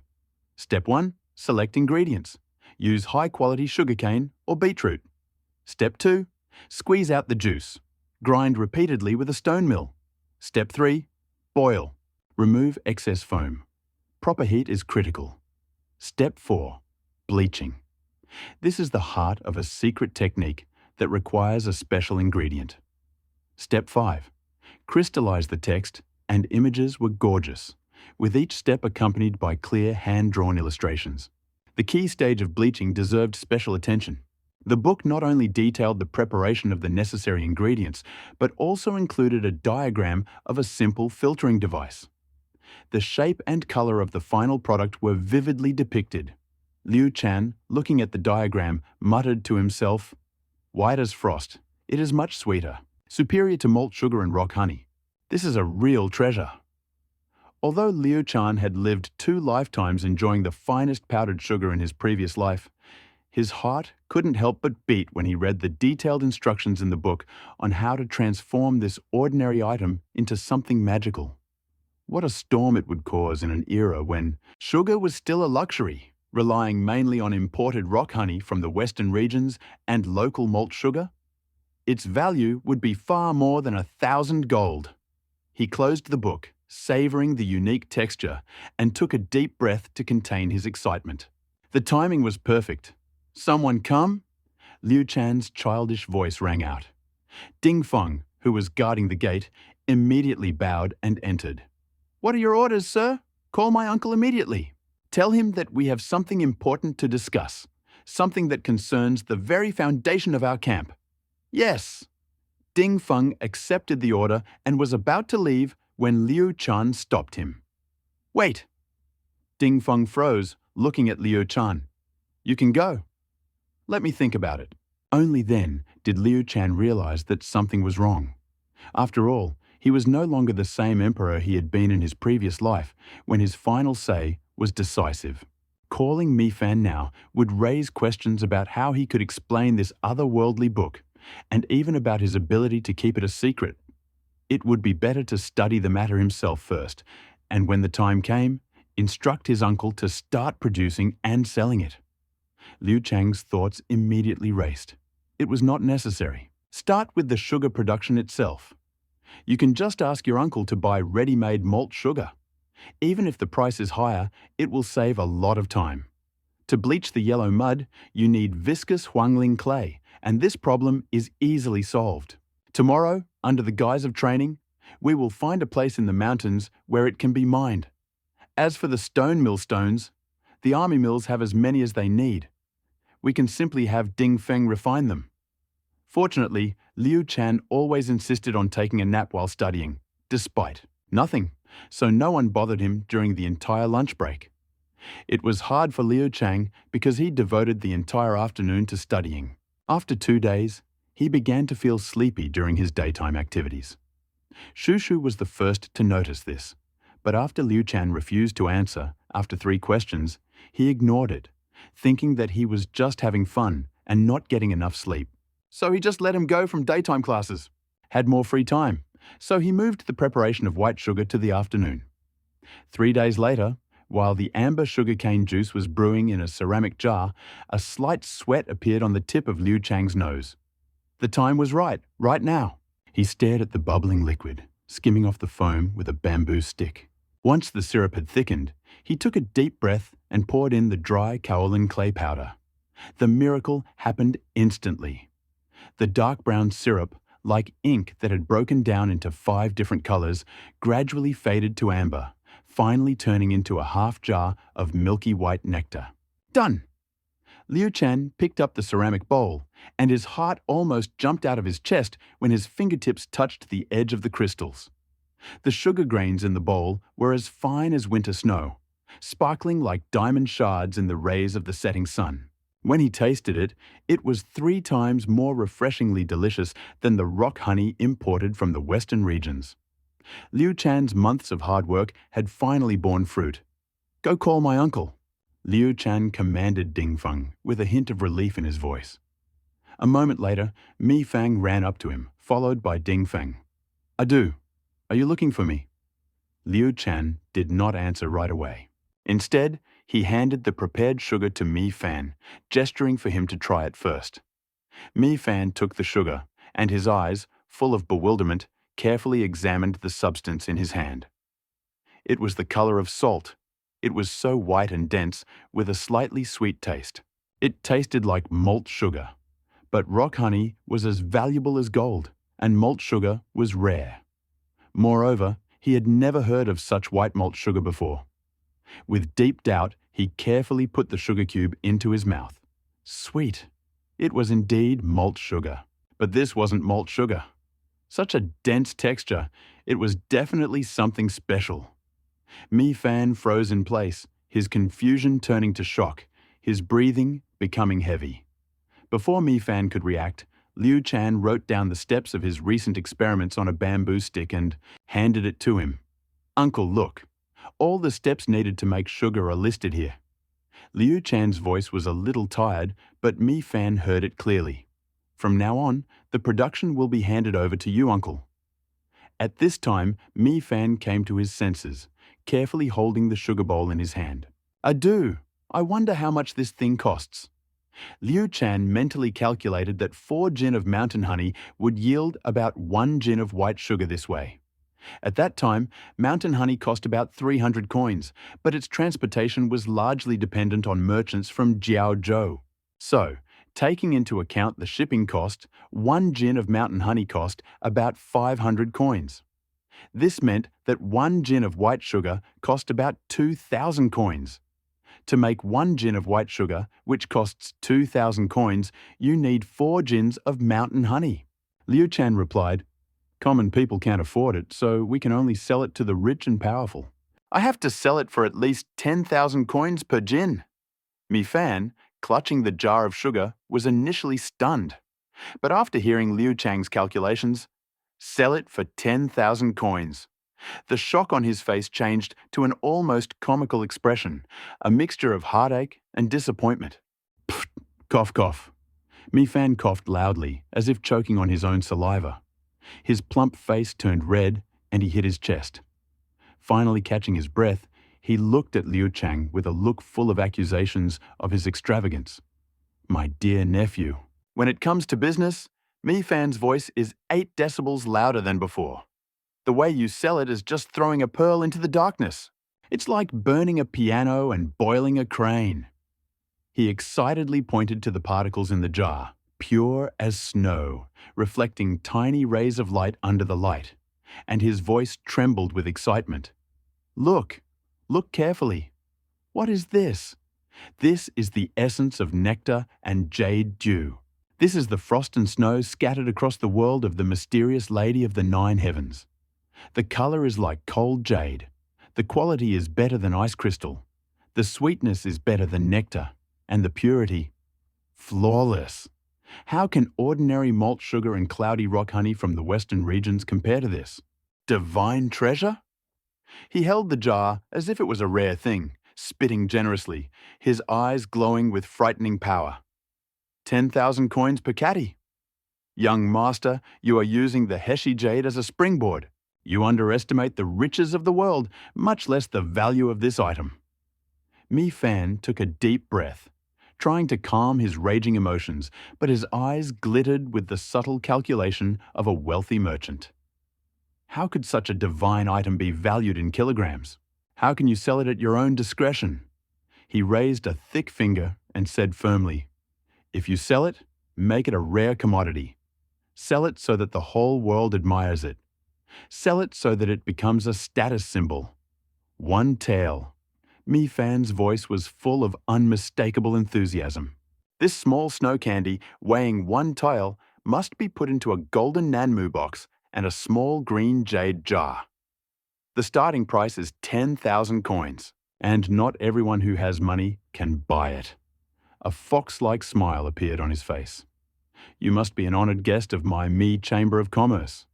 You must have spent a total of over 100,000 coins on treasures, silk, spices, etc. in my Chamber of Commerce for the past year to be eligible to buy this product. And each person is limited to 1 tile per season. Mi Fan became more and more excited, as if he saw a mountain of gold and silver rolling towards him. This is called qualification. This is called the threshold. These high-ranking families, wealthy merchants, in order to demonstrate their status, to be able to spend 10,000 or 20,000 gold worth of sugar at banquets, for this unique honor, they will fight to squeeze through the door of my Mi family. They will run to spend money in my Chamber of Commerce just to get qualified to buy sugar. He spat and waved his hands. This way, the profit from selling sugar will increase more than tenfold. This will also increase the sales of all the high-quality products of my Chamber of Commerce. It's killing 2 birds with 1 stone. No, 3 birds with 1 stone. 4 birds with 1 stone. Mi Fan's face flushed with excitement, and he patted his chest, his voice full of confidence and enthusiasm. Young master, hand over this item to me, and I will issue you my military warrant. In less than a year, the income from this sugar alone will be enough to support the Shoying camp, and even the tens of thousands of soldiers under my command for a year. This will also elevate the Mi Clan Chamber of Commerce to the top of world trade. Liu Shan sat in the chair, his mouth slightly open, watching his uncle who was rushing around like crazy. Hearing these crazy plans, 1 tael for 10,000 coins, spend 100,000 to get the qualification, he was momentarily taken aback. Although he was an emperor in his previous life, living in the depths of the palace, it was completely unheard of for him to make such a marketing move involving luxury. Something that cost 2,000 coins, and thanks to his uncle's machinations, 1 tile could be sold for 10,000 coins, and you had to spend 100,000 to get the qualification. This was not just sky-high profits. This was the Midas touch. This was something out of nothing. Looking at Mi Fan's eyes, burning with an unwavering desire for wealth and almost adoration, Liu Shan suddenly felt that he had truly underestimated his uncle's creativity and courage. Business. He rubbed his swollen temples, his face reflected humility and slight amusement. He waved his hand, his voice was hoarse from fatigue. It doesn't matter since Uncle said so. Then let's do as you want.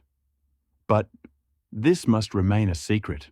We should also expand our distribution channels and avoid attracting attention in Jingzhou. Yes, young master, don't worry, I'll do it. I'll make it flawless. Approval was like a royal decree, his voice trembling with excitement. He bowed deeply again, carefully holding the priceless vessel of snow sugar and the bamboo slips containing the alchemical technique in his hands, and hurriedly left. In his head, the room finally fell silent. Liu Shan took a deep breath and leaned back in his chair, feeling a wave of fatigue wash over him. Sugar was just the first step in his grand plan, logistically, as a way to financially support the Shoying camp. However, Mi Fan's baseless claim of 10,000 or 20,000 gold was like a bolt of lightning, shattering the boundaries of his thinking. This wasn't just logistics, it was a mountain of windfall wealth. If the sugar profits really did flow like his uncle had predicted, it would be enormous. He will have at his disposal enormous capital, sufficient to use the resources of all of Jingzhou. Food, forage, military equipment, civilian labor. These essential elements of the struggle for supremacy will be united under his control as never before. Moreover, this endless stream of financial resources, created by his own hands, will give him sufficient weight to enter his father's inner circle of decision-makers, making him not just a young master, but a key figure who truly influenced the development of Jingzhou and even the future of the war. The price of sugar had already far exceeded expectations. Liu Shan looked at the other goods waiting. Its activation in the system, salt, iron smelting, ammunition, all kinds of information, both known and unknown. Would they all be the tools he needed to unify the empire and support the Han dynasty? Liu Chang's gaze became sharper, his weariness replaced by a burning ambition. In an instant, an invisible map of the system unfolded before him. His gaze swept across the lands of Jingchu, heading for Jiaozhou, a vast, fertile, but loosely controlled tract of land to the south. It was fertile soil for sugarcane, the lifeblood of future sugar production. Moreover, if he could capture the 4 counties, Jiaozhou, wouldn't that be equivalent to gaining another 400 system points? That's 4 strategic weapons equivalent to sugar. Such a vital strategic resource and potential source of wealth. How could it fall into the hands of Sun Quan of Jiangdong? Throwing aside careful planning for the future, Liu Bei also faced a problem upon returning to Jiangxia. In the main hall of the Jiangxia prefectural government, the most complete meeting of civil and military officials since Liu Bei's group captured Jingzhou was held. It was early spring, the planting season. Taking advantage of the moment when Sun Quan and Cao Cao were at a stalemate in Nanjun, Liu Bei summoned all his key civil and military officers to discuss the future direction of his army. Sitting in the main seat, he looked around the assembled elite with satisfaction. Civil officials from the left: Mizhu County Official, Zhuge Liang Military Advisor, Lieutenant General, Xin Qiji Military Advisor, Chief Priest, Shu Shu Military Advisor, Chief Priest, Jian Yong Official, Sun Qian Official, Deng Zhu Official, Yiji Official, Baozheng Prefect of Changsha, Jiangwan Prefect of Guiyang, Liu Shan Defected General of Linling, Gongzhi Defected General of Wuling. Military generals on the right: Guan Yu General for fighting bandits, Huang Zhong General for suppressing the enemy, Zhang Fei General for subjugation of the enemy, Liu Feng Deputy Lieutenant General, Lieutenant General Zhao Yun Lieutenant General, Lieutenant General Qin Chong Lieutenant General, Yu Qi Gong Lieutenant General, Wei Yan General of the Guards, Chen Dao Captain of Recruits, Huo Jun Captain of the Navy, Xing Daorong Deputy General, Huang Zhong Zhang Yi, Deputy General Zhao Yun, Fu Zhuo, Deputy General Zhang Fei, Deng Long, Chen Jiao, the naval captain who captured Wenping and surrendered to Guan Yu. "That's it," Liu Bei said in a voice that was filled with indescribable calm. "Cao Cao and Sun Quan are at a standstill in Nanjun. The chance to win or lose awaits us this year. This is a heaven-sent opportunity to capture the heart of Jingzhou. Jiangling and Xiangyang are the lifeblood of Jingzhou. Their capture strengthens our foundation, and their loss is like a thorn in the throat. I have gathered all the sages today to discuss the strategy of capturing these 3 key points in one fell swoop." As soon as he finished speaking, a solemn silence reigned in the hall. All eyes were on the councillors. Several officials on the left exchanged silent glances. Shu Shu stood up first and walked to the map of Jingzhou hanging in the center of the hall to explain the battle. "Sir, to all of you, more than a month ago, Zhou Yu fought Cao Ren in the field. Battle of Jingling. Although Cao Ren suffered a minor defeat and retreated, his main force survived, and he quietly retreated to the fortified city of Jiangling, leaving only outlying strongholds such as Jingling and Huarong. He followed Cao Ren's retreat to the city walls, and then, with some glee and with satisfaction. However, this time General Zhou was thirsty for honors, and his light cavalry approached Jiangling to observe the battle. General Cao Niu Jin, who was on the city walls, took advantage of this and wounded him in the shoulder. So, although the Eastern Wu are still besieging the city, their advance has slowed considerably. They are obviously being cautious." Before Shu Shu finished speaking, the generals on his right burst into uncontrollable laughter, especially Zhang Fei. Although Sun and Liu were allies, Zhou Yu's constant plotting against Zhuge Liang had already left Liu Bei's generals deeply resentful. Upon learning of his defeat, they naturally could not hide their gloating. When the laughter died down, Zhuge Liang slowly stood up. He gently waved his feather fan, his face devoid of a smile, instead expressing the seriousness of a man who understood the situation. Although Zhou Yu had stumbled, his determination was unwavering, and his strategy was far-reaching. He would definitely not give in or retreat just because of this arrow wound. He had engaged in intellectual battles with Zhou Yu many times and knew that Zhou Yu was a man of unwavering determination. The more failures he suffered, the more ferocious his counterattacks became. Zhuge Liang's gaze swept over Jiangling City on the map. He stroked his chin and said pitifully, Even if he is wounded by an arrow, he will not miss the opportunity to take Nanjun in one fell swoop. Before Zhuge Liang could finish speaking, Xin Qiji suddenly stood up and quickly grasped the key point. This is a plan to lure the enemy. His voice was firm and echoed throughout the hall.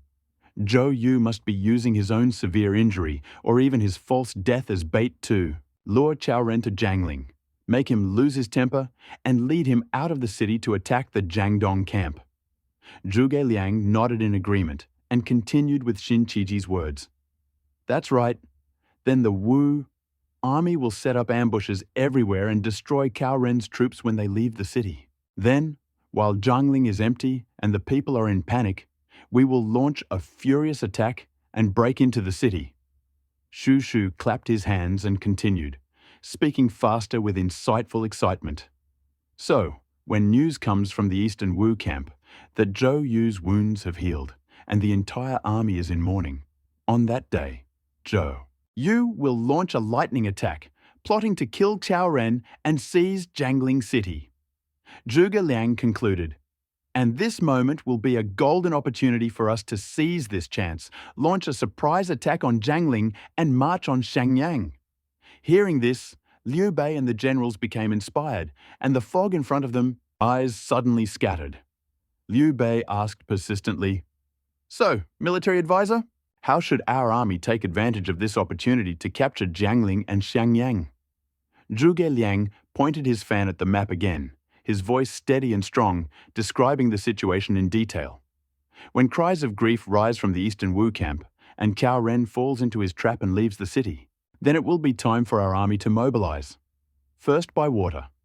Brother Yunchang will lead the elite fleet, join the main forces of the Jiangxia and Changsha fleets, and march with all his forces up the Han and Yangtze rivers. Zhuge Liang drew a fan line along the waterway from Jiangling to Shenyang. The main thing is not to attack the city, but to completely cut off the retreat routes of Cao Ren's defeated army and isolate Jiangling from Lejin and Litong in Xiangyang. We must also tightly block the waterway to prevent reinforcements and food from Cao Cao from the north. At the same time, we must destroy the remaining fleet of the Cao army on the river and take complete control of it. Jiangling will be completely trapped, being an isolated island and city without support. Secondly, on land. The Lord will personally lead the army. Brother Yide, General Hansheng and Wenchang will be in the vanguard, Shubao and Jingde will be on the left and right flanks, and Chen Dao will be the guard of the central army. They will set out from Jiangxia and directly attack Xiangyang. The feather fan has moved north. Speed is the key to winning the war. Lightning fast, rush through the Cao army's fortifications on the north bank of the Han River along the way. We must reach the gates of Xiangyang before the defenders of Xiangyang can react. When the Jiangling army collapses due to Cao Ren's defeat and the loss of foreign aid, and Xiangyang panics due to our army's imminent advance and its cut-off escape routes, then we can take both cities. Zhuge Liang barely finished speaking when Xin Qiji, unable to restrain himself, suddenly stood up, Brother Kongming. This is a brilliant and righteous plan. However, Zhiwen believes that if we want to quickly take over Jiangling, we must resort to a risky tactic and strike straight at the heart. His finger, like a halberd, fiercely struck the dense waterways south of Jiangling City. Cao Ren's main force suddenly attacked. City will be deserted, chaos will reign, and the defenders will be helpless. Ziwen requests that I personally lead 800 brave warriors in light boats and launches to infiltrate the city from the southern waterway. Once we enter the city, we will not occupy the city walls, but will focus on burning their granaries and supplies, destroying their defensive structures, and creating maximum chaos. When the city is engulfed in flames and the people are in a panic, Xin Qiji glared at Guan Yu. General Guan, the fleet will immediately launch a furious attack on the eastern and northern water gates of Jiangling. At the same time, send another elite unit to attack from the west by land. With a three-pronged attack, the defenders of Jiangling will be like a frightened bird and will be routed in the blink of an eye. Shu Shu stood up calmly and added, Kongming and Yuan have good strategies for conquering Jiangling. However, if we want to quickly take over Xiangyang, besides military power, the most important thing is to win the hearts of the people. He looked at Yiji, Jiang Wan, Liu Shan, Gongzhu, and others who knew the internal affairs of Xinjiang. Please have Jibo, Gongyan, and the officials from Lingling and Wuling mobilize all your old connections. My lord, please persuade young master Liu Qi to contact Liu Jingsheng's former subordinates in Xiangyang, the nobles and gentry loyal to the Han dynasty. Explain the matter. Cao Cao is a traitor from the Han dynasty who was recently defeated at Red Cliff and has not yet recovered. My uncle is a descendant of the imperial family, renowned for his nobility and virtue, and he was entrusted to Jingzhou by the ruler of Jingsheng. Explain the advantages and disadvantages. Resistance will lead to death, while surrender promises a bright future. Moreover, we can ask the surrendered officers and soldiers of the Jingzhou fleet to write letters home detailing Uncle's kindness and privileges. We were treated as we were treated. These letters can be smuggled to the city walls to arouse their patriotism. He paused, his eyes shining as he thought of someone. In addition, the great Jingzhou General Wen Ping, loyal and brave, is currently imprisoned in Jiangxia. If we can persuade him to surrender, bring him to his senses and swear allegiance to my lord, then sending him to Xiangyang to demonstrate his abilities might be effective. Liu Bei listened to Shu Shu's words and was deeply impressed. He knew that Wen Ping was loyal and brave. If he could be to win over, it would be of great benefit to the capture of Xiangyang. While Zhuge Liang and the others were putting their strategies aside, Shu Shu could be used immediately.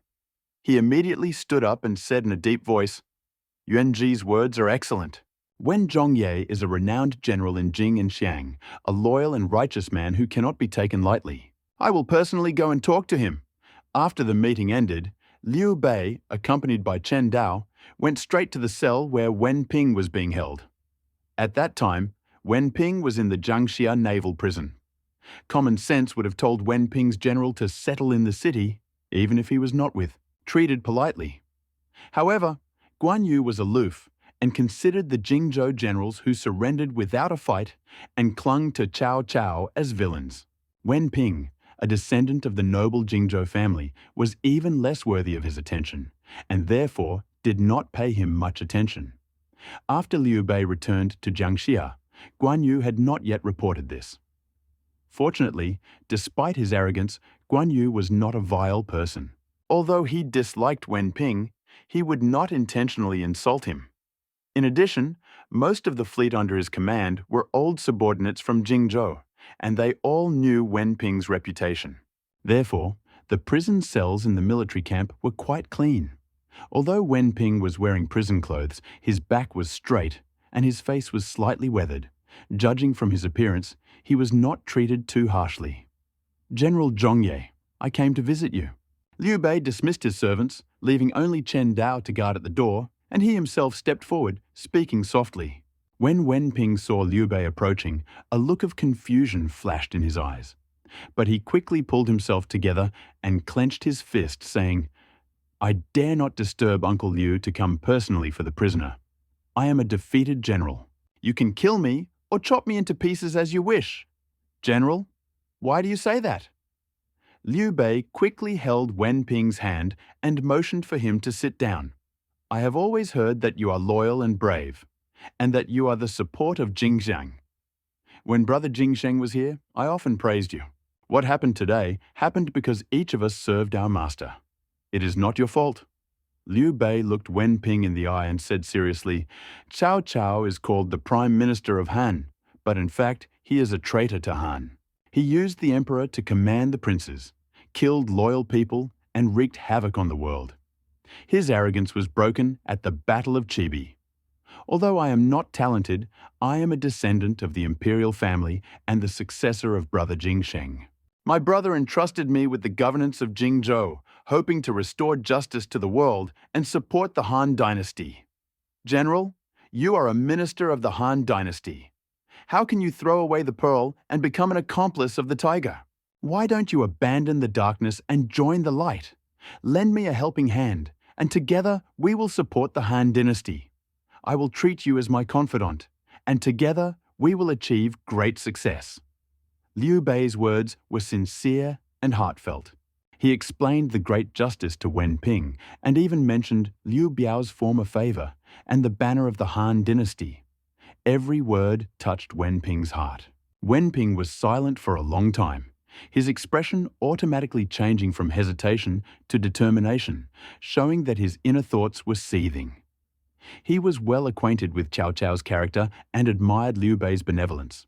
But in the end, he took a deep breath, slowly shook his head, and said softly, "I appreciate your kindness, uncle.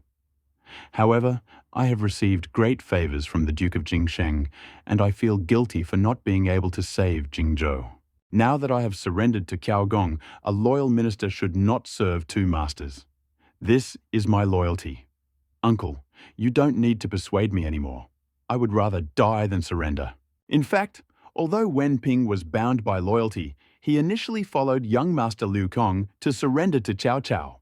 Now that Liu Kong and his mother, Lady Kai, had been returned to Shuchang by Cao Cao and had disappeared without a trace, naturally, he did not want to get involved with his former master. Therefore, Wen Ping himself was not very loyal to Cao Cao. The main reason why he could not surrender to Liu Bei was his family in Xiangyang. Cao Cao was known for his cruelty and suspiciousness. If he surrendered to Liu Bei now, his family would certainly be killed. Perhaps Liu Bei was also considering this matter. Liu Bei was incredibly perceptive.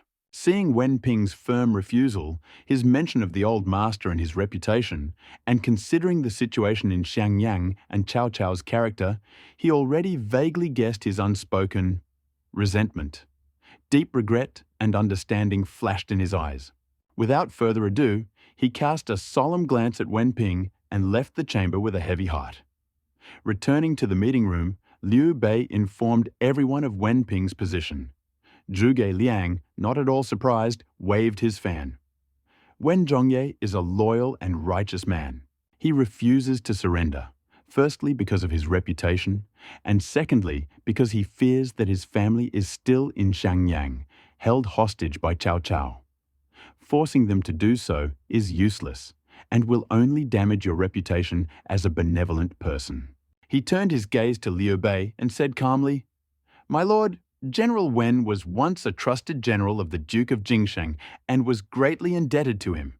If we want to break his defense, we may need someone to intervene." Liu Bei immediately understood. Kongming is talking about young Master Liu Qi? Exactly. Zhuge Liang nodded. Young Master Liu Qi is the eldest son of the Duke of Jingsheng, of noble birth, kind and respected by his former subordinates in Jingzhou.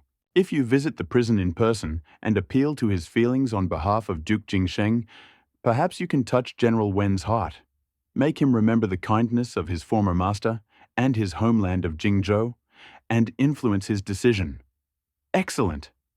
Liu Bei's eyes lit up. Young Master Liu Qi and General Wen have a long-standing friendship. Yuanji, hurry up and invite the young master here. A moment later, Liu Qi, looking sickly pale but still in good spirits, walked in side by side with Shu Shu. Historical records indicate that he died within the last 2 years, so by then he must have already was sick. Hearing the reason for calling uncle, Liu Qi nodded without hesitation. "Rest assured, uncle, I will do my best." General Wen was indeed someone my father had relied on in life. Liu Bei personally took Liu Qi back to Wen Ping's cell.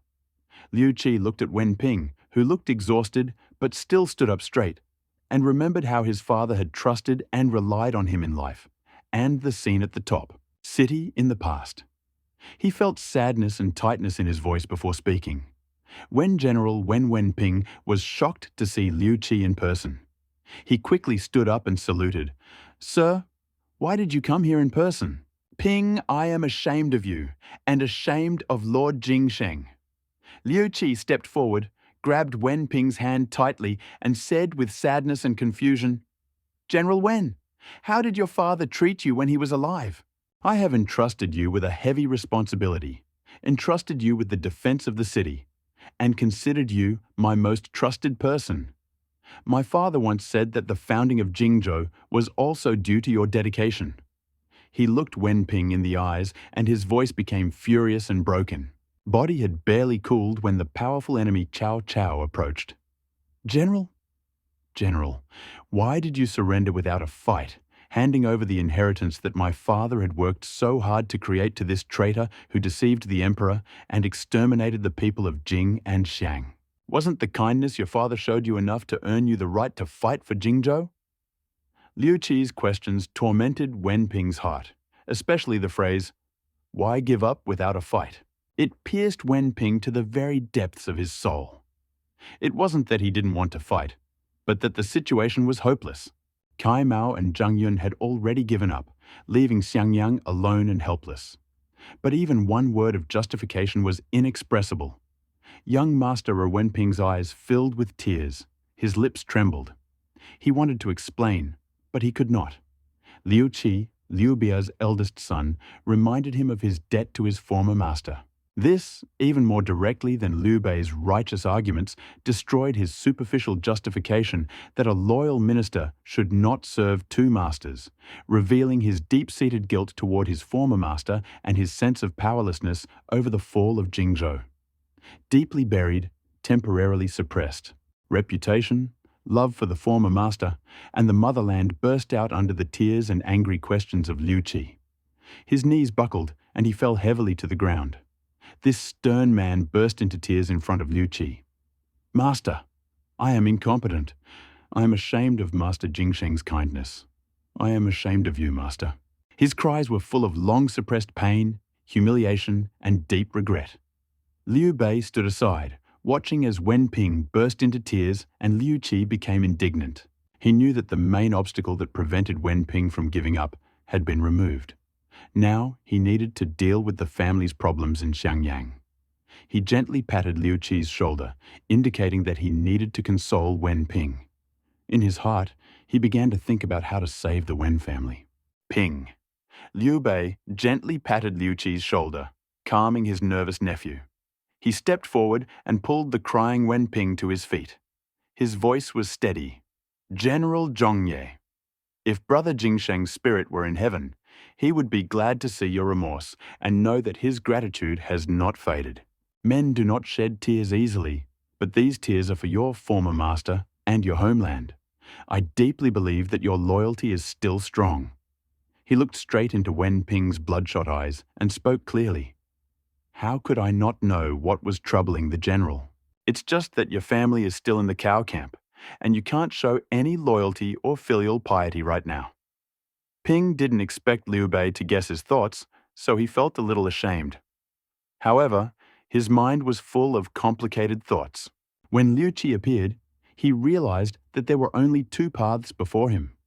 Should he abandon his righteousness and the kindness of his former master for the sake of his family's life, becoming a traitorous villain? Or should he risk and disregard the life of his family by becoming a loyal minister of the Han dynasty?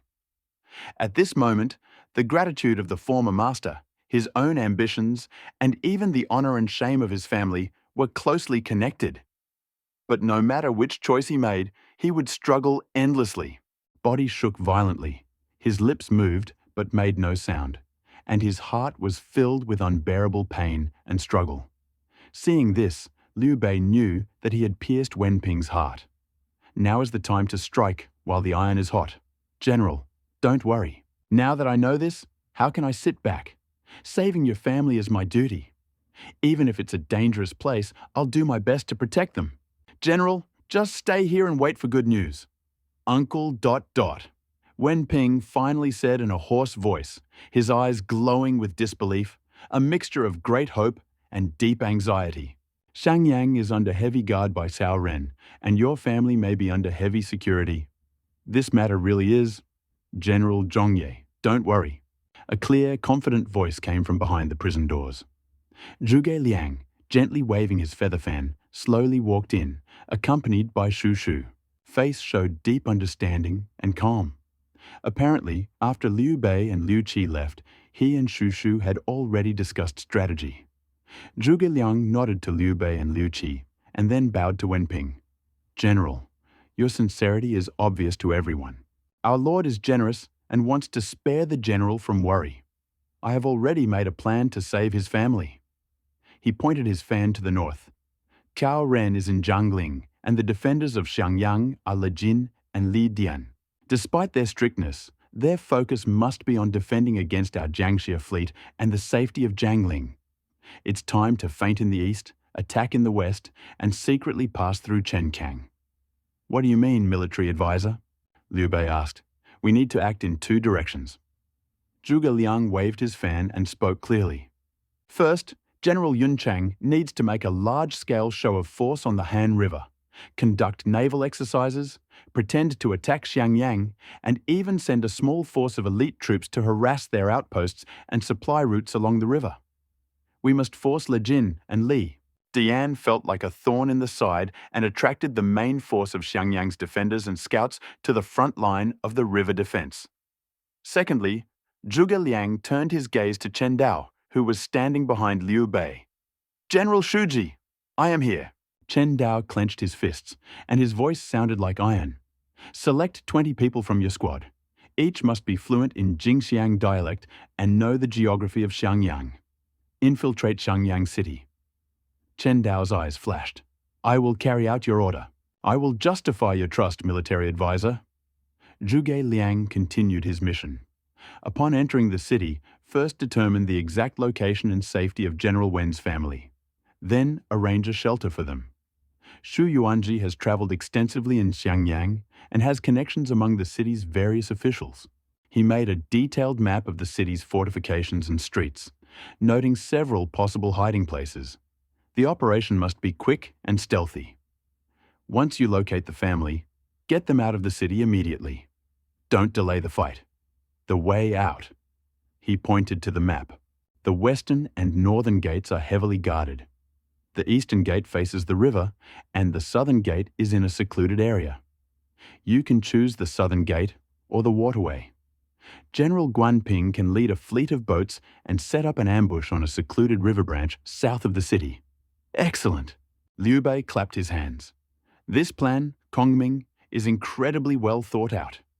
Yun Chang, Shuji, and Tanji.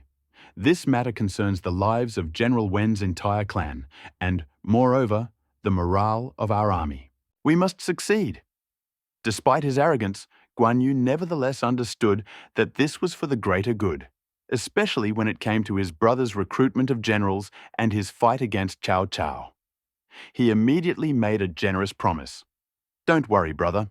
I will make sure that little Li Jin does not suffer from sleepless nights. Chen Dao and Guanping also solemnly accepted the order. Zhuge Liang finally turned to Wen Ping, and his voice was solemn. General Wen, this matter requires both internal and external coordination. Please write a letter home immediately, enclosing a personal identification that only your closest relatives will recognize. This will reassure your family and will help you infiltrate the assassination squad to confirm your identity and gain their trust. Remember, the token must be small and secret. Wen Ping's heart was filled with gratitude. Tears welled up in his eyes. Without hesitation, he bowed deeply to the ground. Uncle, military advisor, and young master, I am indebted to you beyond measure. Even if I die, I will not be able to repay you in kind. I will write a letter immediately. Without thinking, he took off the jade token he always carried with him as a token of trust. A few days later, in Xiangyang.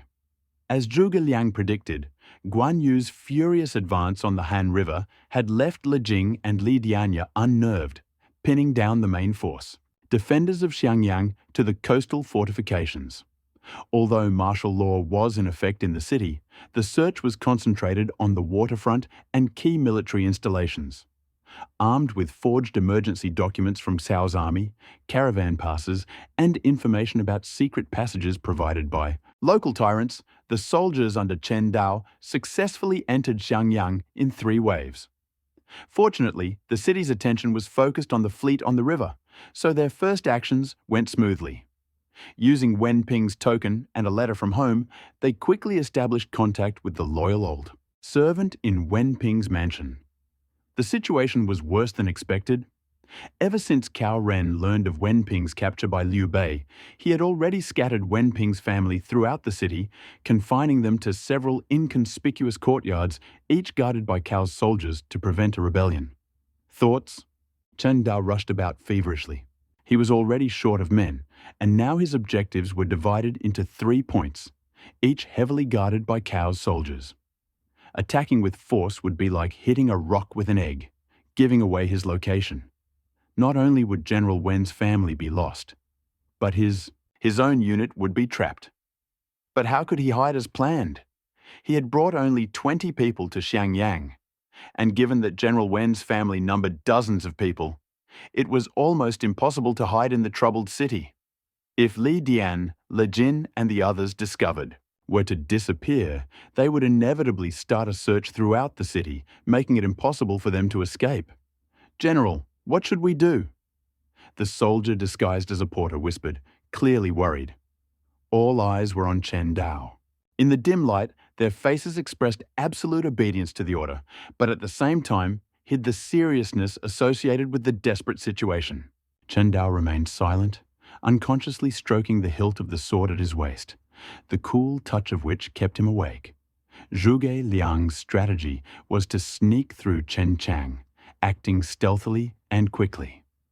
The scattered hold violated the established notion about centralized actions, requiring a new approach. The strong attack does not work. The cover is unstable. The only way is to create chaos and take advantage of the situation. After thinking for a while, Chen Dao suddenly turned around and, looking at everyone, quickly and clearly turned around. Cao Ren is in Zhangling. Currently, the highest military leaders in Xiangyang City are Le Jin and Li Dian.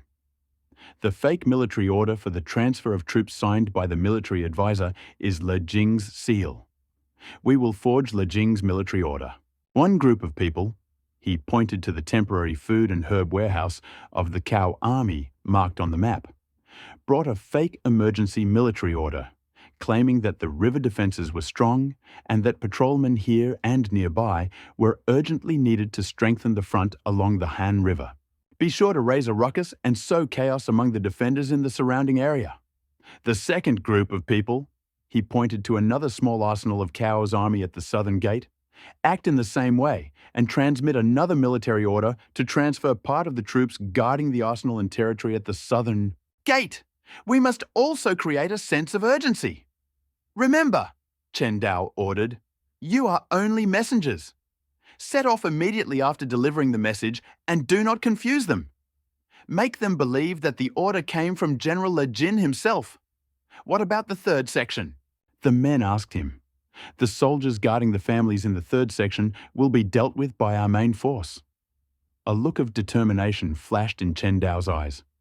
Once the first 2 sections were in chaos, the soldiers guarding this one would be alarmed and confused.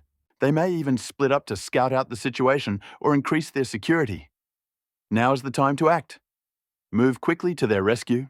Once we have succeeded, immediately follow the designated route, passing through the breach in the city wall marked by Shu Yuanji, and head straight for the river branch south of the city to the meeting place of General Guan Ping. Not a moment's delay. He looked at everyone with a quiet but strong voice. This is a risky strategy. Success or failure depends on this one move. After rescuing them, regardless of whether the other 2 groups have completed their deployment, you must immediately retreat to the breach south of the city. Got it? Got it. His men muttered in unison, their eyes burning with the determination to die. March! Chen Dao commanded, and the groups quickly disappeared into the shadows of Xiangyang's maze of streets and alleys. On the night of the operation, Chen Dao's plan was initially successful. One group, armed with a fake order from Le Jinjun, stormed the granary and sternly reprimanded the garrison commander for his inaction, stating that the front was in a desperate situation, and General Li ordered reinforcements to be sent immediately. The seal on the forged order was impeccable, and the anxious and commanding air of the messenger was perfectly reproduced. The garrison commander, skeptical but under the irresistible pressure of military orders, he did not dare to hesitate. Hastily gathering most of their men, they rushed towards the river, cursing and swearing, leaving the few remaining guards to look at each other in bewilderment. The second group created similar chaos near the armory, successfully distracting part of the garrison and patrols of the South Gate. The news of these two events quickly spread like a stone thrown into a stagnant pond throughout the nearby Cao army.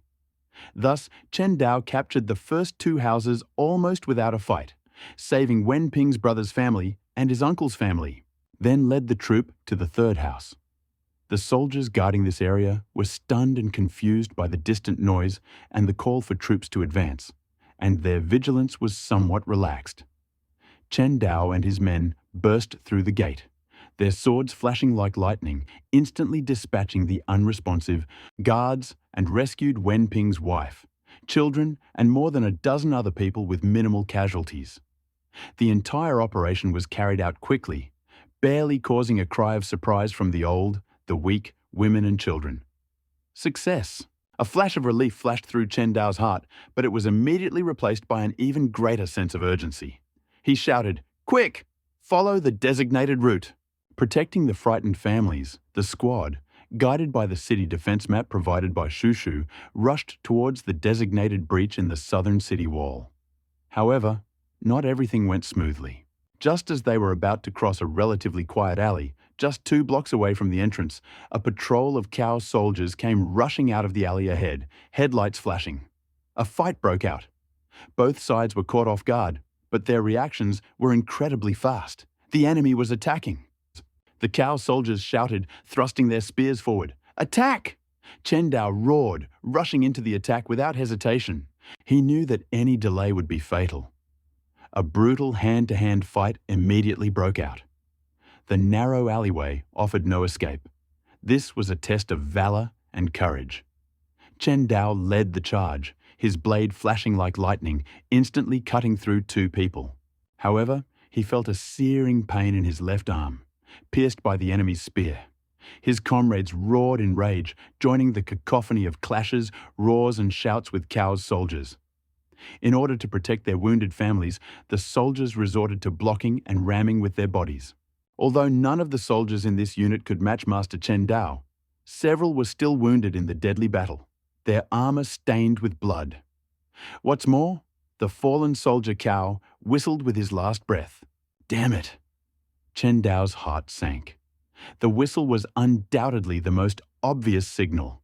Victory was imminent. Chen Dao's eyes turned bloodshot as he struck again, cutting down the Cao soldier to death. But it was too late. The moment the whistle blew, the entire city of Xiangyang exploded with excitement. From the distant military camp came the deafening sound of drums and horns. The streets were filled with the sound of trampling feet and clanging weapons. Countless torches were lit, illuminating most of the city like daylight. This place is the key city of Jingzhou. Whether it was Liu's army or Sun's army that had infiltrated Xiangyang, this was a provocation that Li Dian, Le Jin, and the others could not ignore. They immediately ordered all the city gates to be closed and mobilized all available elite troops. At the head of the line, they rushed south of the city like an iron net. Chen Dao, his remaining brothers, and Wen Ping's family had just run out of an alley when they were stopped by the scene before them. At the crossroads ahead, the black mass of the Cao army ran out from both streets. Their armor was glittering. The swords and spears were like a forest, and the light of the torches illuminated the fierce lust for murder on their faces. Further away, more footsteps could be heard, and the light of the torches was rapidly approaching. Soon, Chen Dao and his companions were surrounded by several elite troops of Cao's army.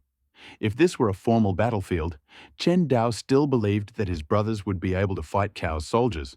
But in order to get into city, all were armed only with weapons and no armor. With such combat training, they could only fight the auxiliary soldiers patrolling the streets, but if they actually encountered elite armored warriors, wouldn't that be tantamount to inviting death? The air seemed to freeze. Ahead of them was the blockade. Behind them were the pursuers. They were trapped in a tight siege and a group of old men, weak women and children. It was almost a dead end. Chen Dao clutched the bloody steel knife in his hand and looked coldly at the approaching enemies. Then he turned around and looked at his brothers, but saw in their eyes not fear, but only the desire to die peacefully. He took a deep breath, and his low voice, full of unmistakable strength, pierced the stifling solemnity. "Line up, protect your families, prepare for a fight to the death. Form a line, surround them, and kill them." A roar rang out from behind Cao's army in the night sky. It was Li Jin and Li Dian with more soldiers. Despair reigned in Wen Ping's family. Several people picked up the weapons of the fallen Cao warriors from the ground and protected the old and weak. Wen Ping's uncle, in a trembling voice, ordered his tribesmen to quickly wrap the babies in swaddling clothes and said to Chen Dao, "General Chen, please take a few small children and go first. Don't let my Wen family die out. We will hold back the Cao army." Chen Dao naturally refused. He wiped the blood on the steel knife in his hand and said, "Our Lord ordered us to lead General Wen's family out of the city. Of course, we will not flee in battle. Lay down your weapons. If all our soldiers are killed, just surrender. I don't think Li Jin and the others will cause us any trouble." Wen Ping's uncle looked at the tribesmen standing behind him. Despite the horror and despair, they still held the weapons tightly in their hands. Then he said in a trembling voice, "Although our Wen family is not famous for poetry and literature, we have our own traditions. Under the sword, we must fight to the death, never surrender." He paused, then continued, "Zhongye is our family's beloved son. If he can follow our uncle's example and achieve great things, he will be able to continue to revive the Wen family." "Uncle, grandfather." Hearing this, the last vestiges of doubt vanished from the eyes of several of the young tribesmen, and they roared as if trying to vent the terror in their hearts. They gripped their bloody weapons tightly, leaning forward slightly like cornered wolves, staring intently at the approaching army. Cao Dao's heart trembled. He watched as the Wen family, the old, the weak, the women and children, were all burning with a fierce fighting spirit under the leadership of the trembling old man. The words "fight to the death" echoed in the cold air, weighing more than 1,000 pounds. He clearly saw that the core of the Wen family at this moment was stronger than a cold blade. "Good." Chen Dao swung his steel knife, took the children the old man handed over to him, and handed them over to his deputy. In that case, Chen Dao would fight to the death to rescue the Wen family heir from Xiangyang. At this critical moment, the situation was about to explode. Whoosh! A powerful and piercing horn, like thunder from the sky, suddenly came from the direction of the Han River. This horn sound definitely did not come from Xiangyang City. It carried a majestic momentum that swept across the country, instantly drowning out the noise in the city. Then came the deafening roar of war drums, like a landslide and a tsunami. Boom, boom, boom. The drum beat was heavy and furious. Each beat seemed to hit everyone's heart. Along with the drum beat, countless people shouted to the sky, "Kill! Kill! Kill!" The sound came from far and near, as if a huge wave had crashed against the walls of Xiangyang. At the same time, flames burst forth over the Han River, brighter and brighter than the torches on the city walls. It seemed as if the entire river was ablaze. It was General Guan. General Guan was attacking the city. A soldier under Chen Dao's command shouted, his voice filled with ecstasy at having escaped from a hopeless situation. The alarm bells on the city walls rang desperately, shrilly, and incomparable. The enemy is attacking. Guan Yu's main force is attacking the city. River fortifications are in danger. The hoarse roar of the messenger echoed across the city wall. The Cao army outside the encirclement instantly fell into disarray. In the light of the flames, Li Jin's face, distorted with anger, was replaced by terror and incredible tension. Guan Yu. He really chose this moment for a truly fierce attack. If the river fortifications will be breached, Xiangyang will be in danger. This was much more important than a few family members. Li Dian. Li Jin practically growled, a faint panic in his voice. Lead our troops here. Capture and destroy these bandits. The rest of you, Follow me to strengthen the river fortifications. Hurry!" He no longer cared about Chen Dao, the juicy piece of meat lying just around the corner. He turned his horse around and, leading most of the elite troops blocking his way, rushed headlong towards the Han River. The encirclement collapsed in the blink of an eye. The once impenetrable wall of warriors was reduced to just Li Dian and a few dozen of his personal guards. The pressure suddenly eased. Li Dian's face darkened. He knew that Li Jin's decision was correct, that Guan Yu's threat was truly deadly. But this insolent enemy had kidnapped Wen Ping's family right under his nose. If he let them escape, how would he save his reputation? How would he explain this to the Prime Minister? He shouted, "Don't run, thief! Seize them!" But at this moment, Chen Dao's eyes flashed. This sudden change was like a deadly beam of light piercing through the desperate situation. Guan Yu's fierce attack and Li Jin's deployment of troops were truly a godsend. No matter how elite Li Dian's dozens of warriors were, they could break his resolve to fight to the death. At least some of them would still survive. "Opportunity!" Chen Dao roared like a tiger scenting prey. "After me! The target is Li Dian." He stopped passively defending himself and immediately unleashed all his strength and fury. Ignoring the pain in his left arm, he sped up his pace to the limit. Like an arrow from a bow, he rushed straight towards Li Dian, who was surrounded by his personal guards. The flash of his sword turned into an arrow that pierced the night sky. Li Dian was taken by surprise. He had ordered his men to close the circle, not expecting that the enemy, despite such a disadvantageous position, would dare to desperately attack him, their leader. Chen Dao's speed was too great, and the momentum too strong.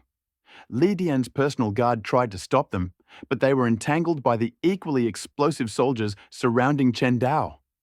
In the blink of an eye, Chen Dao rushed to intercept Li Dian's horse. Li Dian, oddly enough a veteran, hastily raised his spear to deflect the blow. Zen! A sharp clang of metal. From the long-prepared, powerful blow, Li Dian's hand went numb, and his horse involuntarily retreated. Chen Dao, implacable in his superiority, did not give him a breath. His blade fell down like pouring rain. He fought for life and death. Every blow was cruel, deadly. Li Dian was overcome with panic, a mixture of shock and anger.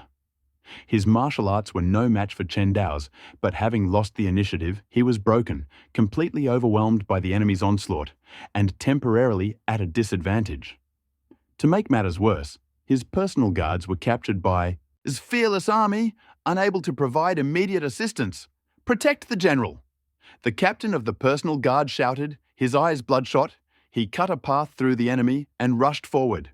At this moment, Chen Dao's eyes flashed with rage. He bravely endured the sweeping blow of Li Dian's spear. His left hand shot forward, not to attack, but to firmly grasp the reins of Li Dian's warhorse. At the same time, with all the force and momentum of his fall, he swung the steel blade in his right hand, vigorously slashing at the horse's front legs. Shh! The horse howled shrilly, its front legs crunched, and its massive body fell forward with a crash. Li Dian did not expect that his opponent would target his own horse. Caught off guard, his momentum sent it flying backwards, sending it tumbling to the ground. His helmet flew off his shoulders. His face was covered with dust, a terrifying sight. His head spun as if his bones were being crushed. "General!" The surrounding Cao soldiers shouted, rushing at the fallen Li Dian. The commander had fallen. For a moment, the entire battlefield was silent. The commander's fate was unknown, and Guan Yu was shelling the city. Panic spread like a plague. The once cohesive formation suddenly began to waver, starting to stray. "What's the use? Attack!" Chen Dao roared, struggling with the excruciating pain in his shoulders and back. He didn't even look at the fallen Li Dian. Taking advantage of this fleeting opportunity, he led the remaining soldiers and Wen Ping's family like a hot knife, furiously cutting down the Cao army, which had been thrown into confusion and panic by the fall of its commander. "Anyone who stands in my way will die." Chen Dao, like an enraged tiger, flashed his blade, pouring out a stream of blood. His soldiers, with the last of their strength, followed them, protecting their families. Cao's army, with its back broken, frightened by the desperate aura of the enemy and under the enormous pressure of Guan Yu's siege from afar, was thrown into confusion, with only a dozen men, and retreated instinctively. Chen Dao and his men, desperate, had carved a bloody path. Like trapped animals freed from a snare, they raced through the chaos of Cao's army, desperately aiming for the looming breach in the city's shadow. Shoot! Shoot! Li Dian's furious roar came from behind him, and Cao's troops rushed in pursuit in disarray. But their formation was broken, and it was too late to reform an effective blockade. The icy night wind pierced Chen Dao's torn wounds, causing piercing pain. But he had only one thought: get out! To the river! Outside the city, Guan Ping's fleet of speedboats was already lined up to meet them like arrows. The cries and torchlight of their pursuers were already racing after them. Faster! Aboard! Guan Ping roared, ordering his men to haul the terrified Wen Ping family members aboard one by one. Just as the last member of the family boarded and Chen Dao, the last one remaining, prepared to jump, an arrow pierced the air with a sharp thud. Chen Dao deflected it with his sword, but the arrow hit a soldier standing next to him, holding Wen Ping's little son in his arms. The soldier groaned and fell to the ground, the child in his arms threatening to fall. A moment of crisis. Without regard for his own safety, Chen Dao suddenly lunged to the side, catching the child before he touched the ground. However, he himself fell heavily onto the icy riverbank, surrounded by the swords and spears of pursuing soldiers. General Shuji, eyes turned bloodshot, and he drew his sword, ready to return to help. Forward! Chen Dao, holding the child in his arms, roared like a beast and threw him with all his might onto the boat to Guan Ping. Take them away! Tell Mr. Chen Dao has fulfilled his mission. Before he could finish speaking, he had already swung his sword and, like a mad tiger, rushed at his pursuers, blocking the path to the shore with his body. Guan Ping caught the child with tears in his eyes, watching as Chen Dao instantly captured the flashing swords and sabers. His heart was breaking, but he knew that he had a heavy responsibility to save dozens of lives. If he didn't leave now, not only would he fail to save Chen Dao, but he and the others would be trapped. He stamped his foot furiously and gave the order. Ship, retreat to Jiangxia at full speed. Like a flying fish, the boat cut through the dark waters of the Han River, leaving behind the flames and screams of Xiangyang. Family on board, still shaking, were quietly sobbing. Wen Ping's wife was clutching her lost and found little son, and the child was clutching his father's jade token. When Guan Ping brought Wen Ping's wife and children into the prison cell, Wen Ping could hardly believe his eyes. Madam, my son! My mother! Wen Ping's voice trembled as she rushed through the cell door, tears streaming down her face. Husband! Father! The reunion of the loved ones who survived the disaster was suddenly interrupted. Guan Ping solemnly reported to Liu Bei and Zhuge Liang what had happened, especially about General Chen Dao, who had fought to the death to save his son and cover the retreat. He choked, and finally the tears started flowing. Wen Ping turned around in shock. Although he had only met Chen Shuji once, he had heard of his bravery from a recent conversation with his wife and children. The thought of dying while fighting for his wife and children filled Wen Ping with heartache. At this moment, all his worries, shackles, and so-called reputation were completely destroyed. The gratitude was as high as a mountain, and the blood oath was as deep as the sea. Wen Ping flung open the prison door and, facing Liu Bei, fell to his knees with a dull thud, as if someone had knocked over a golden mountain and knocked over a jade pillar. He hit his head on the ground, and with tears in his eyes, he swore an oath. I will never be able to repay the Emperor's uncle for saving my life. The blood of General Chen Dao and his soldiers is engraved in my heart and will never be forgotten. From this day on, I will dedicate my life and body to the Emperor. I am ready. Be his vanguard, no matter how hard it is, and I will not refuse death. I will spill Cao Cao's blood to honor the fallen soldiers, wash away the shame of the past, and repay his great kindness. Although Liu Bei was also grief-stricken, he hurried to help Wen Ping Yu up and firmly held his hand. "General Zhongye, please stand up. With your help, we will be like a tiger with wings. My uncle is loyal and brave, and heaven is my witness. We will avenge him. In order to support the Han dynasty and eliminate the traitors, we need your strength." He looked around, his eyes blazing, his voice shaking the room. "Order. Give generous compensation to the fallen soldiers of Bai Li and wait for news of General Chen Dao. Gather the troops. Prepare for battle." The goal is Xiangyang. With Wenping's return, morale soared and the capture of Xiangyang became inevitable. However, the thought of rescuing General Chen Dao still weighed on everyone. Liu Bei gave strict orders to locate Chen Dao at any cost, while also stepping up preparations for battle. A few days later, spies from Xiangyang finally returned with firm news. General Chen Dao had been seriously wounded and captured, but had not died in battle. Recognized by Cao Cao's troops, his kept under strict guard in a dungeon near the headquarters of the city guard of Xiangyang and was soon taken to Shuchang.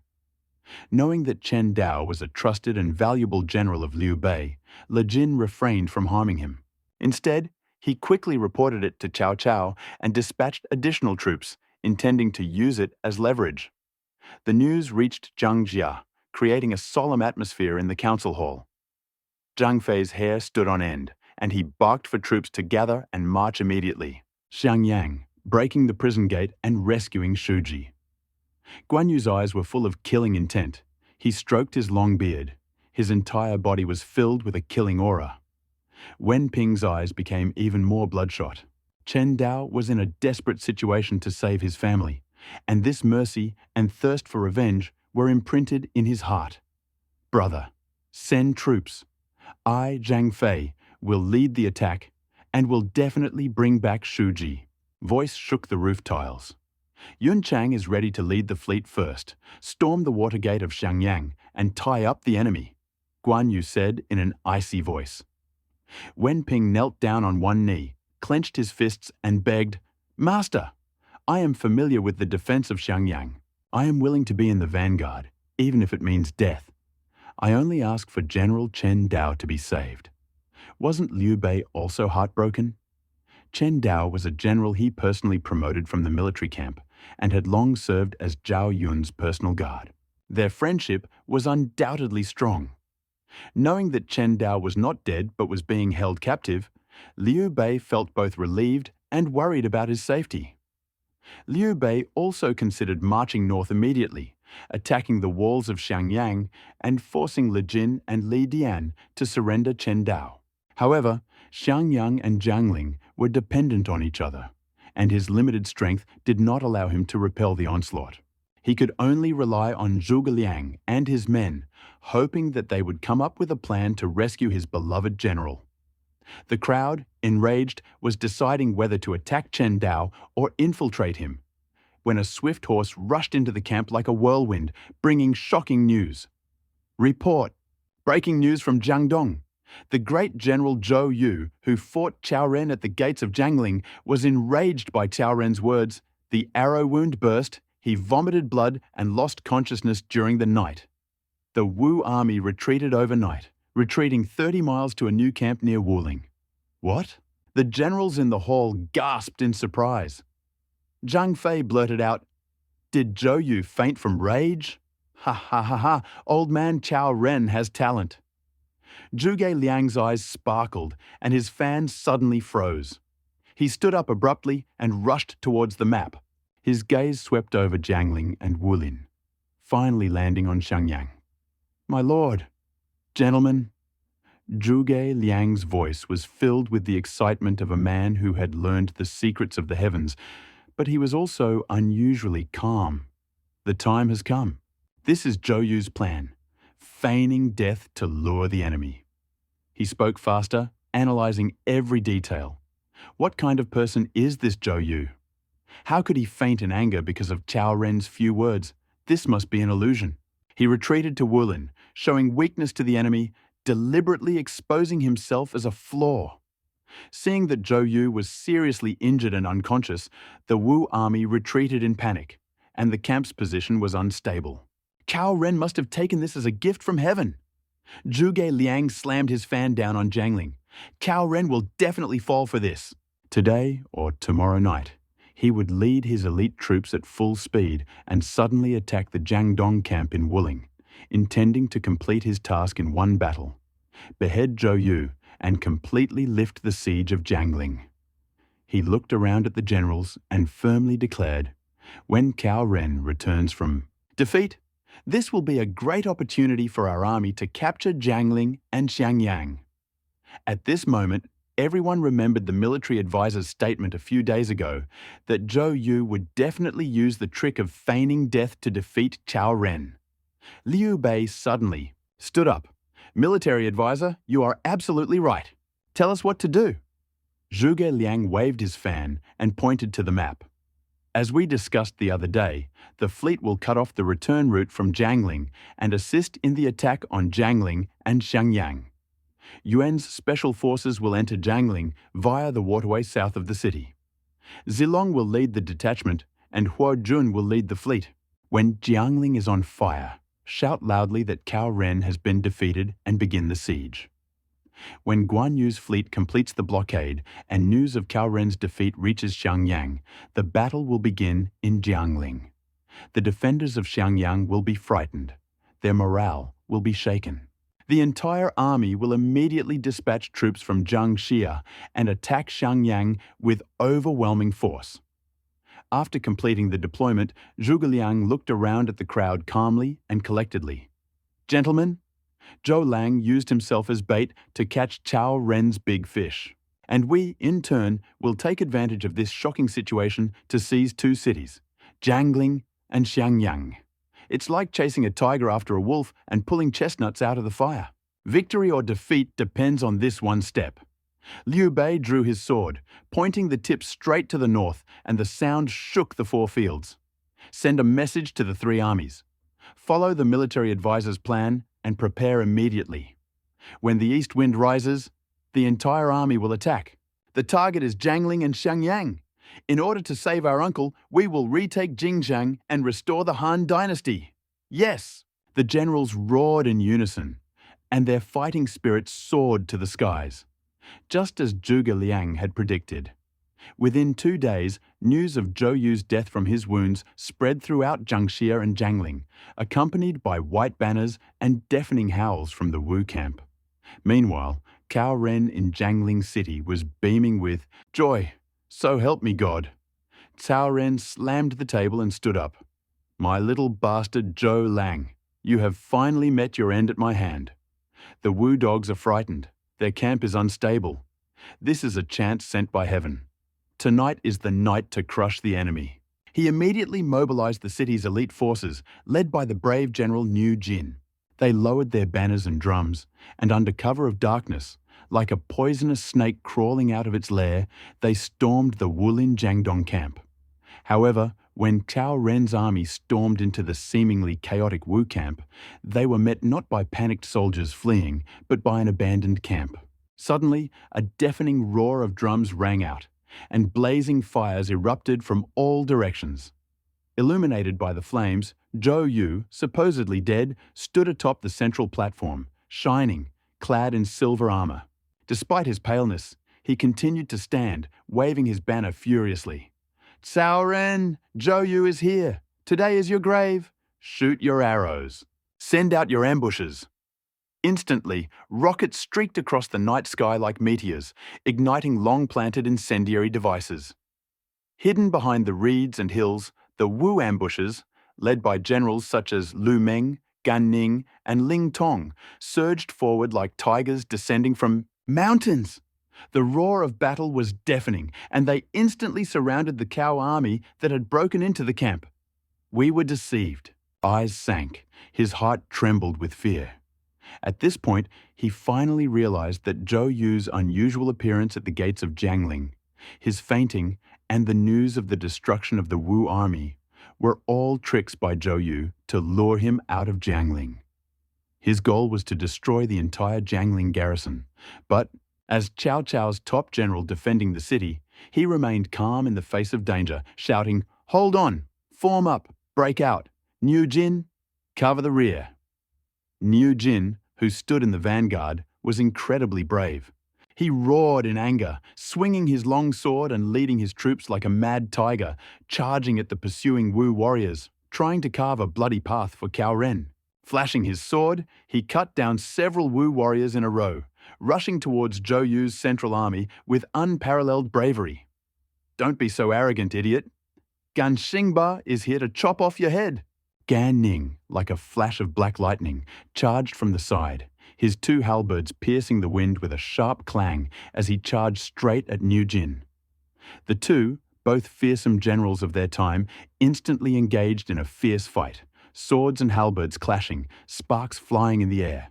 The battle was incessant. Zhou Yu, who was watching closely from a high platform, knew that Niu Jin was the main obstacle to Cao Cao's retreat.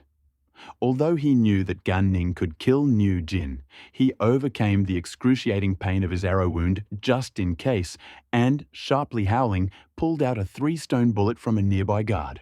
Bao drew the bowstring with an eagle feather arrow and unfurled it like a full moon. His target was none other than Niu Jin, who was locked in a fierce battle with Gan Ning. "Here!" Zhou Yu shouted, and his arrow, like a meteor chasing the moon, pierced the chaotic battlefield with astonishing accuracy. Niu Jin swung his sword to block Gan Ning's halberd, and his previous strength vanished before the new one, but an arrow pierced his throat. Phew. Niu Jin shuddered, looking at the arrow piercing his neck in disbelief. His long sword clanged onto the ground, and his massive body fell with a crash. General Niu. Cao Ren, seeing his beloved and trusted general executed, was overcome with grief. His heart was breaking. The death of Niu Jin instantly crushed the remaining troops. Zhou Yu took the opportunity to wave the banner again, commanding, "All forces, attack! Don't let Cao Ren escape." The Wu army's morale soared, and they launched an unstoppable offensive. Seeing that the battle was lost, Cao Ren angrily abandoned his remaining troops. Protected by his personal guards, he fought his way through the bloody battle, leading the remnants of his army in a desperate escape toward Jiangling. Behind him, the deafening cries and blazing flames of the Eastern Wu army echoed, and countless Cao soldiers were trapped in the hell. After defeating Cao Ren's main force and killing Niu Jin, Zhou Yu felt relieved, but the excruciating pain from the arrow wound and the fatigue from the long days of labor still weighed on him. However, the goal of capturing Jiangling and completely controlling Nanjun was achievable. Having given the order to destroy the remaining troops, he moved forward, ignoring the advice of his generals, and personally led his victorious army, inspired by victory, to the city of Jiangling. When General Zhou Yu's banner appeared at the gates of Jiangling, he imagined the gates wide open, the defenders in panic, and perhaps his own banner fluttering atop the city walls. However, he was met by a huge banner that made his disciples cower, almost in disbelief. At the highest point of Jiangling Tower, a huge banner with the inscription "Liu" fluttered. Under it stood an imposing general in white robes and silver armor with a drawn sword. It was none other than Zhao Zilong of Changshan.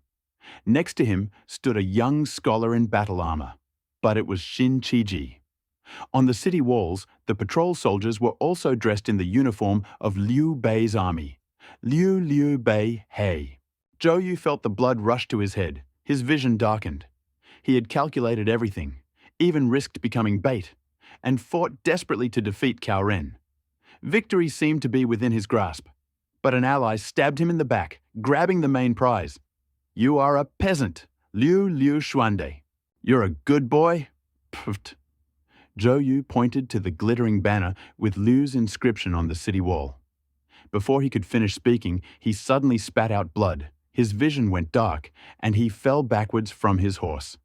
A great general, Lu Meng, Gan Ning, and the other generals rushed to his aid in terror. Zhou Yu's face was pale. His breathing was labored. He was clearly angry and seriously injured. "Retreat! Protect the great commander. Bring him back to camp."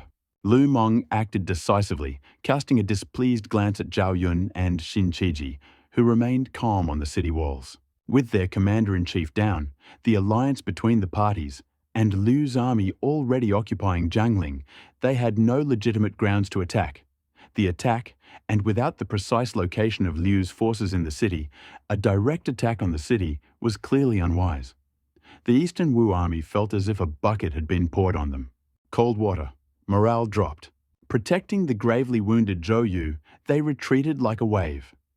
While Zhou Yu, enraged by Liu's banner on top of Jiangling, was vomiting blood and losing consciousness, Cao Ren, fleeing in panic with less than 1,000 remaining warriors, also reached the outskirts of Jiangling. Seeing the flag fluttering overhead in the distance, banner and the heavily guarded garrison, Cao Ren was struck by lightning. Jiangling was lost. Cao Ren was stunned. He had assumed that his rapid, non-stop advance would allow him to reach Jiangling before the Wu army. But he had not expected that Liu Bei would take advantage of his weakness. Now, with Jiangling gone, Xiangyang was isolated, under attack from all sides.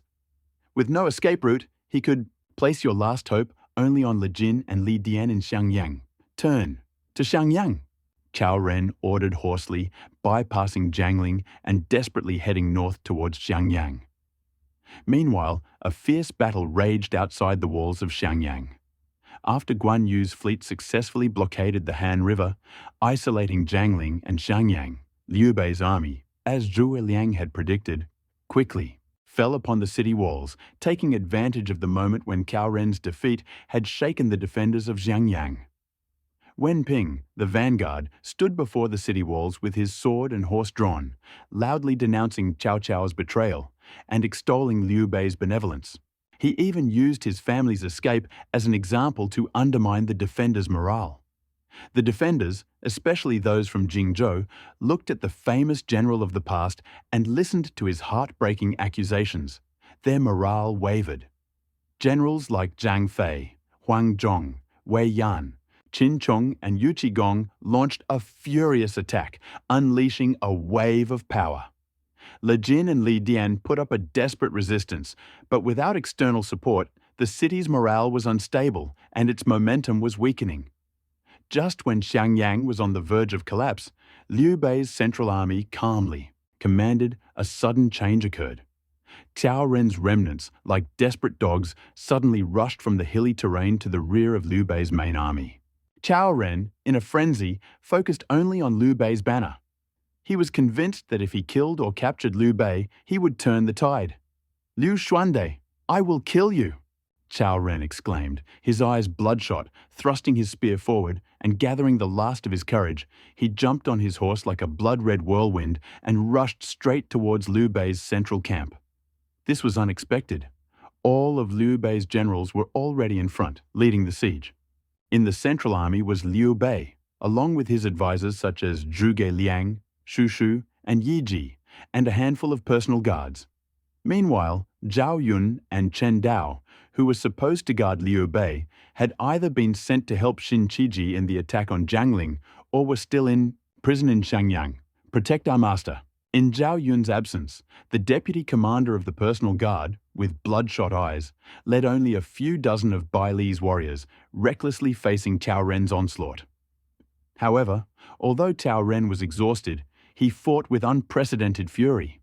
His spear swung like a poisonous dragon, emerging from the sea, throwing men and horses aside.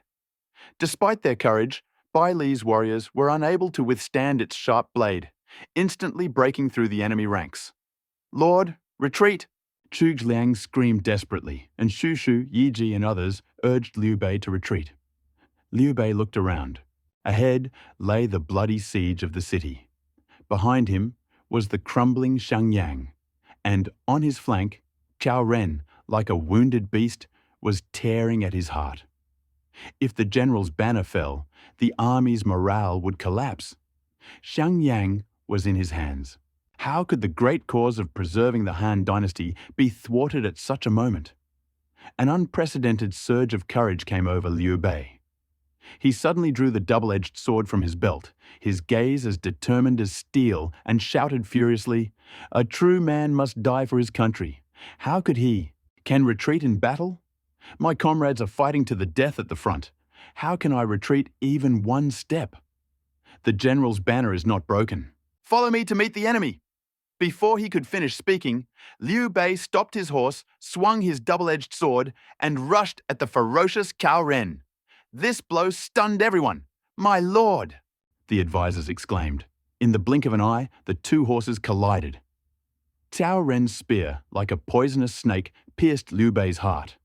Liu Bei crossed his swords and fiercely parried the blow. Jing! A deafening clang of metal. Liu Bei's hands trembled, the blood rushed to his veins, and he almost dropped. Double-edged sword. Although Cao Ren was exhausted from the battle, his strength had not weakened, and he far surpassed Liu Bei's power. A praying mantis trying to stop the chariot. Cao Ren grinned, and his spear soared like a furious storm. Liu Bei gritted his teeth, unleashing all the swordsmanship he had accumulated throughout his life. His two swords turned into a curtain of light, firmly protecting his vital points. Although his fighting skills were not as refined as Cao Ren's, he had great resilience backed by an unyielding determination. In the chaotic battle, the two men clashed for life and death, and the battle was fierce. However, Liu Bei was at a huge disadvantage and was in danger. Cao Ren's spear blocked Liu Bei's left sword, the tip of which, fast as lightning, struck directly into his right shoulder. With a dagger in his hand, he was close to victory. Cao Ren, you scoundrel! Do not touch my lord! A thunderous cry came from the side. It was Wei Yan who was leading the siege from the front. He saw the flag of the Central Army fluttering from afar and witnessed Cao Ren's sudden attack. Shocked and furious, he abandoned his siegemen and charged alone, swinging his long sword like a madman. The blade flashed like lightning and pierced the back of Cao Ren's head. Cao Ren, taken aback, threw his spear at Liu Bei and turned to parry Wei Yan's furious strike. Clink! Another loud bang. Wei Yan's powerful blow paralyzed Cao Ren's arm, causing his horse to jump back several steps. He was already exhausted, and this only made his condition worse. Wen Chang! Liu Bei's pressure suddenly eased, and he was both surprised and delighted. At this crucial moment in Xiangyang City, Shu Shu's psychological warfare strategy finally bore fruit. The Huang, Ma, and Pang families, along with their servants, began to set fire to and destroy military equipment. Suddenly, the entire city was engulfed in flames and chaos reigned. Something had happened in the city. The food and fodder had burned. The defenders of Xiangyang, watching the battle from above, were thrown into confusion. Le Jin and Li Dian, who were watching the battle, saw the flames and saw how Cao Ren's defeated army failed to attack Liu Bei's central army, but was immediately surrounded by Wei Yan. They knew that the outcome was lost. If they continued to defend themselves, when Liu Bei's army arrived to help, they would be attacked from both inside and outside, and they would inevitably perish. General, retreat! We can't hold out any longer. Go to Fancheng, Li Dian shouted insistently. Looking at the chaos of the battlefield below the city and the raging flames inside, Le Jin took a deep breath, feeling extremely despondent. Retreat. Retreat to Fancheng. The gates of Xiangyang burst open, and Li Jin and Li Dian, leading the remaining troops, abandoned the city and fled. Cao Ren, fighting Wei Yan and Liu Bei at the city gates in a fierce battle, saw that the gates of Xiangyang were wide open, the defenders were fleeing, and fire was blazing inside. He realized that his last stronghold was lost. He was terrified. His will to fight had faded. Retreat! Retreat! Cao Ren feinted with his spear, forcing Wei Yan to retreat. Turning his horse, he led the remaining personal guards and joined the defeated troops of Le Jin and Li Dian. Like stray dogs, they ran for their lives, heading north of the Han River towards Fancheng. Give chase, Wei Yan roared, ready to give chase. Don't chase the desperate enemy. Save General Chen Dao. Gather troops and enter the city, Liu Bei shouted, exhausted by fatigue and pain. He knew that the main thing was to capture Xiangyang and save Chen Dao. Liu Bei and Wei Yan, accompanied by their personal guards, immediately broke into Xiangyang. The remaining resistance in the city quickly broke under the onslaught of the local aristocratic families and superior force of the advancing army. Shuji! Where is Shuji? Liu Bei shouted in horror, grabbing the surrendered soldier. In the dungeon next to the guardhouse. The surrendered soldier replied with a trembling voice. Liu Bei, Wei Yan, Wen Ping, and the others immediately rushed to the dungeon. At the entrance to the dungeon, Cao Cao's soldiers were still stubbornly resisting, but Wei Yan and Wen Ping easily killed them. Deep in the dark and damp dungeon, by the light of torches, they finally saw a familiar figure. Chen Dao was chained to a stone pillar. His body was covered in wounds. His torn prison uniform was soaked in blood. His breathing was ragged. He was clearly being tortured. But when he heard Liu Bei's familiar insistent cry and tried to raise his head, his eyes were still blazing with an inexorable gleam. Lord, Chen Dao's voice was hoarse and weak. Shuji. Liu Bei rushed forward, personally cutting through the chains with his sword. Wei Yan and Wen Ping, standing on either side, carefully supported Chen Dao. I have accomplished my mission. General Wen's family is safe. Chen Dao spoke haltingly, looking at Wen Ping with slight relief. Wen Ping's eyes filled with tears, and he fell heavily to his knees. General Chen, cannot thank you enough for your kindness.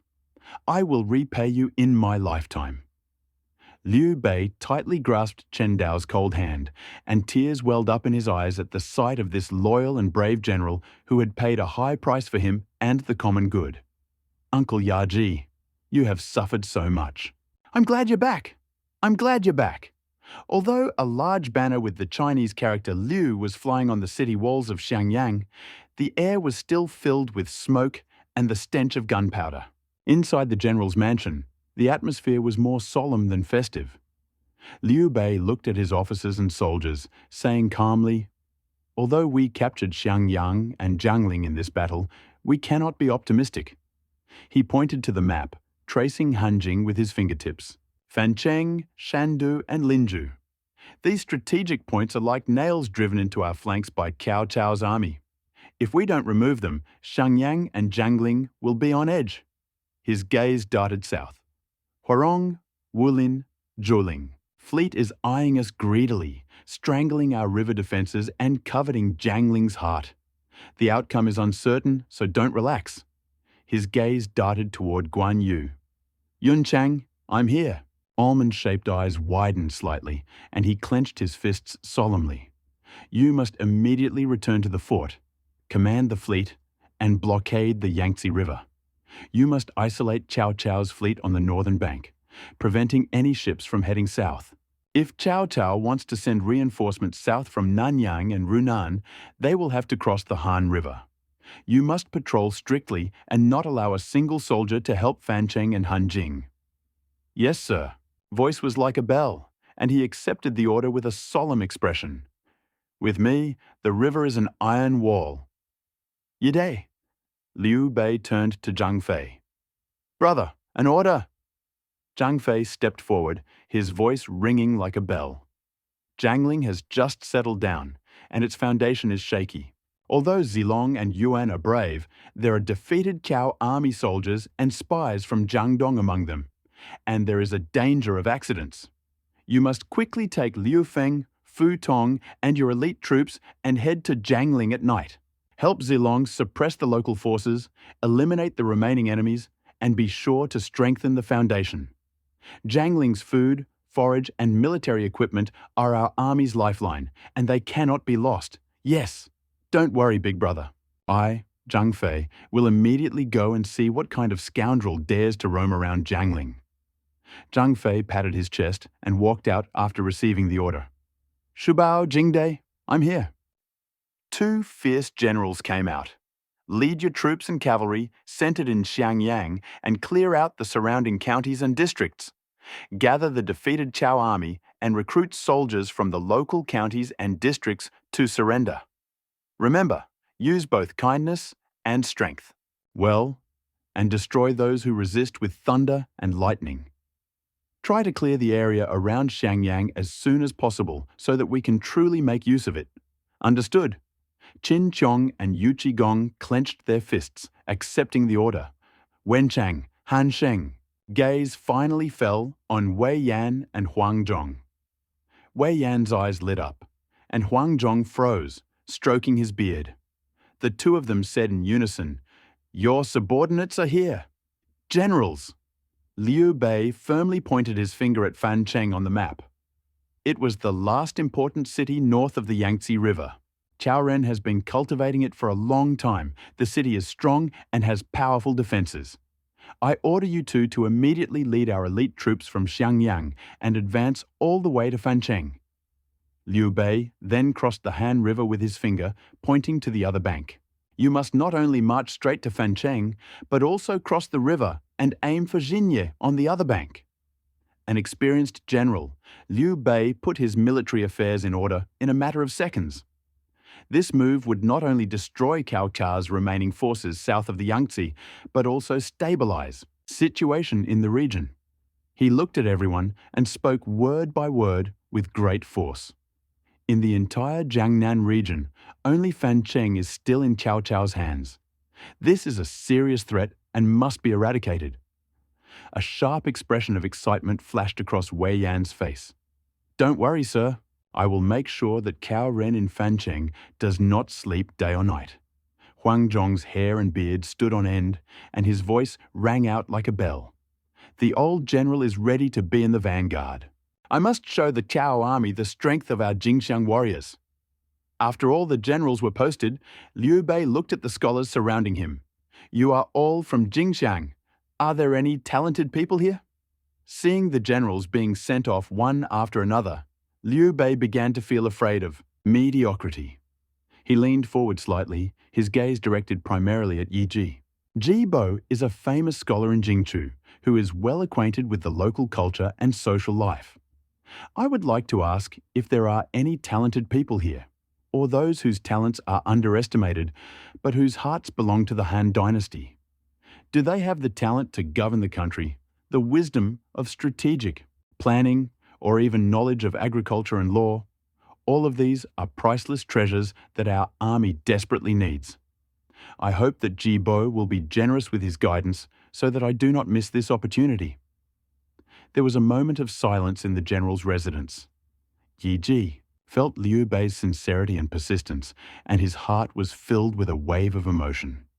He paused for a moment, then bowed and said, "Your master's thirst for talent is a blessing to the people of Jingxiang. Despite my modesty, I dare to recommend a few. Speak."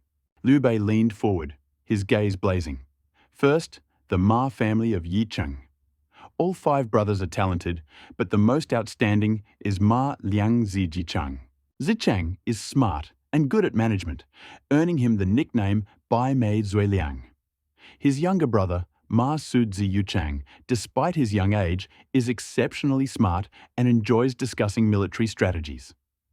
If we can get the Ma brothers to support us, it will be of great help, benefit both domestic and foreign affairs.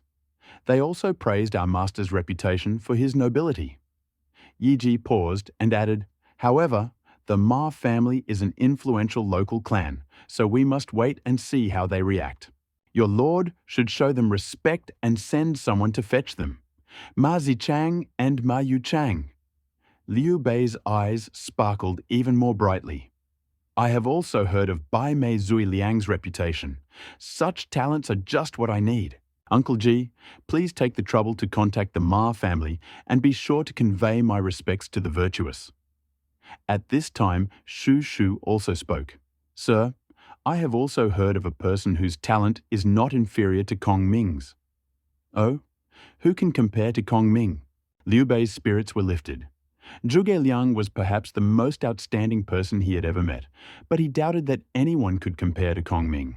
But anyone who possessed even 70% of Kong Ming's ability was already a true talent. Pang Tong of Xiangyang, Pang Xiuan. Shu Shu said solemnly, "Known as the Child of the Phoenix, he is as famous as the Crouching Dragon. He possesses a wealth of knowledge, both ancient and modern, and is particularly skilled in developing clever strategies and maneuvers. He previously sought refuge in the Jiangdong region, but Sun Quan was unable to fully utilize his talent. If our Lord can secure Xiuan's support, he will become even more powerful, a master strategist whose power will secure him the entire world. However, Shushu paused. Xiuan's location is elusive, and we will need to find out more. The Phoenix Child, Pan Xiuan. Liu Bei could not contain his excitement. He recalled Master Shuijing's words. If you can obtain the Crouching Dragon or the Phoenix Child, you can restore order to the world. Now that Kong Ming was already in Liu Bei's entourage, if he could also obtain the Phoenix Child, his great undertaking would surely be crowned with success. Then he said, Yuanji, the task of finding Mr. Xiuan is now in your hands. No matter how far you are, you must find him. I will treat him with respect as my teacher. Then Liu Bei turned to Zhuge Liang and asked, Jibo, are there any other talented people? And Ji thought for a moment and said, Liu Ba of Lingling Zichu, a descendant of the imperial family, is well known and respected. He is skilled in government affairs, finance, and especially financial management. If he can be recruited, he will be an ideal candidate to strengthen the rear and supply the army. Xiangyang also has talented young men from noble families such as the Shi and Kuai, but many of them are related to their former masters and the Xiao family, and their attitude may be ambiguous. We need to approach them slowly, showing them kindness and trust. Liu Zichu, the descendants of the Shi and Kuai families. Liu Bei silently noted them. They were all indispensable forces in stabilizing the situation in Jingzhou. Jibo was absolutely right. Their foundation was not yet solid. We must first pacify them, show them kindness and trust in order to win their hearts. This matter also requires Jibo's close attention. Then Liu Bei suddenly remembered something and asked, General Chen Dao, when escorting General Wen Zhongye's family out of the city, noted the strong character of the Wen family. Are there any talented people among their descendants? If they could be pacified and employed, it could greatly contribute to the stabilization of Shenyang. Yiji was also concerned about this issue. Gentlemen, General Wen Ping's nephew, Wen Dai, although not yet 20, has already shown how he protects his family and remains calm in difficult times. He is calm and level-headed, and also well-versed in literature, like his uncle. Perhaps he should be taken under your wing. Excellent. Liu Bei nodded. Once the Wen family settles down, I will personally meet this worthy nephew, Wen Dai. Wen Zhongye is loyal and brave, and his descendants are certainly not without talent. Time flies. Only a year and 4 months have passed since Cao Cao's army moved south to Jingzhou. However, Liu Bei's power underwent a profound transformation. His control expanded from the small city of Xinye to the 6 vast counties of Jingzhou. Looking around, only Nanyang remains in the hands of Cao Cao's troops, and part of Nanjun remains under Wu's control. It can be said that Liu Bei's territory is now the largest it has been in his 40-plus years of service. His command is also much stronger than when he fled from Xinye in haste, and many talented people in Jingxiang are waiting for Liu Bei to recruit them. Despite the losses suffered in taking Zhangling and Shangyang, if the troops from the 4 southern counties of Jingzhou are included, the total is probably even greater than when he first set out from Jiangxia. At this point, Liu Bei was at his headquarters in Xiangyang, working tirelessly to consolidate his newly captured territory and recruit talented experts from Jingxiang. Meanwhile, Liu Chan, far away in Jiangxia, received a secret letter from Mi Fang. The short words in the letter made Liu Chan's heart freeze. Reply to Jiangxia as soon as possible. Please prepare the warehouse and receive the goods. While Liu Bei led his troops to conquer Nanjun, Jiangxia was distracted, and Liu Chan and Mi Fan focused entirely on their sugar production. Using the advanced technology provided by Liu Chan, Mi Fan supervised the craftsmen and everything. Within a few days, he had mastered almost conveyor belt production. Carefully designed steam boilers, filters, and crystallization tanks worked day and night, producing a maximum of 1 stone of sugar per day. This astonishing efficiency should have inspired, but reality soon took its toll. A heavy blow.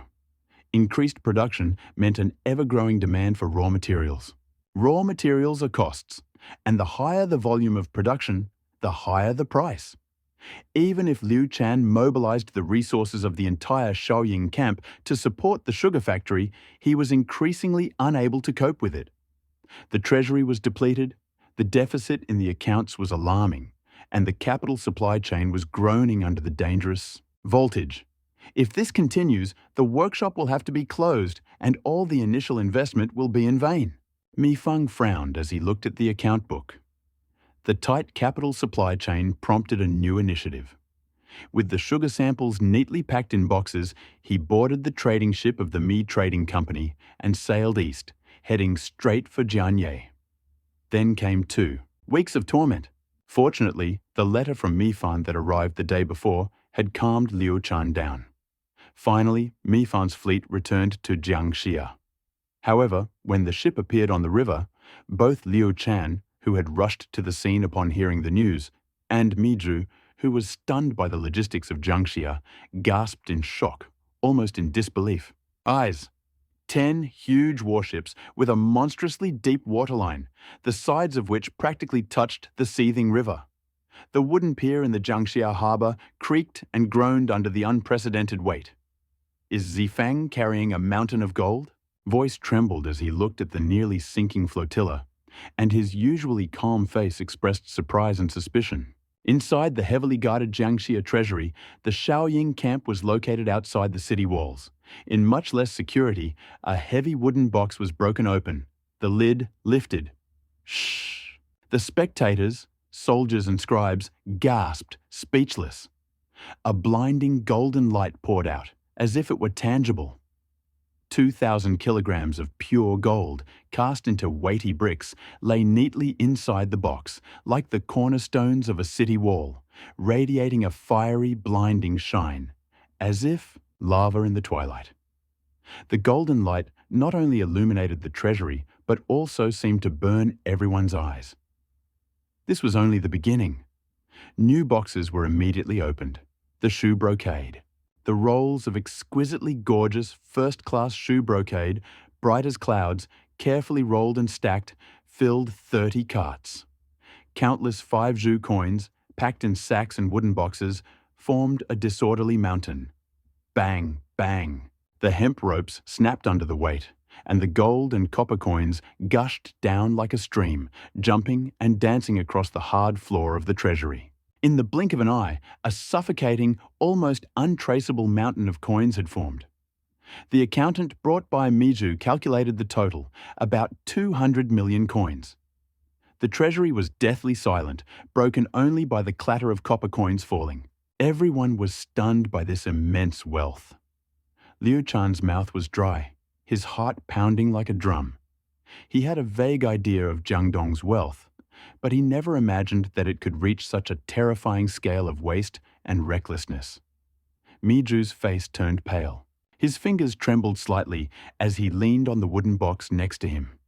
He was well versed in finance and understood the magnitude of this enormous sum better than anyone else. In the absurd era of Emperor Ling selling off government positions, this sum would have been enough to sacrifice the titles of 3 dukes to his lord Liu Bei and his son Liu Shan. Mi Fan shook off his dusty clothes and hurried in. Without even talking to Liu Shan, he bragged to his brother. "Brother, how are you?" Mi Fan's voice was deliberately high. He rushed towards Miju, his chin slightly raised, his face shining with unprecedented, undisguised pride.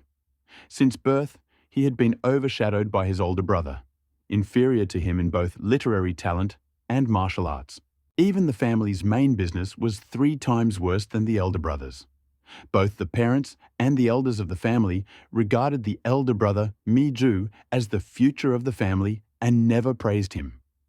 Even when he was looking for his master, it was the elder brother who made the decision, appointing Mr. Zhuande as his master and marrying off his younger sister to him. He was just an assistant. He had lived in the shadow of his older brother since childhood. Now, using the young master's services, he plundered the private vaults of the 1,000-year-old Jiang Nan family, bringing home a huge fortune. Shouldn't he have shown off his prowess? But he knew his limits, especially after feeling overwhelmed by Liu Chang's dominance in the office. Without waiting for Miju's reaction, he quickly walked past him and approached Liu Chang saying, "Young master, you have accomplished your mission. This is just the beginning. People in Jiangdong were stunned when they saw our sugar. I contacted the Zhang and Lu families in Jiangdong. The heads of both families said that they would take any sugar they could get in the near future." Mi Fan bent his fingers. "Young master, our workshops must operate at full capacity." "No." A decisive voice abruptly interrupted Mi Fan's calculations. It was Mi Zhu. By this time, Mi Zhu had already recovered from the shock of 200 million yuan. He didn't even listen to his brother's plan, and his face was already filled with worry. He didn't have time to think about how Mi Fan and Liu Chan had managed to accumulate such wealth. He was simply anxiously aware of the enormous disaster that was lurking within. He took a few steps forward, squeezing right between. Mi Fan and Liu Chan interrupted her.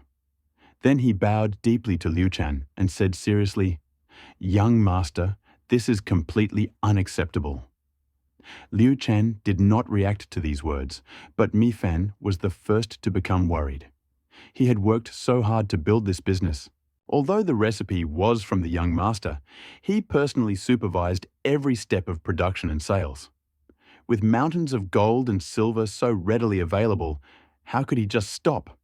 "Brother, you're wrong." Mi Fan's face flushed, and the veins on his neck bulged. Could those glittering silver coins, are these shoe gold bars fake? Are the promises of Jiangdong tycoons like the Zhang and Lu families just child's play? But Mi Zhu was not a petty man. How could he stop his brother from making money out of sheer envy? And what's more, he was making money for his master and the young master. That was the hidden danger of this deal. Political wisdom, honed over the years, told him that everything was not so simple. Precisely because it was true. It's precisely because they belong to powerful families like the Zhang and Lu families. That's why we can't go. Mi Zhu's voice suddenly rose, full of insight bordering on fear. "Zifang, you were blinded by this wealth. Do you know what you brought this time? What was it? Money, of course. 200 million coins. Enough to support 20,000 soldiers for a year." Mi Fan lacked political acumen, but he was no fool. He immediately realized what the problem was. This money would be enough for Liu Bei's 20,000 soldiers, as well as Sun Quan's 20,000. Jiangdong was full of heroes. Sun Zhongmo was not blind, and neither were Zhang Zhao and Zhang He. This time, the Jiangdong clans did not take any action. Firstly, because we're after the sugar formula and the huge profits that lay in it. And secondly, Sun and Liu were still in alliance. But if the Jiangdong clans discovered his weakness, would he still be treated as an honored guest and return with 10 ships full of riches? The Jiangdong fleet plowed the Yangtze. Why would they want to capture even one merchant ship? One accusation of espionage or aiding the enemy is enough for them, and you and your cargo can disappear from the river. At that moment, not only your wealth, but also your life can become a lever of pressure on your master and his son. Neither Mi Fan nor Mi Zhu ever underestimated the aristocratic families of Jiangdong. Many of these families had migrated there during Cao Cao's attack on Suzhou. The Mi family had never won in previous encounters with these aristocratic families. Both Mi Fan and Liu Chan understood the hidden meaning of Mi Zhu's words. The words sounded like a cold shower, instantly sobering Mi Fan up from his sudden wealth. Liu Chan's face also became serious. Mi Zhu's analysis awakened his political acumen, temporarily blinded by his enormous wealth. Relations with Jiangdong always been characterized by a combination of cooperation and suspicion, especially on the key issue of Jingzhou, where the two sides were constantly at odds. The huge profits from the sugar trade were sufficient reason for a new outbreak of conflict. "So what should we do?" Mi Fang asked dryly and resentfully. "The workshop has already been built. Production continues to grow. Raw materials are coming in. Maybe we should just stop this. Maybe we should close the workshop. We should. Of course we should," Mi Zhu answered firmly, clearly having thought it through. But we have to change direction. We can't keep trying to snatch food from the jaws of death in Jiangdong. He turned to Liu Shan and bowed, saying, "My lord, Jiangdong has become a dangerous place, and we can't go back there. But we can't give up the profits from sugar. We must find another way. We should pay attention to the West." To the West? Liu Shan and Mi Fang thought at the same time. Bashu. Liu Shan instantly understood what Mi Zhu meant. In his previous life, he had been Emperor Bashu for decades. How could he not know how rich the influential people in Bashu were? In their previous lives, they had managed to withstand the ravages of their father's coinage of 100-cent coins and survived Jiang Wei's 11 northern campaigns, which was a testament to their strength. Moreover, Bashu was a land of luxury, rich resources, many rich merchants, and, far from the wars of the Central Plains, the richest place. A commodity as rare as sugar would surely sell for exorbitant prices in major cities like Chengdu and Jiangzhou. More importantly, although Yizhou and Jingzhou were separated by mountains and rivers, before they were accessible by water, and trade was conducted overland. Moreover, Liu Zhang of Bashu was incompetent and lacked powerful ships and artillery, so restrictions on trade and movement were much less strict than in Jiangdong. As expected, Mi Zhu shared many of his views. Sell the sugar to Bashu. Mi Zhu's eyes shone with the insight of a businessman and the caution of a politician. First, we can avoid the threat of Jiangdong and protect ourselves. Second, we can exchange it for food, pig iron, war horses, and other strategic materials that we desperately need in Shu. Third, we can use this opportunity to penetrate Shu, understand its geography, its people, and lay the foundation for future actions. Mi Zhu uttered the last sentence with deep meaning, without taking his eyes off Liu Shan. Then the text abruptly changed the subject. This was part of Zhuge Liang's Longjong strategy, presented to Liu Bei. As a trusted figure in Liu Bei's plan, Mi Fan naturally knew all the details. Mi Fan calmed down completely and looked at his brother with a complicated expression. The elder brother remained the same. His vision was always far-reaching and insightful. This time, the mountain of gold he brought became fruit, and the guidance of the elder brother is a truly safe and reliable path that will yield golden eggs. Liu Shan nodded slowly, and his young face expressed a calmness and determination that belied his age.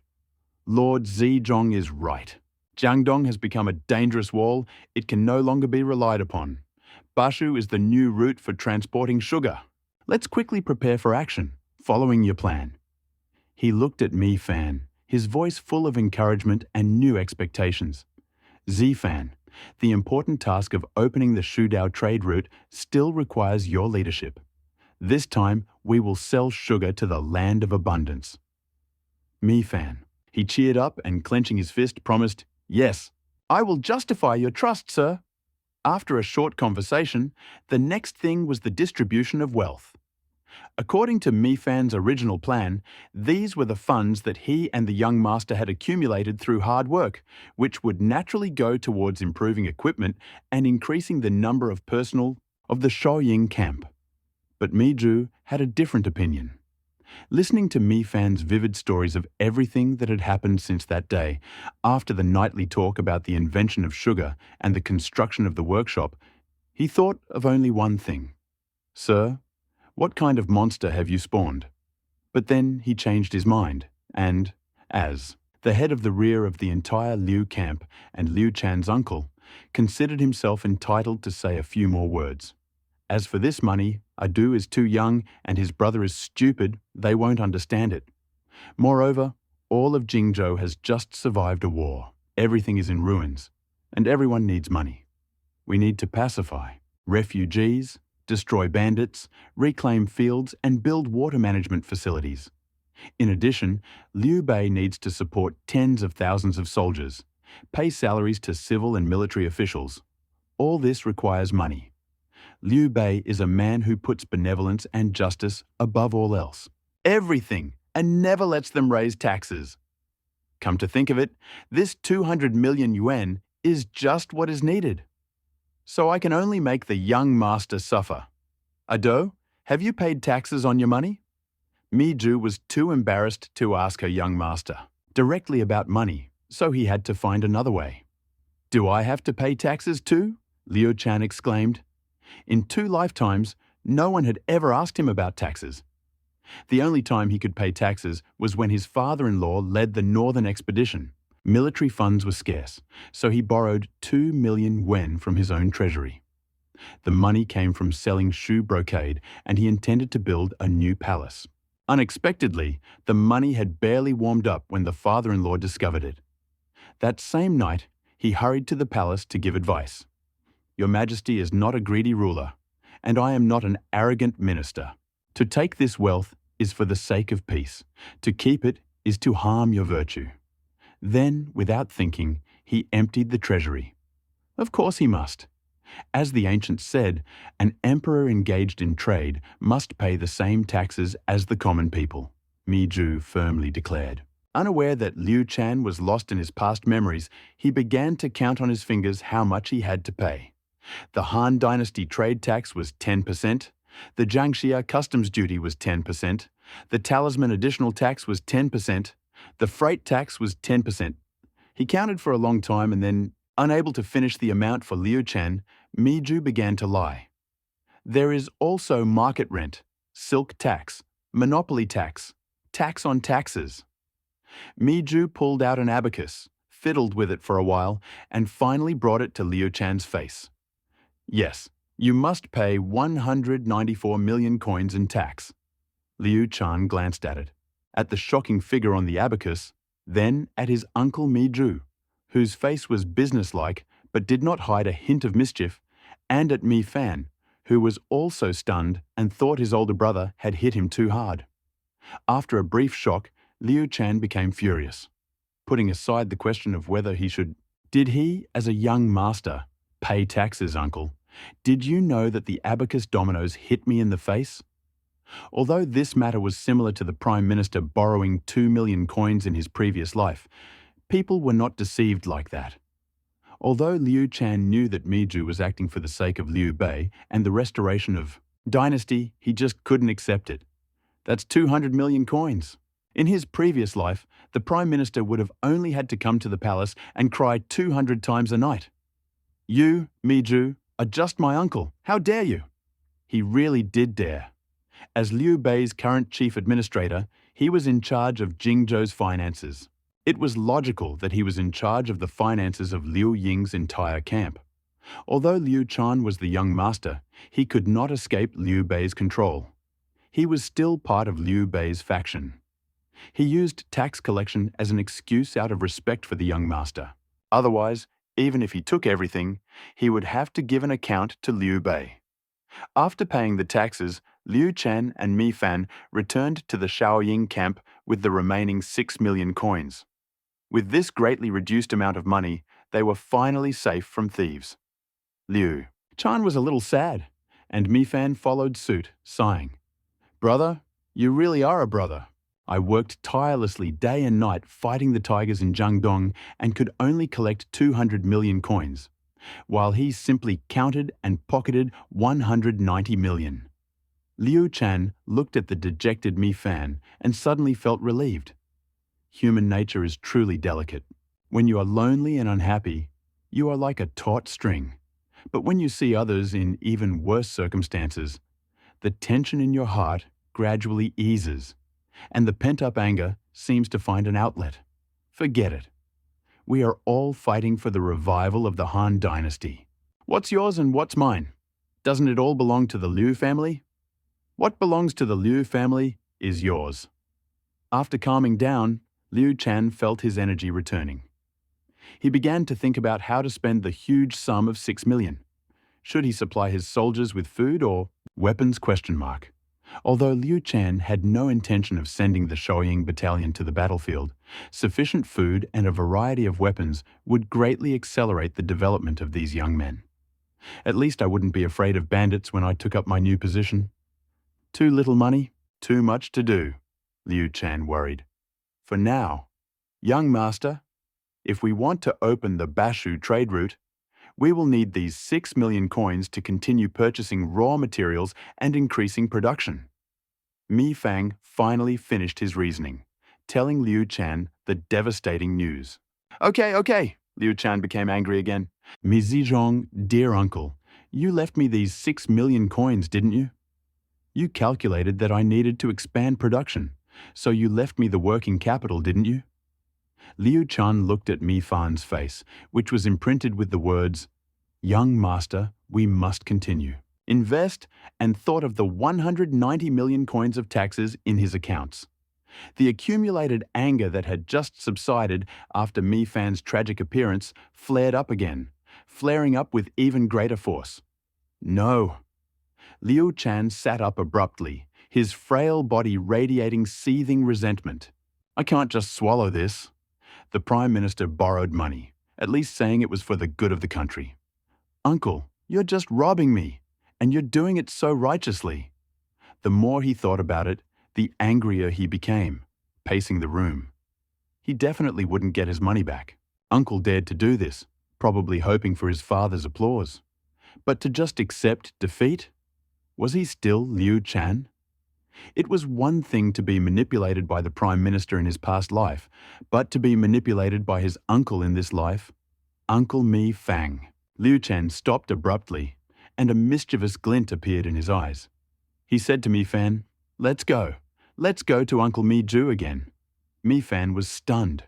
Young master? Again? My brother. He was a little embarrassed, remembering Mi Ju's businesslike manner and the clanking abacus. What are you afraid of? Liu Chan said. This time we don't need money. We need land. Land? Mi Fan was even more confused. Yes, land, Liu Chan answered confidently. Uncle took a huge amount of money from me, so now he should be ashamed. We have thousands of people in the Shaoying battalion. We can't live on meager donations from the powers that be, can we? Liu Chan had seen huge amounts of money before, but now he subconsciously considered the tens of thousands of dans of grain donated by the government as meager money. He applauded his brilliant counterattack. I have to feed my people. I will talk to Uncle and ask him to give us some land. We'll cultivate it and be self-sufficient. This should work, right? He won't be able to ruin me with land tax anymore, right? Mi Fan was stunned. The young master's idea was truly unique, but on closer inspection, it seemed like a reasonable idea. Growing your own food is inexpensive and could also partially solve the war food problem. Seems like a good way to increase income and reduce expenses. And isn't this the same strategy as Cao Cao's military farming? He couldn't help but look at the young master with admiration. Young master, this is a brilliant idea. This plan is simply brilliant. The two men rushed back to Mi Ju's office in a rage, only Liu Chan. Mi Fan was still quite afraid of his brother. Mi Ju had just finished processing a pile of papers when he saw the two men return. Face was particularly tense. He was amused, but remained unperturbed. Young master, what brought you back? Is there any question about the amount of tax? Of course, there was no problem with the tax. Despite all his shortcomings, Liu Chan was willing to accept defeat. Therefore, naturally, the taxes paid will never be returned, except... There is no doubt about the taxes. Liu Chan emphasized the word taxes, his face tightening, trying to adopt a serious but offended expression. My uncle works hard for the good of the country and collects taxes according to the law. How can I dare to doubt? Just what? Mi Ju asked slowly, raising his cup. It's just that I'm thinking of the hundreds of young people in the Shaoying camp, all talented people destined to restore the Han dynasty. However, the camp's needs for food and forage are enormous. Relying solely on wages and the few surpluses, it is difficult to hold out. If this continues, the soldiers will die of hunger. Liu Chan spoke with such sincerity as if the Shaoying camp was about to run out of food. Mi Ju did not even look up. Oh? What are you planning, young master? He knew his nephew too well to guess that he was planning something. I am not worthy of such good advice. Liu Chan straightened up. After much thought, Adu, I have come to the conclusion that self-reliance is the only way forward. I ask Uncle, considering that the warriors of the Shaoying camp are the future pillars of the Han dynasty, to grant us a piece of land. We are willing to follow the example of our predecessors by cultivating the fields and growing our own food. This will both reduce the burden on the treasury and strengthen our resolve to endure hardships. Isn't this the best of both worlds? Mi Fan nodded vigorously in agreement. Yes, yes, brother. The young master is absolutely right. Growing our own food saves us stress and money. Growing our own food? Miju put down his cup, his eyes sparkling, and for the first time, he looked at Liu Shan seriously. This guy was interesting. He was stabbed so brutally, and instead of crying and making a scene, he came up with such a roundabout way to increase his income. Although his reasoning sounded reasonable, even a little like concern for the country and the army, who was this Miju? He immediately felt something. What was unusual was that this guy wasn't just trying to save money on food. He thought for a moment, then said slowly, "Young master, you care deeply about your subordinates and are willing to personally lead troops to the farm. This is a commendable endeavor. I wonder, what piece of land do you want?" He wanted to know what this guy meant. This was the phrase Liu Shan had been waiting for. He took a deep breath and, as if he had made an important decision, pointed his little finger at the confluence of the Yangtze and Han rivers on the map. Xiaku Port. Uncle, Adu wants that vacant lot on the riverbank next to Xiaku Port. Pfft. Miju almost spat out the tea he had just drunk. Xiaku Port? How dare you say that? Where is it? It's a strategic point that controls the mouths of the Yangtze and Han rivers. This is the key base of the Jingzhou fleet, the vital route connecting Jiangdong and Jingqiang. It is a golden waterway, full of merchant ships and rich customs officers. A wasteland on the riverbank? There is indeed a riverbank near the port of Xiaku, but is it really a wasteland? This land was, truly, a treasure trove adorned with gold. Since he became a county official, noble families from Jingzhou constantly came to visit him. Who would refuse a piece of land next to Xiaku Harbor? Have you ever seen Mi Zizhong grant half an acre to anyone? Are you sure you want land next to Xiaku Harbor? Mi Zhu was not sure whether this request was the young master's own idea or his foolish brother's.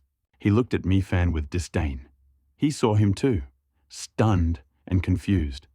Only then did he realize that this was not his brother's proposal to embarrass him. That's right, Liu Shan replied innocently, as if he was completely unaware of the sensation he had just given out. Uncle, look, it's clearly marked on the map. To the east of Xiaku Harbor, next to the river, isn't there a huge wasteland? Perfectly close to the water and also convenient for irrigation. The youth of the Shaoying camp will reclaim and cultivate this wasteland. We can definitely turn it into fertile land. He even nodded vigorously, reinforcing his persuasiveness. Miju's temples began to pound. Reclaim the wasteland? Irrigate it? Turning the mudflats near Xiaku Harbor into fertile fields? What a joke. They are either reed marshes or mudflats, mostly flooded during high tide and marshy during low tide. How could they even cultivate a field? Even if they managed to cultivate a little land, the harvest would not be enough to feed hundreds of people, and the cost would be higher than buying the grain. This guy didn't even plan to go there to farm.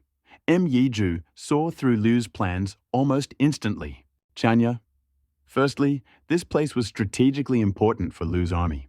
Even if it was technically just a wasteland, it meant that the Shaoying battalion could legally and permanently station itself near Xiaku, a strategically important area.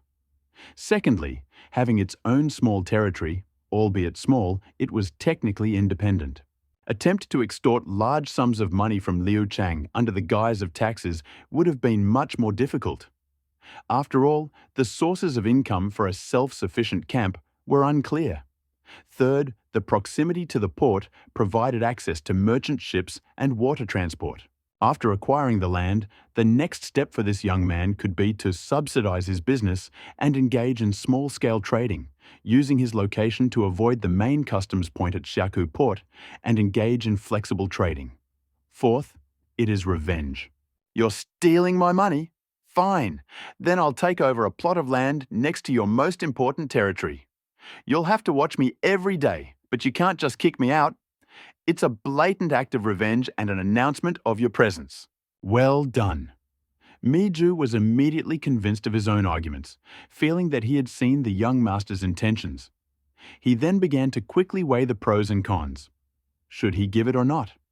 To give it would mean admitting that Liu Shan had a base in Shaku Harbor, potentially threatening the future military, sea and port operations. Moreover, Jiaku was not far from Jiangdong.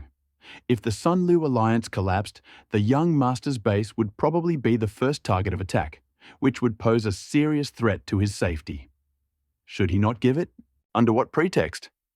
The young gentleman, concerned about his soldiers, had previously demanded the return of the wasteland for self-sufficiency. A perfectly legitimate reason. He had just rudely cheated him under the guise of official business. And now, by refusing even a patch of wasteland, he would look unkind and ungrateful, cooling his enthusiasm.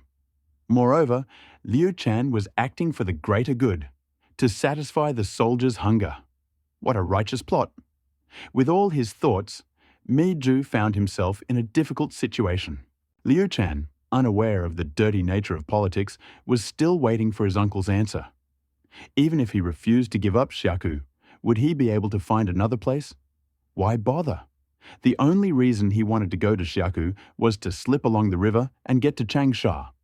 If he traveled fast and sailed day and night, he could go all the way there and back in one day. He also remembered the mission of his system. Going to Changshu would give him 100 system bonus points, so why not? In the end, Miju handed over the document to Liu Chang. Young master, you care deeply about your soldiers and have voluntarily agreed to take back the wasteland and provide for yourself. You are truly an example for us to follow. A smile touched Miju's voice, his face beaming with admiration. There really is a piece of land on the riverbank to the east of Shaku Harbor that does not belong to anyone. Although it is barren, since the young master has such a wish, I will hand it over to the Shoying camp for development. I hope you will put it to good use, truly alleviate the army's food shortage, and inspire the soldiers' ambitions. Although he had many misgivings, he at least understood that Liu Chan's every move, like that of the Xuande emperor, was motivated by the desire to restore the Han dynasty. Given this, why bother with the details of the process? Besides, Liu Bei only had one son, and this huge empire was built for him. Why would he interfere in the political games between father and son? Besides, the young master had already shown him enough respect today. Even he himself considered the idea of collecting taxes absurd. And didn't the young master say anything when he contributed hundreds of millions to the treasury for public use? Therefore, Miju simply assumed that the young master was simply keeping quiet and seeking novelty, only asking for the important land of Jiaku. However, even though the document was handed over, necessary precautions remained. Young master, Xiaku is a vital point linking our army with Sun Wu. You must be extremely careful and not lose heart. Then he turned to Mi Fang, who was following Liu Shan, and said, You must protect the young master. If something happens to the young master, you don't have to come back. Having achieved his goal, Liu Shan was inspired. Holding the document in one hand and Mi Fan in the other, he hurried out of the prefect's mansion. He didn't want to stay here any longer, as it would only remind him of the 200 he had lost. Millions of yuan. Today, he no longer had to indulge in idle thoughts. 200 million yuan had become 6 million, enough to support the expansion of the sugar refinery and buy raw materials. All they had acquired in a few days was a coastal shoal near Jiaku. Liu Shan was increasingly convinced of the wisdom of handing over power to past life. Judging from Miju's villainy, how many of the veteran ministers who followed his father until the end of his life were simple-minded? Looking at Miju's cunning tactics, how many of the veteran ministers who followed his father until the end of his life were simple-minded? His own mind was clean dot. If he had really fought for power with these politicians who had been in politics for years, he would have died without noticing how it happened. All thanks to my father. What a wonderful father. He dedicated his life to his father's unfinished business and left himself a solid political foundation. Otherwise, if his former self had ascended to the throne in his youth, he would have died at the hands of the powerful eunuchs in Shu before Cao Wei's army reached Chengdu. How lucky he was. Young master, what use are the mudflats in Shaku to us? Seeing that they were far from the county government, Mi Fang finally couldn't stand it and asked, "Well, it seems that not all of my father's subordinates are astute and calculating. There's still a sturdy piece of wood here. Xiaku connects 4 counties. Whether it's trading or recruiting new people, this is a great place to be. Even if we don't use it for farming, we can find a place to build a dock to do business, and people will constantly give you money." Liu Chang didn't care whether he understood him or not, and gave a direct order. "Uncle, order the people to set up camp in the next few days, and we'll move there soon." Relocating the Shouying camp was easy, but it was difficult for Liu Chan himself. If he wanted to be free, he still had to solve the most important problem: his mother, Lady Gan, and Lady Mai.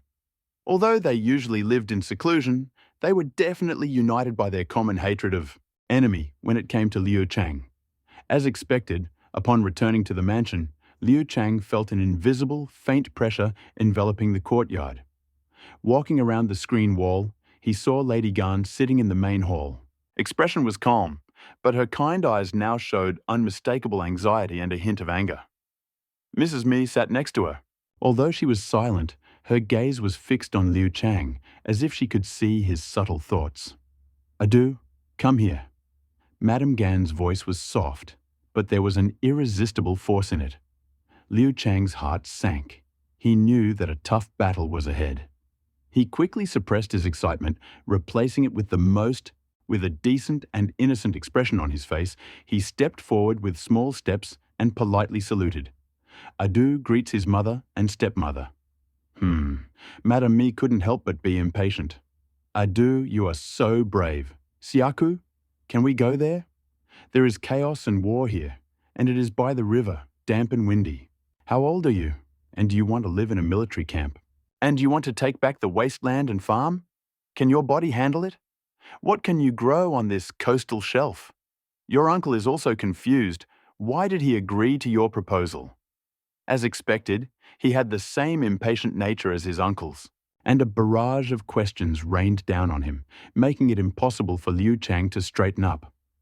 Madame Gan gently patted Madame Mi's hand, signaling her to calm down, but her gaze never left Liu Chang. "Adu, your second mother is right. The military camp is a harsh place. You can't live there for long. Your father is at war. If he knew that you were not studying or practicing martial arts in the city, but instead went to such a dangerous place to reclaim the wasteland, wouldn't he be worried? Moreover, as a young master, you should focus on studying and learning literature and martial arts. How can you imitate farmers and spend your whole days on the land? This is unacceptable." One was serious, the other was firm. Liu Chan suddenly felt depressed. He had foreseen all sorts of external resistance, but he had never expected that the strongest resistance would come from those closest to him. Liu Chan naturally understood that his two mothers act in his best interests, and he really enjoyed spending time with them. It is said that a person pays all his life for what he was unable to obtain in his youth. As far back as Liu Chan could remember, he was crowned the Crown Prince of Hanzhong. It could be said that in the entire country of Jingshu, there was nothing he could not obtain. Yet there was something he had never truly possessed: a mother's love. Therefore, in this life, he relied even more on his two mothers and listened to their opinions even more. However, in the past, in life, he was an emperor, and he never wavered one iota from what he believed to be right, no matter who he was. Liu Chan obediently knelt before his two wives, and when they had calmed down a little, he said slowly, "Mother, second mother, Father has set himself the goal of restoring the Han dynasty and cares for the people of the world. As his son, I must also share his aspirations." Liu Chan straightened up and looked at them. A warm room cannot grow a pine or cypress that can withstand frost and snow. A golden cage cannot raise an eagle that soars in the sky. My son's path here is not the hard work of a farmer, but an understanding of the hardships. Harvest? Not a formality of life in a military camp, but an opportunity to share the hardships of the soldiers. But adults like your father should take care of this. You are only a child, Mrs. Mi said anxiously. I will grow up someday, and my father will grow old and weak. Voice was quiet, but every word was heard clearly. I don't want to wait until my father gets old and needs help, and then realize that I have never seen wind and rain, and won't be able to protect him from the cold. The chick eventually leaves the nest and flies into the air. But this one, his own, was thirsty for a long journey, having barely managed to grow wings. Watching Liu Chan's retreating figure, Madame Gan could only console him silently. Liu Chan, who had just won a war of words with the two mothers in the hall, was now huddled in a corner of the shaking carriage, quietly wiping away his tears. He had always despised tears, considering them unworthy of a man. Even in his previous life, he had cried only twice, at the departure of his father and the Prime Minister. After that, even in the midst of family and national upheavals, he had not shed a tear. But this time, when he actually left the wings of Madame Gan and me, an unspoken bitterness filled his heart. Of course, he never admit his weakness. It must have been the immaturity of his young body. The sharp river breeze stung and reddened his eyes. Meanwhile, Mi Fan justified his merchant origins. Liu Chan ordered him to recruit workers to build a new fortress. But Mi Fan, a man, thrifty, believed that hiring was a waste of time. So, under the guise of a field exercise, he led the entire Shaoying battalion to the newly acquired Xiaku mudflats, ordering the soldiers to cut down trees, quarry stone, and build their own camp. Upon learning of this, Liu Chan fell into deep thought. What my father-in-law from my past life had said was true. There is no useless people, there are only incompetent rulers who abuse their talents. If Mi Fan had been discharged from the army earlier and allowed to focus on business, perhaps. Liu Chan stood on a small hill 30 meters from the camp, looking at the bustling construction site in the distance. The view from here was excellent, offering a panoramic view of the riverbanks east of Xiaku. Perhaps it would be a good idea to set up a guard post there. Well, let's make it a school assignment and see who can find it first. Liu Chan collected his thoughts and looked down at the west beach of Xiaku. The river. The Yangtze makes a gentle bend here, its surface widening. The coastline is wide and flat, with several deep water areas adjacent to the shore, forming the beginnings of a natural harbour. The Shaoying Battalion is currently building its base camp here, and the flat land is an ideal training ground. Beyond the construction site are vast expanses of mudflats, gradually rising upward. Reeds and rushes grow on the slopes, and under the withered grass and fallen leaves, deposits of black soil are barely visible. Beyond stretch vast wastelands, gently sloping, with dark brown soil. To create fertile soil was to cultivate the soil and drain the water. The river breeze ruffled Liu Chan's clothes, and his heart skipped a beat. This was where he would begin his career. Miju was truly very worthy of his young master. Although he had extorted 200 million yuan from him, the land given to him extended from Jiaku in the west to the Han River in the south, from Chaoku in the west to Guishan in the north. It extended over hundreds of acres. If all this land could be cultivated, it would be easy to feed not only a few, hundreds of young men under the command of Liu Chan, but also tens of thousands. However, the unpredictable floods of the Han and Yangtze rivers did not interest anyone. Liu Chan, who came from a previous life, naturally knew that the mighty rivers in Luoyang had only experienced one flood before his death, which helped his cousin defeat Cao Ren. After that, there were no more floods. This place is destined for me. Remembering this, Liu Chan was fired up, and a plan was already prepared. The first task was to oversee the construction of a camp that would provide Shaoying with a safe haven. At the same time, plans had to be made immediately to build drainage ditches to prepare for the spring floods. This fertile wasteland was to be a guarantee of future military rations. Secondly, the Shaoying camp, with only a few hundred people, was not enough to cultivate such a vast area. It was necessary to announce the recruitment of refugees and poor families to cultivate the land. The promise of wartime farming could be used to attract labor, offering preferential rents or even promises of future land grants. But how could such fertile, barren land remain idle? Although the terrain here was not as strategic as Jiaku, located at the confluence of two rivers, it was still quite suitable. Mi Fang was ordered to use his trade connections to build a simple dock. It was to become an important point for trade, accumulation of wealth, and collection of information from all sides. It was also to connect Jingxiang and open a window to Jiangdong. Later, the navy could be prepared to see if it was possible to reach Yizhou and Wakoku, as shown on the map.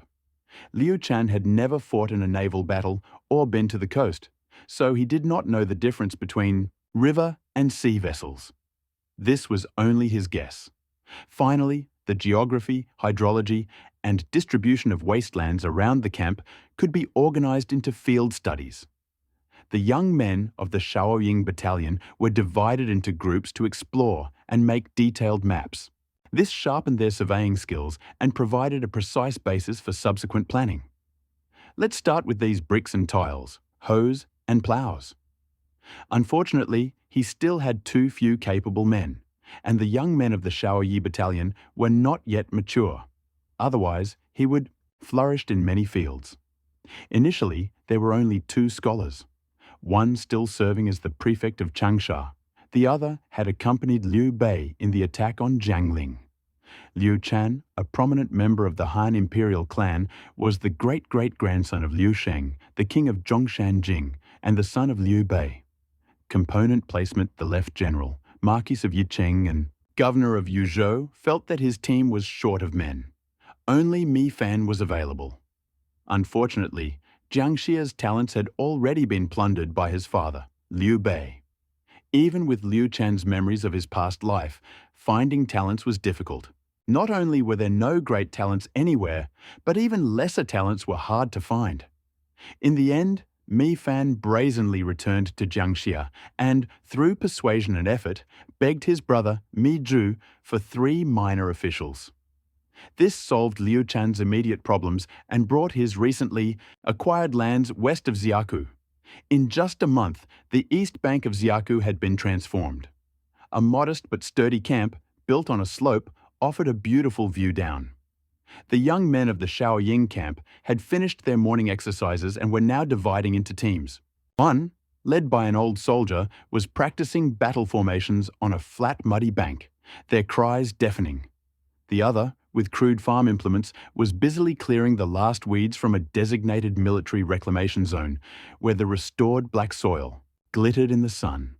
Further on, the outlines of a recently dug drainage canal could be seen, winding into the wasteland.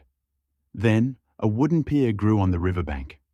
Thanks to Mi Fan's trade connections, a simple pier had already emerged from the water, to which several small boats were now moored. Cargo ships.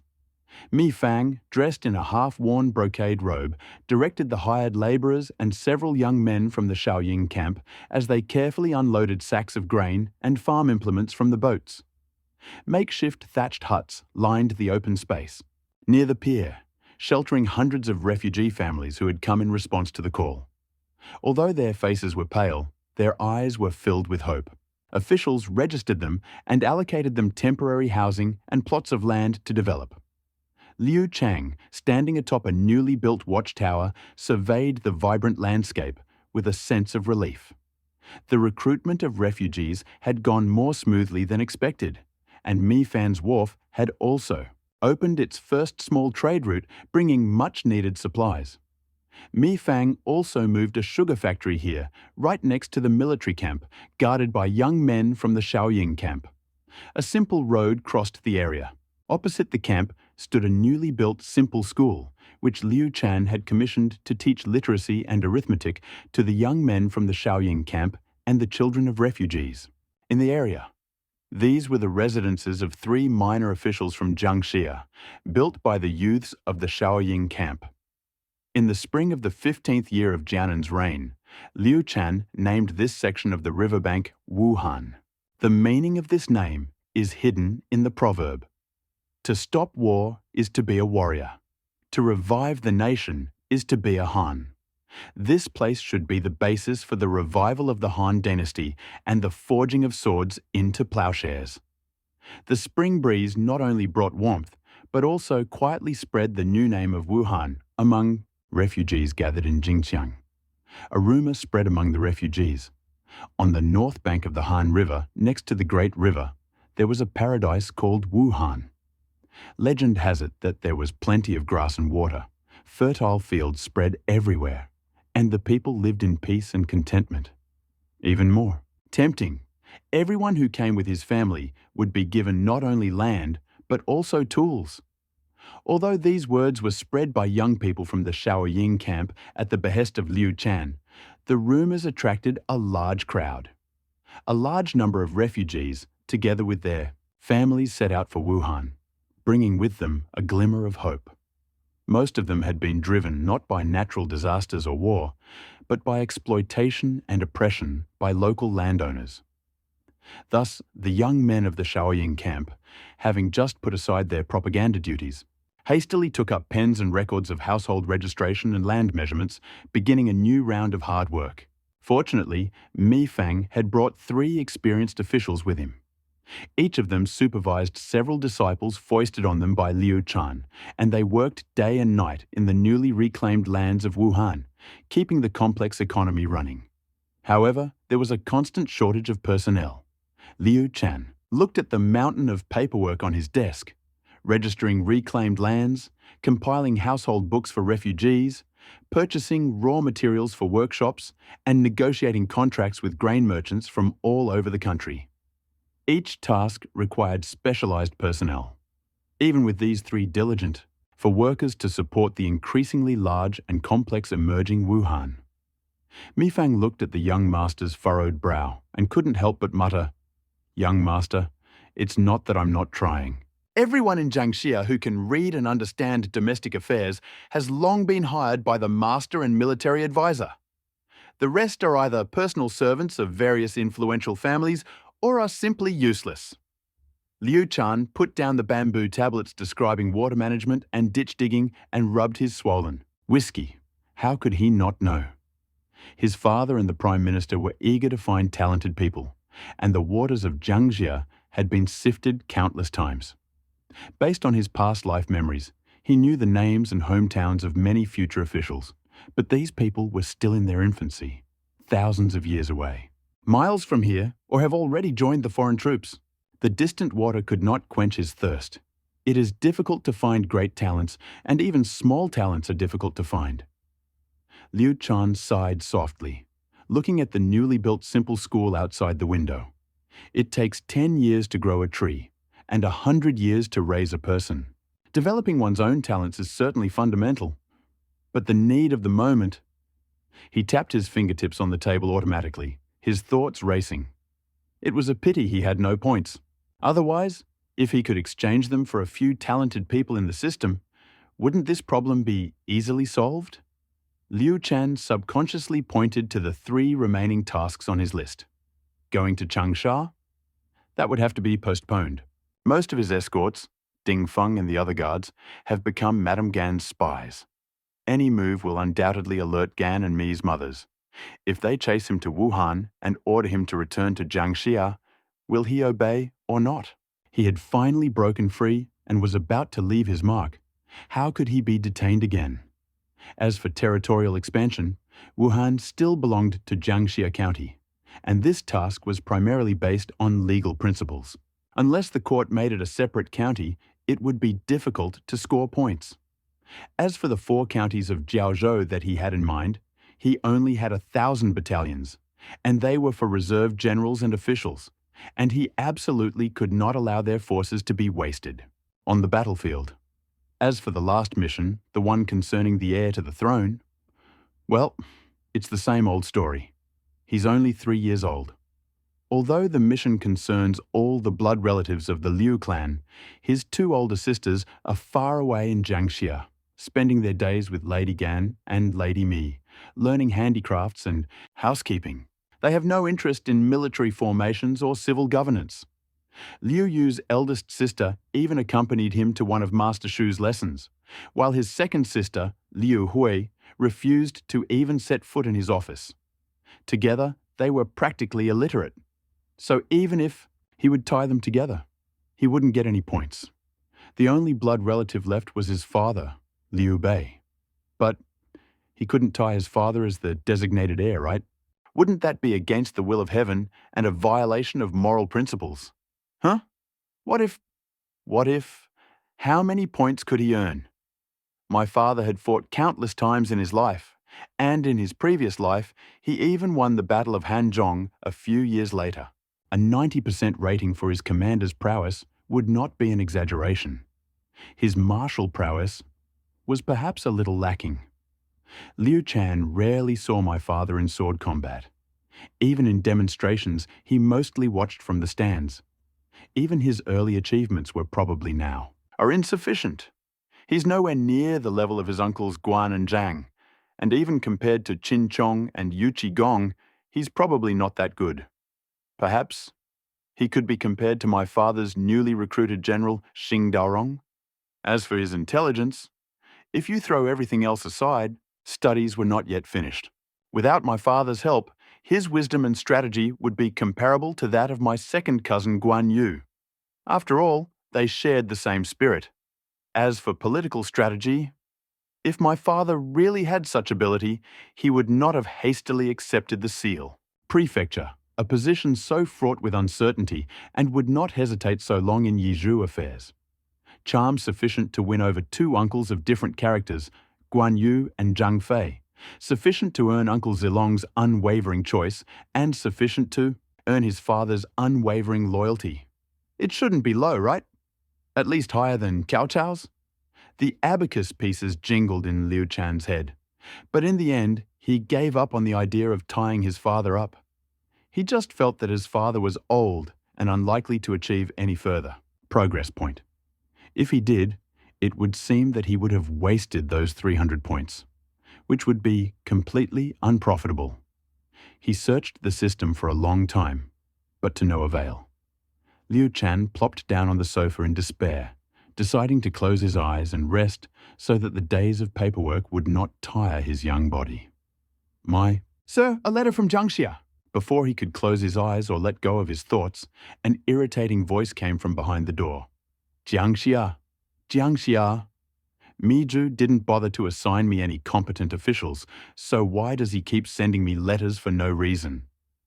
Cursing under his breath, Liu Shan reluctantly got up from the sofa, opened the door, and took the heavy letter from Ding Feng's hands. Unfolding it, he found a military report. It detailed how the Left General Liu Bei had led his army, capturing the vital cities of Jiangling and Shenyang in one fell swoop. The powerful local clans of Jingzhou, such as like the Pan, Ma, and Huang families. Liu Shan nodded as he read. As expected, the fate of his father and the Prime Minister mirrored his previous life. While Zhou Yu was engaged in a fierce battle with Cao Ren in Jiangling and strategizing, he quietly took Nanjun. This was probably followed by a series of tense friendly negotiations with the Sun clan of Jiangdong, which eventually led to the famous Nanjun Borrowing Agreement. The newly formed Wuhan beneath his feet lay just across the river from Wulin, the site of negotiations between the two armies in his previous life. However, the negotiations would probably have to wait until Sun Quan married his sister, Zhou Yu died, paid his respects to the Prime Minister, and Pan Tong will return. If you calculate the time frame, it will take at least 6 months to a year. Although the historical date is 209, for the sake of Liu Shan's development, we will tentatively postpone it for a year. It is too early. This book is first published online on Tuesday. Gom Dat. The most important thing now is to manage this fertile territory so that we can play our part in the great events to come. My father, in one fell swoop, grasping the essence of Nanjun Liu Shan's eyes, gradually lit up. Jingxiang had always been a gathering place for talents. Now that the noble families of Pan, Ma, and Huang had already surrendered, their disciples and the talented officials they relied on will pour in like a stream, and all this within the reach of my father and the Prime Minister. Of humble origin, he wanted only the humble post of clerk, dealing with land registers and distributing funds and supplies, a position hardly worthy of the name talent. Was this demand excessive? Quite reasonable, quite natural. At this thought, a slight tinge of shame at having robbed his father vanished, replaced by a sense of almost righteous confidence. "Go! Bring me a pen and ink," Liu Shan commanded, his spirits rising. The servants quickly prepared writing materials. Liu Shan took the pen, paused for a moment, and began to write. The letter began with enthusiastic, florid admiration for his father's unparalleled military exploits, his conquests of Zhangling and Xiangyang, his impressive achievements that had shaken the world. Then, suddenly, the tone changed to a torrent of bitterness. He described the majestic scene of refugees gathering in Wuhan and the booming industries waiting to be developed, emphasizing his contribution to his father's work of resettling refugees. The reclamation of wastelands and the attendant hassles of household registration, land, factories, commercial taxes, and water management. His pen was full of poignant emotion, capturing the toil and exhaustion of the young men of the Young Warriors Battalion and 3 veteran civil servants. Finally, he made a request, cautiously and with deep modesty. "Old Dan, give me some gold coins. Strike through." Pure sarcasm. "I heard that father just took Jingqiang, and that talented people have gathered here. Being in Wuhan, a newly founded city, I deeply feel the lack of talent and ability, and it's all complicated. I don't dare ask for outstanding talent, but could you please select a few newly seconded officials who are familiar with accounting, have some knowledge of agriculture and sericulture, and know how to manage finances and send them to Wuhan to help? For example, Ma Liang, Liu Bei, Ma Su, Xiang Lang, Pan Degong. 10 people? No, 5 will be enough. These minor officials are just a drop in the ocean among the huge number of talented people under my father's command. But for my Wuhan, they are like long-awaited rain. If my father will descend upon me, I and tens of thousands of soldiers and peaceful residents of Wuhan will be grateful for your kindness, and let's work together to create a foundation as soon as possible, adding a reliable rear to it. Your great cause." Yes, the attitude is quite modest, the reasons are weighty, and the request is really insignificant, small talents. As for whether Ma Liang, Liu Bei, and others are not significant, at the moment, or they may just be minor officials, so why don't they count? Father hasn't reincarnated, so how does he know whether these people are talented? He hasn't reincarnated, so how does he know whether these people are talented? Liu Shan carefully studied letter, making sure it was sincere and flawless. Satisfied, he dried the ink and carefully sealed it. "Ding Feng, here, send this letter to Jiangling as soon as possible and hand it to father. Don't forget, you must deliver it to father in person." Liu Shan solemnly handed over the letter. Watching Ding Feng walk away gracefully and quickly at his command, Liu Shan breathed a sigh of relief, as if he had already seen several toolmakers, experts in writing, mathematics, and economic affairs, galloping towards Wuhan. On his lips flashed father, "Father, you usually make a name for yourself, but this time it's your son's turn to steal your girl, isn't it?" Xiangyang, the left general's mansion. Liu Bei put another document in his hand and rubbed his forehead. With 2 new counties under his belt, the joy of conquest. The territory had long been overshadowed by tense military and political affairs. At this moment, a servant handed over a letter sealed with wax.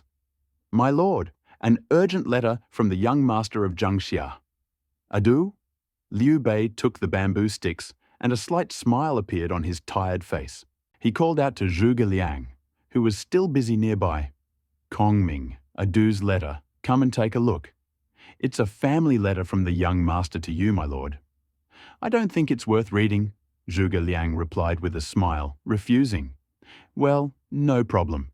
You're his adoptive father. What's wrong with taking a look? Liu Bei pulled Zhuge Liang toward him and opened the letter.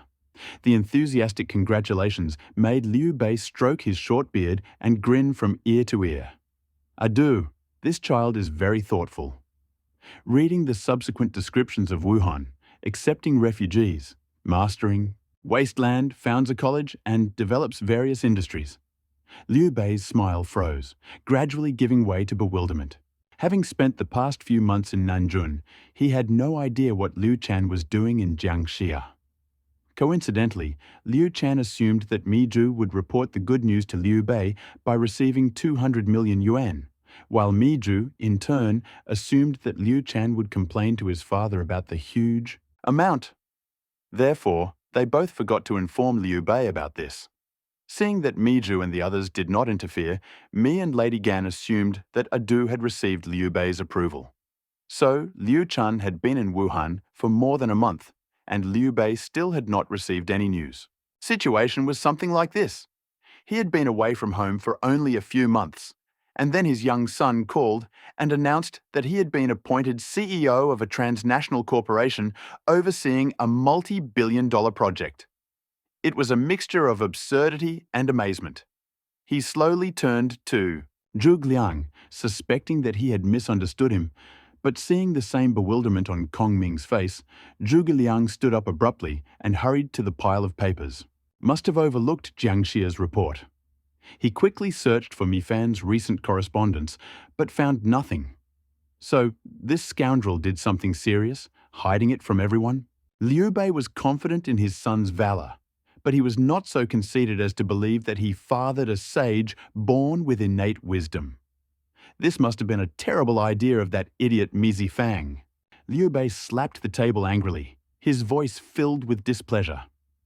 This boy is neither a civilian nor a soldier, so we sent him to help Adu manage the Shaoying camp.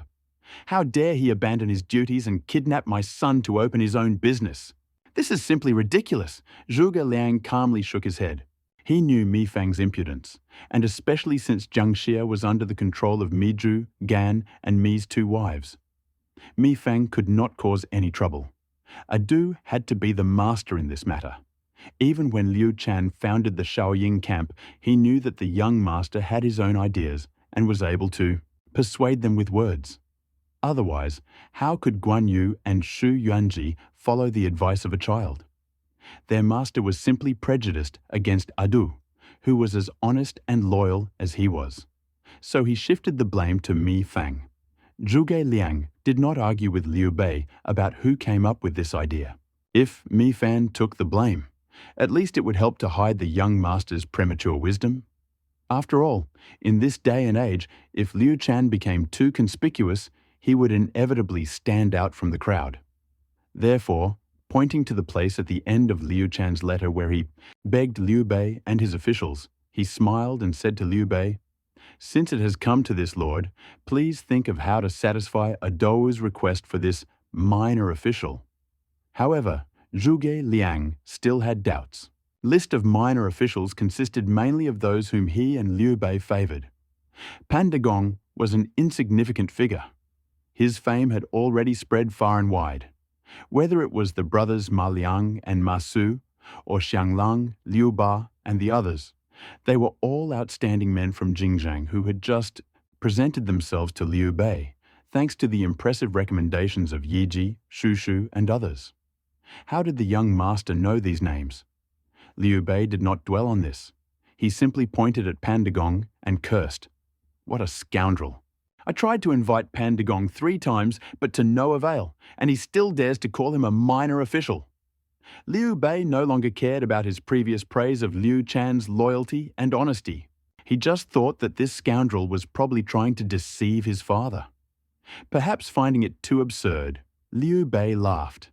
Adu was still young. This provocation was too immature.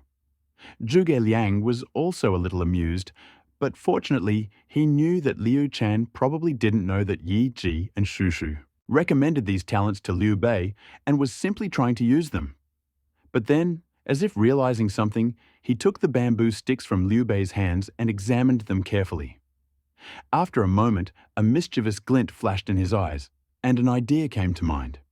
"My lord, although the young lord is young and full of strength, this list—" He paused, and his lips curled into a meaningful smile. "Not to mention the rest, perhaps Lord Pang De can really hand it over to the young master." Hearing this, Liu Bei looked at Zhuge Liang in confusion. What does Kong Ming mean? Mr. Pan doesn't even go to the governor's office, so why would he condescend to go to the Adu wasteland on the riverbank to give advice?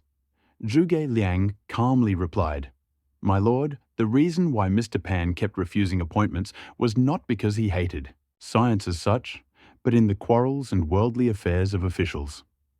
I studied with him in my youth and know him well. He loved only to teach, learn, and watch talented people from all over the world flare up like sparks. In his time, on the farm of Mr. Shuijing, Mr. Pan often conducted exquisite conversations and debates with talented young people, and this gave him great pleasure. I want to say," Zhuge Liang pointed his fan at the word Wuhan in the letter, "is that the young master mentioned in the letter that he founded a simple school in Wuhan, hoping to educate the youths of the Shaoying camp and the children of the refugees, but there are no worthy teachers there. Isn't this what Pon Degong would have wanted? Why don't we use this as bait?" After hearing Zhuge Liang's words, Liu Bei felt there was some truth in them and wondered how feasible it was. It seemed like this plan was designed specifically for Pan Degong, and the more Liu Bei thought about it, the more excited he became. Pan Degong was a teacher by profession and once founded the Yuelu Academy in Jingxiang. Later, to avoid being recruited by Liu Biao and Cao Cao, he retreated to Lumen. Now, Liu Biao was dead and Cao Cao had retreated north. As the de facto ruler of Jingzhou, he did not appoint him to an official position, but only to teach. Liu Bei's eyes lit up. "You mean to invite Mr. Pan to Wuhan to teach?" "Exactly." Zhuge Liang nodded. "I am not inviting him as an official, but as a teacher. Wuhan is newly founded, education is not yet developed, and many industries are waiting to be developed. Especially lacking is a respected and virtuous scholar who can lead the school, educate the youth, and dispel their doubts. This is a commendable undertaking that will benefit all people and educate the common people, not just the selfish interests of the Liu family. Mr. Pan cares about hometown and perhaps inspired by the refugee children's hopes for education and enlightenment." He added, "If we can impress Mr. Pan, how can his students not follow him when he goes to Wuhan? How many capable people can be persuaded to work for him will depend from the young master's ability." Liu Bei nodded several times after hearing this, but then frowned. Although this is true, Lord Pang is aloof and may not believe our one-sided words. Moreover, how can the Adu Foundation be in his eyes? Zhuge Liang smiled slightly, confidently. "Therefore, I need the master to write a letter with sincere words. It is not for recruitment, but purely for education. The letter can be focused on 3 points. First, many refugees and children have gathered in Wuhan, but no one reads it, which is a pity. This is what worries the master. Second, although young Master Liu Shan is young, he admires the way of the sages and founded a school in Wuhan. He is ready to open his bed to welcome famous teachers. This is his sincere heart. Third, make it clear that this request has nothing to do with official positions, but only with the transfer of knowledge and the benefit of one party. If Mr. Pan comes, Wuhan School must use teachers as teachers. Treat him with respect. Do not let him be distracted by worldly affairs, come and go freely, and only occasionally turn to him for advice and instructions." Liu Bei clapped his hands in admiration. "Excellent! Brilliant, Kong Ming! This plan is truly brilliant. In the name of education, appeal to his interests and use this rare treasure of Adu as bait. Even if Pan Chan is as calm as a rock, his curiosity will be hard to resist." "Okay, I'll write the letter myself." Liu Bei immediately spread out a silk cloth, picked up a pen, and, following Zhuge Liang's example, carefully composed a heartfelt and modest letter of appointment to the position of teacher. The letter made no mention of recruiting officials, but spoke exclusively of the merits of education. It praised Pan Chan's learning and morality, lamented the difficulties faced by Wuhan's uneducated children, and begged Pan Chan to visit Wuhan and give instructions out of concern for the people of the world. The letter also briefly described Liu Chan's early wisdom and his unique ideas, presenting him as a treasure worthy of the teacher's guidance. At the end of the letter, Liu Bei solemnly promised, "If Pan Gong comes to Wuhan, he will treat him with respect and reverence as a teacher without any worldly concerns, and allow him to come and go as he pleases." He simply hoped that the light of his knowledge would illuminate the path of learning for the youth of Wuhan. After writing the letter, Liu Bei dried the ink, carefully sealed it, and sighed, "I hope this letter will convince Pan Gong. If Pan Gong really came, it would be a blessing from heaven for Adu." He sincerely hoped that Pan Gong, as he and Kong Ming had dreamed, would really leave his seclusion and teach in Wuhan. After all, Pan Gong had many disciples, and if even 1/10 or 12 of them followed him to Wuhan, Ardo's urgent need would be easily solved. As for whether Liu Chan could recruit Xuande Gong's disciples to official positions, Liu Bei had not thought of the possibility. Failures. In his opinion, Liu Chan, who managed to attract talented people such as Qin Chong, Yu Qigong, Xin Qiji, Bao Zheng, and Ding Feng, was much more capable than his father in his youth. Members of the Liu family tend to become more charming as they get older, and Adu was already very charming, with a demeanor that was very similar to Emperor Sejong. Zhuge Liang nodded with a smile. "Rest assured, sir, this letter is logical and reasonable, suits his interests, and even offers a rare commodity. Even if Mr. Pan doesn't agree right away, he will definitely consider it. Even if it doesn't arrive, this personal invitation from the master will greatly enhance your reputation among the scholars of Jingxiang." Soon, this invitation from the teacher, sealed with the seal of the left general and written with a humble and sincere spirit, went straight to Lumen. Along with him, an order was given to Yi Ji, Xiangyang's deputy, to transfer 20 junior clerks specializing in household registration, case management, and statistics to Wuhan. The order also ordered Jiangxia Prefecture to merge Yaku and Wuhan into Wuhan County, appointing Mi Fang as county magistrate.